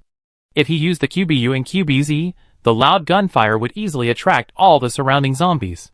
It seemed he couldn't rush things, he had to think slowly. Suchin pondered for a moment, and said to He Wang and Sun Yuan, "There are zombies everywhere outside now. Tell the team to be on high alert tonight. Don't go out unless necessary. If you go out, you must strip naked for inspection when you return. Anyone who disobeys orders will be expelled from the hotel." The two had no objection to Suchin's orders. After all, they were doing it for the sake of the entire team. What if someone went out without permission, contracted the zombie virus, and concealed it? The entire team would likely be wiped out. For Suchin's team, the fact that all the survivors outside had been infected and turned into zombies was actually a good thing. At least they didn't have to worry about the survivors gathering and attacking them. For his own safety, Suchin decided to stay in the RV whenever possible. It's better to be safe than sorry. If a loophole in the hotel's defenses allowed zombies in, Suchin's life would be in danger. That's the situation outside. If nothing else, try to avoid going out. Suchin warned Lu Linger and Lin Yingying. After learning what had happened outside, the two girls' faces turned pale with fear. They had originally thought that natural disasters, like high temperatures, heavy rain, and extreme cold were already severe enough. Who would have thought a zombie virus would pop up again? Luckily, they had Suchin to rely on, allowing them to hide inside the Nomadison and enjoy life in peace. Otherwise, they would have been like the other survivors, becoming zombie food. The two women exchanged glances and resolved to obey Suchin's orders, lest they be kicked out. After a delicious meal, Suchin went up to the second floor and began packing his gear. Originally, the second floor of the RV was for Lin Yingying. But now that the three of them were living on the first floor, the second floor was vacant. So, Suchin used it as his workstation. Luckily, the Nomadison was equipped with a large bed, large enough for 3 or 4 people to sleep together. Otherwise, the three of them would have been a bit crowded. Suchin first took out a gray long-sleeved shirt and slipped it over his underwear. It was a stab-proof garment made of Kevlar fiber. It was vulnerable to bullets. However, it could easily withstand attacks from sharp weapons. Suchin had spent nearly 100,000 yuan on it, specifically to protect against zombie bites. He dressed, putting on a cold weather jacket, tactical gloves, a tactical hat, and other items. After ensuring there were no holes anywhere, he felt relieved. That's right. Suchin was so well armed because he planned to go out and hunt zombies to upgrade his RV. He gave the two women a few words of advice and left no medicine. Suchin didn't bring his QBZ and QBU guns on this trip for the simple reason they were too loud. Firing them would attract zombies. Plus, they were too large to carry. Suchin only brought his pistol, just in case. Besides, he carried a military hand axe, a compound crossbow, and other cold weapons. Due to the heavy snow, the wall in front of the hotel was almost completely covered. Thankfully, the wall behind was built higher to keep out wild animals from the mountains. Suchin bent down and, like a nimble cat, leaped along the top of the wall to a building near the hotel. The sky was gradually darkening. On a moonless night with no lights, everything was pitch black except for the white light reflected from the snow. Suchin took out his pre-prepared night vision goggles and put them on. After activating them, the world instantly turned a brilliant green. There were no survivors near the Yulton Hotel, and naturally no zombies either. After searching for a while, and confirming that no zombies were wandering around, Suchin could only cautiously move towards the center. Chapter 109. Suchin moved slowly across the snow, avoiding making any noise that might attract the zombies' attention. In the darkness, covered in his winter clothing, he blended seamlessly into the snow. Soon, Suchin spotted the zombies through his night vision goggles. However, there were quite a few of them, at least 7 or 8. They seemed to realize that walking in the snow was difficult, and the extreme cold would take its toll on them. Thus, these zombies simply lingered near a building. Suchin mentally assessed the situation and decided not to attack. With his equipment and skills, he could only handle 2 or 3 zombies without using a gun. Tackling 7 or 8 would be a real struggle. If he wasn't careful and ended up getting himself killed, the consequences would be disastrous. Suchin skirted the building occupied by the zombies and headed in another direction. He searched the surrounding area for a long time. However, most of the zombies he discovered were in groups of at least 5. Suchin didn't want to take too much risk, so he held off. Hard work pays off. After his tireless efforts, he finally found 2 lone zombies. They happened to be right in front of the convenience store that had been looted by the survivors. They dragged their broken bodies around the convenience store entrance, seemingly luring Suchin into a trap. Suchin didn't act rashly, but instead carefully circled the convenience store twice. After familiarizing himself with the surroundings and confirming that there were no other zombies within a few hundred meters, he prepared to act. Suchin crouched on the snow, slowly raising his compound crossbow. Using his night vision goggles, he aimed at the head of one of the zombies. He took a deep breath and pulled the trigger. Swish! The arrow streaked through the night sky, accurately hitting the zombie's head from a distance of hundreds of meters. It fell to the ground without a sound. Another zombie nearby, hearing the noise, turned its head to look. When it saw its fallen companion, it seemed stunned for a moment, letting out a low growl before slowly approaching. At that moment, Suchin had locked onto it. Swish! Another arrow fired, accurately ending the life of the second zombie. After killing 2 zombies in quick succession, Suchin did not act rashly. He remained quietly crouching on the snow, waiting for a full 10 minutes. Once he was sure there were no more zombies, he stood up. Under cover of darkness, Suchin strode briskly across the open space and into the convenience store. He kicked the zombies on the ground, making sure they were both dead, then he relaxed. He drew his military hatchet, aimed it at one of the zombies' forehead, and struck it hard. Crack! With a crisp sound, the zombie's skull split in 2, revealing its brain tissue. Suchin searched for a while, but couldn't find the energy crystal. Slightly disappointed, he raised his hatchet and struck another zombie. This time, Suchin wasn't disappointed. After splitting its skull open, he was pleasantly surprised to find an energy crystal inside. The last time he obtained an energy crystal, Suchin hadn't had time to examine it carefully before it was absorbed by the RV's system. This time, he wasn't so anxious. He grabbed a handful of snow, washed off the blood stains, and examined the energy crystal. It wasn't transparent at all, appearing grayish-white, but faintly visible. A light seemed to flow inside. Strange. Why would a zombie have the energy crystal needed to upgrade the RV system in its head? In his previous life, he had never heard of zombies having such a thing. Perhaps it was because he was hiding in the survivor city when the zombie outbreak occurred. When the zombie outbreak occurred, he was too busy dodging to study what was inside their heads. But he seemed to have heard other survivors talk about how some people suddenly developed all sorts of strange superpowers after the zombie virus outbreak. At the time, he thought they were bragging and didn't take it seriously. Now that he thought about it, it didn't seem impossible. After all, he had traveled through time and had an RV with a system. It was acceptable for other survivors to have superpowers. Suchin also clearly remembered that the people managing the survivor city frequently recruited mercenaries. These mercenaries would frequently leave the base and venture out into the outside world. They were not only responsible for scavenging for supplies, but also for hunting zombies. Based on this, could it be possible that the survivors with superpowers had some special connection to the energy crystals in the zombies' heads? However, this was all speculation.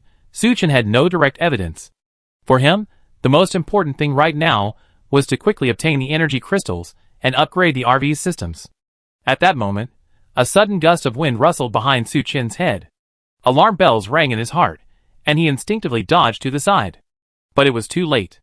A powerful force knocked him to the ground. A zombie had suddenly appeared behind Suchin. It pinned him down, its maw gaping, biting him wantonly. Thankfully, Suchin reacted quickly, pushing the zombie away to prevent its teeth from touching him. Just as the man and the zombie were locked in a stalemate, Suchin took a deep breath, exerted almost all his strength, and swung hard. The zombie, caught off guard, fell backward, knocking over a nearby shelf. Suchin seized the opportunity, grabbed his hatchet, and swung it across the zombie's head, effectively killing it. After ensuring the zombie was dead, Suchin collapsed to the ground, gasping for air. After calming down a bit, he hurriedly checked his body. Luckily, thanks to his gear, Suchin hadn't been bitten or scratched by the zombie. Otherwise, he would have been left waiting for the zombie to turn into a corpse. Judging from what had just happened, the zombie must have been hiding inside the convenience store. Suchin was so focused on searching for the energy crystal that he forgot to check inside the convenience store. Because of his carelessness, he nearly fell victim to the zombie. Feeling his underwear soaked with cold sweat, Suchin couldn't help but feel a lingering fear. He looked closely and realized that the person who had attacked him was Li Jiawei. This almost got me killed. In a rage, Suchin kicked the corpse twice. After venting his anger, Suchin packed up his things and prepared to leave. But just then, a series of roars suddenly rang out from outside. Suchin's heart sank, and he cautiously poked his head out. Through the night vision goggles, I saw at least 20 zombies surrounding this side. Chapter 110. It must have been the shelves that were knocked over during the fight with Li Jiawei. The noise made by that caused the zombies to come in. Surrounded by so many zombies at once, unless Suchin had a rifle, there was no chance of survival. Even if he had a rifle, he wouldn't dare fire carelessly. Otherwise, it would only attract more zombies. Hold on. Suchin took a deep breath, calming himself. He scanned the convenience store. This was the only convenience store in the entire Phoenix Mountain Hotel area, so it was quite large, with 2 floors. Due to the heavy snow, the first floor of the convenience store was covered, leaving only the second floor exposed.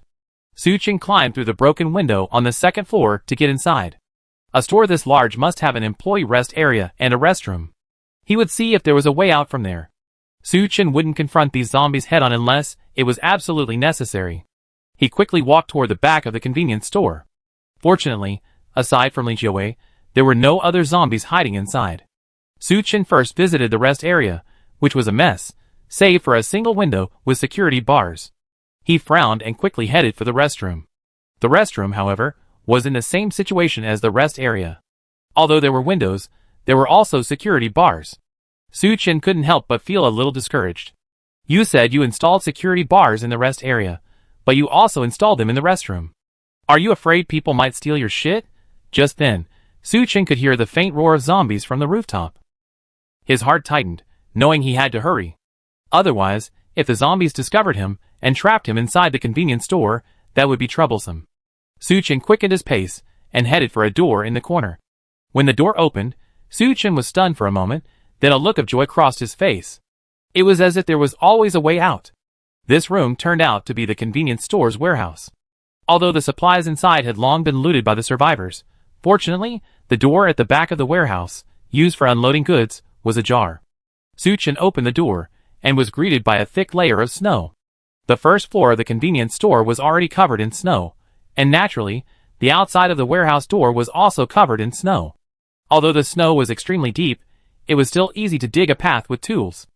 Su Chen didn't dare to delay, and immediately took out the tools he had brought with him and began to dig at the snow. Fortunately, the snow had not been completely frozen solid yet. Su Chen easily dug a tunnel. As he crawled inside, he closed the warehouse door behind him. To avoid being discovered by the zombies, Su Chen dug a few meters further out. When the oxygen in the snow became somewhat thin, he began digging upwards. As a small opening was created in the snow, fresh air instantly rushed in. Su Chen breathed hard a few times and cautiously poked his head out. He was now less than 10 meters from the convenience store. After ensuring there were no zombies around, Su Chen, like a groundhog, emerged from the snow. He lay prone on the ground, carefully moving his body. Only when he was completely away from the convenience store did the tension in Su Chen's heart finally relax. He picked up his binoculars and peered toward the convenience store. He couldn't see what was going on inside. But there were 20 zombies gathered at the entrance where he had climbed through. Luckily, he had escaped through the back door. Otherwise, he would have died there today. Su Chen secretly felt relieved. After regaining his strength, he no longer had any desire to continue hunting zombies and searching for energy crystals. So he followed the same path back to the Yulton Hotel. When Su Chen returned to Nomadison, Lu Linger and Lin Yingying quickly jumped from the sofa and came to him, asking with concern, "Master, how are you? You've been gone for so long. Did something happen?" For Ermiai, Su Chen was now their pillar of support. If Su Chen were in danger and couldn't return, they would have a hard time surviving this apocalypse. Thus, their anxiety was genuine. Although Su Chen had always intended to exploit Lu Linger and Lin Yingying, still, the two women's concern for him warmed his heart. "Nothing." Su Chen waved his hand, not intending to tell the two women what had just happened. After comforting Lu Linger and Lin Yingying, he sent them back to sleep. He sat on the sofa and closed his eyes. Doomsday Fortress System. Su Chen's heart stirred, and he summoned the control panel again, then selected Absorb. The energy crystal in his palm warmed slightly and vanished without a trace. At the same time, the RV's energy points also dropped to 2. Su Chen finally breathed a sigh of relief. Since his rebirth, everything he had experienced had gone remarkably smoothly. Because of this, he developed a sense of arrogance. For example, tonight, he actually dared to go zombie hunting alone. First, he was ambushed by zombies, then trapped inside a convenience store.